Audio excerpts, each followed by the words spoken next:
This is Audible. Blackstone Audio presents DARKNET by Matthew Mather. This book is read by Tom Taylorson. August 10th, Wednesday. Chapter 1. Central London, England. 1 hour until the next assassin deadline. Dead-line. An appropriate word. Sean Womack checked his wristwatch, tried to steady his shaking hand. It was noon. Clang, clang. The clocks of central London chimed their consensus. 60 minutes until the next assassin's bet. But he only needed half that. The Assassin Market, a crowd-funded murder collective, was on the hunt for him. Sean sat on a granite bench beside a statue of Queen Anne, balancing a thick manila envelope on his knees while he stopped and rolled up his sleeves to relieve the sweltering heat. My God! He didn't know England could be this hot. Buses and cars rumbling past, tourists staring at maps, children on summer outings squealing with excitement. The hustle and bustle of the city surrounded him. Next to Sean, a man in a tailored suit had his brown-bagged lunch spread out on his lap. The man chewed thoughtfully on a whole-grain sandwich while staring at a flock of pigeons that scratched and cooed in front of them. Glancing at the man beside him, perfect silk tie, coiffed hair, polished brown shoes, Sean wondered, is he the one? The man didn't look the part, but then it was impossible to tell anymore. Sean's stomach growled. He hadn't eaten in a day, maybe 2, but he had no appetite. He wiped the sweat off his forehead and adjusted his sunglasses. Staring at the immense face of St. Paul's Cathedral in front of him, Sean wondered why there was only one clock, or at least only one clock face, located on the right side. On the left there was an empty space where a clock face should have been. Had it been designed like that? He didn't think so. As scared as he was, the inconsistency of it annoyed him. He reached for his phone to do a web search and find out why, before stopping himself. He didn't have one. No cell phone, no computer, no electronics of any kind. Sean glanced back up at St. Paul's. His mind deconstructed it, visualizing where the flying buttresses, hidden behind the towering walls, lined up to support the dome in the middle. In his mind's eye, the stones of the cathedral hovered in space, great wooden arches coming up around them, his brain recreating the systems and sequences of events needed to build it hundreds of years ago. He couldn't help himself. His mind never stopped planning, creating systems, imagining possibilities. Sean checked his watch again. 56 minutes. Looking at the envelope on his knees, he pulled a pen from his pocket and scrawled an address on it. Taking a deep breath, he closed his eyes.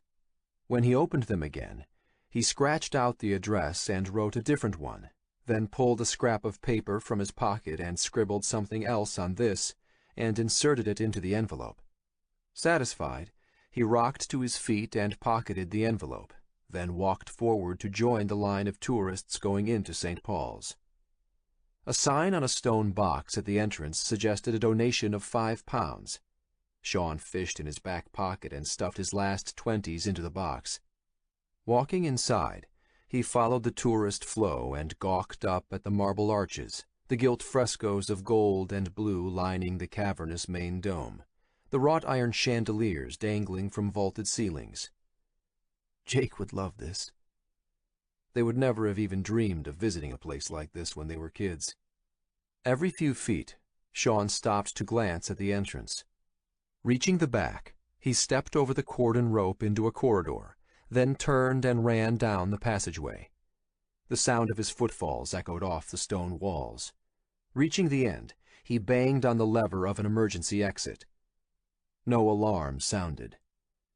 Back outside, he squinted in the sunshine. A helicopter hovered overhead, chop-chopping in the clear blue sky. A red double-decker bus growled past, belching fumes as the driver changed gears. Green trees swayed in the breeze. Has the story already broken? He looked at the helicopter. Another had joined it. Keeping his head low, he continued down the street, glancing back at the emergency exit. Nobody followed. Blue glass and steel skyscrapers rose past the dome of St. Paul's on his left. Construction cranes balanced between them like insects atop termite mounds. Building, building. He glanced at the helicopters again, then took a sharp right turn to duck down an alleyway, colliding with someone coming from the opposite direction. "Can you help me?" the man asked. Sean grabbed him. "Who are you?" "Dave?" the man squeaked, trying to step back. "I wanted to know if you'd take a picture of me and my family." He pulled free. Sean looked up. The man's wife and kids huddled behind him. Sean glanced up higher at a CCTV camera on the corner of a building. London had the highest concentration of surveillance cameras in the world. It was a risk Sean was well aware of, but one he needed to take. "Sorry," Sean said to the man. "Sorry, I was just—" But he didn't finish his sentence as he jogged away from them, down the last steps of the alleyway. He stopped at the corner, looked in all directions, glanced at his watch again. 44 minutes. Turning left onto Queen Victoria Street, Sean started back toward the center of the city of London. People thought that London was this huge city, but the city of London proper was contained in one single square mile. One of the smallest cities in Europe, in fact, but it was also the highest concentration of financial firepower on the planet, and the money laundering capital of the world. More helicopters had assembled overhead. After 3 more blocks, Sean found what he was looking for. A royal mailbox, bright red, with the Queen's ER insignia emblazoned in gold on the front, standing at attention next to the entrance to the Bank tube station. It was in the middle of a roundabout in a 5-way intersection of streets: Victoria, Cheapside, William, Threadneedle, Prince, and in the shadow of the imposing Bank of England building. Next to the post box stood an equally red and iconic English telephone booth. Sean slipped the envelope into the post box, double-checking to ensure it slid all the way in, then opened the door to the telephone booth while searching his pockets for change. No credit or debit cards, not since Amsterdam. Even if he didn't use them, he wasn't sure if someone could track their RFID tags. It was best not to take chances. Sean leaned against the inside wall of the booth and dialed a number he'd committed to memory. Glanced at his wrist. 38 minutes. More than enough time. The entrance to the Bank of England building was directly across from him, the governor's limousine parked in front, waiting. The quarterly bankers' assembly meeting had started inside. Across the street was as far as he needed to get to finish what he'd started. As he cupped the receiver to his ear, the line started ringing, and not the long, muted tones of a UK or European number, but the short, familiar jingling of a North American one. He stared at the Bank of England across the street. 3 rings, then 4. An answering machine picked up. "You have 40 seconds, announced an automated voice before connecting him, telling him how much time he'd paid for. He only heard the tail end of an answering machine message on the other end. "The O'Connell residence. Please leave a message." Sean took a deep breath. "Jake, hi, it's me." How to put this? "Listen, I'm sorry I haven't been in touch for so long, but there's something I need to tell you." Behind him, a growling roar erupted, and Sean turned in time to see the front of a double-decker bus bearing down on him. It crashed into the telephone booth, crushing and dragging him across the center of the square. August 11th, Thursday. Chapter 2. Atlas Capital Offices, Long Island, New York. "I like the ring of it. Blood diamonds." Danny Donovan, the CEO of Atlas Capital, held up his arms to show off his new cufflinks. Diamonds the size of gumdrops glistened on them. Jake O'Connell held his gaze steady on his boss. "Nice," he replied. They sat across from each other in the main conference room of Atlas Capital, at a mahogany table that stretched the length of the 30-foot space, the room separated from the rest of the office by a glass wall. Nice, but not too nice. The table scuffed in places, the chairs bought at a bankruptcy auction. Donovan liked to keep up appearances, but only to the outside. Few people except those who worked here ever came to Atlas's offices. Atlas liked to say it was a Wall Street firm, but in reality it was far from it, at least physically. Like the legendary garage startups of Silicon Valley, Long Island now housed more financial startups in abandoned shopping malls and reconverted warehouses than all of Manhattan combined. "I didn't defraud them," Donovan added, getting back to their discussion. He maintained persistent 2-day-old stubble below thick eyebrows that looked plucked and arranged, his black hair parted and slicked back to one side, his $3,000 bespoke suit immaculate. "I'll admit to bending a few rules, but I didn't steal from those pensioners' accounts. I would never do something like that." Jake watched a veil pull over Donovan's eyes, like a translucent third eyelid to obscure the reptilian depths below, probing, searching for weakness. The edges of Donovan's words were all too familiar to Jake. "I know," Jake replied, the same way he'd always acknowledged his own father's lies. "I believe you," he added. But he didn't. If there was anything Jake knew about, it was psychopaths. His experience was as personal as it could get. His own father was one. It was something that Jake took a long time to see for what it was. Growing up, Jake assumed every father treated his children as possessions. But one day in middle school, a kid taunted Jake, saying his dad thought Jake's was a psycho. Jake beat the crap out of the kid, but afterward he looked up the word in an encyclopedia. A great truth was revealed. Many things came into focus. And a lifelong obsession with psychopaths was born. The popular media vilified psychos, made them out to be ogres, but they possessed the exact qualities celebrated by the modern world: charm, ruthlessness, and a win-at-all-costs mentality. Psychopathy wasn't black or white, but more a multicolored rainbow from Ted Bundy to the Dalai Lama, with everyone else fitting somewhere in between. Jake often wondered why psychos seemed to surround him. Did he search them out? Or did he notice them more than most? It was hard to tell. Jake rated everyone he met on his psychopath scale, from full Ted to deep Dalai, even himself. He stared into the mirror sometimes, deep into the depths of his own eyes. Did a full Ted psychopath know what he was? How? Everyone thought they were good people. Even Hitler imagined himself a savior, bearing his cross for the greater good. It was all a matter of perspective. Jake spent his life trying to hide the void inside. He used to rely on anger and violence to do the job, but now his family and work fulfilled that role. Still, his life often felt like a show, a collection of learned behaviors. Donovan pulled back from Jake and smiled. "I don't know which one of us is the better liar." Jake forced a smile in return. "Do I have to answer that?" "Not yet." Donovan grabbed his coffee cup from the table. "But soon you'll be answering questions. The Securities and Exchange Commission's lawyers are getting ready. It's not just my neck on the line, you understand." Donovan pointed his cup at Jake. "Who would have imagined that an ex-con like you would end up a Wall Street trader? You want to keep it that way, you play ball." Jake nodded. "Understood." It was a point Donovan never let him forget. Ever.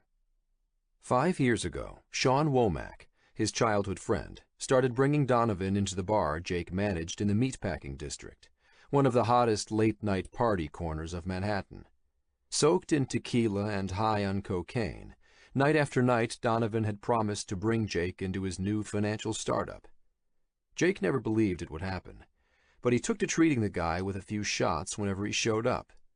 Then one day, Donovan made good on his word, almost inexplicably. Donovan flashed his cufflinks again. 3 carats. Not bad, huh?" "They are nice." Jake couldn't care less about the cufflinks. He leaned forward, elbows on the table, and steepled his fingers together. "Listen, I need to know what to do with this Joseph Barbara guy. Who is he?" Donovan smiled. "Who is he? You don't know?" "I put a meeting on our schedule with him tonight, down at Johnny Utah's." "Cancel it. Doesn't matter anymore." The guy sounded pretty upset. Jake needed some resolution. "His name's not on our official list of customers, so I don't know how—" "I gave him your name."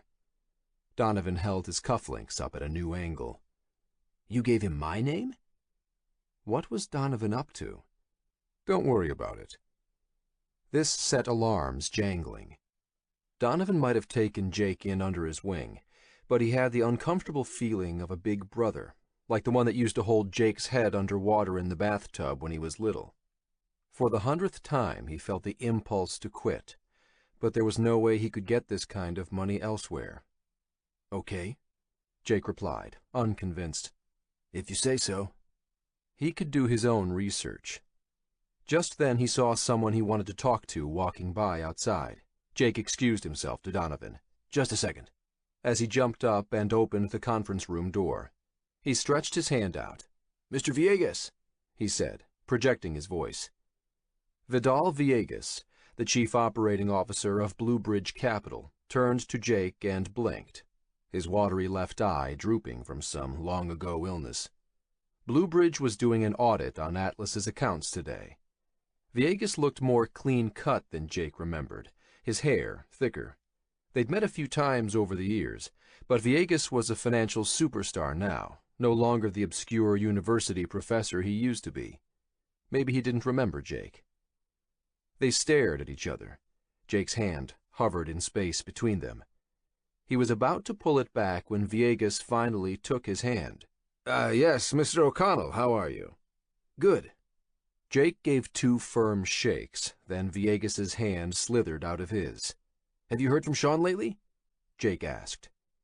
Another pause. "No, I haven't."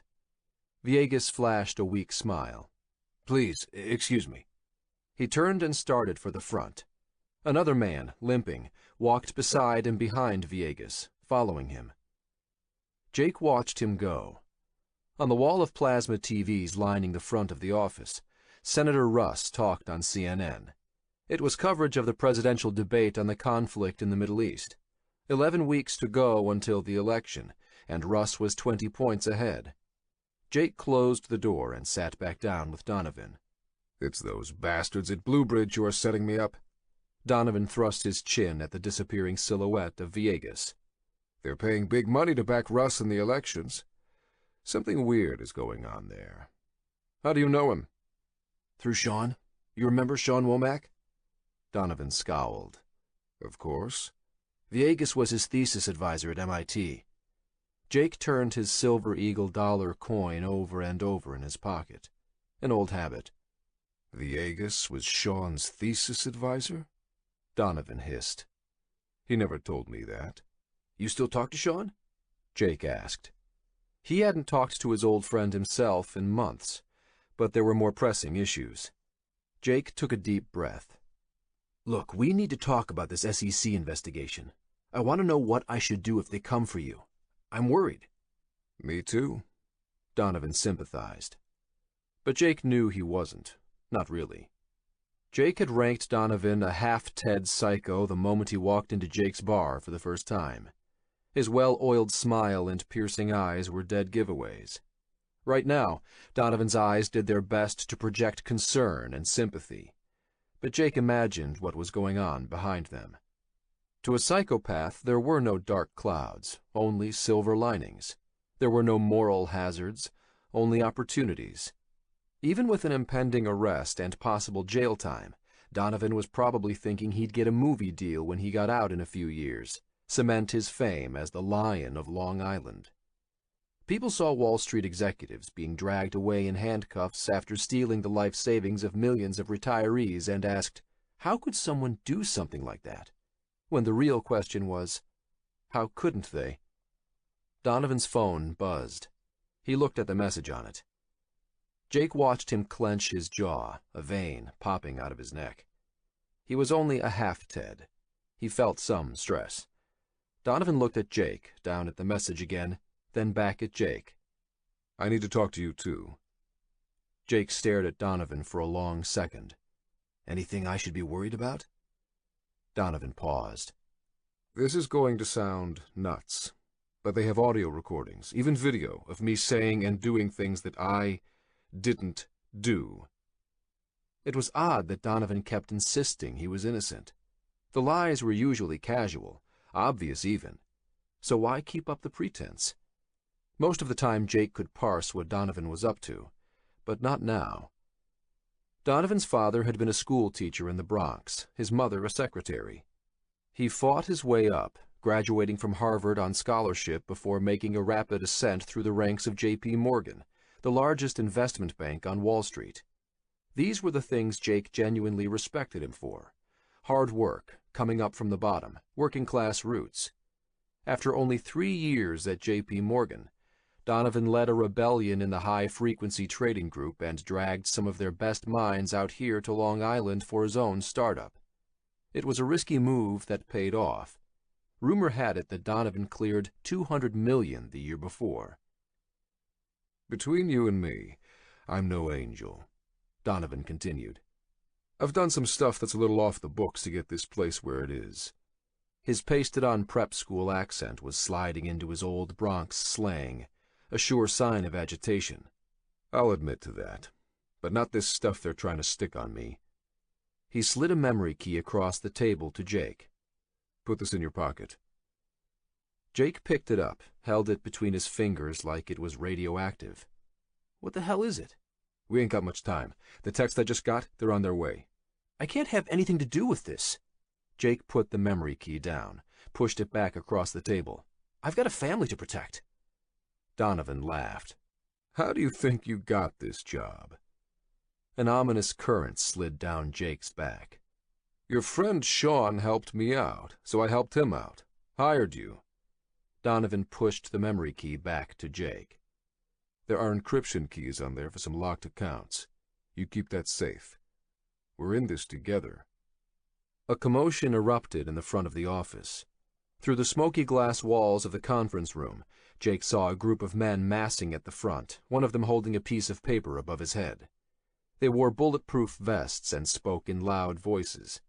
After more angry shouting, the secretary at the front pointed toward the conference room. The men in vests advanced toward Jake and Donovan, handcuffs out. Jake looked Donovan in the eye and grabbed the memory key, stuffing it into his suit vest pocket. Donovan straightened his sleeves and admired his diamond cufflinks again, nonplussed. You take care of that key, Jakey. August 13th, Saturday. Chapter 3, Upper West Side, New York City. Jake propped himself up on the couch and leaned over his 5-year-old daughter Anna's shoulder. Just sound it out, he encouraged. Turbulence! Anna squealed. Jake nodded. His daughter was a prodigy when it came to reading, something she must have gotten from his wife. Anna had decided she wanted to read to him from his Pilot and Plane magazine. He'd started taking flying lessons, and his daughter was fascinated with the idea that he'd be able to soar into the sky. Turbulence can, continued Anna, rise from a number of sources. Jake intervened again. Anna waved him away. Mechanical, mountain wave, frontal activity. Good, Jake encouraged. But in summer, continued Anna, the primary offender is convection. She nodded, trying to convey the seriousness of what she was reading. As the sun heats the ground, convection turbulence chops up the sky. She stopped and turned to Jake, frowning. Can something really chop up the sky, Daddy? It's just a figure of speech. Jake smiled. The sky doesn't get chopped up. Oh, okay. Anna, time to get ready, Elle called out from the kitchen. Jake turned to see his wife's head poking around the corner, smiling, her brown eyes twinkling. She was getting the lunch bags ready. Anna had piano lessons on Saturday mornings, then ballet in the afternoons. Elle wanted to take her for a walk in Central Park in between and have a picnic. Anna squealed, "Okay, Mom," and dumped the magazine into Jake's lap before running around the dining table and heading for her bedroom. Jake smiled as he watched her go. He was filling another role now, that of the doting father teaching his daughter to read. Swinging his legs off the couch, Jake stood and stretched, admiring their apartment. "You've done an amazing job fixing the place up," he said to his wife. They bought the place 2 months ago, moving to the Upper West Side next to Columbia University from their old and much-loved loft in Chelsea. The new apartment had 3 bedrooms, and the area had access to better schools. All for Anna, of course, but Jake had emptied his bank account to make it happen, and the mortgage was crippling. With Atlas under investigation, the noose seemed to tighten around Jake's neck. "It's been a team effort," Elle replied, disappearing back into the kitchen. Jake walked into the kitchen and leaned against the wall. "What y'all doing tonight?" He wasn't Southern, but Elle was, and he liked to poke fun at her by using y'all sometimes. "Still going to the necrosis show?" "Of course." She brushed past him to the entrance, leaning down to grab a backpack from the doorway closet. Jake lowered his voice. "Are you sure that's a good environment for Anna?" Back in college, his wife had started managing punk rock bands as a way of drawing her favorite groups to the small town of Charlottesville. Now she worked full-time at Columbia as a researcher of infectious diseases, but she continued with the band management as a labor of love. Jake first met her when he was 23 at one of her gigs down in the East Village. It was a few years after he and Sean moved to the city from upstate New York. Jake was tending bar when he heard screaming out back. Going out to investigate, he'd found Elle holding the lead singer of the band the bar had booked for the night. The singer was crying, cursing, and Elle was singing him a lullaby, cradling the 200-pound tattooed and mohawked baby in her arms. Jake was smitten on the spot. Elle dropped the backpack onto the entrance table and stuffed the lunch bags inside. "Are you serious? You think my environment's bad for her?" This wasn't an argument he could win, not after the police had carted his boss off in handcuffs. To Elle, Donovan's fate was a confirmation of her intuition. She never liked the man. Jake wisely remained silent. "Are you going to join us after your flying lesson?" asked Elle. His 4th one was this afternoon, Jake's early birthday present to himself for his upcoming 35th birthday, now 2 months away. "No, I have to go into the office and sort things out a bit, but I'll walk to the piano lesson with you." "So you're going to be away from home all day and night?" Elle stated, more than asked. "It's the weekend." Jake slumped into the couch. He felt the edge in her voice. "This isn't easy, Elle." Her face softened. "How bad is it?" She meant what was happening with the fraud investigation at Atlas. "Pretty bad." Jake rubbed his face. She paused. "Is there anything you need to tell me?" He paused. "No," he lied, feeling the memory key in his pants pocket. Friday had been a disaster at work, with the police digging through Donovan's office on the one hand, and calls from frantic clients wanting to pull their money from the company on the other. All the chaos had barely given Jake a free moment to think about the memory key. This morning, though, he could think of little else. Sean was involved. Something was going on. Elle watched him. "Have you thought more about my idea?" A hotel restaurant in Virginia Beach near her family had gone on the market. Elle thought it would be the perfect situation for them. With his experience, he could manage the place. She could book live gigs. It would whisk them away from the craziness of the city, and Anna could grow up near Elle's family. Elle also had an opportunity for a research position at Old Dominion University. "Yeah, I did." Jake rubbed his face.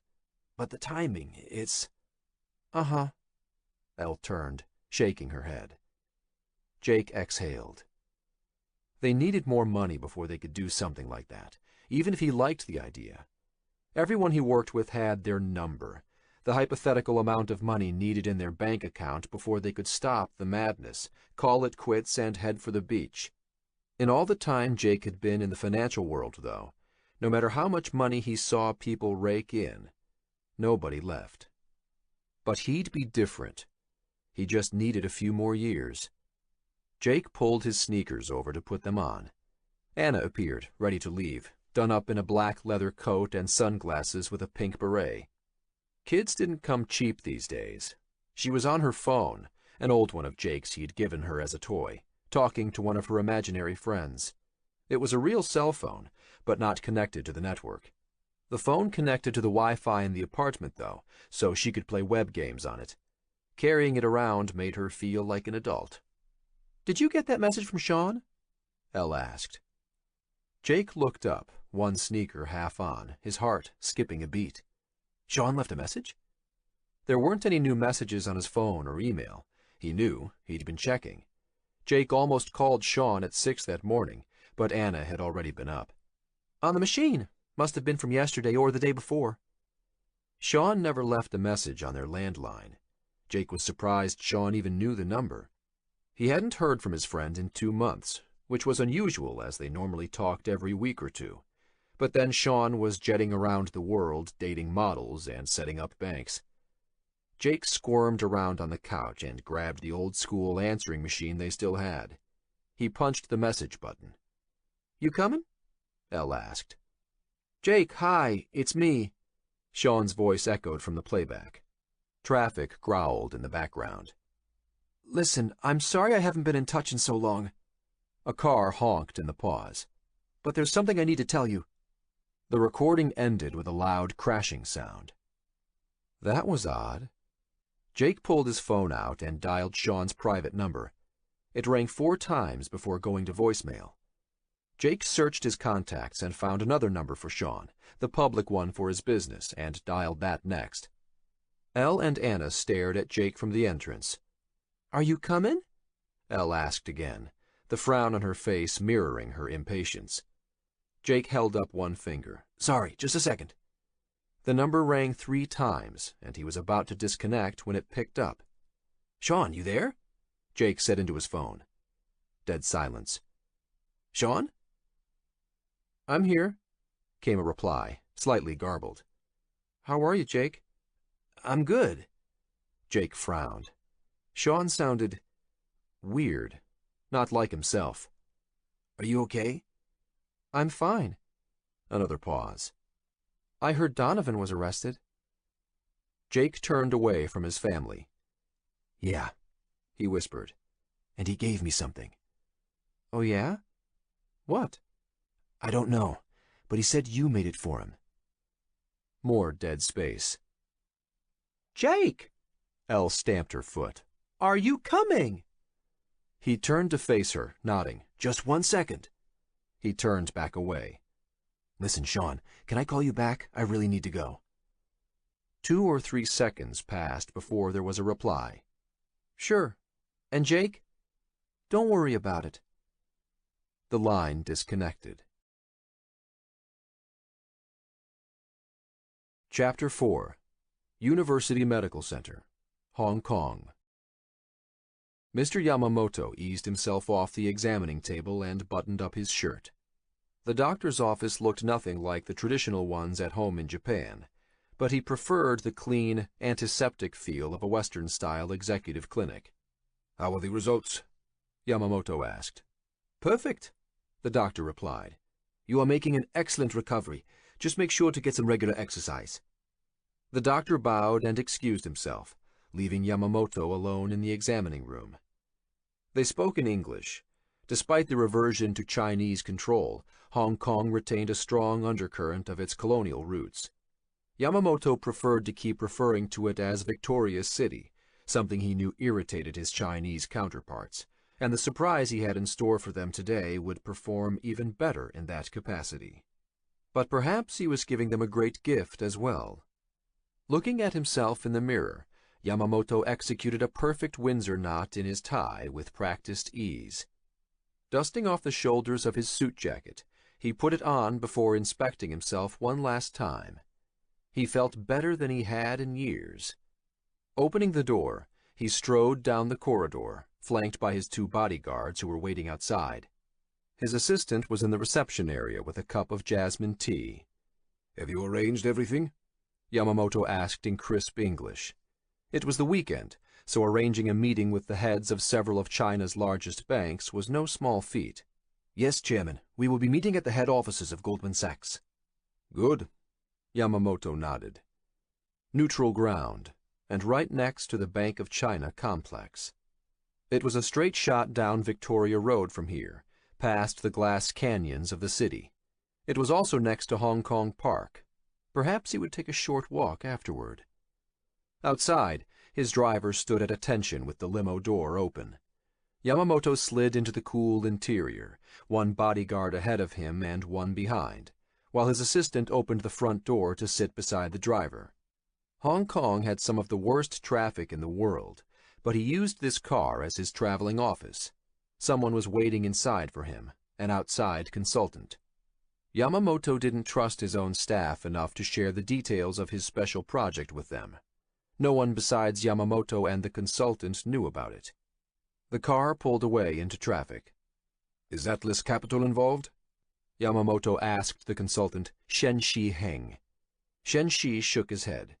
"Not directly, but Danny Donovan was formally indicted on federal money laundering charges yesterday." The meme of the Western cowboy ran deep. Mr. Donovan had allowed it to consume him, leading to his downfall. Still, Yamamoto suspected Donovan would pop to the surface again, like a turd in a communal swimming hole. "Do we have any exposure?" Yamamoto asked. He meant any risk of financial loss associated with the downfall of Atlas.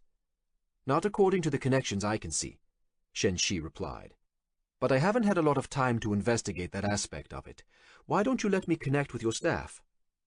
Yamamoto let the insolence slide, for now. He made it clear that there was to be no contact with his staff. His bodyguards remained impassive by his sides. "Did you prepare a map of the nodal points?" For months, Yamamoto had suspected a massive conspiracy in the banking world, and the data Shen Shi was collecting could prove it. Shen Shi nodded and handed over a tablet. Yamamoto inspected the connection points, a smile spreading on his face. Many of the connections led to the Chinese Politburo, several others into the People's Liberation Army, and from there to a network of holding companies. His assistant pinged him with a message. They'd arrived. "You are to come up to the meeting with me," Yamamoto told Shen Shi, "but only speak when spoken to and only answer my queries. Is that understood?"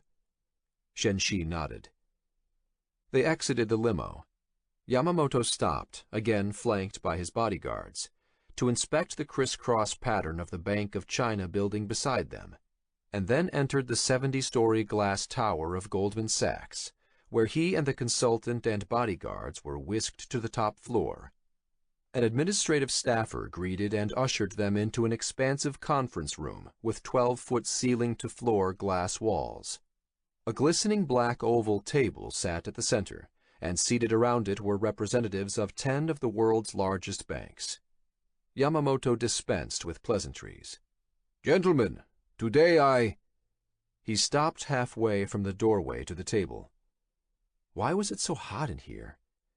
Yamamoto closed his eyes and tried to take a breath, sweat blossoming on his forehead. It felt like a python had wrapped around him, squeezing the air from his lungs. "Yes?" the envoy from the Bank of China demanded. "Why did you drag us up here?" Shen Shi hung back at the doorway, 2 steps behind, unsure whether to step forward.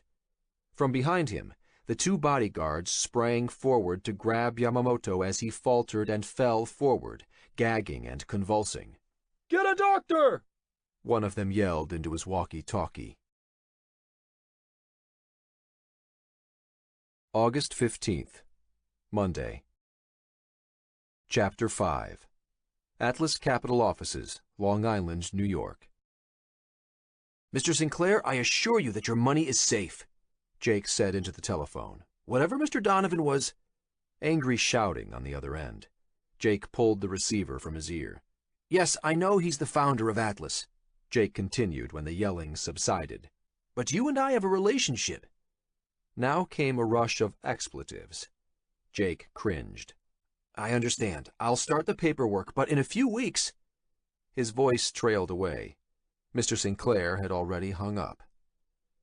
Jake rolled his shoulders and stared at the lights flashing on his phone. 2 calls waiting. 2 other clients scrambling to get their money out. 5 years of work, all going down the drain since Donovan's arrest. As much as Jake liked to think of himself as a trader, he spent most of his time at Atlas Capital as a glorified gopher for Donovan. Jake spent 3 years learning the ropes, verifying trades, running tickets, and last year he finally started making his own trades. Atlas did most of its trading electronically, automatically.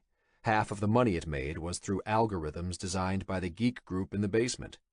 If half of what Atlas made was through automated systems, the other half was still earned the hard way, through relationships and working the human side of the system as a buy-side trader. That was where Jake fit in, working the angles from the inside, talking to people and making deals. It made for a lot of late nights, and when Donovan said jump, Jake still asked, how high? The question now, could he jump high enough to escape this mess? What nasty surprises might be lurking in the memory key Donovan gave him? Jake didn't want to carry it on him or leave it at home, so he'd stuffed it into a potted plant in the entranceway. An FBI agent walked by the open door to Jake's office, staring hard at Jake as he passed. There were a few new rules in the office this week. No closed doors, no paper shredding, no deleting of any files, not while FBI agents tore through Donovan's office like an angry pack of dogs. "Susie," Jake called out, "could you pull up all of Mr. Sinclair's files?" The cubicle pit was a mess, people yelling, telephones ringing. The phone lines were jammed, so shouting was the easier channel of communication. Trying to act normal, with the FBI running from office to office, was like trying to carry on a conversation when having a colonoscopy. "Susie! Sinclair! Please!" Jake exhaled and waited, but got no response. "Susie!" he yelled again. "Get it yourself!" came her angry reply. She scowled and ducked behind her cubicle wall. She didn't like Jake ordering her around, even though that's exactly what assistants were for. "I'm sorry, are you in the middle of another online shoe shopping bid?" Jake said loudly. Sometimes a little public shaming was the only way to get things done with her. He was going to have to fire her. Sure, the past week was crazy, but he'd been having problems with her for months. Closing his eyes, Jake leaned his head back. One other new policy from the feds: no hiring or firing. Atlas wasn't closed, not yet, but at the rates clients were leaving, it wouldn't take long for the inevitable. This morning, everyone stared at each other around the coffee machine, trying to remember what deals Donovan did with them, how they might be exposed. Another light lit up on his phone. Groaning, Jake punched the button. "Jake O'Connell here." "Jake?" replied a trembling voice. "Is that you?" "Yes, it's Jake. Who is—" He frowned. "Mom?" "Hello, Jakey," his mother said over the line. She never called him at work. She never usually called at all. He didn't know she even knew his number. It had to be something to do with his father. "Are you okay?" Jake asked breathlessly. "What did he do? Did he hurt you?" No, his mother answered, her voice barely more than a whisper. Jake plugged his other ear. "Mom, speak up, please. I can't hear you. What's wrong?" Silence. "Mom, are you okay? What's going on?" Sean's dead." The paper shuffling and shouting faded out of Jake's senses. What did you say?" He stammered. "Did you say something about Sean?" "Sean's dead," his mother repeated. Blood rushed into Jake's face. His fingertips tingled. "Sean's dead? Sean Womack?" "Yes, little Sean. His aunt called me early this morning. Said there was a traffic accident in London or something like that. You should call her." "Sean Womack? You're saying something's wrong with him? I just talked to him on the weekend." "He's dead. Jakey, I'm sorry. Call his Aunt Rita. She knows more. I'm sorry." Jake's hands went numb. He stared at the phone in his hand. "Okay. Thanks." He hung up. An image formed in Jake's mind of the first time he met Sean. In a darkened room, bunk beds lining the walls, a foster home when he was 6 years old. Sean's face appearing in the darkness, talking about a fort he built out back, about playing with goats. Goats. That's what came to Jake's mind. What did he feel? Nothing. He felt numb. What should he feel? The last time Jake spoke to Sean was Saturday, 2 days ago, and he hadn't called him back since then. Why hadn't he called Sean back again? When they spoke, Sean told him not to worry about it. That's the reason Jake was trying to tell himself. But that wasn't true. He'd been avoiding it, to be honest. Didn't want to believe that Sean was involved in something illegal, not after getting that memory key from Donovan. Didn't want to hear it. Sean had been the one to rise above it all. Though a part of him had been desperate to talk to Sean, he hadn't made the call. And now he couldn't. Not ever. Chapter 6. Shenzhen, China. "So Yamamoto just dropped dead?" Jin asked. Shen Shi looked up with a mouthful of noodles and nodded. He raised one arm and then let it fall to the table, slapping down hard. "Boom! Like that? Fell over dead, right in the Goldman Sachs main conference room with everyone watching. It was awful." They were having lunch on the top floor of Building 2 of the Shenzhen Nanshan High-Tech Incubator. Shenzhen was the city next to Hong Kong, more working class, with much lower rent than the financial metropolis across the bay. Hong Kong, Shenzhen, and the city of Guangzhou spanned a single urban area. The noise Shen Shi made hitting the table earned disapproving glances from a couple of other tables in the cafeteria. The high-tech incubator building they had their office in was a serious place. Or it was supposed to be. Jin and Shen Shi were rarely serious. Jin would have giggled at the stares from the stern men in suits, but Shen Shi wasn't smiling. Yamamoto's death must have really affected him, and she could see it in Shen Shi's eyes. Jin and Shen Shi had known each other their whole lives. Jin was born in Boston, and Shen Shi here in Guangdong province, but they were the same age and had spent most of their summers together growing up. Jin's parents went to America in the mid-1980s, before Jin was born, part of an early scientific exchange program of researchers between Northeastern University and Guangdong.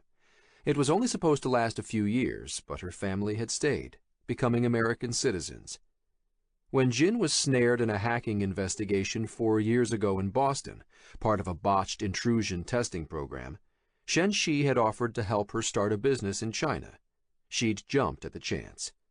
From an office on this floor, they now ran a data mining business that searched through huge repositories of digital information for their clients, which included banks and government ministries.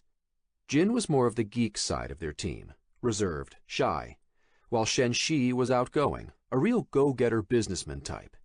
A perfect partnership. "So you were in the limo that picked him up?" Jin was curious to get a first-hand report. "Right from his doctor's office?" Yamamoto's death was front-page news in the Shenzhen Economic Daily. Though he'd died on Saturday, the press hadn't found out until late on Sunday. It wasn't surprising. The local government kept tight control over the media. "That's the weird thing." Shen Shi shoveled in another mouthful of noodles.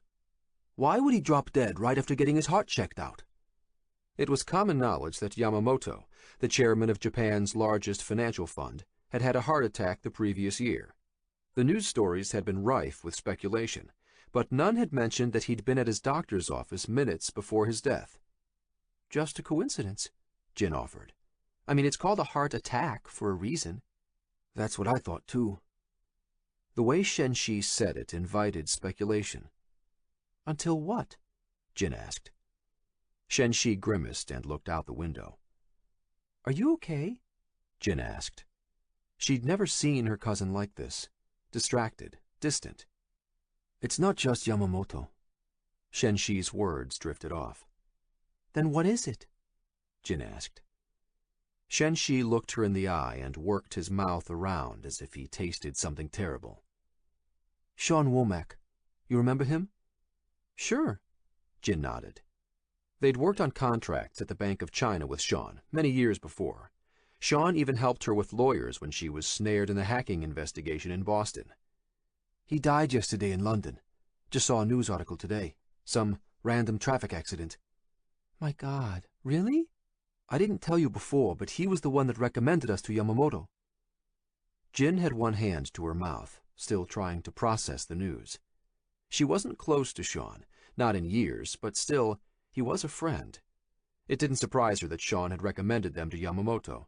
Sean knew everyone in the financial world. Jin spoke through her hand. Sean sent me an odd email 3 weeks ago. What did he want? I don't know, and he didn't respond when I asked him. And now I can't, Jin realized with a sinking sensation that settled in her stomach. Shen-Shi frowned until his forehead creased into red ridges. All I know is that some of the chairmen of the big banks were present at that Yamamoto meeting. Something big was going down. Jin connected the dots. Wait, so you think Yamamoto was killed? She couldn't help the excitement in her voice. None of the newspaper articles said anything except that it was a heart attack. She tried to keep quiet. They spoke in English, Jin's Cantonese was rusty, so it was doubtful they'd be overheard. Not here, anyway. Shen-Shi pushed away his plate of noodles and opened his laptop. He moved around the other side of the cafeteria table to sit next to Jin as it started up. I don't know. He started up a data visualization tool. Yamamoto had me investigating the connection between shell companies spawned by decentralized autonomous corporations. Jin frowned. Like Bitcoin companies? It wasn't her area of expertise. She pulled up a web definition on her laptop. A decentralized autonomous corporation, DAC, is a network of artificial intelligence agents which divides its labor into 2 parts. 1. Tasks it pays or incentivizes humans to do, and 2. Tasks which it performs itself. It can be thought of as a corporation run without any human involvement, under the control of an incorruptible set of business rules. Shen-Shi nodded. Bitcoin was the first autonomous corporation, if you want to look at it that way. You can look at them as currencies, but you can also look at them as equities, like companies on regular stock markets. Their value is already in the tens of billions. At this rate, they'll become some of the most valuable corporations on the planet in a decade. He pulled up a graphic on screen. And nobody's in charge of them. Nobody? Well, they're in charge of themselves. And these autonomous corporations Yamamoto was looking at, they're not cryptocurrencies? What are they for? Shen-Shi slid closer and lowered his voice. From an outside view, it looks like they're sending money into the accounts of Politburo members and organizations affiliated with the cyber wings of the PLA. The People's Liberation Army. Jin and Shen-Shi did contract work for them from time to time. Everyone did. It was a massive organization in China. Shen-Shi opened another window on his screen. After Yamamoto died, I went and pulled datasets across all the banks we work with to see if there were more connections. It was a common practice. By reviewing data across numerous platforms, it was possible to detect cross-channel schemes, systems that criminals used that hopped from one network to another, making them more difficult to track. He moved his laptop in front of her. So what am I looking at? Jin tried to make sense of the information on the screen. It was a list of individuals with a dozen parameters correlating them together. Are these people Yamamoto suspected of fraud? Was he going to the heads of the banks with this? Shen-Shi shook his head. I'm not sure. These people, they're acting in strange ways. Fraud detection used to mean keeping track of obvious things, like if someone started buying expensive jewelry at 3 in the morning, or bought something in Amsterdam and then in Atlanta 10 minutes later. Now, though, they looked at the amount of time it took a user to type in their password, how long they stayed online, who they interacted with, and more by drawing on a huge amount of data to find anything that looked unusual. Do you think it's identity theft? Asked Jin. It was a growing problem. Working for multiple banks on fraud investigations, Jin and Shen-Shi had access to a range of commercial and government data sources. Medical, police, social media, credit card, and financial records. Not all of it was legal to access, although legal was a malleable word in China. "No," replied Shen Shi, whispering even lower. "At least, not in the usual sense, because nothing is ever reported. These individuals don't call in about stolen money or fraudulent credit cards. Not ever." Jin studied the data maps. A chill ran down her back. She closed the laptop. "Let's get out of here. Go back to my place." There were too many people around them. Shen Shi nodded. They gathered their coats and bags and walked down the long corridor to the elevators. Shen Shi punched the down button. "You see what I mean? Isn't it strange?" Jin nodded. "But you can make enough data look like anything." The elevator pinged to their floor. "Maybe, but that many people correlated together like that?" Shen Shi looked Jin in the eye. "That's an extreme outlier." An outlier, something so far outside the norm that the data point laid by itself. The signal of something unusual that wasn't a part of the rest, or something that wasn't right. The elevator doors opened. Shen Shi turned, took a step forward, and disappeared. Jin didn't even hear her cousin scream as he dropped down the elevator shaft. Just the thud, thud, thud of his body hitting metal girders, over and over as he fell 20 floors. August 16th, Tuesday. Chapter 7. Upper West Side, New York City. "Is that him?" the new guy asked. Cormac Riker leaned forward and squinted, trying to see through the glint of the afternoon sun shining on the windshield of the old caddy they were doing surveillance from. No, that's not Jake O'Connell. Cormac opened the file sitting in his lap and shuffled through a few pages. They were only here to gather information, at least for now. He held a picture up. I think that's his brother. "You sure?" His new partner opened his own file folder. "O'Connell's brother's in jail." Cormac frowned. How did I get stuck with this idiot? "Weren't you supposed to verify that last week?" "I did. He was still in Attica, doing a dime for armed robbery. Wasn't due out for another year." "Well, he's out now." His partner nodded. "I guess so." And that was it. No apology for messing up, no ownership of the mistake. Cormac let it go. This time. It was nice to be back up north, to have some fresh air to breathe. Cormac's new employer seemed to want him in and around New York, which was fine by him. Maybe he was getting too old to be out in the wild. If he didn't eat another taco for as long as he lived, that would be fine by him. Officially, he didn't know who his new employer was, or at least his employer had chosen to remain anonymous. But Cormac still had a good idea. Intelligence was a key skill of any operative, so he made it his job to find out who and what he was dealing with. And he knew this was one big fish. The paydays made it feel like Christmas. He laughed to himself. During his 2 years in Mexico, he'd found out that there was a new Santa that people got presents from, but this one wasn't a jolly old man. The cartels he'd worked for worshipped the Santa Muerta, the patron saint of death, whose shrines made the saint look like a grim reaper in drag. It was a serious deal for them. Narcocultura. The pushers and dealers, mules and pimps, and even the human traffickers needed someone to pray to. Cormac never understood the need for a higher power. He figured other people made it up to hide their fear and trembling. But his hands were steady. His eyes were as clear as his conscience. Cormac's new partner turned to look at him. "You're hardcore, aren't you? I've heard of you." Cormac glanced at him and shook his head, then returned to staring at the entrance of Jake O'Connell's apartment building. His partner tried to introduce himself the first time they met, but Cormac had stopped him. Wearing Ray-Bans, camouflage shirt sleeves rolled up, the man looked like he was showing up for a film audition for the part of the generic bad guy. Cormac's greatest skill, like a chameleon, was to blend in, become part of the landscape. Make them think you're weak. The little guy. Then they never saw you coming. The skill of surviving in hostile environments wasn't about muscle or even firepower, but more about intuition. about knowing the enemy's customs and rituals, knowing what the right thing to do was in any given situation. Right now, the thing to do was to try to ignore his partner as much as possible. How some of these idiots got through Q course was a mystery to Cormac, but then he came from a different generation. Even so, it was a small community, and they all knew each other. His new partner was staring at him, still waiting for a response, smiling at his own cleverness.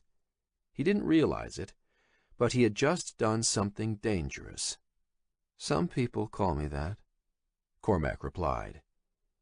Hardcore Cormac Riker was a nickname he earned early in his career. Cormac was top of his class in jump school and the Special Operations Preparation Course and Assessment, SOPC and SFAS, at Fort Bragg after 2 tours in Afghanistan. He had a special skill with languages and went deep on several missions. Left alone out there, things sometimes got turned around. It wasn't all black and white. But when it came down to it, the problem wasn't what Cormac had done. It was that his superiors caught him. After an IED attack on a convoy of Marines in the western Iraqi province of Al-Anbar killed one of his special op buddies, Cormac had taken it upon himself to find some justice. Armed with a blowtorch and a pair of pliers, he'd gotten the names and locations of those responsible. Late one night, he slipped out under the wire of the Al-Assad Air Base where his 82nd Airborne Division was stationed, went out into the town and attacked the Al-Qaeda compound his sources had named. Killed everyone inside. To send a message. That the message included the deaths of 24 unarmed Iraqis, half of them children, didn't bother Cormac, but it did bother the brass. A special investigation ensued. Surveillance images were shown of Cormac behind the supply depot, slipping under the chain-link fence. As far as the world knew, the incident was another senseless massacre by unknown forces. The media pegged it as a Shia-Sunni internal conflict, but everyone inside his unit knew who was responsible. "That's him," Cormac said, pointing at Jake O'Connell walking across West End Avenue and stopping at the corner of 104th Street. "Should we get out?" his partner asked. "No, wait." Cormac looked at him again. "I better get changed." The truth was, the Middle East never confused Cormac. Death fascinated him, and that scared other people. Which was good. Fear was an effective weapon. After a hushed discharge, Cormac did a rotation through the private security services, academy and the rest, but he didn't like to take orders, so he branched out on his own. Getting kicked out of Special Forces was an inconvenience, mostly because it removed his easy access to his favorite toys, but it opened a vista of new opportunities. In Special Forces, killing was just a part of the job, a reward for the low pay. But on the outside, it was amazing how much you could get paid for murder. Jake fumbled with his keys, trying to get in the apartment door. Elle opened it. "Your brother's here." "What?" Jake replied, not understanding. It had been a long day at the office. She swung the door in. Someone was on the couch. 8 years had passed since they last saw each other, but Eamon looked the same. He smiled at Jake. Jake didn't smile back. "Why don't you take Anna out to the park?" Jake whispered to Elle, striding in, throwing his suit jacket and briefcase on the entrance table. Under his breath, he added, "Why didn't you call me?" "I did, but you weren't." "Uncle Eamon is here!" Anna squealed from behind Elle, gripping the fabric of her mother's skirt and glancing furtively at her uncle on the couch. "I know, baby." Jake stooped to catch his daughter and swung her off her feet. "And me and your uncle need to have a chat." He brushed her blonde hair back. "Is that okay? Do you think you could go for a walk in the park?" Anna scrunched up her face in solemn deliberation. "Yes." "Good girl." He put her down gently. Jake waited until Elle and Anna were gone before walking into the living room. Rather than sit on the couch, he stood and faced his brother. He studied Eamon, that sledge of a nose broken in a schoolyard brawl but never fixed, the four-leaf clover tattooed on the side of his neck still proudly Irish. Now that he was closer, he saw Eamon's eyes had aged, and the confident mop of blonde hair on his head was showing gray in the shaved sides. "Didn't know you were out." "Been a week already," Eamon laughed. "Looks like we're about to switch places." He must have heard about what was happening at Atlas. "I had nothing to do with it." I bet that's what that Donovan fellow's saying, too. The smile slid from Eamon's face. "I spent a lot of time inside, and there's one thing everyone in there has in common." "What's that?" "They're all innocent." Jake rubbed his temples and sighed. "What do you want, Eamon? Come all this way to gloat?" "That's not nice, is it?" Eamon leaned forward on the couch, perched on the edge. "You don't need to be an asshole. Never even invited me to your wedding. Never met your kid before." He shrugged. "Beautiful girl, your Anna, and Elle is still the stunner." "What do you want?" Jake repeated. His brother only ever showed up when he needed something, usually money, and trouble was never far behind. He must have gotten Jake's address from their mother, but she hadn't asked Jake for permission. "Just wanted to say hello to my little brother, see if enough water had passed under the proverbial bridge." Eamon held his hands wide. "Forgiveness and all that." "Give me a break." Jake stuck his hands in his pockets and rubbed his silver eagle coin with his right hand. With his left, he gripped the memory key Donovan had given him. Though he spent hours examining its contents on his computer, the only thing he understood offhand was a database with stacks of financial records connecting shell companies all over the world. That enough might be damaging, but there were directories of software as well. He didn't trust any of the IT people at Atlas to have a look. Eamon hung his head. "I'm here because I heard about Sean." He looked up and stared Jake in the eye. "He was my friend, too." Eamon stood and placed a hand on Jake's shoulder. "You okay?" Jake called Sean's Aunt Rita for details the day before. She said a bus killed him, a random traffic accident. It took 2 days for the police to identify him, from immigration cameras at Heathrow, because Sean hadn't been carrying a wallet or any ID at the time of the accident. Jake stood in silence, staring into space. He rubbed his face. "Yeah, I'm okay." Having his brother there added to the surreal texture of the day. "Want to get a drink?" At least that was one thing they had in common. "Yeah, I do," Jake replied. In a few minutes they were next door in the Coal Cannon. You couldn't throw a stone in New York without hitting the window of an Irish pub.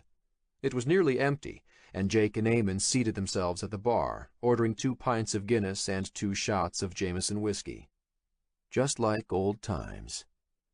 Only 2 other people were in the place, quietly talking in a dim corner, and another man, limping, came in behind them and seated himself further down the bar. "You go home and see Mom and Dad yet?" Jake asked. "Not yet, and neither of them came to see me inside the last 2 years. You?" "I go and see Mom from time to time, but she doesn't come out of her bubble." Jake looked at the floor. "I give her money, but I'm pretty sure Dad gets it somehow." "I'm sure he does," Eamon agreed. "Do you know when the funeral is?" Jake shook his head. It would cost a lot of money to fly the body home. Sean's aunt had no money, and Sean had few friends at home to help her. He hadn't thought about that. Sean had money, lots of it, but Jake had no idea what would become of his fortune now that he was dead. Jake now realized how little he knew about what his friend had been up to for the past few years. "We only see 2 things in people," Jake's dad used to say. "What we want to see, and what they show us."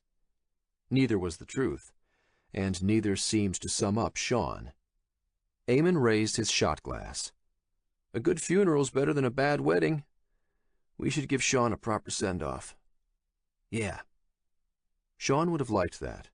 A good party. Jake raised his shot. "Cheers." Downed it with his brother. Eamon winced from the bite of the whiskey. "Are you going to come upstate, see the old boys?" He motioned to the bartender for 2 more. Jake took a deep breath. "I have a family now, Eamon, and I don't want all the bad stuff to come near us." They grew up rough, and while Jake had escaped that life, Eamon stayed close to the old gang, who still dabbled in petty crime, and sometimes more serious stuff, like the felony conviction that had landed Eamon behind bars. "Can't ignore where you come from, Jake." Eamon took a deep drink from his Guinness. "Anyway, seems you've moved up the food chain. Whatever I did was small potatoes compared to that boss of yours." "I don't want to talk about it." Eamon finished his pint in 2 more gulps and dangled the empty glass in the air, asking for another. The bartender nodded as he brought their second round of shots. "You remember that place in the woods where we used to hide?" Jake remembered. A treehouse he and Sean had built deep in the woods. In a rare act of camaraderie, Eamon had helped, stealing timber from local construction sites. Rough boards nailed together, hidden in the branches. At the time, it seemed like a palace, a sanctuary they could escape to from their foster homes. They spent weeks hiding in the woods sometimes, living off the land in the summer, starting when Jake was barely 10 years old, Sean 11, and Eamon 14. Runaways. Those were some good times. The second round of shots arrived, and Eamon picked up one and downed it. They were. Jake remembered having fun, even with his brother. Days spent lounging in the sun, swimming in a nearby creek. Now that part of the forest was mostly new development, condos and strip malls. But the old farm was still there. "He was my friend, too," Eamon said again as he placed his shot glass down. "There's something else I learned on the inside." Jake looked away. "And what's that?" He didn't reach for the other shot next to Eamon. "There's no such thing as coincidences." "Which means?" "Your best friend getting killed in a random accident when all this stuff is going on with your boss? "So what do you think happened?" Jake cut him off. The accident report from London was definitive. The bus driver swerved to avoid a bicyclist and jumped the curb, hitting and killing Sean. "What was Sean involved in?" Eamon asked. "Tell me Sean wasn't involved with Donovan in some way." He leaned in close and stared Jake dead in the eyes. "Tell me that, and I'll go." Jake gripped the memory key from Donovan in his pocket. He knew Sean had done something for Donovan in return for a favor, a well-paying job for Jake so he could provide for his wife and new daughter. Jake wanted to shout and scream about it, but he didn't trust his brother, the same way he didn't trust his father. Hard-won wisdom. But not saying anything said a lot. Eamon lifted one finger and pointed at Jake. "I knew it! I feckin' knew it! Who was Sean working for?" Jake didn't know all the details, but he knew a little. "He was doing a lot of work for Bluebridge, here in New York, out in Hong Kong, all over." "Bluebridge?" Eamon frowned. Then his eyes widened. "Yeah, I heard of them. On TV all the time." His eyes narrowed. "Are they connected to Donovan?" The connection dawned on Jake just as Eamon said it. "Donovan said Bluebridge was setting him up, framing him for stuff he didn't do." Jake blurted before thinking. Eamon pounded the bar with one fist. Everyone turned and looked at them. "You see, I knew it! Tell me what you know, Jakey. These bastards might think they're above the law, but they'll not get past me." It was all still a shock. Jake's mind spun, connecting the dots. But there was one thing he did know. "I shouldn't have said that." He didn't want his brother involved, not in any way. "What?" Jake looked Eamon in the eye. "I don't trust you. Plain and simple." "You've got to be kidding me." "Go home, Eamon." Jake picked up his Guinness and took a sip, then put it back down. "Wherever home is for you now." Eamon didn't move. "How many times do I have to say I'm sorry?" "Go home," Jake repeated. "Jesus Christ, Jake, we were kids. I'm sorry." Jake stared at his beer, an image forming in his mind of the frozen interior of a car. "Just go." Chapter 8. Outskirts of Shenzhen, China. Jin rubbed her eyes. "Can I come in?" she asked. Wu-Tang blinked at her through the open door of his apartment, a mop of unruly black hair disheveled above his boyish face. "Jin? Who do you think?" She rolled her eyes. She was right in front of him. "Can I come in?" she asked again. Yeah." Wu-Tang nodded, rubbing his face. "Just a second." He disappeared but left the door ajar. Jin heard him shuffling around. He had to be picking things up, trying to tidy. She'd dropped in without warning. "You don't need to clean up for me," she tried to tell him, but it was futile. She knew he had a crush on her. They'd been working together on a Ministry of Public Security project for more than 6 months, on and off. More noises from behind the door.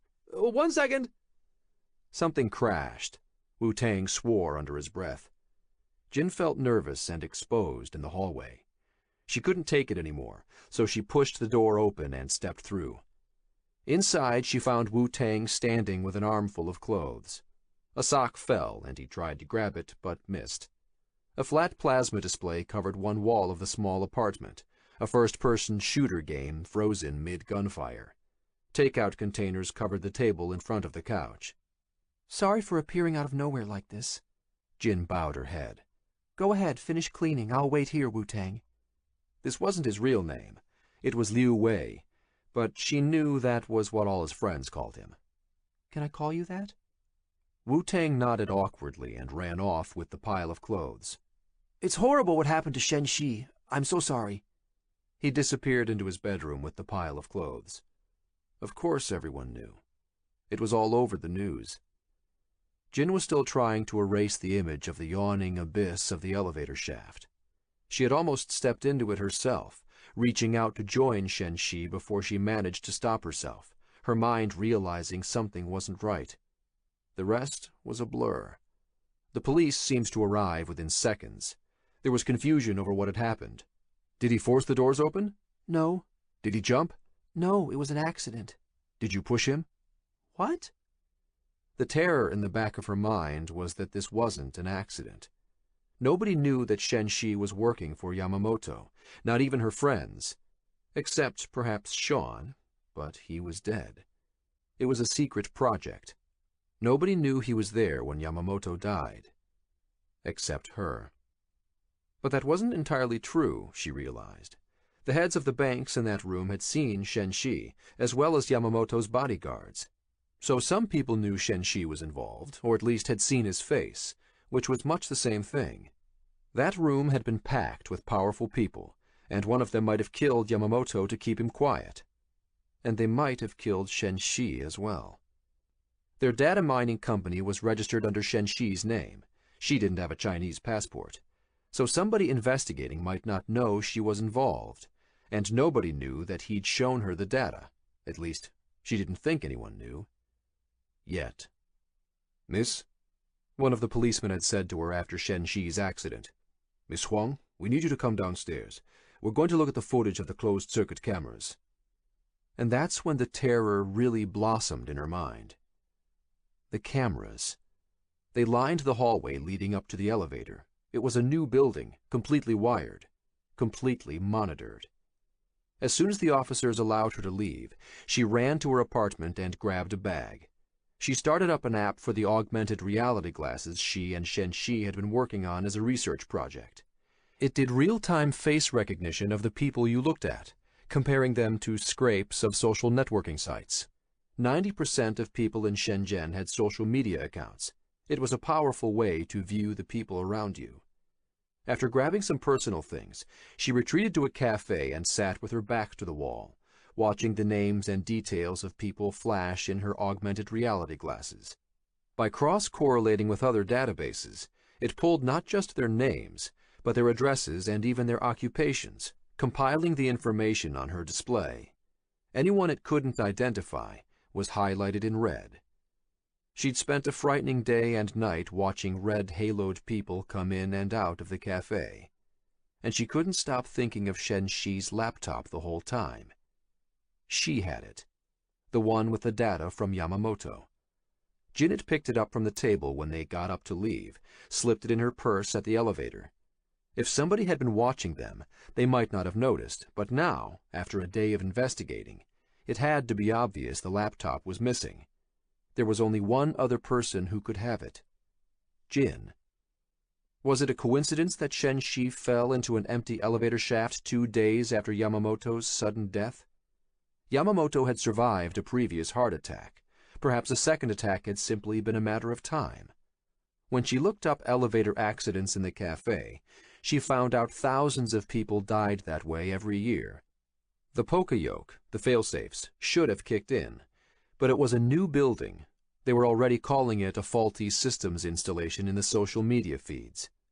But what about Sean Womack? Adding a random traffic accident to this cluster of deaths seemed beyond chance. Jin had two choices. Either it was coincidence, in which case she made herself look suspicious by running and hiding, or it wasn't, and some unknown forces were hunting down and killing people associated with the data Shenxi dug up. It wasn't hard to decide on the cautious approach. She needed to hide somewhere and look at Shenxi's data in detail, figure out what it meant. The same filtering of social media sites she used could also be used against her, so she couldn't go to any of her good friends, not even old friends or associates. She needed someone she could trust, but who was at a distance from her electronically. Wu-Tang had immediately come to mind. Wu-Tang appeared from his bedroom and stood awkwardly in front of her, smiling. Jin hadn't accepted his friend requests yet. He was cute and nice, but she knew how he felt about her. He told her in a million silent ways. And she was wary of romantic relationships. To be honest, she was shy. The only place she didn't feel awkward was in front of a computer screen. "I know this is crazy, but can I stay here for a few days?" she asked, fighting her own desire to turn and run, to go to Shenxi's family, her family, and share her grief and terror with them, burrow into their warm embrace. But part of her knew that could be dangerous, for her and for them. Wu-Tang blushed. "Yes, sure, of course. I just don't want to be alone. Please, please, don't make a big deal of it," she stuttered. "I won't. Don't worry." Glancing sideways, he grabbed underwear off his kitchen counter. Do you want a drink?" "No." She noticed she was shaking and held the counter to stop her hand from trembling. "Can I sit down?" Yes, I'm being rude. Please, sit." Wu-Tang motioned to the couch. "I'll get you some water." Jin made her way to the couch and collapsed into it, dropping her bag on the coffee table. She hadn't slept the whole night before. Wu-Tang appeared with the water. "Thank you." Jin took the glass. "I was about to go to my family." Wu-Tang hovered over her, clearly unsure of what to do. "It's my grandfather's birthday. I can cancel." "No, don't." Jin stood, still holding the water glass in her right hand as she took Wu-Tang's hand with her left. "Don't change anything you're doing. I'll be fine here for a few hours alone. I needed somewhere." Her voice trailed off. "Wu-Tang, I need you to promise me something." She squeezed his hand, stared into his eyes. "Anything," Wu-Tang said. "You cannot tell anyone that I'm here." Silence. She held his gaze. From the look in his eyes, she could tell he understood what she was asking. Something was going on, and if he accepted, he would be an accomplice by association. A moment of truth passed. Then Wu-Tang squeezed her hand back. "No one. I promise." Jin felt tears coming. "Thank you, Wu-Tang. I'm sorry if I didn't return your friend requests. I've been... Sit down and relax. I'll put some tea on." A warm smile spread across Wu-Tang's face. "Really? Don't worry." For the first time since the accident yesterday morning, Jin felt some measure of safety. She kissed Wu-Tang's hand. "Thank you." Wu-Tang blushed again, a deeper shade of red this time. Letting go of her hand, he turned and busied himself with cleaning up some more while the tea brewed. Then, apologizing profusely again, he excused himself and said he'd be back in a few hours. In the meantime, she should make herself at home. Jin said she'd take a nap, and he provided a blanket and pillow. She asked for the router code, of course, so she could connect. As soon as Wu-Tang was gone, Jin started her laptop and logged into one of her DARKNET accounts through an anonymous browser. Then she took out Shenxi's laptop. She stared at it for a few seconds, still unable to comprehend that he was gone. It was all so surreal. There had been no time to grieve yet, not with the blind terror that filled the space between every synapse in her brain. She had to think. Shen said that Sean Womack had recommended them to Yamamoto. 3 weeks ago, Sean had sent her an odd email message. Remember the nuggets. That was it. He hadn't responded to her email when she asked what he meant. It was the first direct message she had from him in months. She turned on Shen Shi's laptop and entered his security code, then opened the Tor anonymous browser and typed Sean Womack into the search box. Sean's blog popped up as the first search entry, www.seanwomack.com, followed by pages for several agent-based ebooks he'd authored along with his social media pages. There was a new post on his blog, written the previous day, on the quarterly results for his cryptocurrency mining operations. It had to be automatically generated, but still it was creepy that it was signed Sean Womack. She clicked his main social media page. It exploded onto the screen with hundreds of new messages from people expressing their condolences.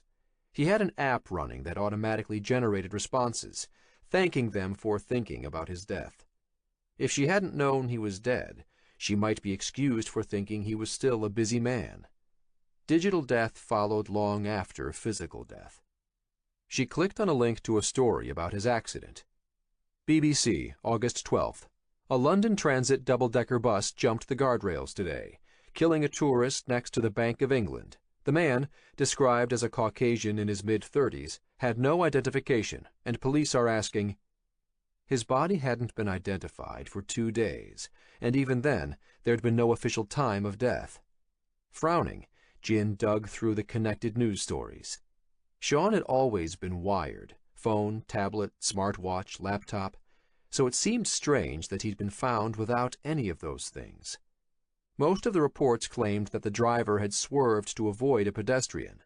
A social media post by the bus driver's son swore that his dad hadn't swerved, that the steering system had malfunctioned and the bus had caused the accident by itself. The story was buried amid others claiming that London Transit was testing new collision avoidance systems in its buses. Had someone hacked the system? It wouldn't be the first Grand Hack Auto story.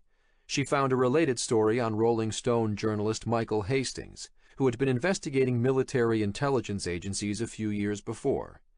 Hastings had died in a mysterious car accident the day after telling colleagues he was going off the radar. There was evidence that he was the victim of a car cyber attack. It was also strange that Sean had been carrying no ID. Jin remembered Sean as being careful, always aware of his surroundings. Exhale. Let the stress out. She had to think. Maybe she should look at the data again. She opened a visualization app and loaded the information Shen Shi had shown her. Yamamoto had given Shen Shi access to a wide range of databases, many of them technically illegal to access, Chinese ministry databases of medical files, police records, in addition to the usual social media feeds and commercial banking and credit card databases. The strange activity Shen Shi had flagged was from a group of people whose online behavior had changed, where they had started making donations to the Chinese Politburo and PLA. Jin made a fresh pot of tea, then sat to begin a new analysis. She tagged unusual deaths from the police records and cross-correlated them with the groups of people flagged in Shen Shi's analysis. Outliers popped up right away. Suspicious pacemaker failures, strange drug mix-ups. By themselves, they were within the noise of probability distributions. But when linked with Shen Shi's data, it became obvious something else was going on. One way or the other, all these people liquidated most of their assets just before their deaths. On her screen glowed a connected trail of wealthy dead people that stretched all across China. August 17th, Wednesday. Chapter 9. Blue Bridge Offices, Stamford, Connecticut. The receptionist smiled. You can't go in, sir. Jake glanced around the Blue Bridge lobby. Big enough to be an aircraft hangar, its polished marble floors reflected the overhead chandeliers. Entering through the phase-shifting glass entrance doors, which lightened and darkened depending on exterior lighting, was an otherworldly experience, like passing through a time portal into the future. The chandeliers hanging in the Blue Bridge lobby were famous. Jake saw an article about them in one of his wife's architecture magazines. Unique artworks by some Japanese postmodernist, forged in huge 3D printers from sintered quartz. In person, hanging from the 30-foot ceilings like shimmering angels, they seemed to say, "Herein lie the gates to power and wealth," to anyone who dared enter. Jake looked back at the receptionist, flashing his best high-wattage smile. "Like I said, I know Mr. Villegas. Could you please call him?" He inspected her nameplate, then inspected her. Flawless skin, hair done in a business but sexy bun, and a Burberry-patterned neckerchief tied in a neat bow. "Cindy, please, this is a personal matter," Jake added. "Sir, you cannot meet with Mr. Villegas today. You will have to make an appointment." Cindy checked her screen. "I could put you in for a video meeting sometime over the next 2 weeks. Let me check the scheduling system." No chance of getting anywhere with her. Cindy was a professional goaltender. Nodding, Jake leaned onto the reception desk and looked at the display on his smartphone. He was researching some of Sean's businesses, trying to find out what he'd been involved in before the accident. Sean had been working in banking, designing automated trading systems. That much he knew. His friend also mentioned something about cryptocurrency mining. Jake had heard of it, but wasn't familiar. He pulled up an online definition. Cryptocurrencies are software-based online payment systems, the first of which, Bitcoin, was introduced in 2009. Payments work peer-to-peer without a central administrator, which has led the U.S. Treasury to call them decentralized virtual currencies, a cryptocurrency or digital currency. A key feature is that funds and funds transfers can be completely anonymous. Jake continued reading while Cindy searched the scheduling system. Cryptocurrency mining was an activity used to generate new digital funds. So Sean had been involved in an online money generation scheme. This didn't surprise Jake. Cryptocurrencies could be pegged to U.S. dollars and even used to create bit shares of virtual online corporations. Money shifted from one place to the other, all outside of governments and regulators. He read another web page. Digital currencies have been the subject of scrutiny amid concerns that they can be used for illegal activities, much like cash. In October 2013, the U.S. FBI shut down the DARKNET Silk Road black market and seized 144,000 bitcoins, worth $28.5 million at the time. Jake sighed. What had Sean gotten himself tangled up in? And what was a darknet? He clicked another online definition. A darknet is a private network where connections are made only between trusted peers, often associated with underground web communications and technologies, commonly associated with illegal activity or dissent. Darknets are anonymous, enabling users to communicate with little fear of government or corporate interference. Jake could barely keep up with the jargon. "Are you available on Thursday, 2 weeks from now, at 2:45 p.m.? Cindy asked. Jake looked up from his phone. "Sure, I'll take the meeting." "Very good." The interior courtyard was visible through the glass wall behind Cindy's desk. Constructed like a ziggurat, Blue Bridge headquarters was reminiscent of Egyptian or Mayan stepped pyramids. But instead of being filled with stone, the interior was hollow. Each floor had offices. He could see a smattering of people standing and walking on all levels, ringing its circumference, all of it chrome and glass, creating a semi-transparent structure with vines and plants hanging off the interior balconies like a modern Babylon. The inside area was as large as a football field. Workers were busy setting up for the event tonight, a fundraiser in the inner sanctum of Blue Bridge. He tried to get a ticket. It wasn't possible, not even through his wide network of connections.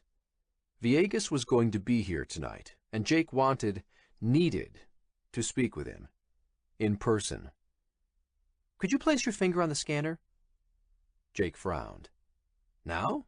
For an online meeting in 2 weeks?" "We require everyone we schedule meetings with to bio-authenticate." "Are you kidding me? What if I was remote?" Cindy wasn't fazed. "Our procedure is to send out teams to authenticate remotely." Jake stared at the scanner in front of him, his Atlas work email displayed on it. He knew they were paranoid here. All the big hedge funds, Vanguard, Cerberus, BlackRock, were secretive to varying degrees, but Bluebridge took the ribbon. Working here was like joining a cult. Management warned employees not to talk to outsiders about anything they did here, and could only communicate via approved devices, whether work or personal. Bluebridge recorded every conversation and email. It was the only place he knew of that had 4 chief security officers, all of them high-ranking ex-CIA. It wasn't like the security apparatus of any other corporation. Then again, Bluebridge wasn't like any other corporation. Henry Montrose III, the founder, had made a reported $5 billion the previous year, with Viegas not far behind, making them the highest-paid executives on the planet. That was as much money as run-of-the-mill billionaires made in a lifetime, but at Bluebridge they gave the impression they were only getting warmed up. Jake glanced from the scanner to Cindy, then pressed his thumb onto it. Something fluttered past him, and Jake tensed up and turned around. He was about to tell Cindy that a bird had flown into the lobby when another of whatever it was buzzed past. "Delivery drones," Cindy advised, smiling. "It does take a little getting used to." Jake watched this one zip down the corridor. It was a 4-prop helicopter, much like the ones carried in electronics stores, with a small package secured underneath. 2 people walked up the hallway, talking, oblivious to the device flying at them, and Jake was about to yell a warning when the drone executed a neat sidestep around them. The people didn't even look up or acknowledge its passing. "Thank you, Mr. O'Connell. You will get a message the day before the meeting with instructions." Jake lifted his eyebrows in response. "Sure." Who knew what he'd be doing in 2 weeks? Yesterday, after his brother's visit, the SEC had served Jake formal investigation papers by a bailiff. They'd instructed Jake not to leave the New York metropolitan area, not to contact Donovan, not to erase any emails or documents. Not a surprise. He'd expected it to happen, so he hadn't paid it much attention. What he had been doing was researching Bluebridge. Many of the shell companies listed on Donovan's memory key connected to it, through circuitous ownership networks spanning the global financial system. Was Bluebridge framing Donovan? Did it have anything to do with Sean's death? Jake had met Viegas several times before shaking his hand at Atlas last week, a few times at MIT when visiting Sean, then once more at Bluebridge. Viegas scored low on Jake's psychopath scale, more Dalai Lama than the other way around. Sean might have been the brilliant one, but Jake's skill was reading people, noticing what they were thinking. He wanted to confront Viegas, see how he reacted. Not a sophisticated plan, but he realized now that they wouldn't let him stand there and wait. "I took the liberty of ordering you a car service," Cindy said. "I assumed you came in from the train station?" Jake glanced over his shoulder to see a car waiting beyond the entrance doors. It wasn't a taxi. It was a limo. He nodded. "Thanks, Cindy." Elle and Jake didn't have a car.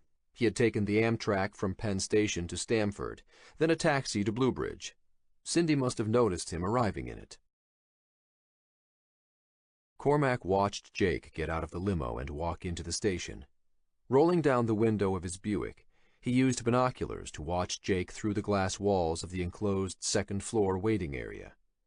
After 10 minutes, the southbound Amtrak pulled into the station, obscuring Cormac's view of Jake. A minute later, it pulled out of the station, leaving an empty platform behind. "We're good," Cormac keyed into the encrypted messaging app on his phone. He was leaning forward to start his car when he spotted something from the corner of his eye. A taxi headed out of the station, already up the road, with Jake in the back seat.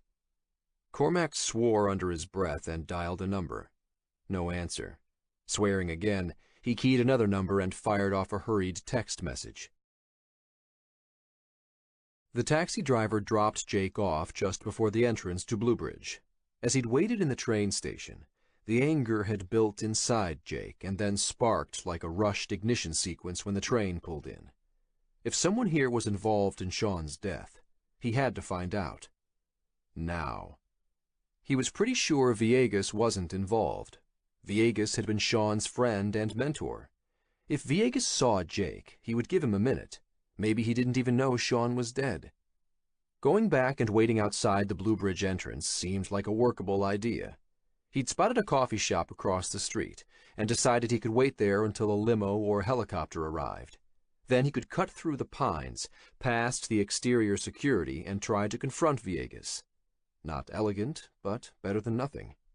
The moment Jake disembarked from his taxi, a black limo pulled in through the front security gate, the outline of Villegas's head visible through its tinted window. Lucky, but it was perfect timing. Ducking through the trees, Jake jogged to the entrance just as Villegas got out of the limo and passed through the front doors. Someone shouted behind Jake.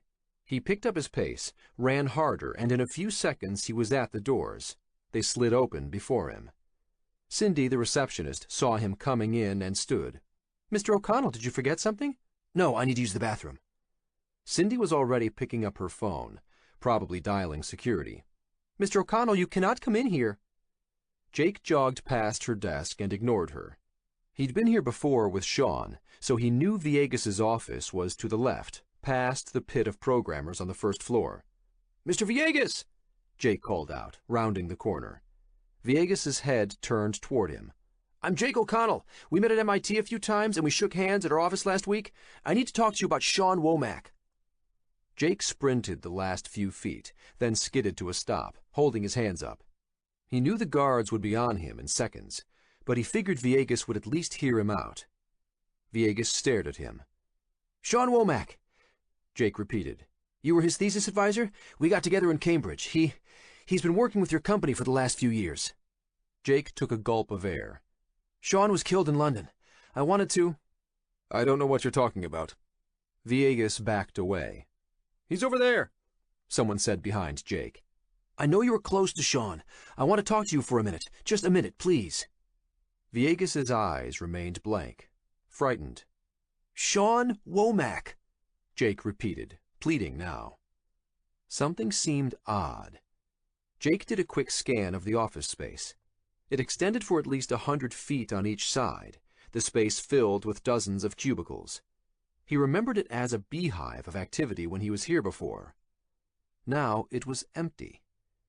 Someone grabbed Jake's arms, pulling them behind his back as he stared at Villegas. He felt cold metal. Click, click, click. Handcuffs tightened around his wrists. "What the hell?" Jake tried to twist around, but now 2 people held him, lifting him from the ground. "Mr. Jake O'Connell, you have the right to remain silent." Jake craned his neck around enough to see police uniforms. 4 of them were behind him, with more streaming into the lobby. Red and blue lights flashed and shimmered in the chandeliers overhead. "You have the right to an attorney." "Are you kidding? I just ran in here. You can't arrest me for that." How did they get here so fast? They continued to read him his Miranda rights. "What is this?" Jake shuffled forward. 5 police cruisers were parked outside the entrance. "Does this have to do with the SEC investigation?" The front doors slid open in front of Jake, and the policeman standing on the other side answered his question. "No, Mr. O'Connell, you're being arrested for rape." Chapter 10. Shenzhen, China. Yawning, Jin pulled off the bed covers and called out to see if Wu-Tang was home. No response. Getting out of bed, she opened the door and peered outside the bedroom. The apartment was empty, quiet, and immaculate. She hadn't even heard Wu-Tang leave. He'd been gracious to her when he returned from his family event. Rather than make some insinuation about the 2 of them sharing his bed, he'd insisted she take the bedroom. After changing the sheets and grabbing a pillow and covers for himself, he shepherded her into his room despite her protests, telling her they could talk in the morning. After not sleeping the night before, she fell asleep as soon as her head hit the pillow. Wu-Tang's apartment was in a high-rise complex, one of a dozen cookie-cutter buildings that had sprung up almost overnight, towering residential mushrooms in the Yu-Hai district. It was modern and comfortable, if small. The bedroom was the only closed room, apart from the tiny bathroom with its shower stall. leading onto an open-plan combined living room and kitchen, not more than 600 square feet, and painted stark white. Unimaginative framed prints of orchids decorated the walls. The main defining feature was the massive flat-screen display that covered the living room wall, and above that, a mass of wires connected to several routers. Most important, Jin felt safe here. The days before seemed like a nightmare, but on the coffee table next to her laptop was a rude reminder that it wasn't a dream. The card from the policeman who had interviewed her after Shenxi's accident. She stared at it, willed it to go away, but it wouldn't. The shock of her cousin's death was fresh. Jin felt flat, single-dimensional, her emotions a distant concept that belonged to someone else. On the counter was a note from Wu-Tang saying he'd be back before noon. He had to go out to the office. Instinctively, she checked for her cell phone before realizing she'd left it at her apartment. If someone was looking for her, a cell phone was a beacon that could pinpoint her. Better to be safe. But there would be dozens of messages on it from her mother and aunts. Better check my email. Reaching into her backpack by the door, she pulled out and opened her laptop, putting it on the coffee table. Jin had left emails for her family saying she was fine, staying with a friend, but they'd be frantic by now. She should be frantic herself, but somehow she wasn't. She felt numb. Jin filled the kettle on the kitchen counter and turned it on, then walked over and opened the sliding patio doors that led to the small concrete balcony outside. Humid air and the noise of traffic 10 stories below rushed in through the open doors. Rows of nearly identical skyscrapers stretched into the distance to the glistening waters of Qianhai Bay. Her laptop pinged. Someone was messaging her. Sitting on the couch, she opened her encrypted messaging app. Wu-Tang. You okay? Worried about you. She smiled. She liked that he was worried about her. Jin. I'm fine. The cursor blinked. Wu-Tang typed on his end. I've been looking up digital autonomous corporations, DACs, the stuff Shenxi was researching for Yamamoto. Appended to his message was a list of web pages. Jin clicked on the first one, and an article popped up from Forbes magazine about the recent flourishing of autonomous corporations operating on darknets, linking them to organized crime. Identity DAC is a digital corporation that manages the valuation and disbursement of stolen identities and credit card numbers. The FBI and Interpol have been investigating the sudden explosive growth of Identity DAC, but due to the distributed nature of its operations. Wu-Tang. Are you reading? Jin responded, yes, still scanning the end of the identity theft story. The article had links to another discussing Black Corp, a criminal collective for hacking, and Ransom Corp, which enabled attackers to use an encryption virus to ransom the contents of a target's hard drive. Wu-Tang. I need Shenxi's credentials. Can you get them? Shenxi's laptop was next to Jin. She knew his usual passwords. Yes, she typed back. The list of autonomous corporations went on and on. Jin scanned them, a low-voltage tingling working its way down her back. Something related to this must have been what Yamamoto was planning to expose to the banks. What got him killed. What got Shenxi killed. Jin. When are you coming back? Wu-Tang. A few hours. There's an emergency I need to fix.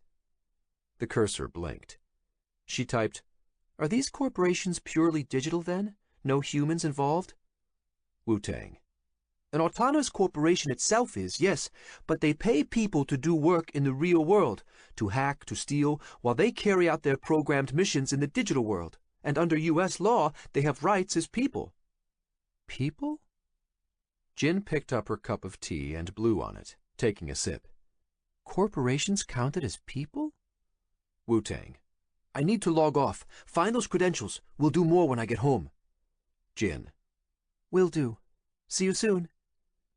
Wu-Tang logged off the messaging app, and Jin sat back with her cup of tea. On her laptop screen, an alert flashed, advising 22 unread email messages. Deciding she didn't have the emotional energy to deal with that right now, she closed her laptop. So autonomous corporations used humans to do their work in the physical world. She'd heard of them, glanced at articles on cryptocurrencies when going over the morning news, but she'd never considered the implications. Leaning forward, she grabbed her backpack and took out Shenxi's laptop. Shenxi. Her hand trembled. She put her cup of tea down, spilling some of it as the sobs came. The fear she'd felt since the accident all turned to sadness. Shenxi was gone. Her resolve hardened. Someone had done this to her cousin. They had to find out who. She settled onto the couch with Shenxi's laptop and found his encrypted password locker, opened it, and sent the contents to Wu-Tang. Logging in as the administrator, she changed the password, then opened an anonymizing web browser. It was strange that Sean had been carrying no ID. Jin remembered Sean as being careful, always aware of his surroundings. He had friends everywhere, and he wouldn't be without identification unless it was on purpose. Had someone stolen his wallet? Was it a robbery? It seemed unlikely. She repeated the web searches she did the night before to see if she missed anything, then scanned the list of results. On the third page, a connection popped up that she hadn't seen before. Vidal Villegas. Vidal Villegas had been Sean's thesis advisor at MIT. She remembered hearing about the mentorship from Sean, who used to joke about having someone at the top of the industry.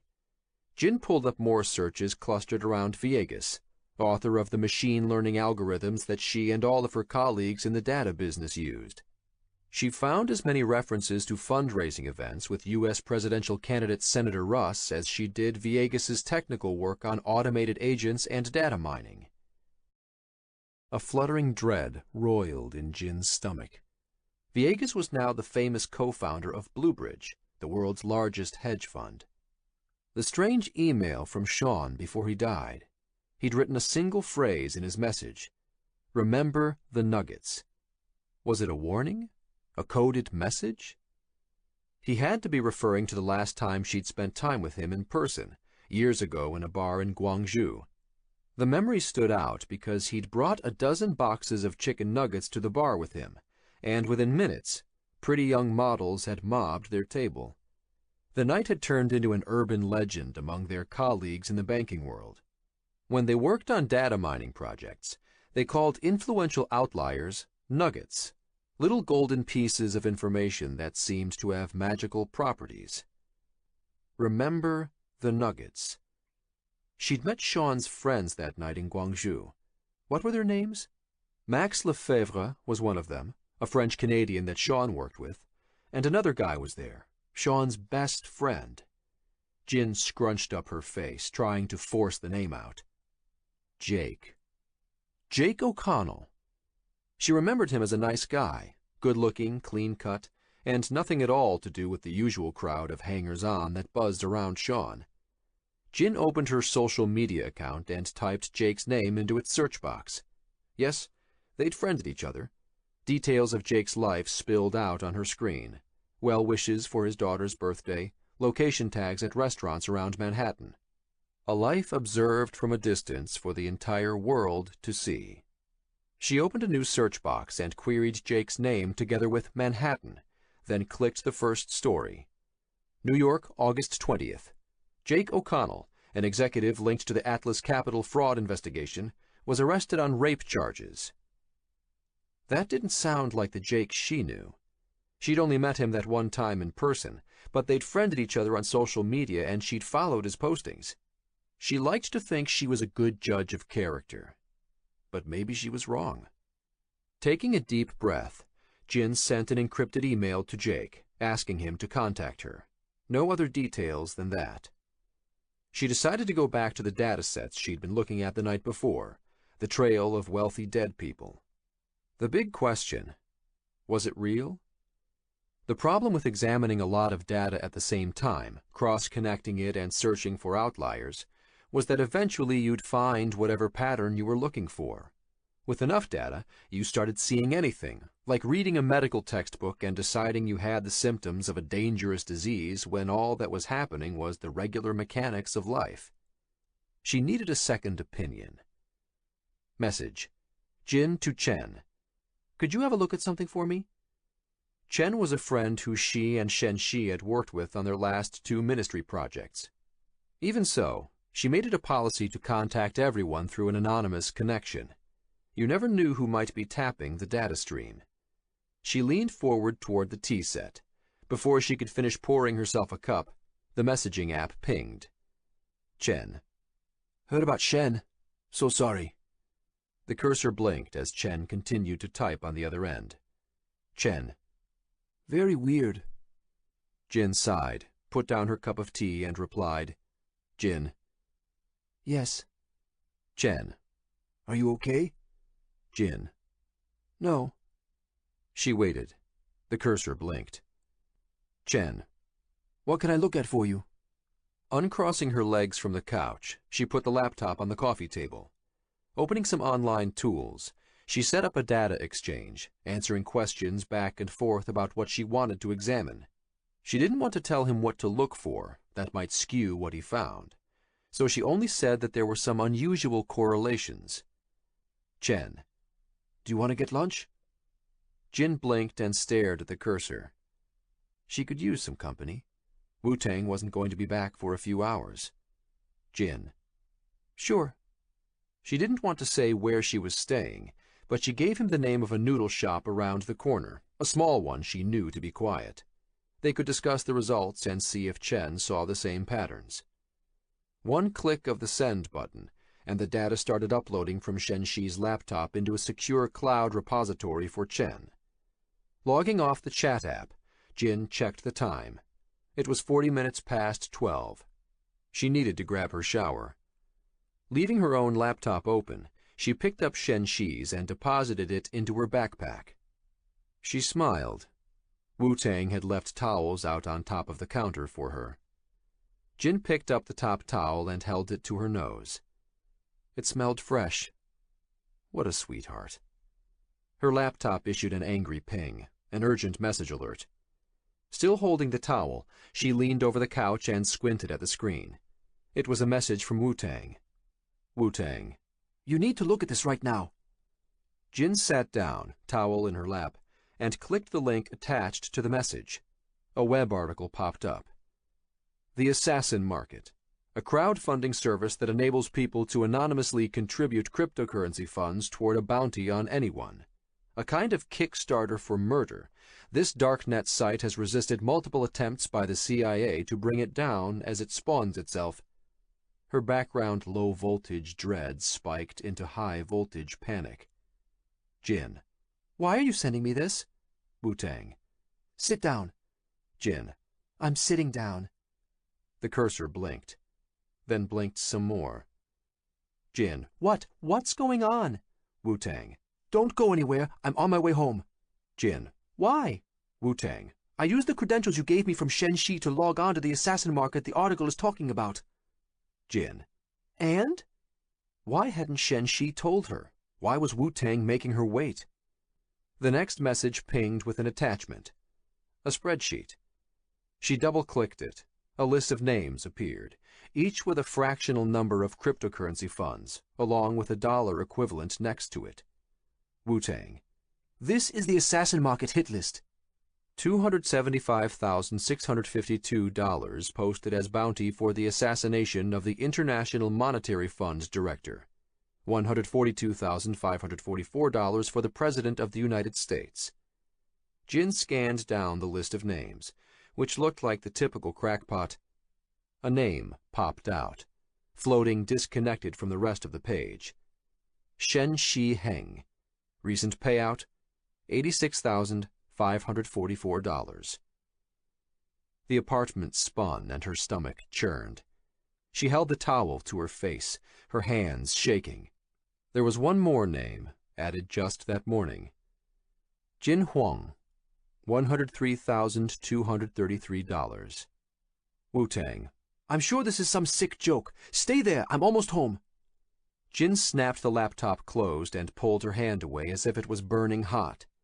She got up, knocking the table, spilling the tea. She grabbed her backpack with Shen Shi's laptop. She had to get out of there. But where would she go? She turned to the patio doors. Better close them. Pull the curtains. Hide. Behind her, the apartment door splintered and flew open.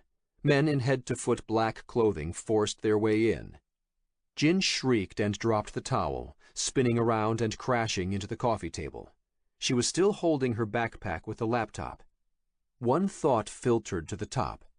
They had to be after Shen-Shi's data. Scrambling to stand, she swung the backpack out the balcony door just as one of the men grabbed her and pushed her to the ground. She watched the bag clear the balcony railing outside and fall from view. Squirming, Jin tried to get up, but the man held her down, wrapping his arms around her. Two others stormed into the bedroom and kicked in the bathroom door. A fourth man entered the apartment slowly, pulling a syringe from one of his pants pockets. Jin's eyes went wide as she watched him hold it up and squirt liquid from its tip. She tried to scream, but the man restraining her had his hand clamped firmly over her mouth. The fourth man grabbed her arm and stuck the needle into it, plunging the contents of the syringe into her veins. Her vision swam.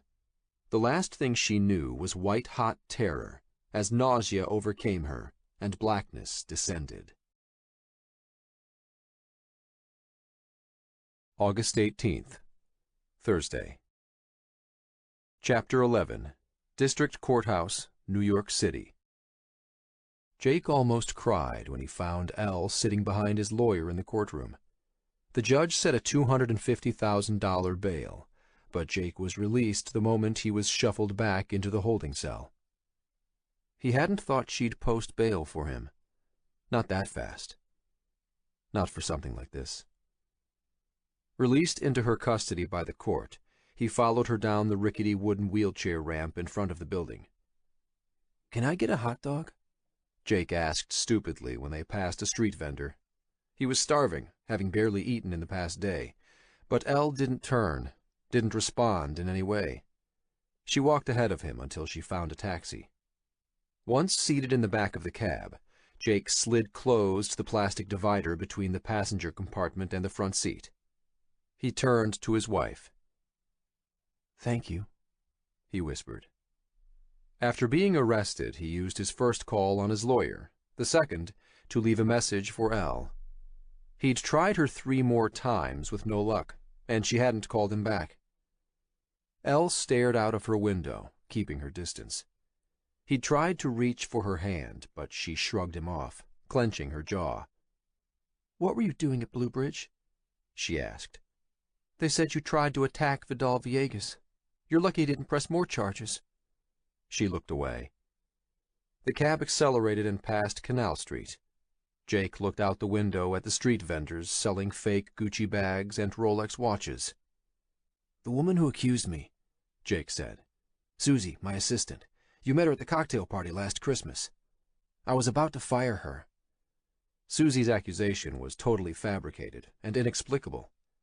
"Maybe this whole thing at Atlas has her scared and she needs money. I don't know." "Like last time?" Elle stared hard out the opposite window.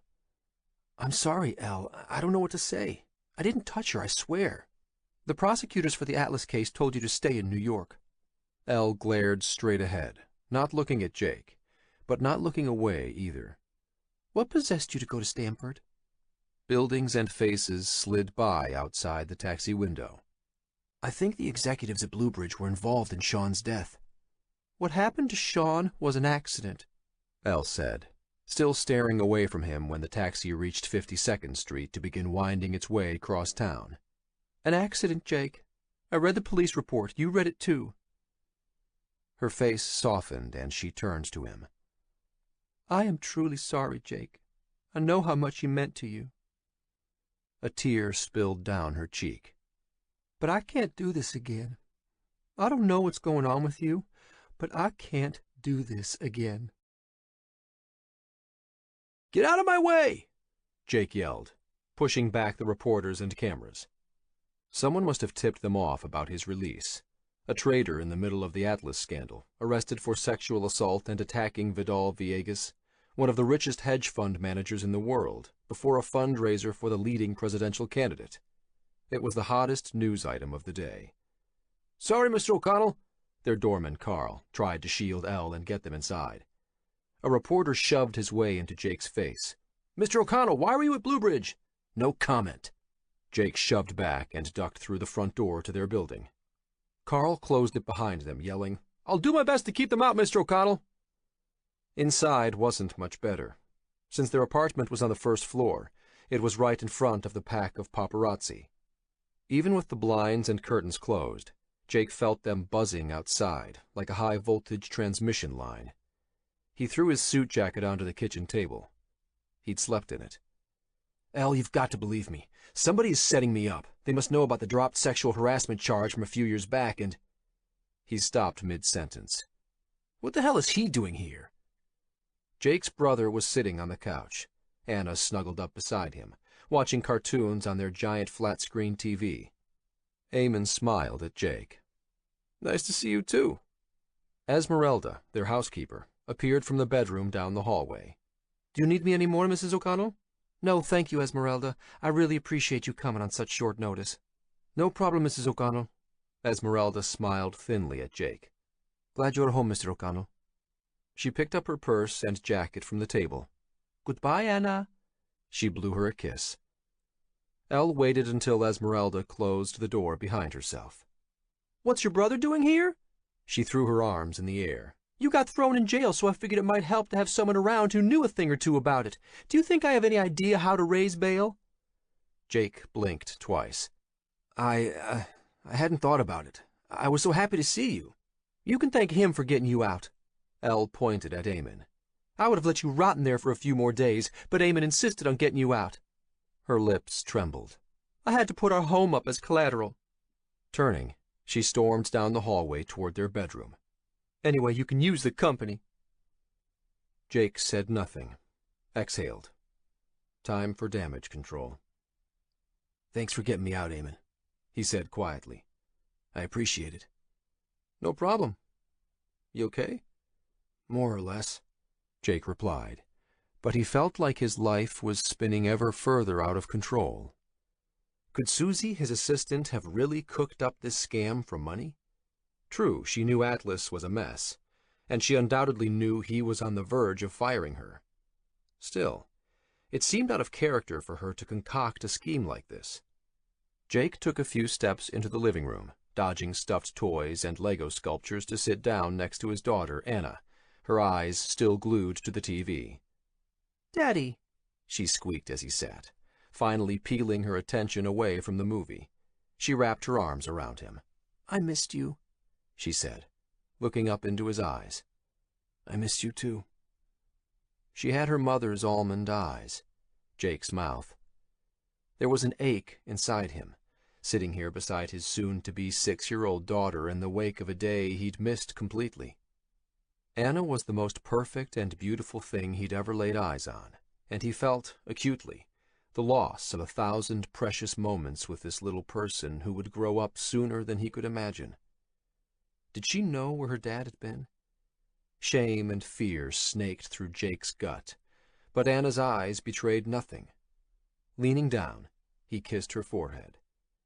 She scrunched up her face and said, "Yuck, Daddy," then squirmed free to return her attention to her cartoon. Jake glanced around the apartment. Something was out of place. The luggage stacked by the door. "Elle, what's with all the bags?"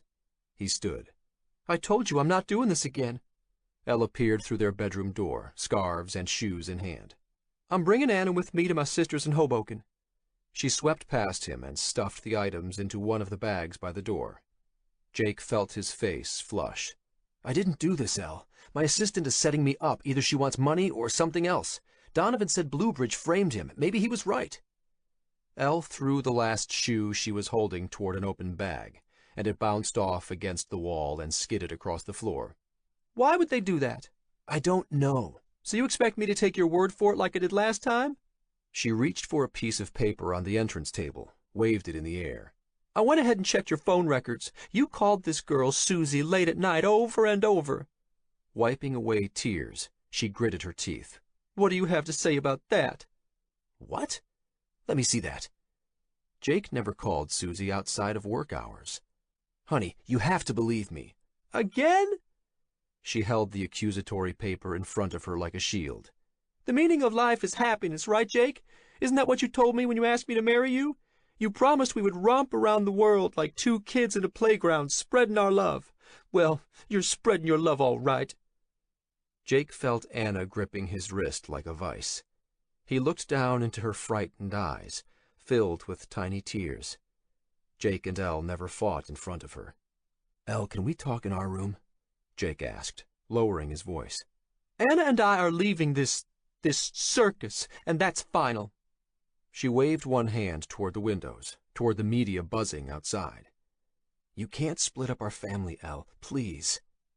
Elle took 2 steps toward Jake and shoved a finger in his face. You are the one splitting this family up. I don't need all this money you're chasing. I don't need... She jabbed her finger toward the front windows. This. I didn't do this, Jake pleaded, his voice barely more than a whisper.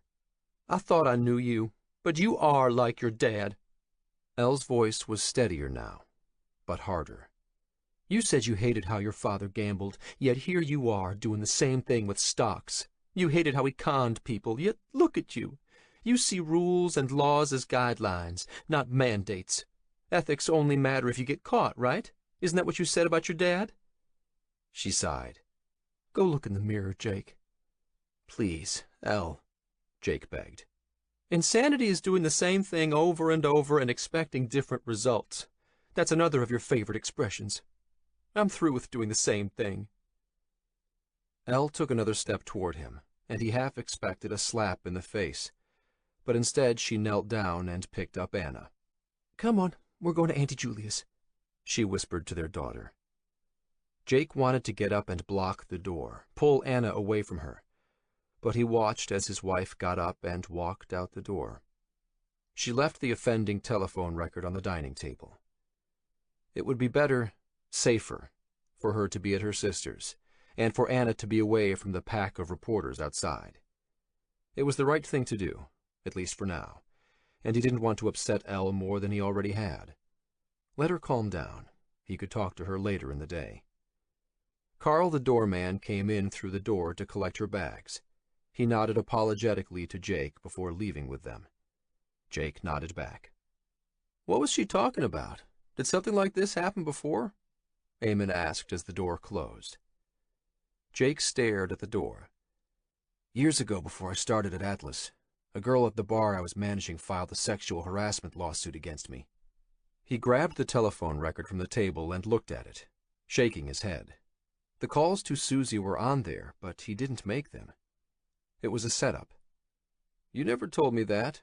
We haven't exactly been close, have we? Eamon paused. Did you do it? Back then? Jake's cell phone buzzed and he pulled it out, expecting a message from Elle. But it was from that Joseph Barbara guy, the client from Atlas that Donovan had told him to ignore. He clicked his phone off and put it back in his pocket. No, I didn't, Jake replied. I was going to fire her for stealing from the petty cash. She preempted me. Seems like a big coincidence, Jake. What happened? The owner settled out of court. Didn't want the bad press. You know the media is going to find out. Jake nodded. Whoever's setting me up, they knew how bad it would look. He swore under his breath.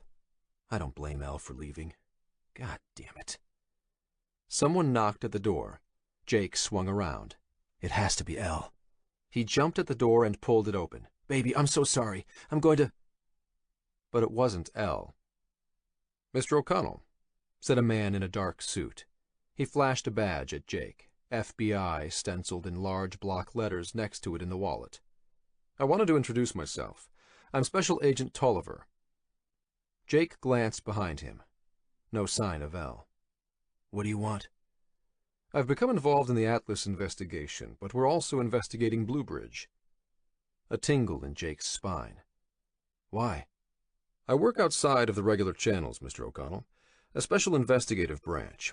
We've noticed some unusual activity at Bluebridge. I'm not investigating you, but I was hoping you might be able to tell me a bit more about your visit there. What made you... He's got nothing to say. Eamon pulled the door fully open and put an arm in front of Jake. Unless you want to haul him in, he's got nothing to say. Agent Tolliver glanced at Eamon, then looked back at Jake and pulled a card from his wallet. "If you ever change your mind, here's my number." He handed it to Jake. "Think about it." Eamon shook his head, but Jake took the card anyway. "Thanks," he mumbled, as Eamon gave Agent Tolliver the finger, then slammed the door in his face. "Why did you do that?" Jake felt an electric jolt of anger toward his brother. This FBI agent could be important. Bluebridge might be framing Donovan and me. Maybe this guy can help. Eamon let him finish. "First of all, they never help you. That's the first rule. And second, how the hell do you even know who that is?" Jake flashed the card. "We can look him up, and his badge looked real to me." "So you're an expert?" Eamon shook his head. "I wanted to tell him how empty Bluebridge was when I ran in there. It seemed strange." Jake inspected the card. Embossed. Deep blue insignia with gold leaf patterned onto the FBI crest. Looked legit. "Whatever's going on, Jake, we have to figure it out ourselves. This Henry Montrose guy who owns Bluebridge, he's a heavy dude. We gotta be careful. We don't know what Sean got himself wrapped up in." Jake frowned. "What do you mean, we?" "I'm getting you out of here, Jake. You might not like me, but I'm still your big brother. Family's family. Come on, I'm gonna sneak you out the back entrance. I got my car there." Jake shook his head. "I'm out on bail. I can't leave New York." "We're not gonna leave New York." "No?" Eamon grinned. "At least not New York State. I'm taking you home, up to Schenectady." "What are we going to do there?" Leaving the city seemed like a bad idea. It would put more physical distance than there already was between Jake and his family. And if Elle found out he left the city again? "I got connections up there." Eamon pointed at himself and then at Jake. "We got connections up there. And besides, Anna called me. She wants to see you." "Anna called you?" Jake tried to understand what his brother was saying. "My little girl called you? But she was just here. How did she—" "Not Anna." Eamon put a hand on Jake's shoulder. "I mean, Anna." Chapter 12. Schenectady, Upper New York State. The front door swung open before Jake even rang the bell. Anna opened it. "Auntie Anna." He still called her in his head. "I'm so sorry," she cried, wrapping her arms around him before he could say or do anything. Tears streamed down her face. Jake didn't resist. He put his arms around her as well. She felt tiny, frail. They stood like that in the doorway, half in and half out of the rain falling outside. Clenching his teeth, Jake waited for his own tears, but none came. He gripped her tighter just the same. It was the first time he saw anyone cry about Sean's death. Rocking back and forth, they slowly released each other. She wiped away her tears, took his jacket and hung it up in the entrance closet. Holding his hand, she led him inside. "It's so nice to see you, Jake." Anna smiled, leading him to sit down on the floral print couch in front of the big bay window that looked out onto the street. She rubbed her eyes. "You're looking well." "It's nice to see you, too." Jake sat next to her, still holding her hand. A plate of cookies was on the walnut veneer coffee table in front of them. Oreos, his favorite. "You're looking great." The statement felt awkward, forced. "How's the project coming along?" Jake tried to steer the conversation away from himself. She must have seen Jake in the news, implicated in the Atlas financial scandal, arrested on rape charges. It was as embarrassing as it was frightening. He was supposed to be the local kid that made good. Now he was sure he was the talk of the town. "That O'Connell kid. The apple sure doesn't fall far from the tree after all." Anna sighed. "We had to move the office here, upstairs." Jake frowned. "Why?" After her husband died 4 years ago, she'd poured all her energy into starting a foster care network. The last time they talked, she was getting funding for a new halfway house and activity center for boys she was going to build in the woods. The same woods Jake and Sean, and sometimes Eamon, used to escape into when they ran from whatever foster home they happened to be in. Anna joked that if that's where the boys wanted to go, she might as well build them a house out there. Budget cuts. The downturn hit this area hard. She managed a wisp of a smile. No money. Can I help? Jake always tried to offer Anna money, but she would never accept, saying he needed it for his family. She held up her hands. You know what I'm going to. Anna! A voice called from upstairs. A loud screeching and wailing began. Could you come up for a second? Anna squeezed Jake's hand. Would you excuse me? Of course. Jake watched her get up and climb the stairs. Awkwardly. Slowly. Anna had aged in the 2 years since they'd seen each other. He usually came every year, at the holidays. But this past season they'd gone south for a beach vacation instead. Jake had been meaning to come up for a visit, but there was always something that got in the way. She looked fragile, her hands thin, skin papery, face gaunt. People had a way of aging suddenly when you weren't looking. For 30 or 40 years, through middle age, they would look almost exactly the same, and then all of a sudden, the decades would pile on in months. But sometimes, it wasn't time that aged us. Jake could see the worry in her eyes. He looked around the room. It was the same as he remembered it. The mantel over the fireplace was stacked with snow globes, many of which he had bought for her. Prague, Hong Kong, Kiev, every place he'd ever visited. On the opposite wall was a mahogany shelf unit that had been there for 20 or more years, with carefully arranged crystal glasses up top, and books of decades-old National Geographic magazines stacked below. The room smelled like mothballs and bread. Anna was always cooking something. He picked up an Oreo. The door to the den was half open, and in the darkened room beyond, 3 kids sat on a couch, staring at a television.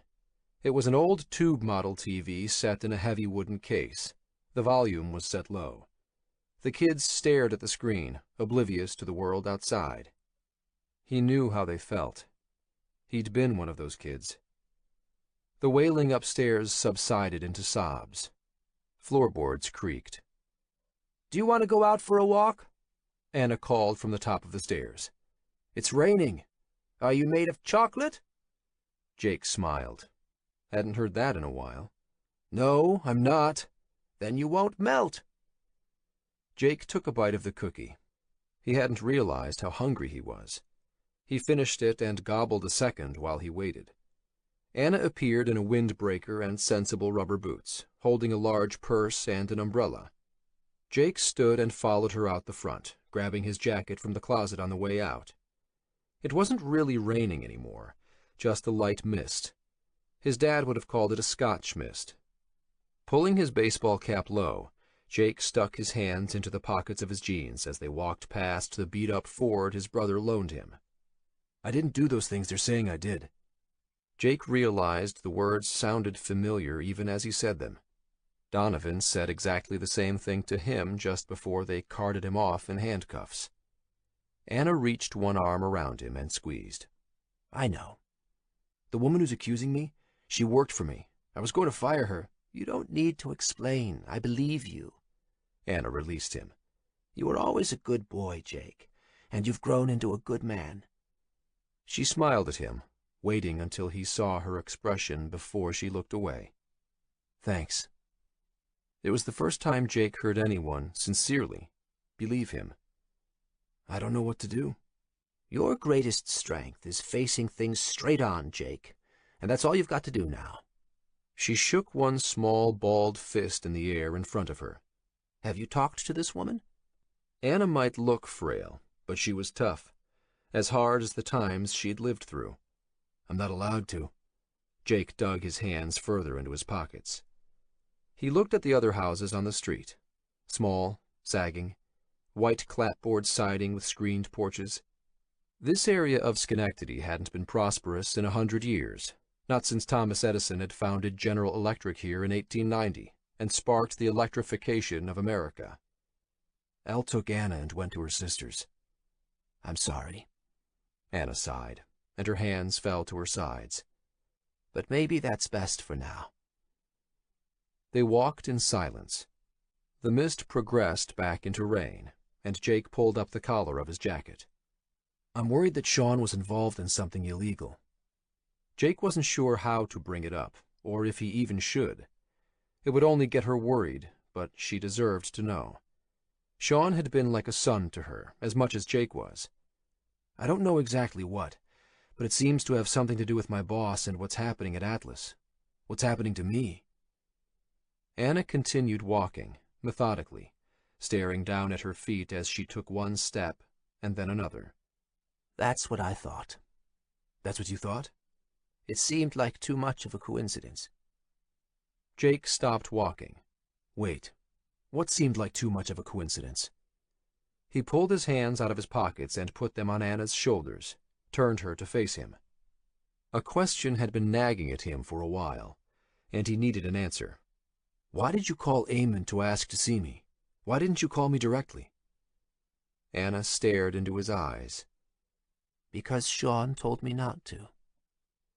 Standing in the rain, she pulled a manila envelope from her purse. Jake stared at the envelope, still wet, sitting on the motel table. The ink of the handwritten address had smeared.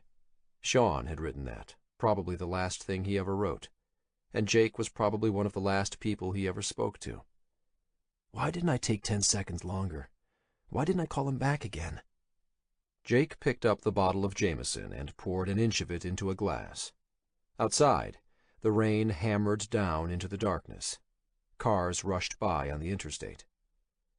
A simple kiss from your wife on the way to work, your daughter sitting in your lap reading, a call from an old friend. Things taken for granted, now things ripped from Jake's life. He looked around the room. A discolored orange sheet covered the bed he sat on with his laptop next to him. An air-conditioning unit jutted out of the wall under the window. Tattered orange curtains pulled closed over dirty windows. His gym bag, stuffed with jeans and T-shirts, sat next to an old TV on the dresser. He downed the whiskey and stared at the envelope.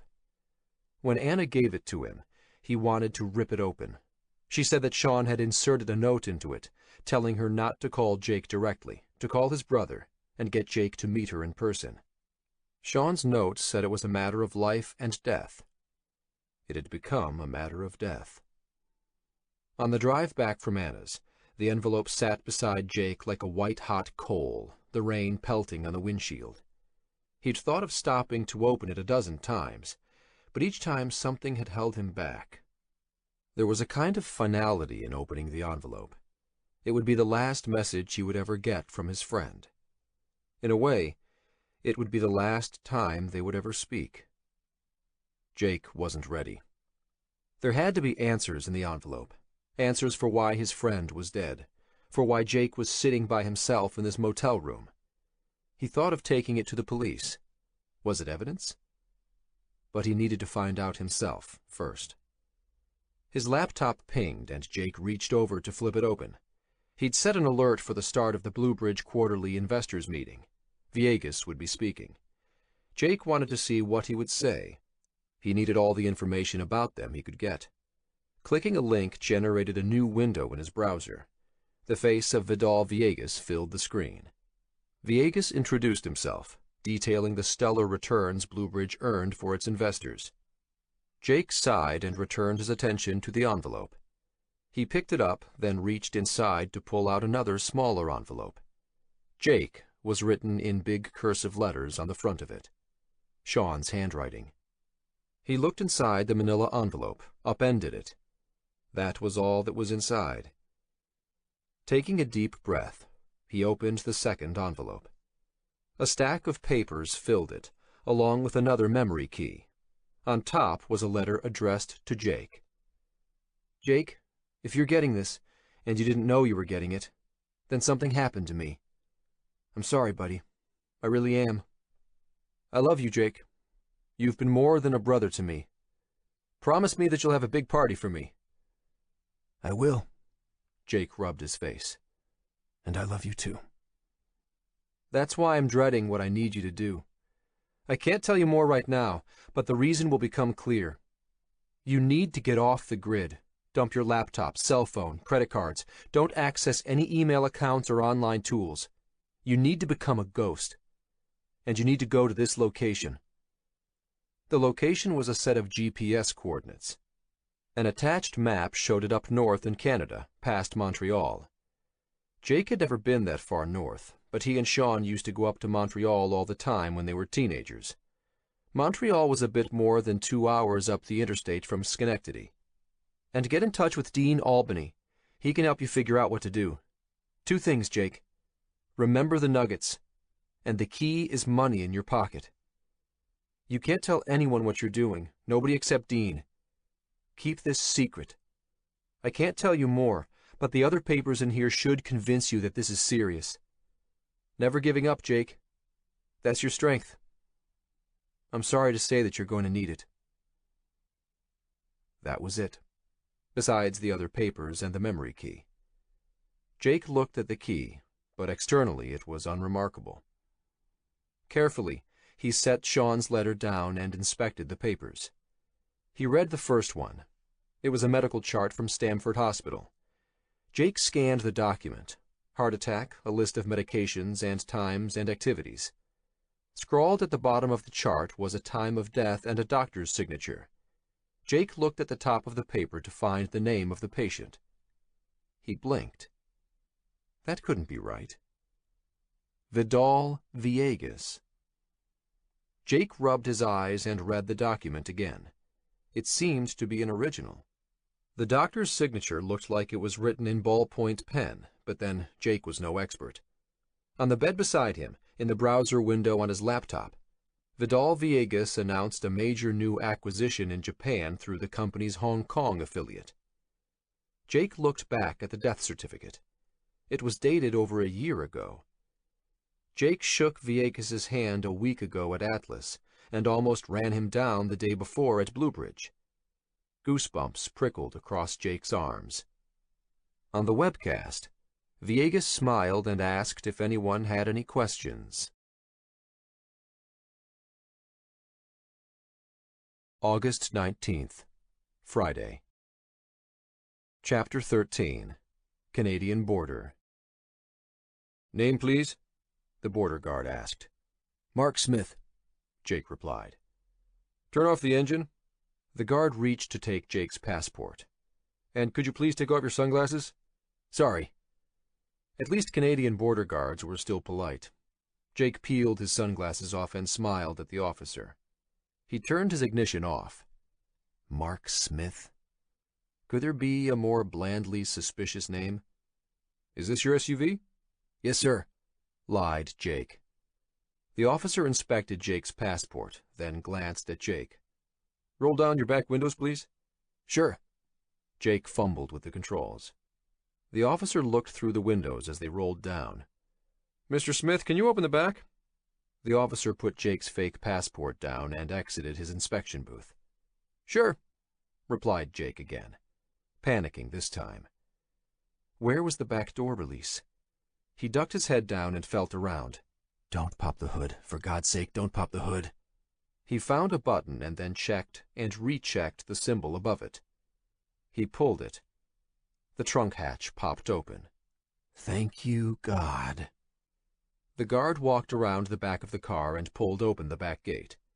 He took his time. Jake rubbed his eyes. It'd been more than a decade since he'd driven across the U.S.-Canada border, the longest undefended border in the world. This was supposed to be a cakewalk. Not that long ago, a passport hadn't even been a requirement. Just a, hello, yes, I'm American, going up to see some friends. Have a nice day. When did they start inspecting everyone?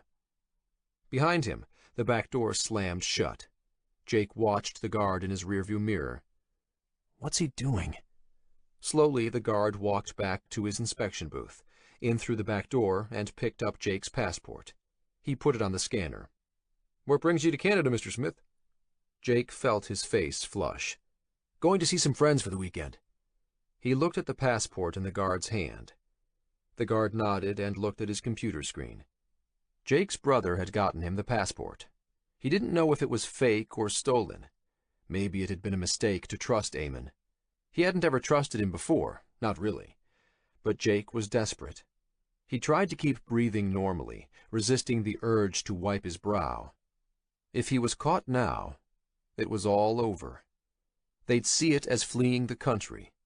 There would be no bail. In fact, they'd lose the bail Elle had already posted for his arrest. They'd lose their home. Elle would never believe him. She would think he was abandoning her. But he had no choice. Jake had investigated the Villegas death record, started by calling the town clerk's office of the city of Stamford where they managed the official death certificates. He found out that hospitals reported deaths directly to them and to the office of the chief medical examiner. Jake asked about Vidal Villegas. There was no record of any death. Then Jake looked up the doctor whose signature was on the medical chart. He called Stamford Hospital and was informed that Dr. Mills had stopped working there a year ago, and the same story for the attending nurse listed on the medical chart. They had no idea how to get in touch with either of them. "Sir?"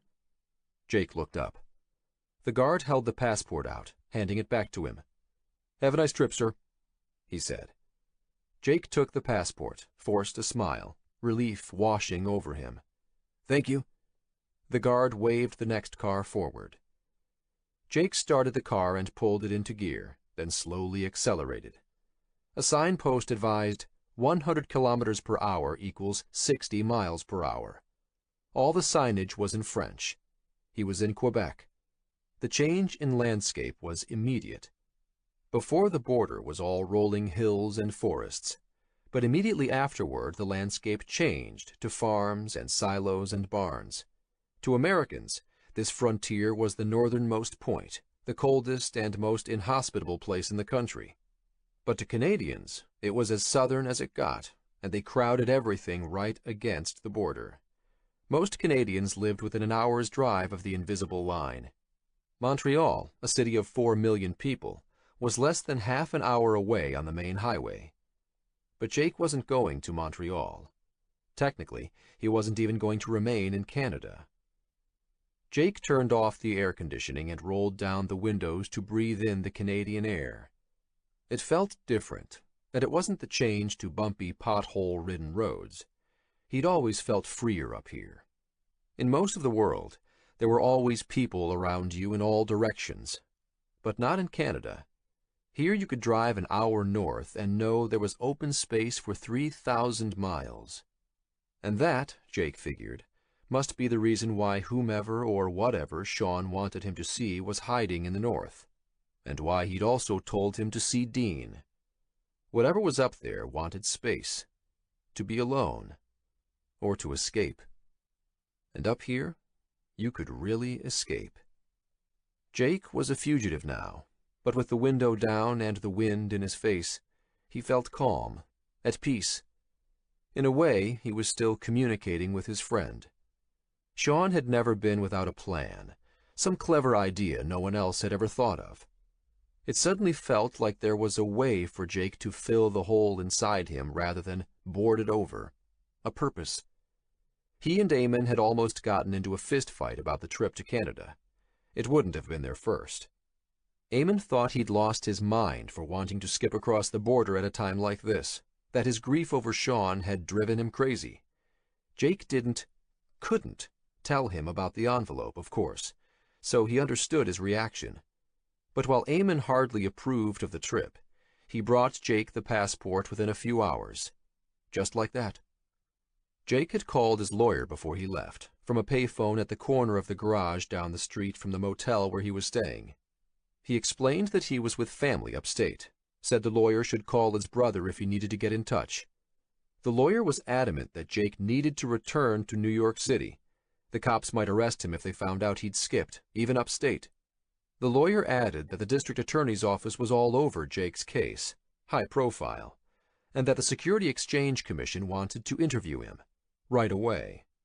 And not just for an interview, an interrogation. Jake told the lawyer to push the meeting back by a week and hung up.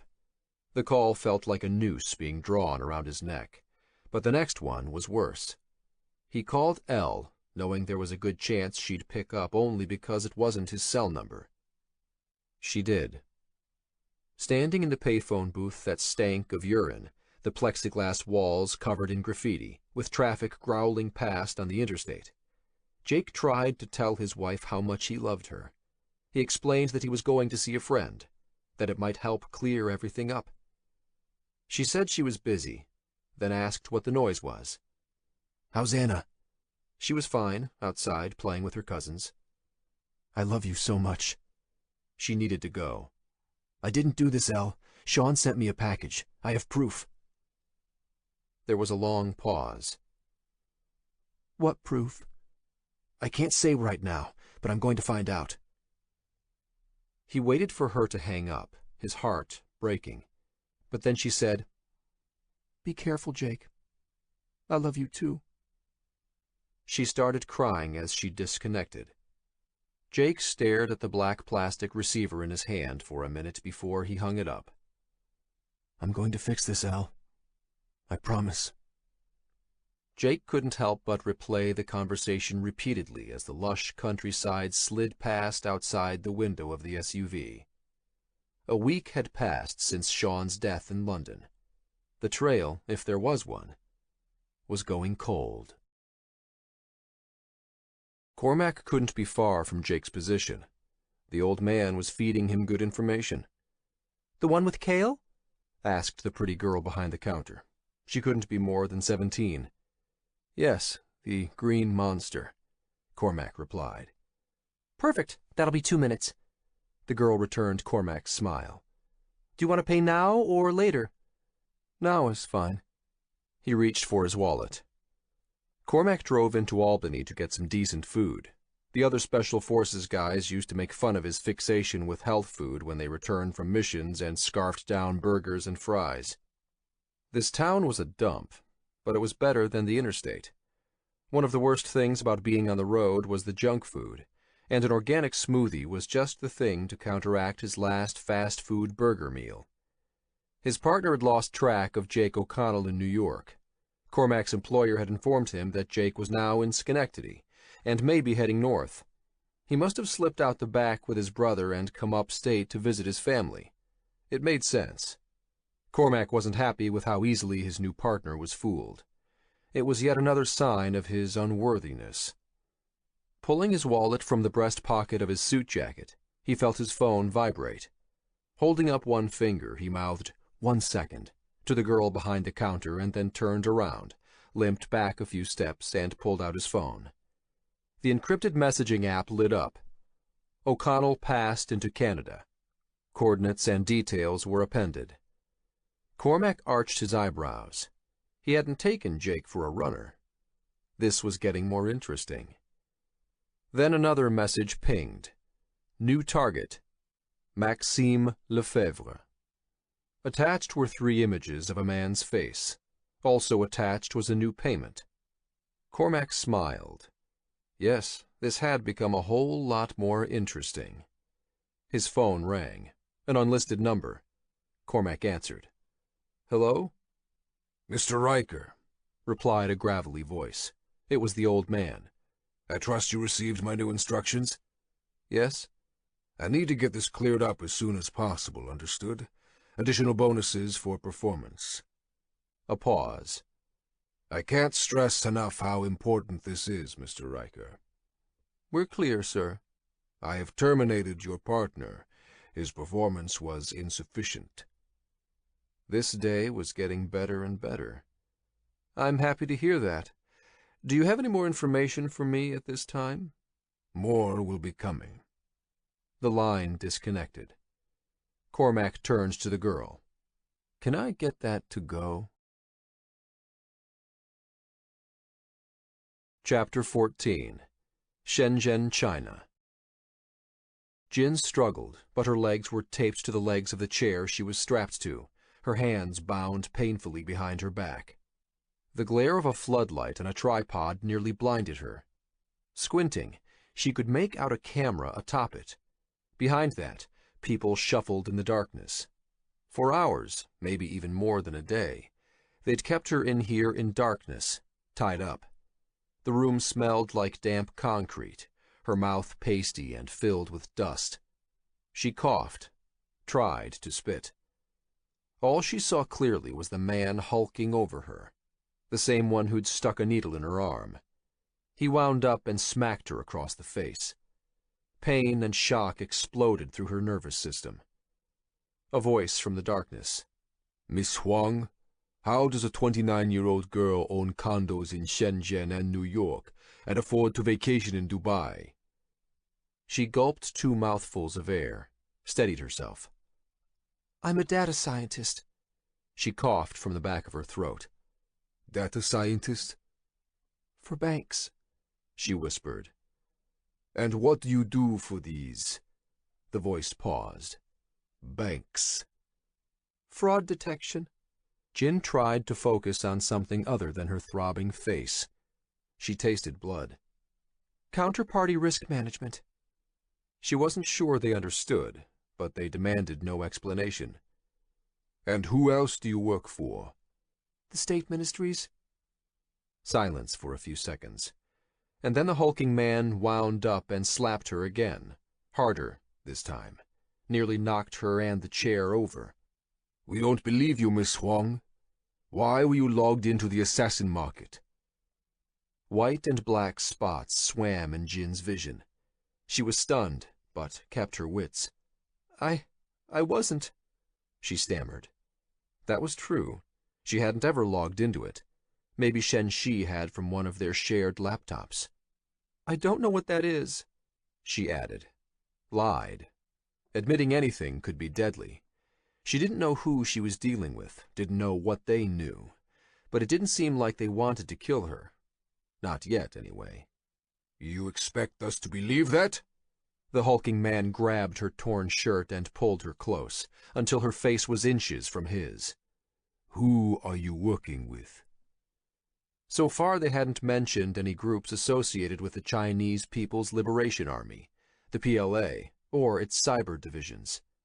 Jin felt her face swelling, ears ringing. But she kept a part of herself removed, watching, analyzing. Anybody attached to any of the security ministries would have been able to track down her work for the PLA, so in an error by omission, these goons had to be PLA, either that or criminals. If they were criminals, she had a feeling she wouldn't be getting this kind of friendly treatment. It would be much worse. By their accents, she was certain they were from Beijing, and that meant, one way or the other, that they were upset about money. The PLA groups she'd worked with were a bunch of nerds, lunchboxers who tinkered with code. This group of goons was a whole different part of the animal. China's cyberworld network was so arcane that senior Chinese officials had no idea what was going on with it. It was like trying to explain using a cell phone to a fish. But whoever was interrogating her was listing off agencies with alarming precision. She'd gotten in touch with China's patriotic Red Hackers network after her return to China. A few of her friends freelanced for them. She even attended a law enforcement trade show in Guangzhou to meet people. There she'd met commercial software vendors bragging that if someone named a target, any individual anywhere, they could break into their computer, download their hard drive, record keystrokes, get into bank accounts, even monitor cell phone conversations anywhere in the world. The Chinese bureaucracy encouraged the culture of hacking. It was more of a state-sponsored kleptocracy, from hacking competitions to companies and government corporations employing networks of shared hackers. The force behind it all was the government insistence on maintaining surveillance on everyone and everything. You could criticize it, but at least it was out in the open, even if it was about the only thing out in the open. The man looming over Jin pulled his arm back, his hand in a fist. I'm going to ask you one more time. She tensed up, tears streaming down her face, her breath coming in labored gasps. A part of her mind distanced itself from the beating, but she was terrified. I'm sorry, I don't know what you want. She closed her eyes and cringed. That's enough, said a voice from the darkness. We have what we need for now. We're going to need her. Jin opened her eyes, shaking. The floodlight clicked off, and another light, a bare incandescent one that hung from a wire above her head, came on. It illuminated a rough concrete room with blacked-out windows. 4 other people stood by the door. It wasn't a bunker, though, and it didn't have the feeling of a government office. There was what appeared to be a kitchen in one corner. The room looked like it could be any one of the thousands of unfinished building projects on the outskirts of Guangzhou. The man who called off Jin's aggressor wore a business suit. He motioned at an improvised wooden platform in the corner of the room. On it were the twisted remains of a laptop and her backpack. "We're going to need your help getting into that," the businessman said evenly as he saw her staring at the laptop. Walking forward, he tapped the large man still looming over Jin. "Let's go." The door to the room opened, and the other men filtered out until the one with the business suit was left. He made to leave, but then stopped and looked at Jin. "You're lucky that we found you before they did, Miss Huang." He walked out and closed the door without ever bothering to explain who we or they were. The light bulb above Jin's head flickered. Taking deep breaths, she tried to calm herself. They needed something. She had to convince them that she was the only one who could access and decode what was on that laptop. That made her valuable, which probably made her alive, but getting out of here would be even better. Closing her eyes, she rolled her shoulders back and forth, seeing if there was any wiggle room in the bindings holding her hands. They might be goons, but they were diligent with their rope work. The chair, on the other hand, was a different story. She'd been working to loosen its joints for hours. Rocking back and forth, she felt the old wood creaking. Stopping, she listened. No voices in the corridor. Totally quiet, except for her own labored breathing. She tensed her entire body, and with a jolt propelled every ounce of her weight forward. The chair rocked, lifting its weight off the back legs. With a grunt, she swayed her momentum backward, this time raising the front legs of the chair off the ground as she swung back.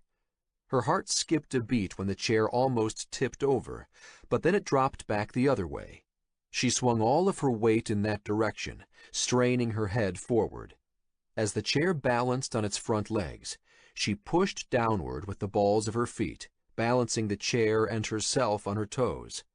With all her strength, she pushed upward and sprang off her toes, jacking herself into the air with her calf muscles.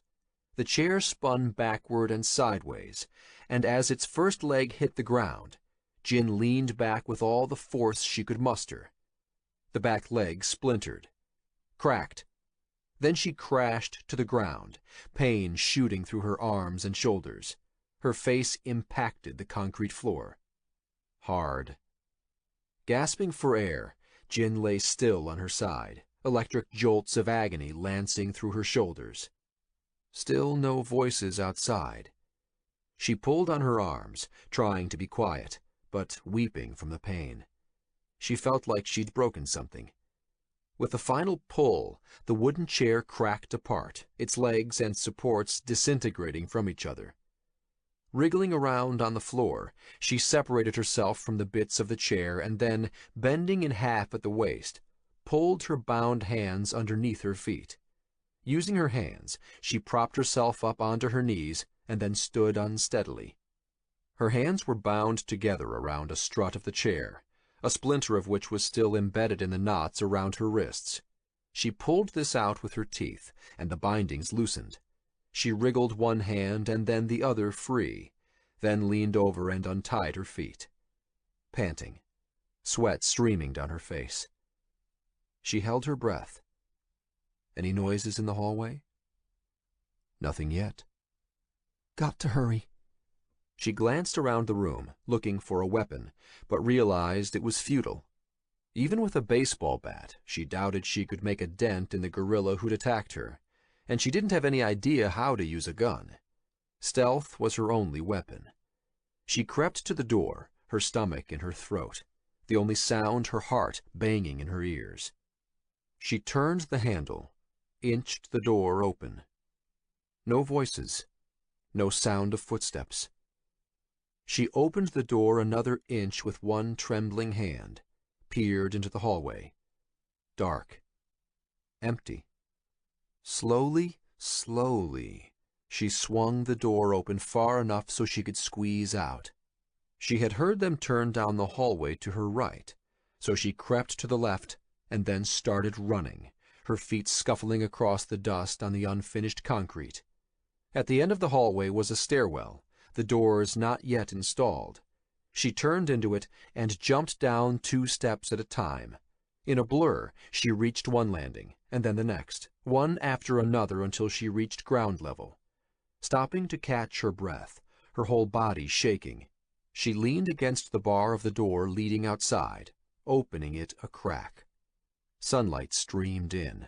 Birds chirped outside. But what if they were outside too?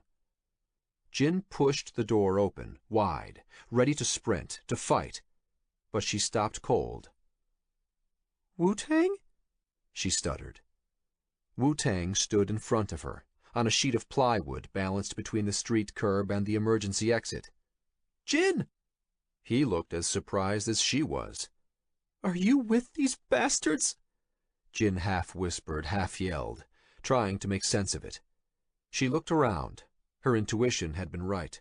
It was one of the abandoned half-built high-rises between Guangzhou and Shenzhen. What?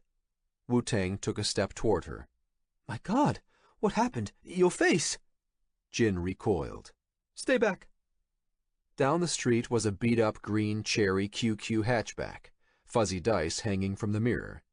Chen appeared on the driver's side of the vehicle. Come on, let's go! He called out. Chen followed them here, Wu-Tang explained, urging her toward him, holding his hand out. Jin edged forward. Why are you doing this? Why are you helping me?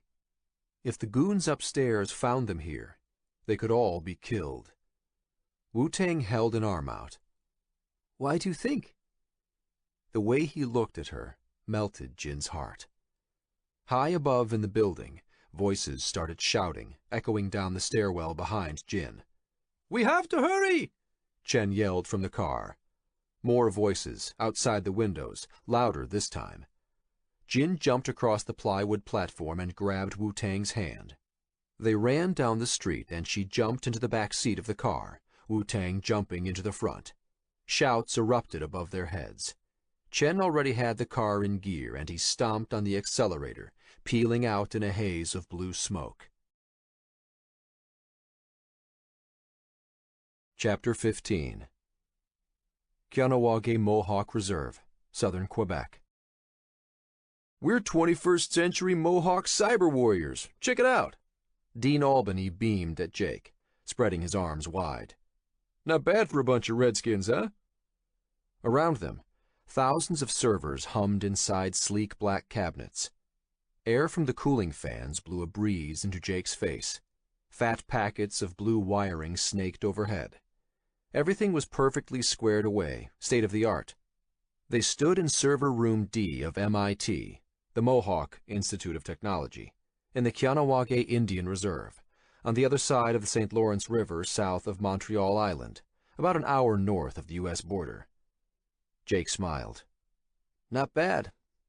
Kahnawake, he pronounced it Kahnawake, is a lot different from the last time I saw it.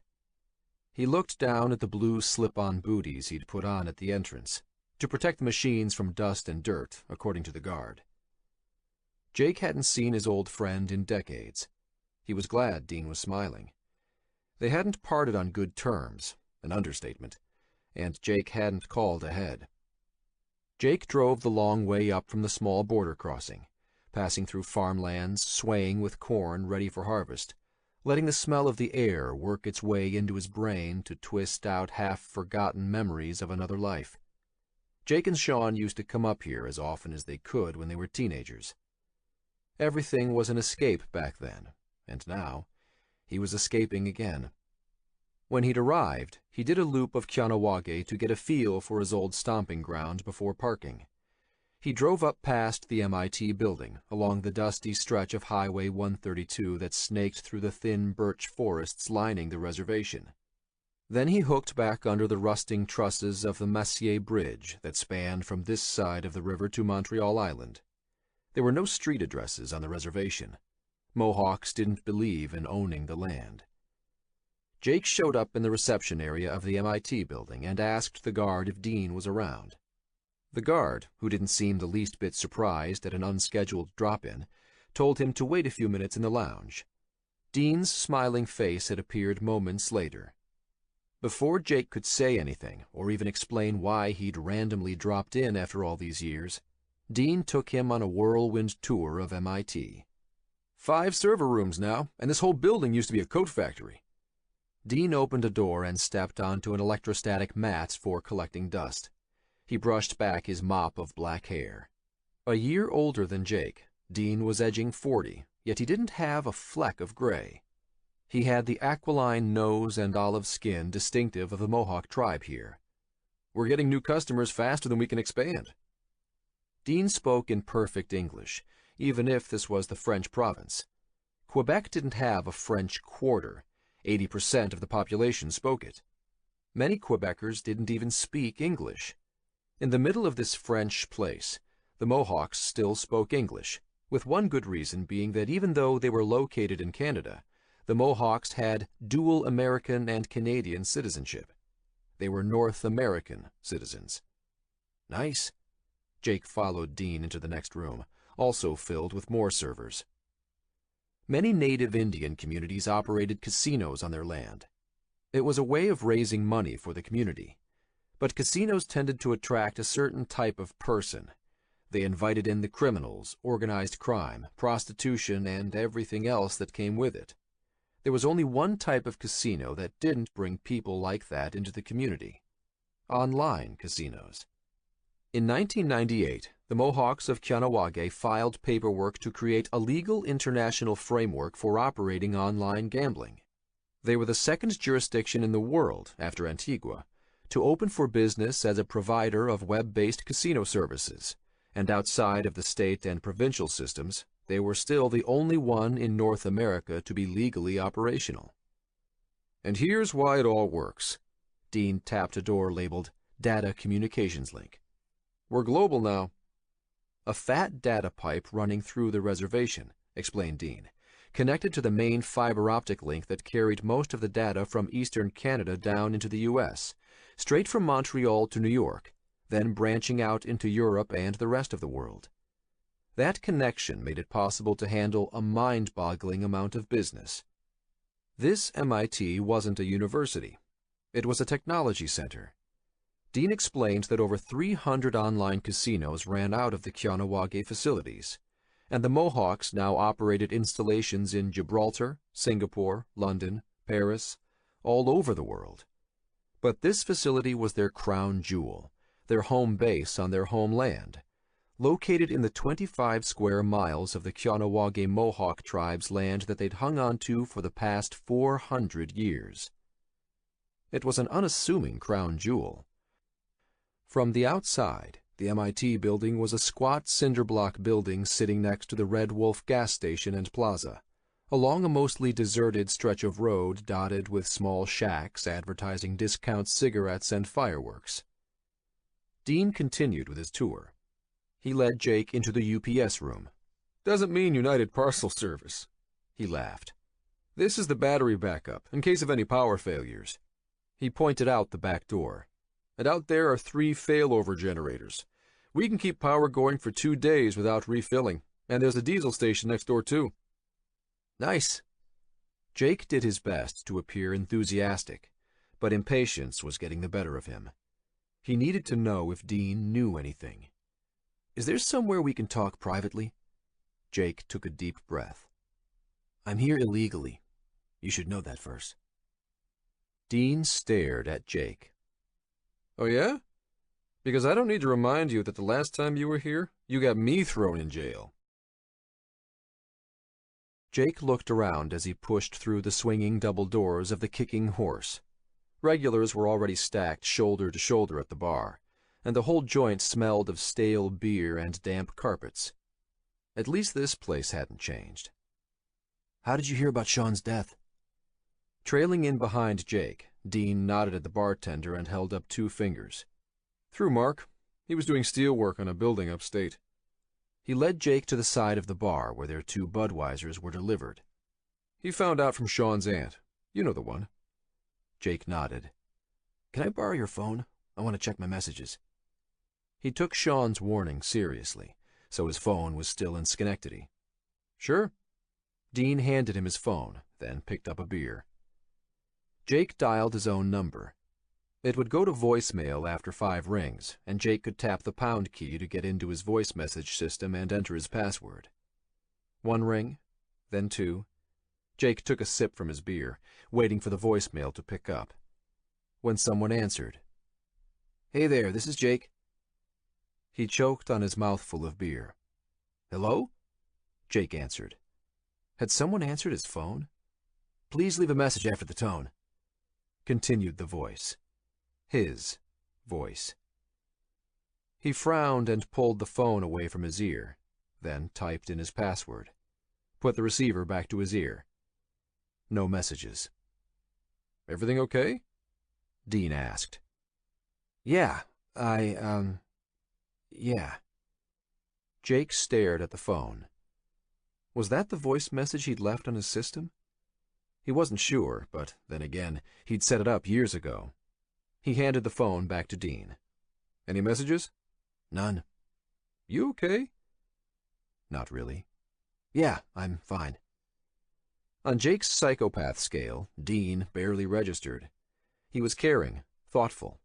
It was one of the reasons Jake had liked him so much, but Dean also had an uncomfortable way of sensing what other people were feeling. "If you say so." Dean took a sip of his beer, watching Jake carefully. "You know, the reason I'm in tech is because of Sean. He got me into all this stuff after my deployments. He even redesigned our payment system and the automated agents for our international money exchanges. Really helped us." Jake hadn't known that. He shifted in his seat. "So, what did you hear?" "Heard that Sean had an accident in London." "Anything else?" "And I heard that you had some—" Dean paused to choose his words carefully. "Legal problems." He put his beer down. "Sorry for dragging you on that tour. I wasn't thinking. I was excited to see you, you know, to show you I did good." Jake grimaced. "I'm the one who's sorry." As teenagers, they'd gotten caught up in smuggling tobacco across the border. It was a big business in Kahnawake. After a few years of making good money, Dean had wanted to up the ante by smuggling drugs and even guns. At the time, Sean had just gotten a scholarship to Columbia. Jake wanted Dean to come with them to New York, told him that smuggling guns and drugs would get him killed. They had a huge fight. In the end, Jake called in an anonymous tip to Quebec police that got Dean arrested and thrown in jail. But at least it was as a juvenile. Of course, everyone knew who did it. Dean picked up his beer and finished it off. "It took me a few years to realize it, but you did me a favor." When Dean got out of juvenile detention, Jake heard that he joined the U.S. Marines. There weren't a lot of opportunities for young Mohawks back then. To outsiders, it might seem strange that a Canadian Mohawk could serve in the U.S. military, but having dual American and Canadian citizenship encouraged many of the young Mohawks to do just that. Ex-Rangers and Special Forces filled the local Legion Hall. As the saying went around these parts, every family had at least one Marine. Dean leaned across the table and put a hand on Jake's shoulder. "I forgive you." He smiled. "How's your family?" "Everyone's good," Jake replied after a pause. "Or, I mean, everyone's the same." "And Eamon?" "Just got out of Attica." Dean forced a smile, then motioned to the waitress for 2 more beers. "How's your dad?" Jake asked, deflecting the focus away from his family. "Good," Dean snorted. "You know the men in my tribe. He'll live to be 100 and drink and smoke every day of it." Jake smiled. He did know. Dean's grandfather was born in 1866, before the Battle of Little Bighorn, even before the formation of Canada. He'd fathered Dean's dad when he was 70 and lived to be 106. Dean's curious surname, Albany, came from his grandfather, who was born on a train between the stations of Albany and Schenectady. Mohawks had no surnames, but one had been given to the child on his official birth certificate. Albany. Over 40 people in Kahnawake now shared the name. In an indirect way, Dean's surname was the reason Jake and Dean became friends. One hot summer night when he was 13, Jake's brother had sent him to get cigarettes from a gang of local Mohawk kids outside the Double Deuce Poker Hall, where their dad was gambling. Jake asked for Dean's name, and when he said Albany, Jake replied that Albany sucked. Dean took offense and threw the punch that started their first fistfight. By the time both of them had bloody noses, Jake managed to explain that he'd been referring to the town of Albany, at which point they both broke into laughter. "And your brothers?" asked Jake. Dean shrugged. "You know, still in the tobacco business."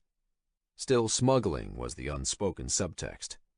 The waitress arrived with 2 more beers, and Dean paid for them.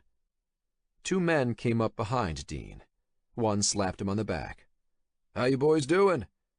Jake looked down. One of them had a gun on his hip and wore the Mohawk peacekeeper police uniform. Dean spun around. His face lit up. "Doug, Daniel, nice to see you." The guy who wasn't in uniform turned to Jake and held out his hand. "Doug Hammer." The Mohawk peacekeeper policeman held out his hand as well. "Peacekeeper Daniels." "Pleased to meet you." Jake shook both hands. Mark Smith." Dean frowned, but let it go. "Doug here's our local RCMP junior liaison. Helps run community activities with the kids. Even coaches one of the Kahnawake soccer teams. And Officer Daniels," Dean smiled. "Heck, I served in the Marines with this bastard." Peacekeeper Daniels smiled. Jake did his best to smile back. "Nice to meet you," Doug said to Jake. "Listen, didn't mean to barge in, and we gotta go. See you at your place later?" He added to Dean, clapping him on the shoulder. They both turned and walked out the front door. Jake waited for them to disappear through the doors. "I thought there were no outside police here. Isn't the RCMP like the FBI of Canada? What's he coming to your place for?" "Relax." Dean turned to Jake. "He's not here as an officer. He's the junior liaison, working with the peacekeepers. And he's dating my daughter." Jake almost spat out a mouthful of beer. "Your daughter?" Dean grinned. "She's joining the Marines next year." Jake hadn't even known that Dean had children. "We have some catching up to do." Dean took a swig from the new beer. "She's 17. I found out her mother was pregnant with her after I signed up for the Marines. I always tell her that by the time I was 19, I'd crossed the Indian and Pacific Oceans twice, done 2 humanitarian missions. She wants to be like her dad." Shaking his head, Jake offered up his beer bottle for a cheers. "Congratulations." "I heard you have a little one." "Yeah." Jake smiled, but felt his insides drop away. Dean had a family, just like he did. Did he have the right to drag Dean into this mess? Sean's note said that Dean might be able to help him. But how? Had Sean talked to Dean? Jake put his hand in his jean pocket, feeling the 2 memory keys. One from Sean, one from Donovan, and his Silver Eagle dollar coin. It was time to lay things out. "Dean, I'm not supposed to be here. I'm out on bail from the rape charges, and the SEC is investigating me and the Atlas fraud. They already arrested my boss." A tiny grin crept onto Dean's face. "You ain't standing on Canadian or American soil now. You're in the Mohawk Nation." Jake understood what he meant. This was sovereign territory.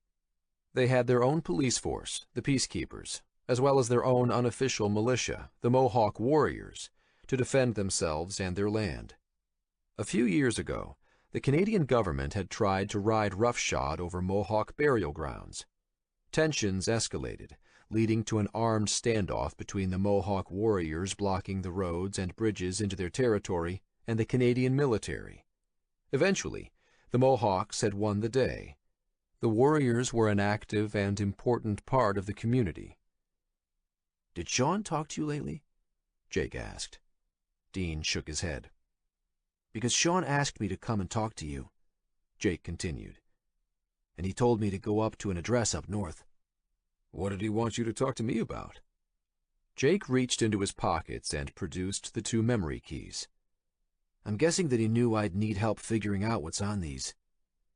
Dean nodded and reached for them, but Jake pulled back. One of them is from Danny Donovan, something he asked me to hide. There's a federal investigation into Atlas. Might get nasty. Sounds like fun. Dean grabbed them. You mean your boss, the guy they arrested? Yeah. He said that Sean did some work for him before Anna was born. I think Sean did it to help me out, but he didn't say anything. Donovan said it's why he gave me the job in the first place. That sounds like Sean. Dean inspected the memory keys. Did Donovan say what it was? I looked, but all I understood was a listing of a bunch of shell companies. Most of it seems to be directories of software, and I have no idea how to interpret it. The other one, the black one, that's from Sean. From Sean? Dean held the memory key up. He gave you this before the accident? Jake looked straight into Dean's eyes. That was no accident. And he's not the only one who's dead. He pulled Vidal's death certificate from his pocket. Chapter 16. Northern Quebec. No offense, buddy, but you're gonna need warmer clothing. There's nothing up here but black bear and caribou to Russia, the pilot said in his thick French-Canadian accent, erupting into a phlegmy smoker's laugh. Jake could barely hear him over the roar of the plane's engine. He peered out of his side window. Thousands of feet below, a carpet of green forest and blue lakes swept by. He'd read somewhere that Canada had 3 million lakes, more than anywhere else on the planet. The pilot skimmed underneath a ceiling of clouds that dotted the sky to the horizon. The Super Cub bush plane was at least 30 years old, a 2-seater, the pilot in front and Jake in back. With floats on, it topped out at 90 miles an hour, but it was the best Dean could come up with on short notice. "She's old, but she's reliable," the pilot said, patting the instrument panel. "Just how I like my women."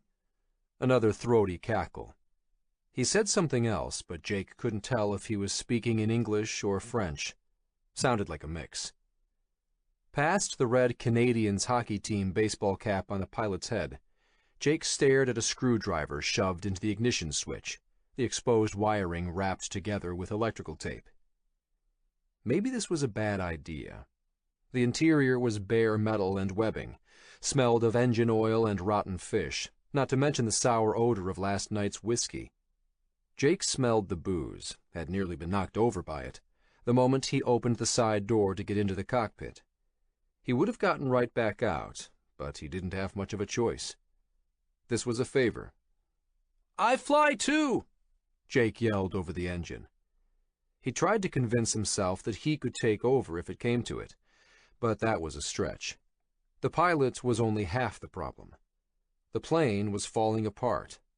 Jake had 7 hours of experience in a Cessna with his trainer, and had never landed by himself. Bringing this rickety 30-year-old bush plane down on the edge of the Canadian Arctic was a bit out of his comfort zone. "Oh yeah?"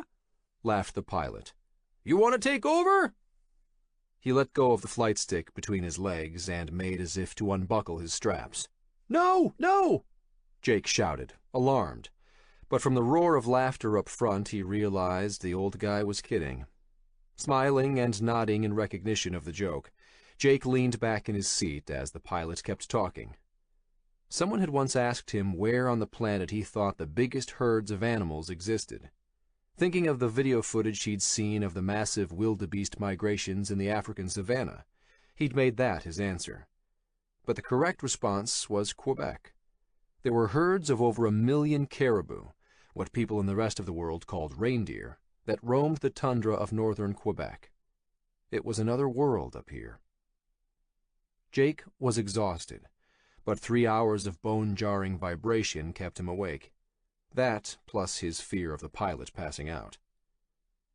Viegas's death certificate had convinced Dean that Sean's death had been no accident. Jake told him that the doctor and nurse who signed it had left the hospital, that there was no record of them anywhere else he could find.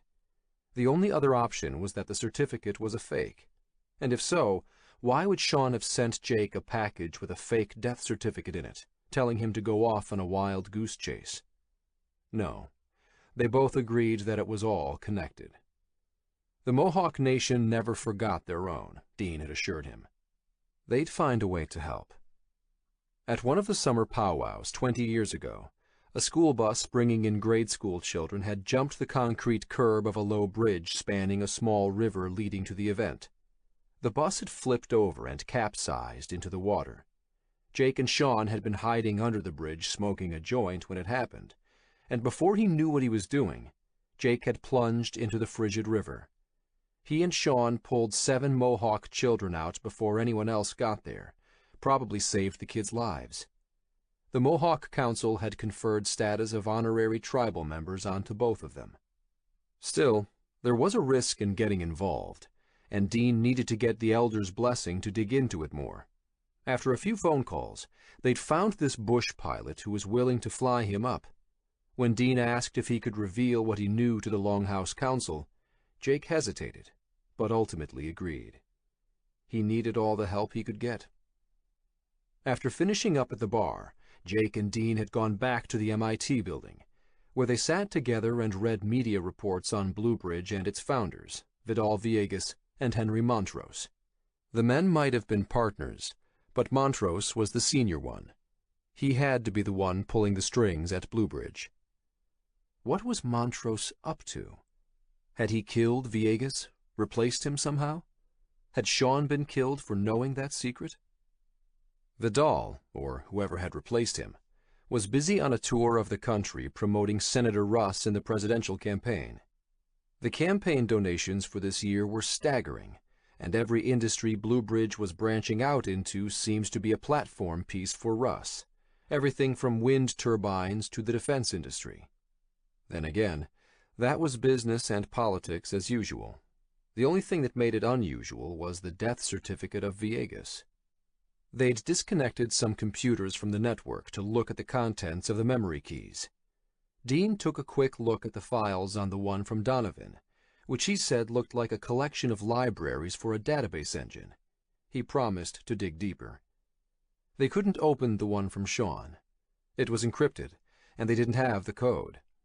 They'd tried all the passwords they could think of, scouring Sean's note for clues. The only thing that stood out was the cryptic line from the note. Remember the nuggets, and the key is money in your pocket. Did he mean that once they got the code, they would have as much money as they needed? Or that they needed a lot of money to unlock it? Money was the last thing on Jake's mind. The pilot reached around and prodded Jake's shoulder. He'd been talking while Jake was daydreaming, staring out of his window. "What?" Jake asked. "That's all you have?" the pilot yelled over the engine. He meant the backpack stuffed between Jake's knees, some warm clothes, and a sleeping bag Dean gave him. "You have no hunting gear there? You need something?" Jake frowned, his brain trying to make sense of the man. He meant hunting gear. He thought Jake was going hunting. Jake was about to say, "No, I'm not a hunter," but then he laughed grimly to himself. He was going hunting. "No, I don't have any gear," he yelled back. "No worry," the pilot replied. "Dean told me to take care of you." Holding the flight stick with his right hand, he reached down to his left and pulled out an old rifle. Jake hesitated, but took it. Propping it up right beside him, he checked its barrel. It wasn't loaded. The pilot sensed what he was doing. "By your feet," he said over the noise of the engine. Jake looked down at a cardboard box filled with rifle cartridges he hadn't noticed before. Over his head, the pilot waved a leather wallet with a billfold. "Dean said to give you this, too." Jake reached forward and took the money. "Thank you," he yelled. "Thanks for everything." Maybe he would survive this plane ride after all. "We're almost there." The pilot turned and smiled, revealing a mouthful of tobacco-stained teeth. He pointed at a large lake on the horizon, sparkling in the afternoon sun. "You'll be hunting soon, my friend." Jake pulled out the map Sean gave him, the one pinpointing the location he needed to go to. It indicated a spot on a mountain top near the lake they approached. A remote sport fishing lodge was on the lake. That was where he was going to start. Cormac held the picture of Jake O'Connell up to the bartender of the hunting and fishing lodge. It was an outside bar. Two old-timers battled on a chessboard at the table nearest him, while a group of 4 men in head-to-foot camouflage roared in laughter at a joke just told by a wiry man wearing a red Canadiens hockey team baseball cap. "So you've seen him?" Cormac asked. He was double-checking. The old man had called him in the morning, giving specific instructions that Jake O'Connell would be coming to the Bear Mountain Lodge. He was a weirdo, sure, but the old man was never wrong. Not when he was this specific. The bartender took the picture and studied it.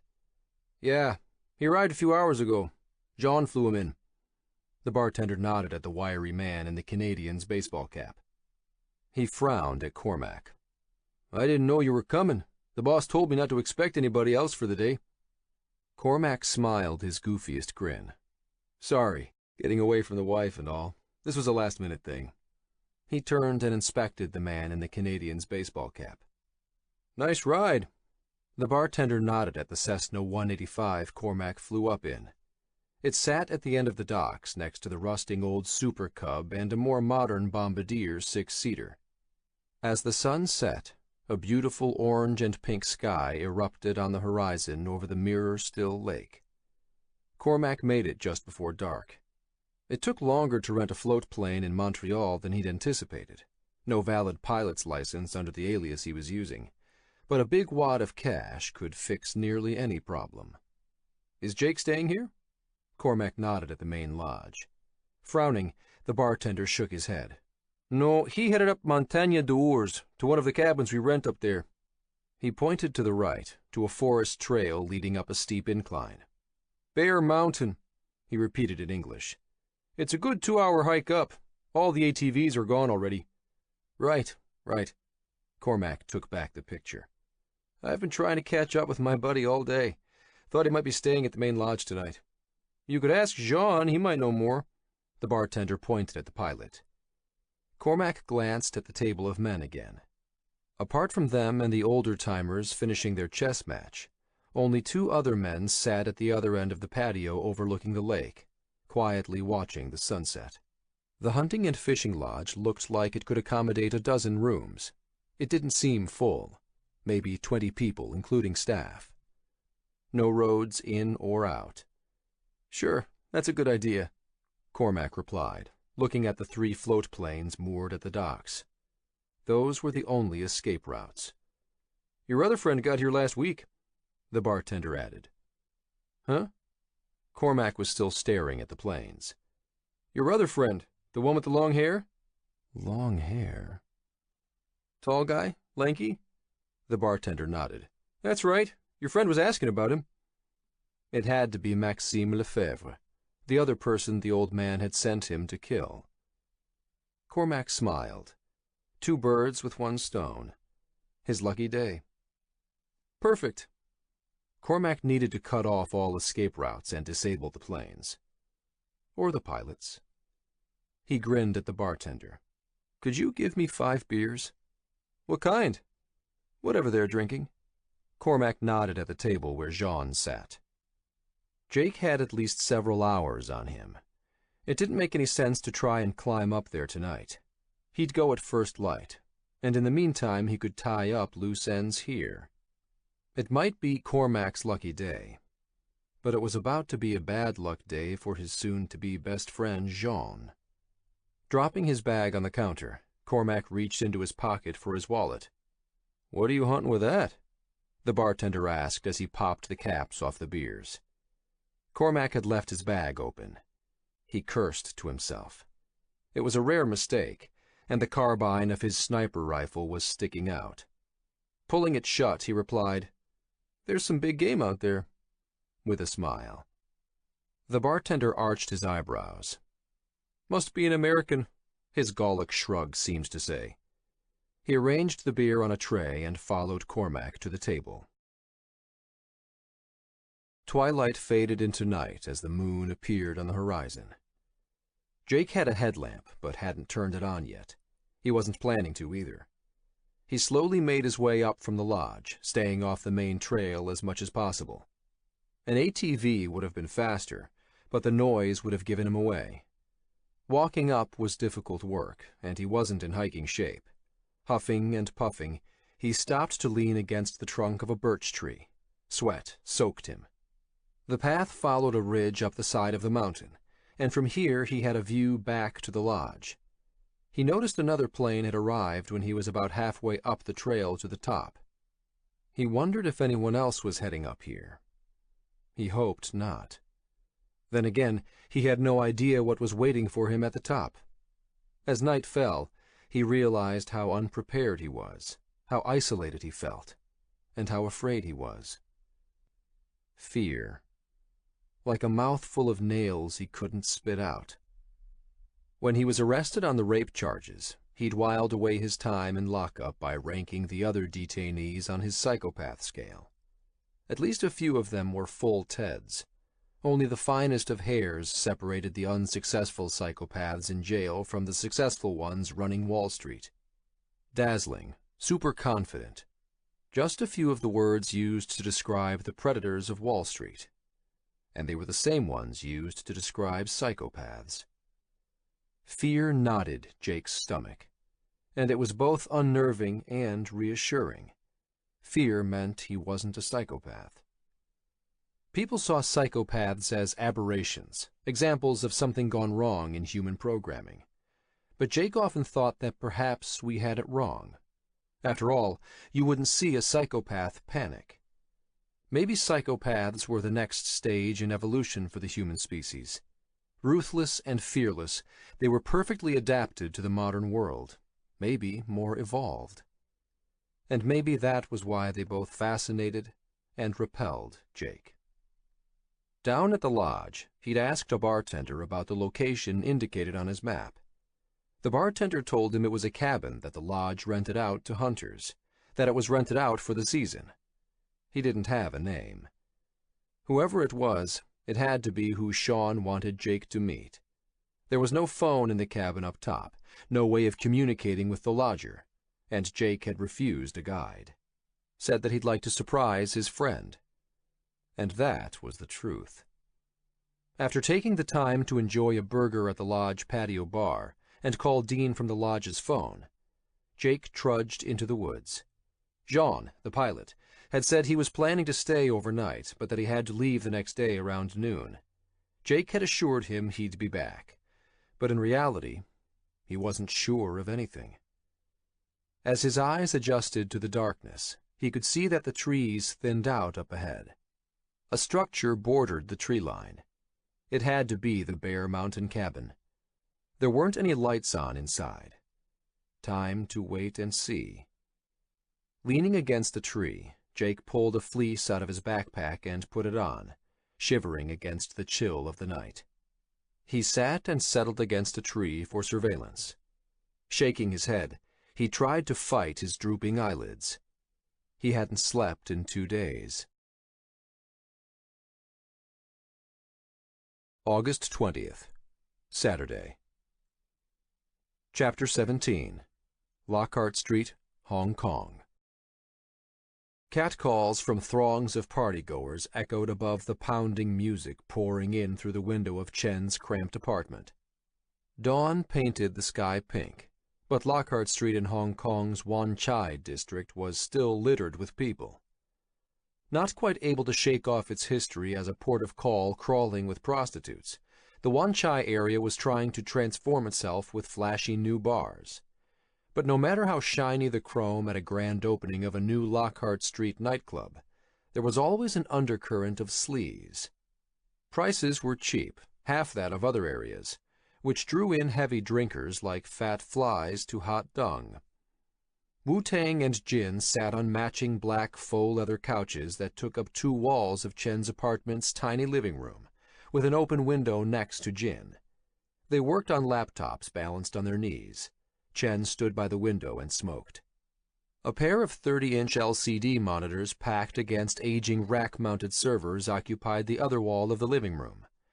Chen had made his digs in Hong Kong sound glamorous, but this tiny apartment, the paint on the walls peeling, the carpets stained, the appliances rusted, was a cliché wrapped in a cliché, the hacker den above the rave club. Jin frowned at the open window. She could barely hear herself think. What time do they close downstairs?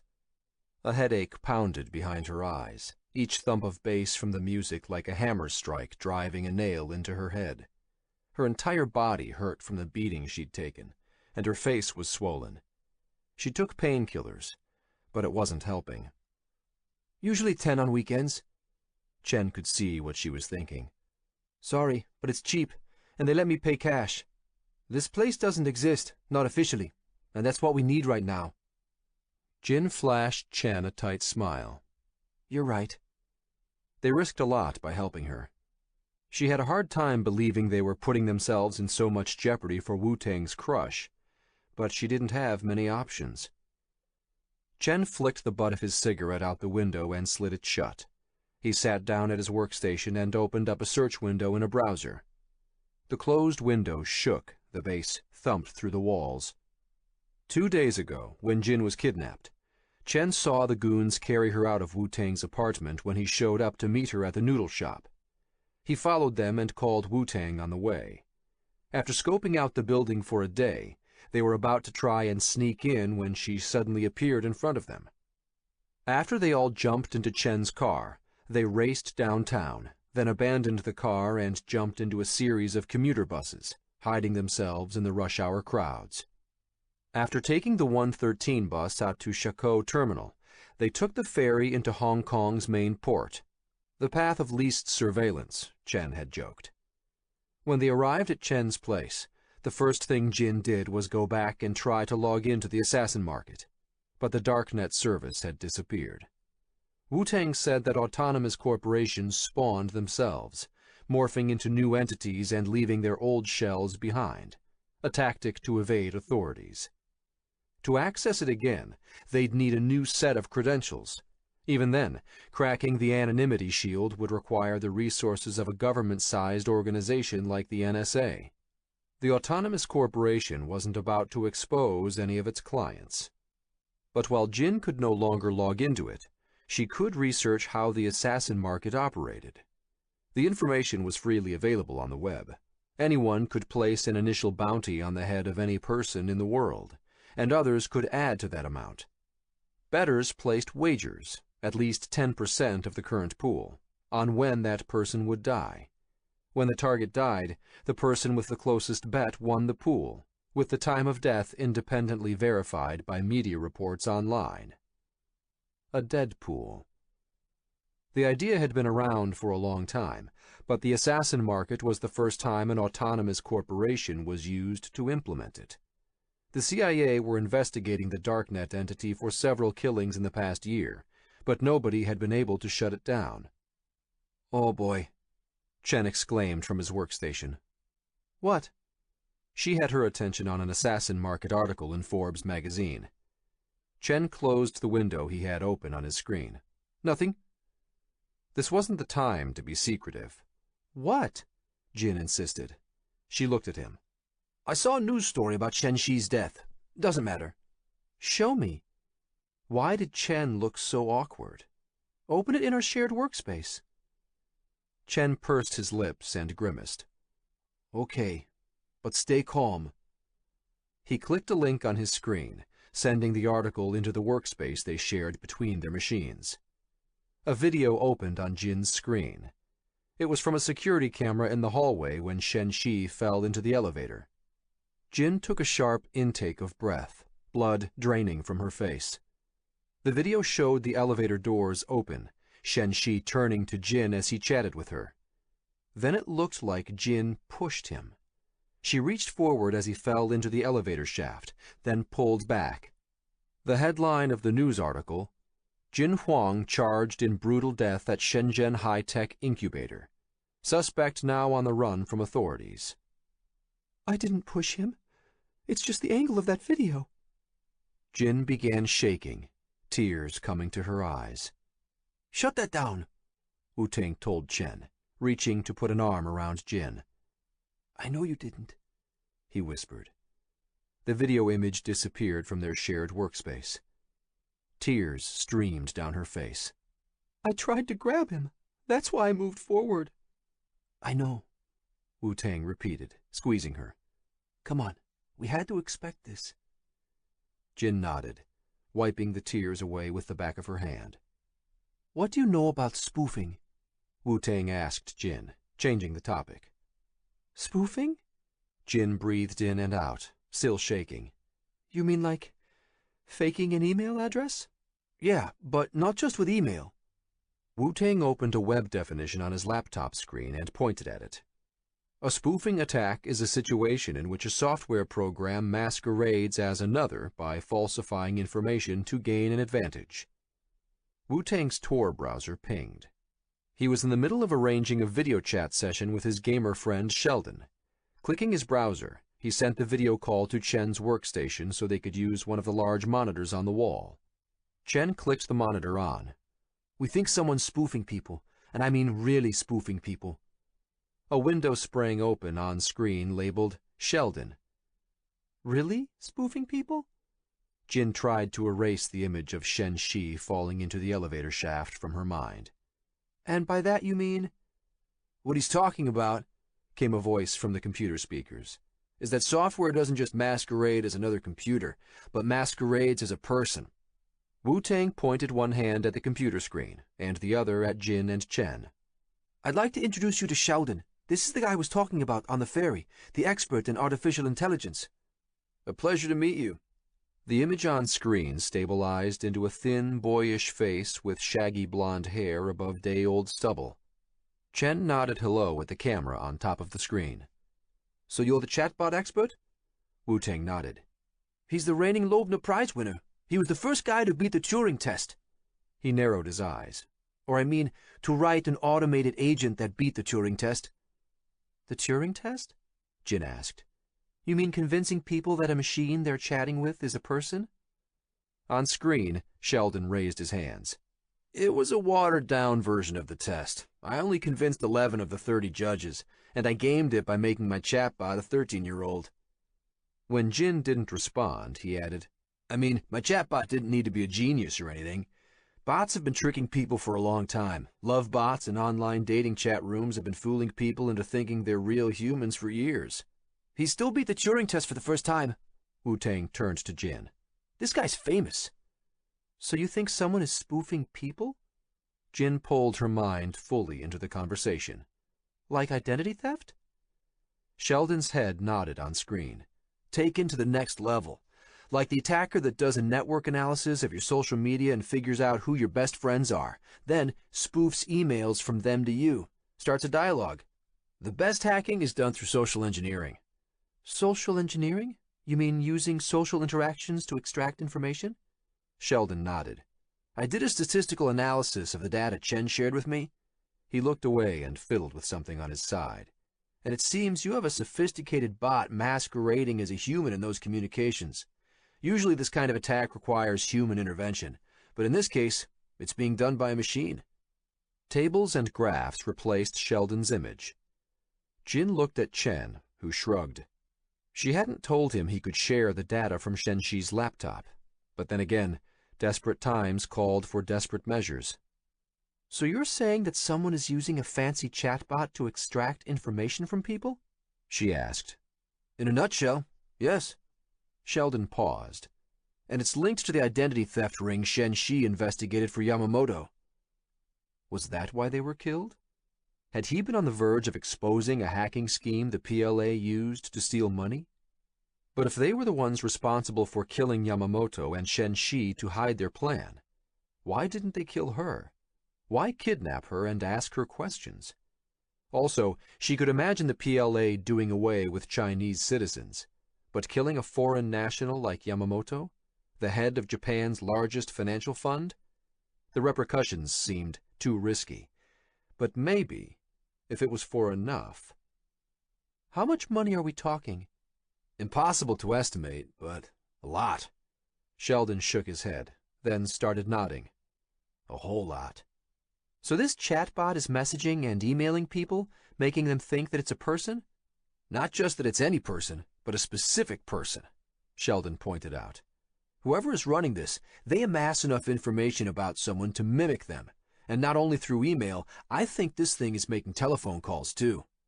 It can hold a live telephone conversation? Sheldon looked squarely at Jin. How can you know that you're not talking to a machine right now? That stopped Jin cold. Hard thumping bass shook the window pane in the silence, and she looked from Wu-Tang to Chen, her face flushed hot. Are you guys messing with me? I'm kidding. Sheldon's mouth curled into a clever smile.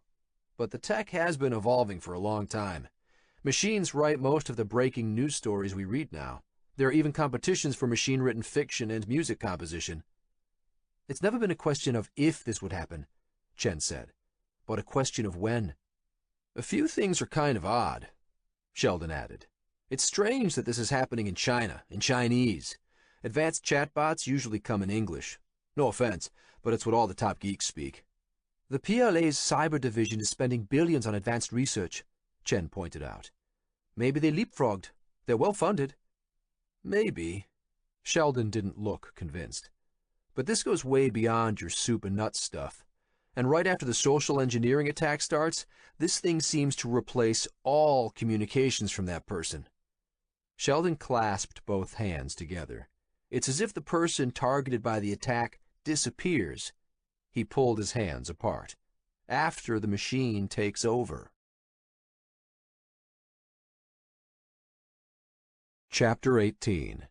Bear Mountain, Northern Quebec. Who are you?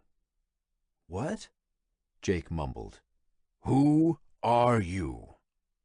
Jake opened his eyes to find the barrel of a gun in his face.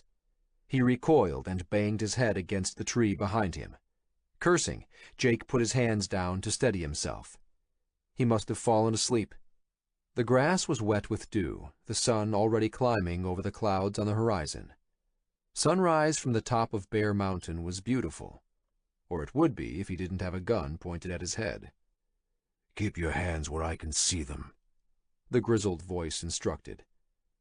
Jake focused on the hollow cavity of the gun muzzle inches from his eyes. He looked up. Blinking to clear his eyes, he focused on the person holding the rifle. The face looked familiar. Relief tingling into his fingertips, he realized that it was Max Lefebvre holding the gun on him. Sean worked with Max. They'd been introduced a few times. Why hadn't Sean just said so? Jake recognized his own rifle, the one the pilot gave him, slung across Max's back. Jake hadn't bothered to load it. The shells were in his backpack. Max, it's me, Jake O'Connell. I'm Sean Womack's friend. He sent me to find you. O'Connell? Max moved the rifle barrel an inch closer to Jake's forehead. How did you find me? Spit flew out of Max's mouth. His arm holding the gun shook. You got 20 seconds to explain before I blow your head off. Is there some sort of tracking chip in me? When Jake didn't respond right away, Max pushed the muzzle into his forehead and yelled, Tell me! Sean sent me a map. The veins in Max's neck flared. Merde, he muttered, shaking his head. We've met before, Jake added. A few times. That's why Sean sent me. He's dead. I know he's dead. The creases in Max's frown deepened, sweat glistening. You said we met before. His jaw muscles rippled as he clenched his teeth. Where? Jake squirmed in the wet grass. At the... He froze. Where the hell had he met Max? We met at Blue Bridge, when Sean showed me around, and one night in Guangzhou, in China, when I was visiting. Recognition flashed in Max's eyes.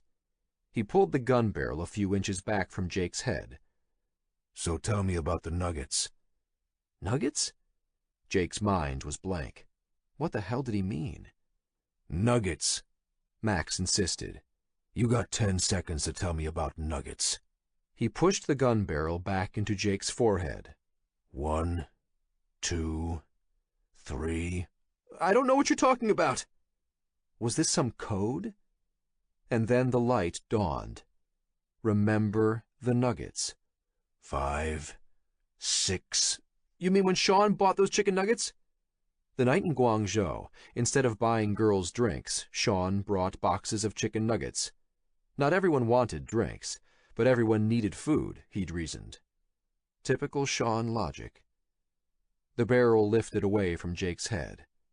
I was there, Jake continued in a hurry. and there was that girl. What was her name? Jane? He closed his eyes and dredged up the memory. Jin? Max hoisted the rifle onto his shoulder. Jake, right? He offered a hand to Jake to pull him up. Yeah, I remember you. From Schenectady?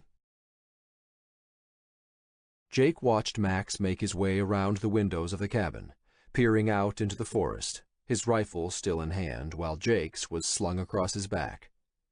You mind telling me what's going on? Jake asked again. The log cabin was a single open space on the main floor, with bedrooms upstairs accessed from a staircase against one wall. Under that staircase was another set of stairs that led into the basement. It was more of a half-basement, as the cabin was built atop a massive boulder that jutted up out of the ground at 90 degrees, forming a natural rock wall underneath. They'd come into the cabin through the downstairs entrance. So you came here alone? Max checked the sight on his rifle. Did you tell anyone where you were going? Only my friend Dean, who's part of the Mohawk tribe in Kanawage. We can trust him, an old friend, and Sean told me to find him. Maybe Sean wasn't too smart, Max growled. He's dead. Jake took a deep breath. Sorry, Max scowled. I shouldn't have said that. A wood-burning stove dominated the small main living room, not really more than a room, with large windows on all four walls. One side provided a view of the forest, and the other looked down on the side of the mountain. The tiny kitchen was set against the wall opposite the staircases. The kettle on the stove whistled, and Jake stepped forward and turned off the gas burner. A large plastic hose connected the stove to the propane tank outside. The place was functional, but hardly up to code. None of the pilot lights worked, so he'd needed to light the burner with a match. Picking up the kettle, he filled the French press he'd already scooped coffee into. Tell me your story first. Max settled onto a daybed next to the window with the mountain view. The main lodge was a small dot against the sparkle of the lake below. When did you speak to Sean last? What did he tell you? I talked to him a week ago, August 13th, just before he was killed. That was no accident. Max stared out the window. Of course it was no accident. I said I'd call him back. Jake clenched his jaw, swallowed hard. And then it was too late. Donovan gave me a memory key, saying it was something Sean had helped him with. I told Sean, but he didn't say anything. And what was on the key? Some trading algorithms Donovan was using to skim from other hedge funds. That's the most Dean and I could get from it. And that was it? No. Sean sent me a package. Max turned to look at Jake. He sent you a package? Like in the mail? Not directly to me. He sent it to our foster care worker from when we were kids, probably so nobody could track it. Max returned to looking out the window. It had another memory key in it, Jake continued, but its contents are encrypted. No idea how to crack it yet. He stirred the coffee and water in the press and put on the cover. Did Sean give you the encryption key for it, or do you have any idea of what it might be? No, and no. Max wagged his head from side to side. But it might be good if I could have a look. Finally, an inch of headway. And there was a death certificate for Vidal Villegas in the package. It looked authentic. Max exhaled slowly. I can explain that. He leaned his rifle against the wall and put Jake's beside it. With a final glance at the lodge below, he got up and walked toward Jake. Is that coffee ready? I think so. Jake pushed the plunger in the coffee press down. So what's with the Villegas death certificate? Vidal Villegas died over a year ago. Max replied without hesitation. The answer was so straightforward and matter-of-fact that Jake was taken aback. He expected some long-winded explanation, some fudging of the details. Max stared straight at Jake as he spoke. There was no dissembling, no wavering. So who was it that I ran into at Blue Bridge last week? The plunger reached the bottom. That wasn't Viegas you met. Body doubles. Montrose and Viegas used them all the time to attend charity events, show up places they didn't want to be. He was obsessed with productivity, wanted to automate everything. Do you know how many employees we had at Bluebridge? Jake did an off-the-cuff calculation in his head, based on other hedge funds he knew of. I don't know, 1,000? Not even 100, including administrative staff. Bluebridge has seats on the board of directors of 400 companies. Did over 1,000 financing deals last year. Wonder how that's possible with less than 100 employees? 400 companies? The information staggered Jake. All hedge funds were secretive, and Bluebridge was in a class all its own. But what Max was telling him didn't make any sense. That's not possible. Then he remembered how empty Bluebridge headquarters was when he stormed in on Viegas. Automation, Jake. Remember that social media company with 50 employees and 500 million customers that sold for $10 billion? At Bluebridge, we did the same thing, but with financial systems. Like automated trading? More than that. We started using smart messaging responders that wrote emails for us. Became a normal part of our internal process. Montrose funded a whole research project in Eastern Europe. What does that have to do with Sean or Vidal? We were already using automated agents to make trades and negotiate simple deals, but Montrose had us start using them to virtually attend board meetings. We weren't even the first corporation to assign an artificial intelligence to a board of directors. A venture capital firm did it back in 2013. Montrose took it to the next level. Jake wasn't making the connection. But what does this have to do with Vidal dying? A year ago, in the middle of the CodeCom merger, Bluebridge's biggest ever, Viegas had a heart attack. Montrose went nuts. Vidal was central to the deal. They told us not to tell anyone. We used the autoresponder to answer all of Vidal's emails. It copied his style, his habits. Then Montrose used the agent to attend the contract meetings remotely, using it to simulate Vidal's voice. And nobody found out? Jake found it hard to believe. That place. Max shook his head. You know how secretive they are. Nobody ever saw Montrose or Vidal in person. Sean and I were on their core technical team with 4 other guys. Nobody else knew, at least not at first. After the CodeCom merger, Montrose was ecstatic. The digital Viegas was even better than the real one, he said. We all started using the system, creating these digital clones that could attend meetings for us, do emails. Montrose loved it, said he could be in 100 places at once. Every possible operation inside of Bluebridge became automated when Sean started the Autonomous Corporation program. Autonomous corporations? You mean without people? Max nodded. Semi-intelligent software entities operating on DARKNETs. Sean used Montrose's money to pioneer a program of them. Sean could appear reckless to an outside observer, but he was always careful, meticulous. This sounded dangerous. Jake shook his head. Why would Sean do that for Montrose? Your friend Sean was an idealist. He was working to create WorldCoin, a cryptocurrency that would pay everyone alive on the planet a world citizen's dividend, as he called it. Max rubbed his face. He wanted to replace the global currency markets with it, dreamed of a perfectly democratic one-world autonomous government that would be incorruptible. The grandeur of the vision sounded like Sean. Jake smiled sadly. An impossible dream for other people, but for his brilliant friend, just another system to be implemented. Sean thought he could generate an $800 billion annual budget, continued Max, for social programs by capturing inefficiencies.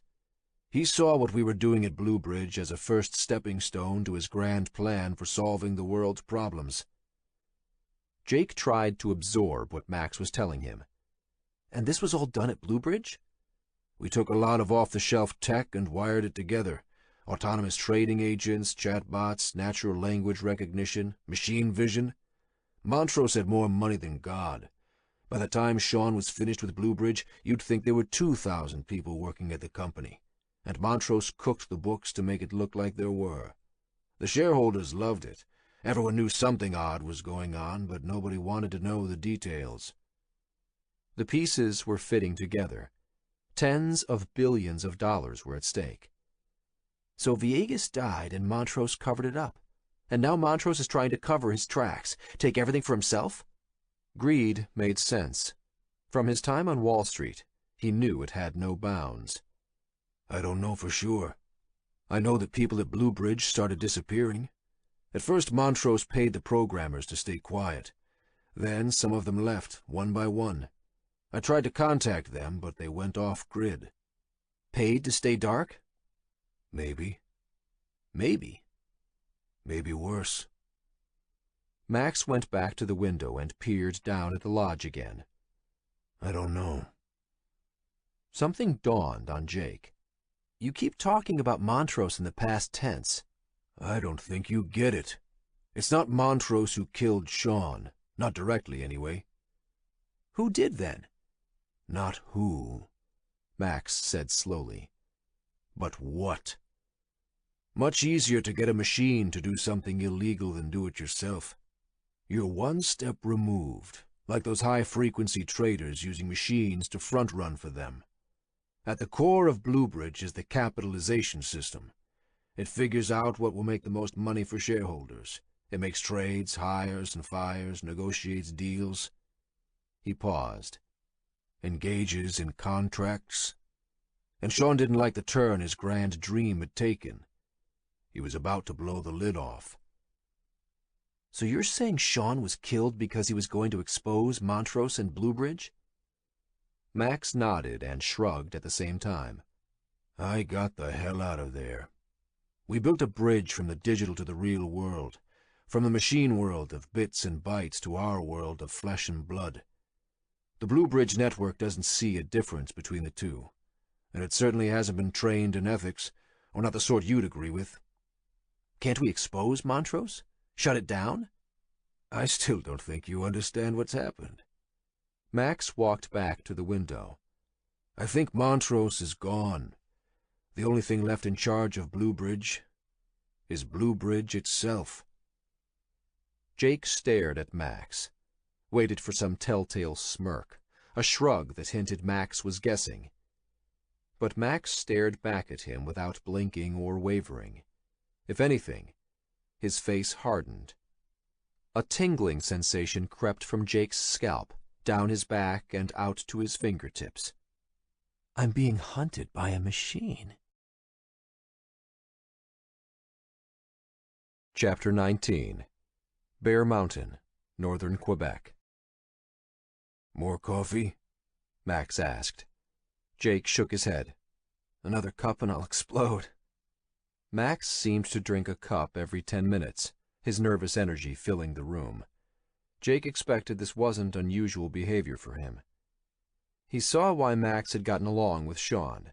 The two of them must have bounced off each other like jackhammers, sitting up here in the woods, with no network connections, no stream of information, with nothing to do but stare out the window. It had to be driving Max nuts. And maybe Jake could use that to his advantage. The funny thing was that in any other situation, Jake would have loved the place. Sitting at a breakfast table beside the stove, looking over the green forests leading down to the lake below, he imagined himself up here on vacation with Elle and Anna. The thought was excruciating. His old life had been torn away from him. Maybe he could get it back by redirecting some of that energy that was crackling into space around Max. Use him to fix this. Instead of running blind, Jake could start to figure out how to get out of this situation. Jake was still hunted, but at least things made sense. Why Sean was killed, why Donovan thought Blue Bridge set him up, why Jake was framed by his coworker. Blue Bridge was covering its tracks, embedding them into its web of deceit. The first step to beating an opponent was understanding the situation. So you think it's taken control of itself? Max turned from the counter with a plate stacked with sandwiches. He walked over and dropped one in front of Jake. Either way, it hardly makes a difference. What? Montrose, the founder of Blue Bridge, was a friggin' psycho to begin with. Sure, you saw Montrose at charity events in the newspapers, but that guy would sell his own mother to make a deal. Blue Bridge is just an extension of him. Jake picked up his sandwich. Like a full Ted psycho? He took a bite. If there was one thing he understood, it was psychos. Max looked at him quizzically. Like what? Full Ted, like a full Ted Bundy, said Jake around a mouthful of ham and cheese. I categorize psychos, from Ted Bundy to Dalai Lama. You think the Dalai Lama's a psycho? Saints are psychos too, said Jake, taking another bite. Just non-violent ones. Max pointed his sandwich at Jake. So how did I rate? You? Jake laughed. I remember thinking you were obsessive-compulsive, borderline personality disorder, but in the opposite extreme. If anything, you're too empathetic. Max smiled. I'll take that as a compliment. He took a bite of his sandwich.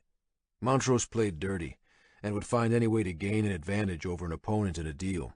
He hacked into people's email accounts, phone conversations. Wasn't that risky? Laughing, Max took another bite. After chewing for a few seconds, he replied, Blue Bridge was like a retirement club for senior U.S. intelligence officers, and Montrose had a whole team of NSA-trained hackers, even Chinese hackers he brought over from Beijing, Shanghai, Guangzhou, you name it. More money than God, Max continued. And the money is why we all went along with it, why nobody asked questions. We were all on the juice. Blue Bridge was designed to make money, with Montrose there or not, and it does it better than anything or anyone before. Ever. $15 billion in profits last year. Reaching onto the table, Jake put his passport in his breast pocket, along with his wallet and billfold. He also stuffed in an old tobacco tin in which he'd put the Viegas death certificate and his Silver Eagle dollar coin. His jeans were in the dryer after getting covered in muck on the walk up last night. Jake sat in his boxer shorts with a fleece top borrowed from Max. How does something like that decide to take control of itself? Jake asked. It still seemed far-fetched. Max snorted. Maybe that's what they were grooming it for all along. He cocked his head to one side. Maybe Montrose is on a beach, watching his money-making machine rake in profits. It's possible, but I doubt it. When did you last talk to Sean? A week ago, August 13th. Sean died August 10th. The papers in the morgue were faked. I looked into it when I heard about it. That's when I bugged out. This was our safe house. Only Sean knew about it. So that was a machine I was talking to on the phone? Not Sean? Jake asked incredulously. He felt some of his guilt wash away. There was no way he could have called Sean back. It wouldn't have mattered. It wasn't even Sean. Max nodded. It had a lot of data on him.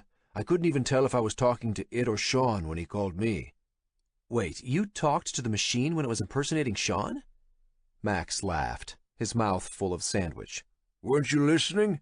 That's what we built it for. We used it all the time to respond to phone calls and emails for us. So how do people even know you're gone? Maybe they don't. Did you try calling my home? Maybe I'd answer, have a chat with you. Maybe Blue Bridge has taken over my identity. I don't know. All I know is people started disappearing, so I got the hell out. Jake remembered calling his phone when he was with Dean, when his own voice answered. Had Blue Bridge already taken over his own identity? Don't you think that law enforcement will start looking at all of these disappeared people and link this thing back to Blue Bridge? You still don't get it.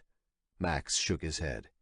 The machine impersonates them, answers their phone, even does video chats.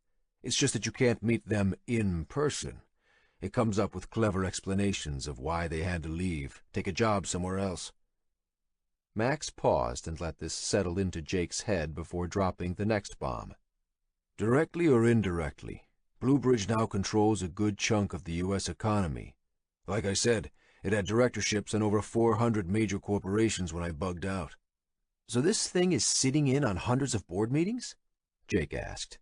And nobody has any idea they're talking to a machine. I know. I ran the program. Max swung his laptop around.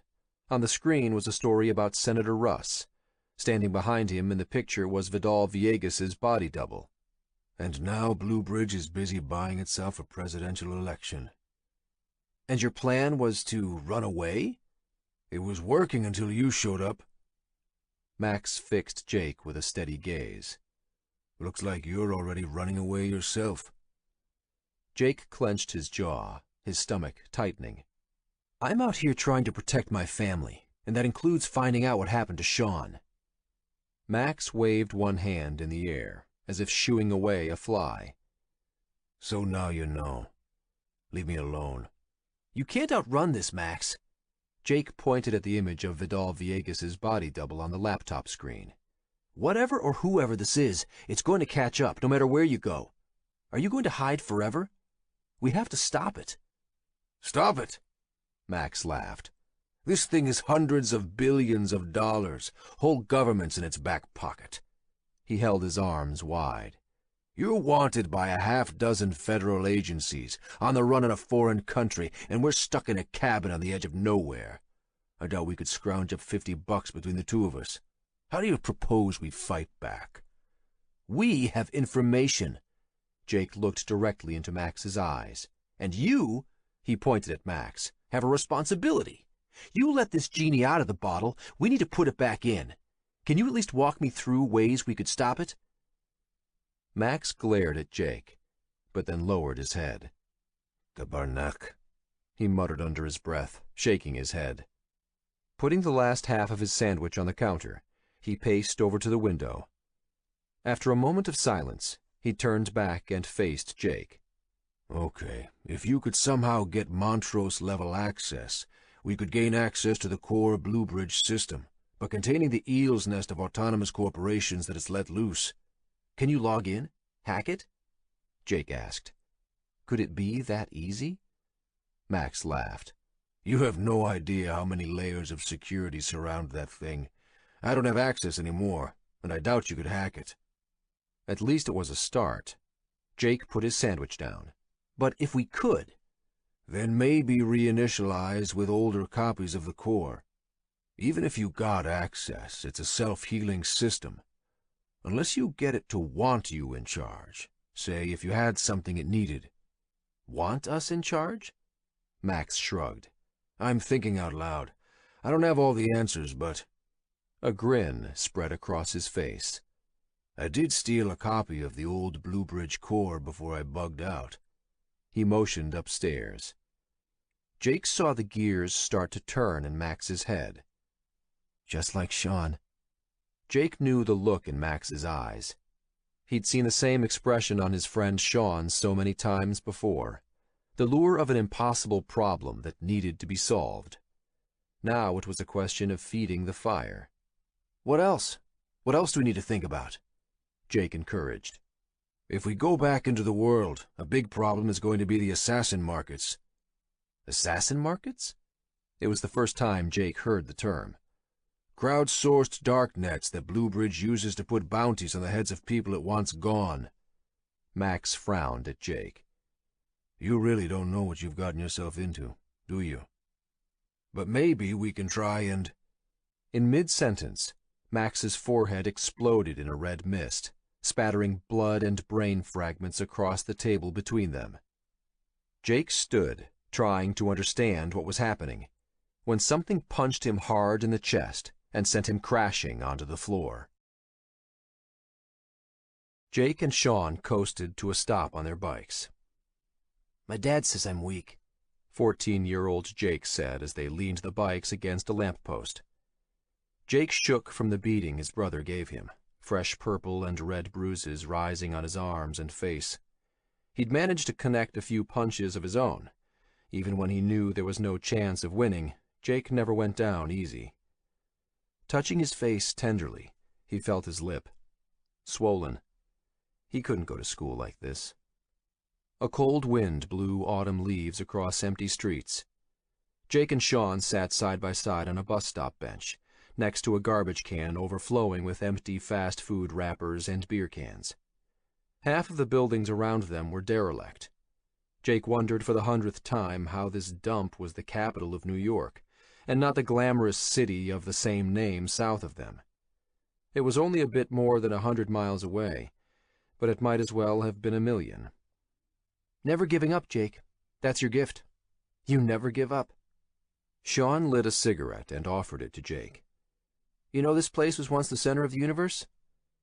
Jake took the cigarette and had a drag. You shitting me? How's that? Thomas Edison had his lab up the street.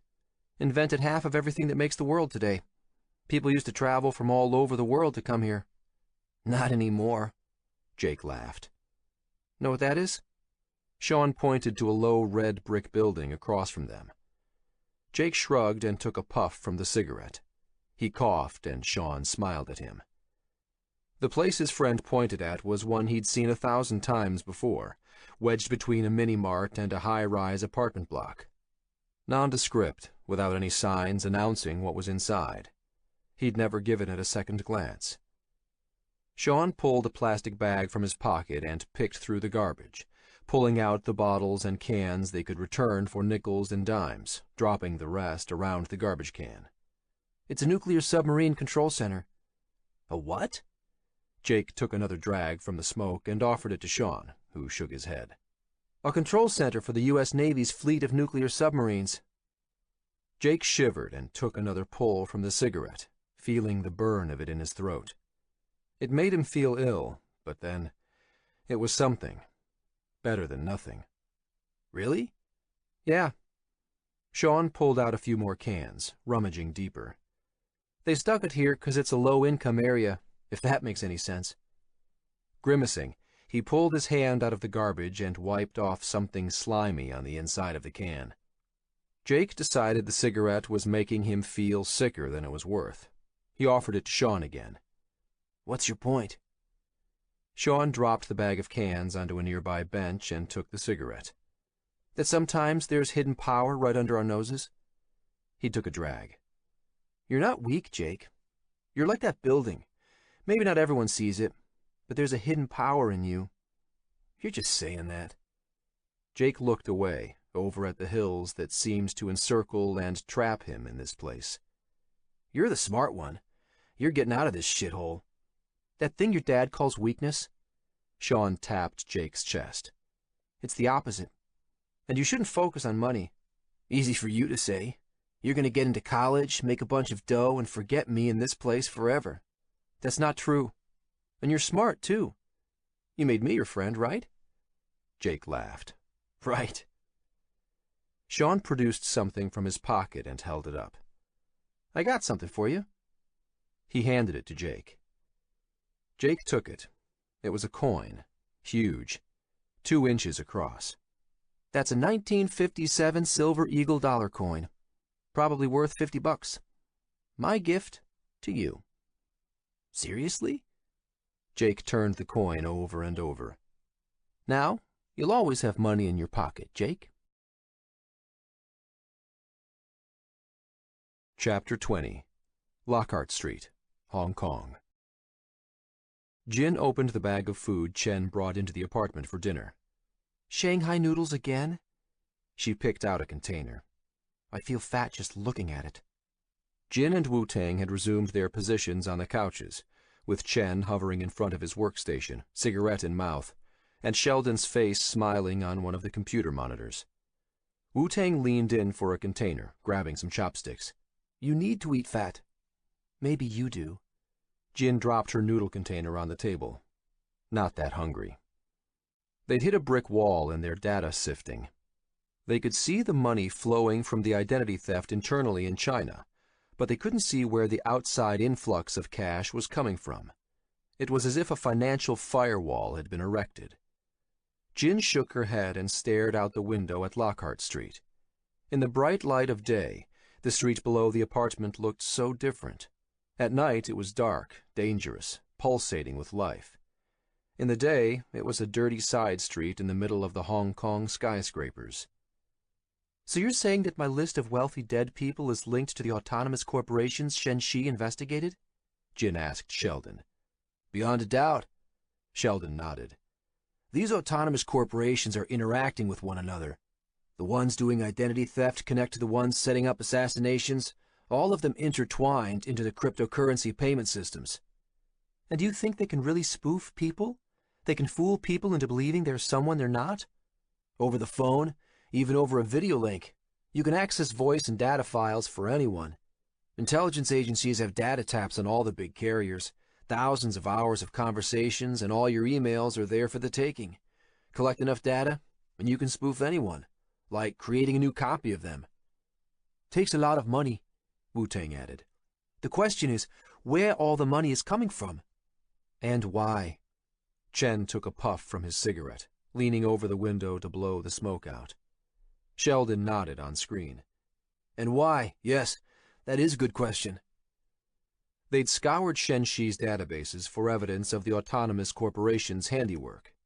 It wasn't something you could point at directly, but when you knew what you were looking for, you could detect their digital wake, like an invisible boat that left waves in rivers of information. They found shell companies linked to shell companies, a house of cards funneling money into government contracts, in what they assumed were payoffs to officials. It looked like a shadowy organization slowly worming its way into the upper echelons of the Chinese Politburo. They didn't have access to the same level of records outside of China, but they had to assume it was happening in other places as well. Sheldon built a nested model of the autonomous corporations as they spawned, interacted, and grew. Decentralized, but Sheldon was convinced that there was some starting point, some motivating force behind their sudden and explosive growth. Maybe we should go to the police, Chen suggested. And turn Jin in? Wu-Tang's face puckered in an angry frown. They want to pin Shenxi's murder on her. And we have no proof, Sheldon added. Just a lot of data that fits an explanation. And everyone involved is anonymous. So there's no way of guaranteeing the authorities we go to aren't already in on it. Wu-Tang shook his head. Those people who abducted Jin seemed like government to me. And we have nobody to point at, nobody to accuse. Jin hung her head. Nobody except me. And the authorities are already trying to stop the assassin markets, Sheldon pointed out. It's not invisible to them. The CIA is actively trying to hunt these things down. So we wait? Chen rubbed his face. They were all tired. If Yamamoto was killed for trying to expose this, maybe we should get in touch with the people he was going to tell. So you want to contact the chairman of the Bank of China and Citibank? Jin clearly didn't think it was a good idea. Do you have a better idea? Chen sighed. At the end of the day, we're talking about banking fraud on an international scale. Banks live and die by data, and they have the money to fight this kind of thing. Do you think they'd listen to us? Jin shook her head. Too risky. And how do we know they're not in on this? Sheldon agreed. That strategy already got at least 2 people killed. He meant Shenxi and Yamamoto, plus the string of rich people who were dead for who knew what reasons. Jin suggested another angle. Can't we find someone working for one of the autonomous corporations? Infiltrate one of them? I'm working on that. Sheldon put up a screen. Already into several identity theft autonomous corporations, buying IDs, working my way inside. Thing is, like I said, I bet the people working for the autonomous corporations don't even know they're working for machines. This was a new twist to Jin. What do you mean? Like autonomous corporations hire people to do things they can't do themselves. Like kill people? Sheldon nodded. But also lawyers to negotiate contracts, programmers to help spawn new instances of themselves. Most people work from home these days. Who's your boss? A phone call? A video chat? A paycheck? Do you really know who you're working for? I don't kill people, Jin replied. And most of these people don't either, Sheldon answered. Chen finished his cigarette and flicked it out the window. But some of them do. Sheldon nodded. Yeah, some of them do. And that's the frightening part. They're operating a rabbit hole for all the psychopaths to disappear down. The killers, you mean? Not just killers. Look at this. Sheldon opened up a DARKNET page called Dirty Deeds. It wasn't porn, as Jin expected. A website that looked like a newspaper classified section popped up. Sheldon clicked on one of the links under Domestic. Neighbor dog driving me nuts, located in Broward County, Florida. If you willing to kill dog, we'll exchange tags. Offering 2 DC. Jin frowned. 2 DC? 2 dark coins. It's a cryptocurrency. About $1,000 at current exchange rates, Sheldon explained. It's a help needed ad for someone to kill their neighbor's dog. You should see the help wanted section. Weapons, child pornography, you name it. Sheldon grimaced. The Dirty Deeds DAC started up a few months ago, but already has thousands of users, millions of dollars changing hands. All of it anonymous. My God. God's got nothing to do with this. The U.S. feds shut down the Silk Road, the famous DARKNET drug-selling site, only because there was a central point of failure. The founder and owner, Ross Ulbricht. They charged him with murder for hire and narcotics trafficking, but they only got him because he bragged. Sheldon rolled his shoulders. With an autonomous corporation, there's no central point of failure. They don't boast, they don't drink, and there's no way of seducing them. You might catch 1 or 2 people who use it, but once they're started, stopping them is close to impossible. Wu-Tang nodded in agreement. What are people going to start doing once they realize they won't get caught? These things are spawning exponentially, growing like a cancer into the human network.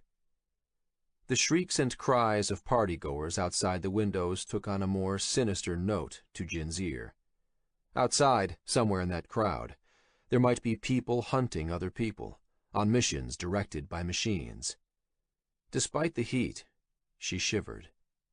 What can we do? This sounds like something the Security Ministry or American NSA should be dealing with, not us.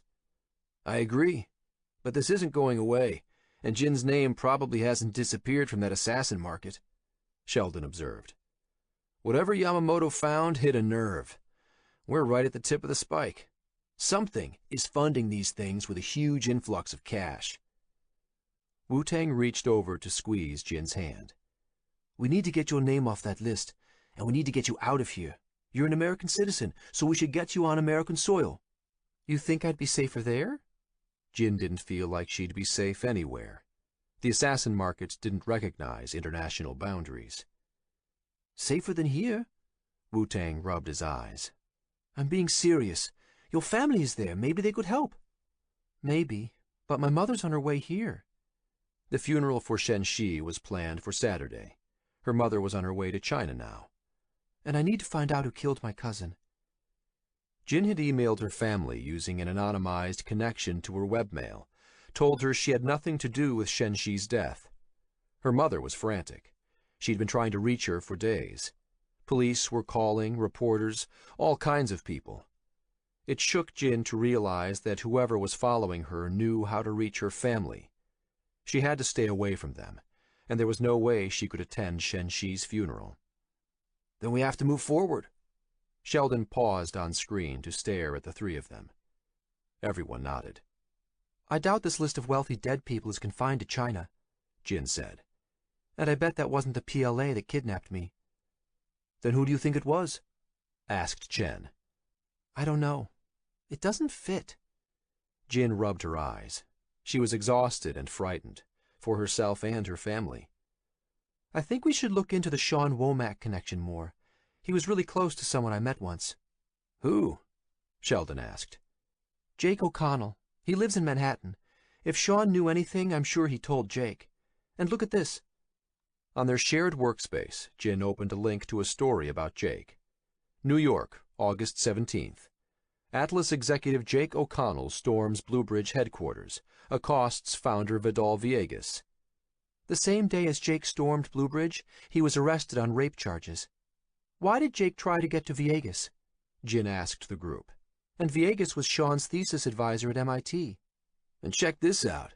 Sheldon opened another article on their shared workspace about Jake's boss. Danny Donovan, former CEO of Atlas, claims Bluebridge executives are framing him for massive fraud scandal. Bluebridge, they all whispered almost in unison. A massive source of funds. Isn't that what we're looking for? A creeping sensation tickled Jin's neck, the hair standing up on her arms despite the heat and humidity. The answer was staring them in the face the whole time. What about the world's richest hedge fund, founded by one of the leading artificial intelligence experts? And you've met Jake O'Connell? Wu-Tang turned to Jin. In Manhattan? No, I met him here in Guangzhou, but we stayed in touch. Bluebridge earned $15 billion last year. Sheldon whistled. That could do it. We need to get in touch with your friend. He pulled up an image of Jake's face. The billion-dollar question, is he still alive? Chapter 21. Bear Mountain, Northern Quebec. Flat on his back, gasping for air, Jake came to his senses. He tried to look down at his body, was stopped short by a searing pain in his chest. Pulling himself onto his elbows, he leaned against the wall, panting. Spots of blood flecked his fleece top, and Jake ripped it open, expecting to see a gaping wound. Instead, he found a gash across the left side of his chest. He prodded it with a finger. No sucking chest wound. Whatever hit him had glanced off. Something dripped onto him. Blood poured in a steady stream off the table above his head. Jake propped himself up another inch. Max wasn't so lucky. There was a gory hole in the side of his head, with chunks of flesh and bone strewn across the table and floor. Jake scanned the room. The window next to them, facing east toward the lodge, had 2 neat holes in it. Tiny fragments of glass littered the floor beneath it.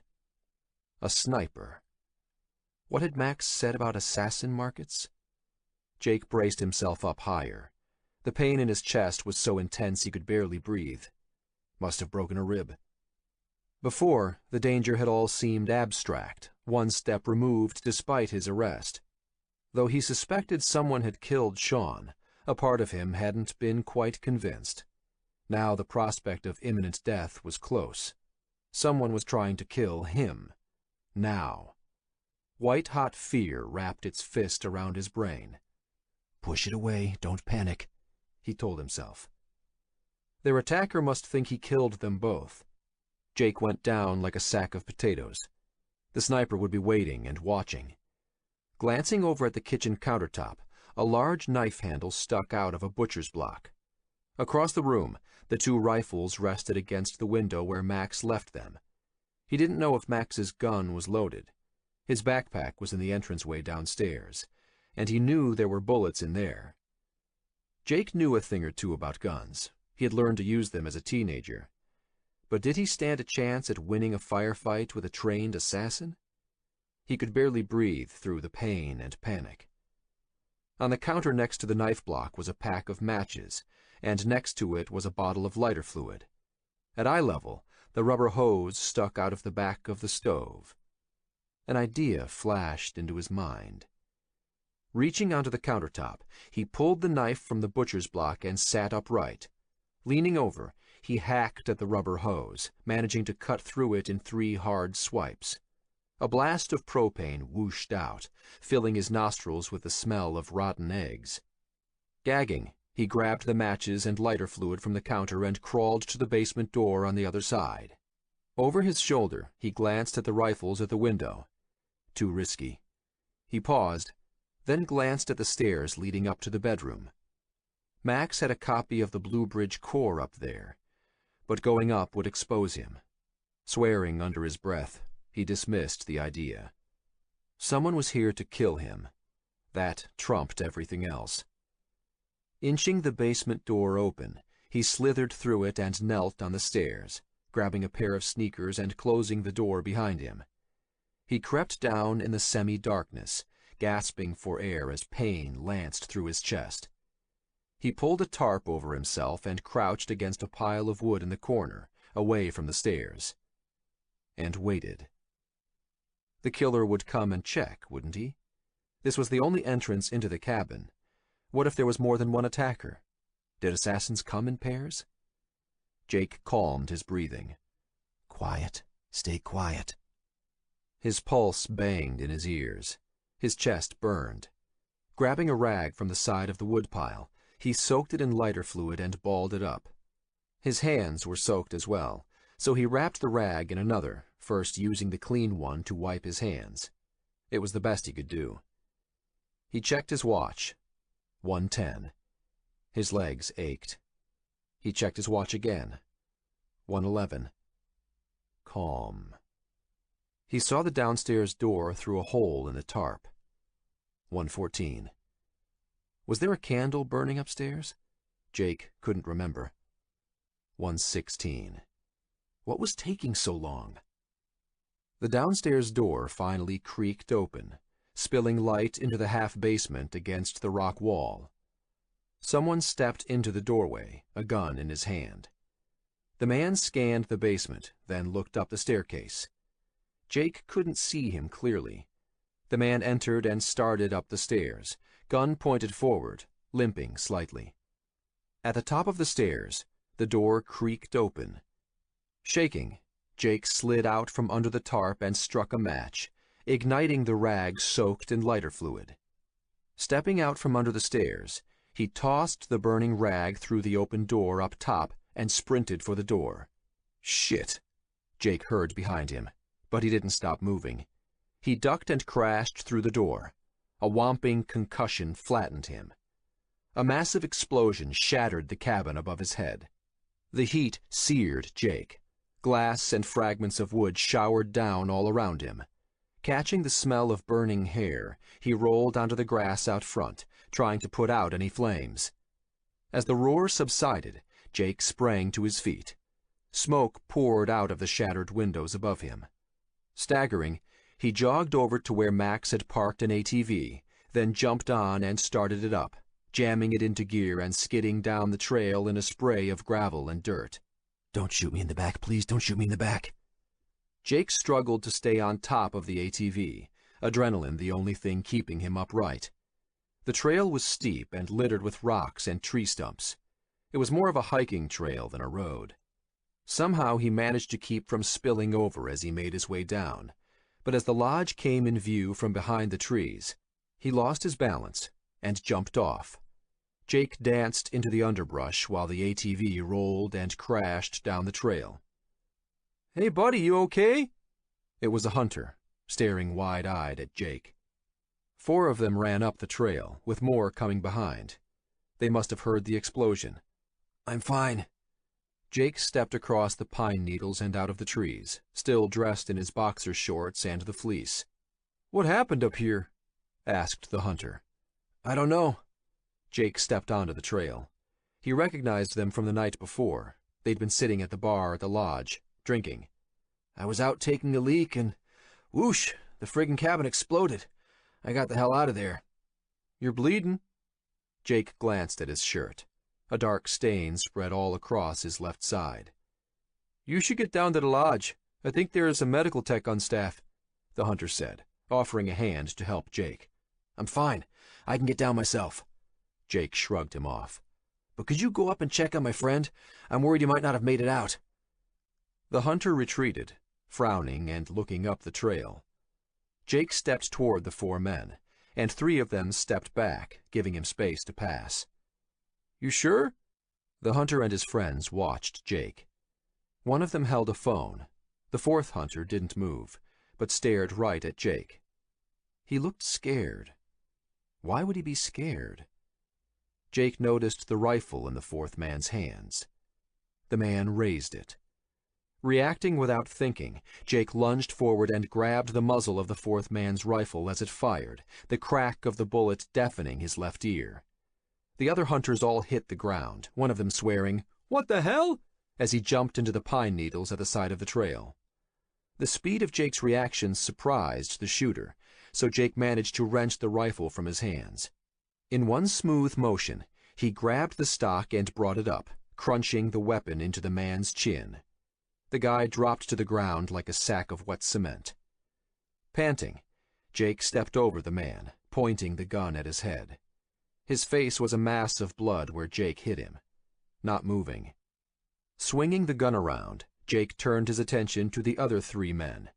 They held their hands up. "Who's this?" Jake demanded, pointing at the unconscious man at his feet.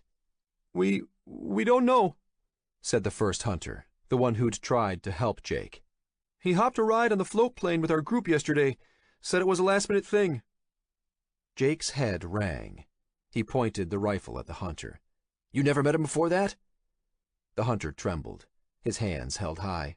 "Not before yesterday." Taking in big lungfuls of air, Jake stared at the hunter, then at the other 2, and then back at the guy at his feet. Another assassin. But this one went down without much of a fight. What was going on? "Stay here," Jake commanded, pointing the rifle at the hunter. The man nodded, his eyes wide. More people were coming up the trail. Jake had to move. Giving the 3 hunters one last look, Jake started down. When he passed 2 more hunters coming up the trail, Jake told them there was an accident up higher. They did a double take looking at Jake, in his boxer shorts and holding a rifle, but they continued on as he insisted he was okay. After 100 yards, the trail opened onto the lawn of the main lodge. A knot of people stood on the patio, all of them staring up the mountain. None of them had rifles, not that he could see. Jake glanced over his shoulder to see the smudge of smoke rising over where the cabin had been. He ran up to the lodge, keeping his distance from the group of people, his rifle pointed in the air. The bartender he'd spoken to the previous evening was at the main door of the cabin. "You got a first aid kit?" Jake asked the bartender. The pain in his ribs was excruciating. He needed to risk getting it looked at. The bartender nodded. "I trained as an emergency medical tech. I got a first aid kit." He motioned for Jake to follow him inside. "What happened up there?" he asked, looking over his shoulder. Jake scanned the faces on the patio for Jean, the pilot who flew him in. The old Super Cub was still at the dock. Where was Jean? Even if he was hung over, there'd been an explosion. It seemed unlikely he was still sleeping it off. "Have you seen my pilot?" Jake asked the bartender. "No." The bartender retrieved the first aid kit from behind the reception desk. There wasn't much in it. A few gauze patches, some tape, and alcohol swabs. "I think there's another one." "It's fine." There wasn't time. Putting his rifle on the reception counter, Jake pulled his shirt over his head. "Can you put a couple of those patches across the cut? Tape it?" "My God." The bartender stared at Jake in horror. Jake followed his eyes and looked down at himself. A mottled purple bruise had spread across his chest, angry and red and swollen in the middle, with a bleeding gash scraping off to one side. "Can you patch it up? Quick?" "You're going to need some medical attention. We got to get you—" "Somebody is trying to kill me," Jake interrupted. "I don't have time. Do you understand? Someone is trying to kill me. That's what happened up there." The bartender stopped fumbling with the medical kit. "Kill you?" Jake pulled his shirt higher. "Can you patch this quickly, please?" Something in Jake's eyes must have convinced the bartender. "Yeah, sure, okay," he stammered, and pulled out a roll of gauze, holding it against Jake's bleeding wound. "So you haven't seen Jean, my pilot?" Jake repeated, holding the gauze in place while the bartender taped it. He glanced out the doorway. Everyone seems to have gone up the trail. The patio was empty. Good. Still no sign of the pilot, though. "No, he disappeared last night," replied the bartender. One more gauze patch, and Jake pulled his shirt back down. "You want some pants?" the bartender asked. Jake nodded. "That would be great." "Give me a sec." The bartender disappeared while Jake hobbled back to the door. Still no sign of Jean. He glanced at the 3 float planes on the end of the dock. The Cessna and Bombardier planes gleamed beside the rusted old Super Piper, and Jake knew the Cessna controls. But while small planes had locks and keys just like cars, Jean's Super Piper didn't. Jake remembered the screwdriver shoved into the ignition. "These should fit you." Jake looked over his shoulder to see the bartender returning, waving some khakis in the air. Behind him came someone else. The guy looked like the manager. Jake grabbed the pants. "Monsieur, are you all right?" asked the manager. "Could you tell me what happened?" "No idea," Jake replied, pulling the pants on. "Maybe the propane tank?" "You should be sitting down, sir." The manager pointed at a couch beside the reception. "Please, let me help you." Jake shrugged him off and backed away, grabbing his rifle. "I'm fine. Monsieur, s'il vous plaît." Turning, Jake did his best to bolt. He hobbled across the patio. Looking back, the manager stared at him in wide-eyed horror. Hopping down the stairs, Jake jogged across the dock and stepped onto the float of the Piper Cub, opening its door and throwing the rifle onto the seat. Kneeling, he unwound the ropes mooring the plane to the dock, then jumped into the pilot's seat. He ignored the shouts erupting from the lodge. This was as old school as it got, analog switches and dials, airspeed in knots, altitude, engine RPM, manifold pressure. He scanned them one by one, nodding. Okay, master switch on. Jake turned the screwdriver and a red light blinked on. There was no separate switch for the magnetos, so Jake had to assume the master turned on the batteries and magnetos at the same time. Set mixture to full rich, he muttered. Then he grabbed the primer knob, unscrewing it so he could pull it out and push it back in 3 times to get some gas into the piston, while he pressed his feet up and down on the aileron pedals, testing them. He glanced to his left. The manager ran across the patio, ordering him to stop. 2 other people followed, one of them with a rifle pointed in the air. Saying a prayer, Jake punched the ignition switch. With a wheezing cough, the engine turned over, first once, then twice, then sputtered to life as the manager banged on Jake's window. Jake locked the window and advanced the throttle with his left hand. The engine roared to life. "Sorry!" Jake yelled at the manager. "I don't have time to explain!" The plane pulled away from the dock. Jake strapped himself in, using his feet to angle the tail fin, slowly curling around so he was lined up down the center of the lake. His hands shaking, Jake pushed the throttle to maximum and felt the plane accelerate, bouncing across the waves. As the trees on the opposite shore grew larger, the plane shook violently. Why wasn't it lifting off? Gritting his teeth, he realized he hadn't pulled back on the flight stick yet. He leaned back, pulling the stick, and the plane soared off the water. Seconds later, he skimmed the tops of the trees, then climbed into the sky. He wiped his forehead, his eyes stinging, his whole body soaked in sweat. Shaking.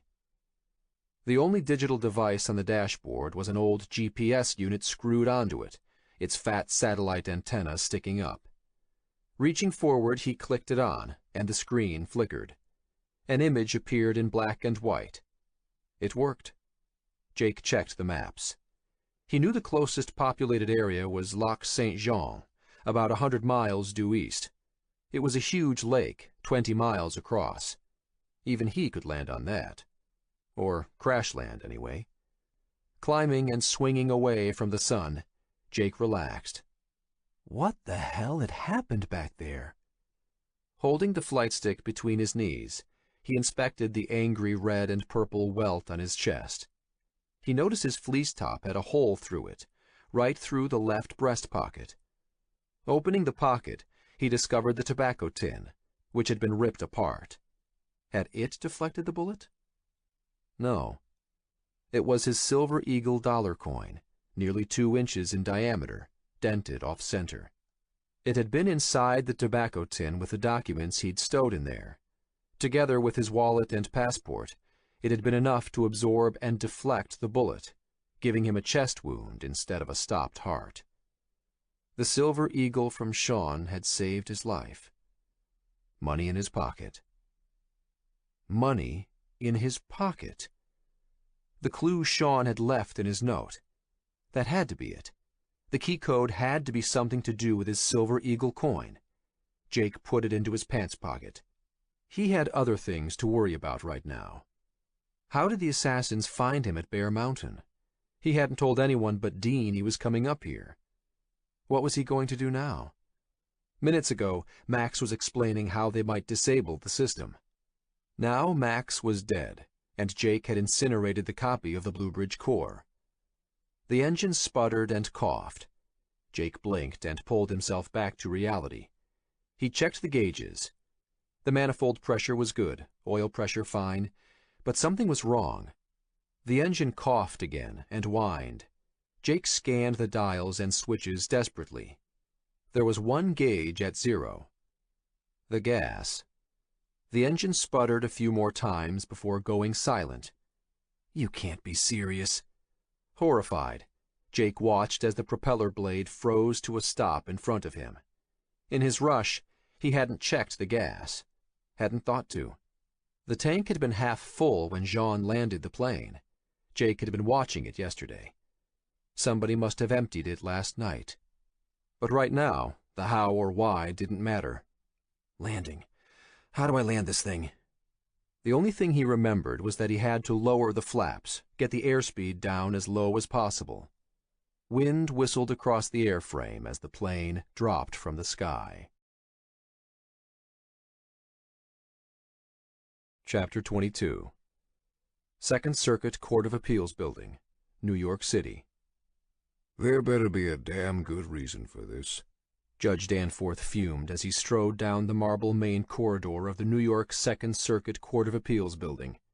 The click-clack of his polished black Oxfords echoed through the empty hallways, his stride quick and forced.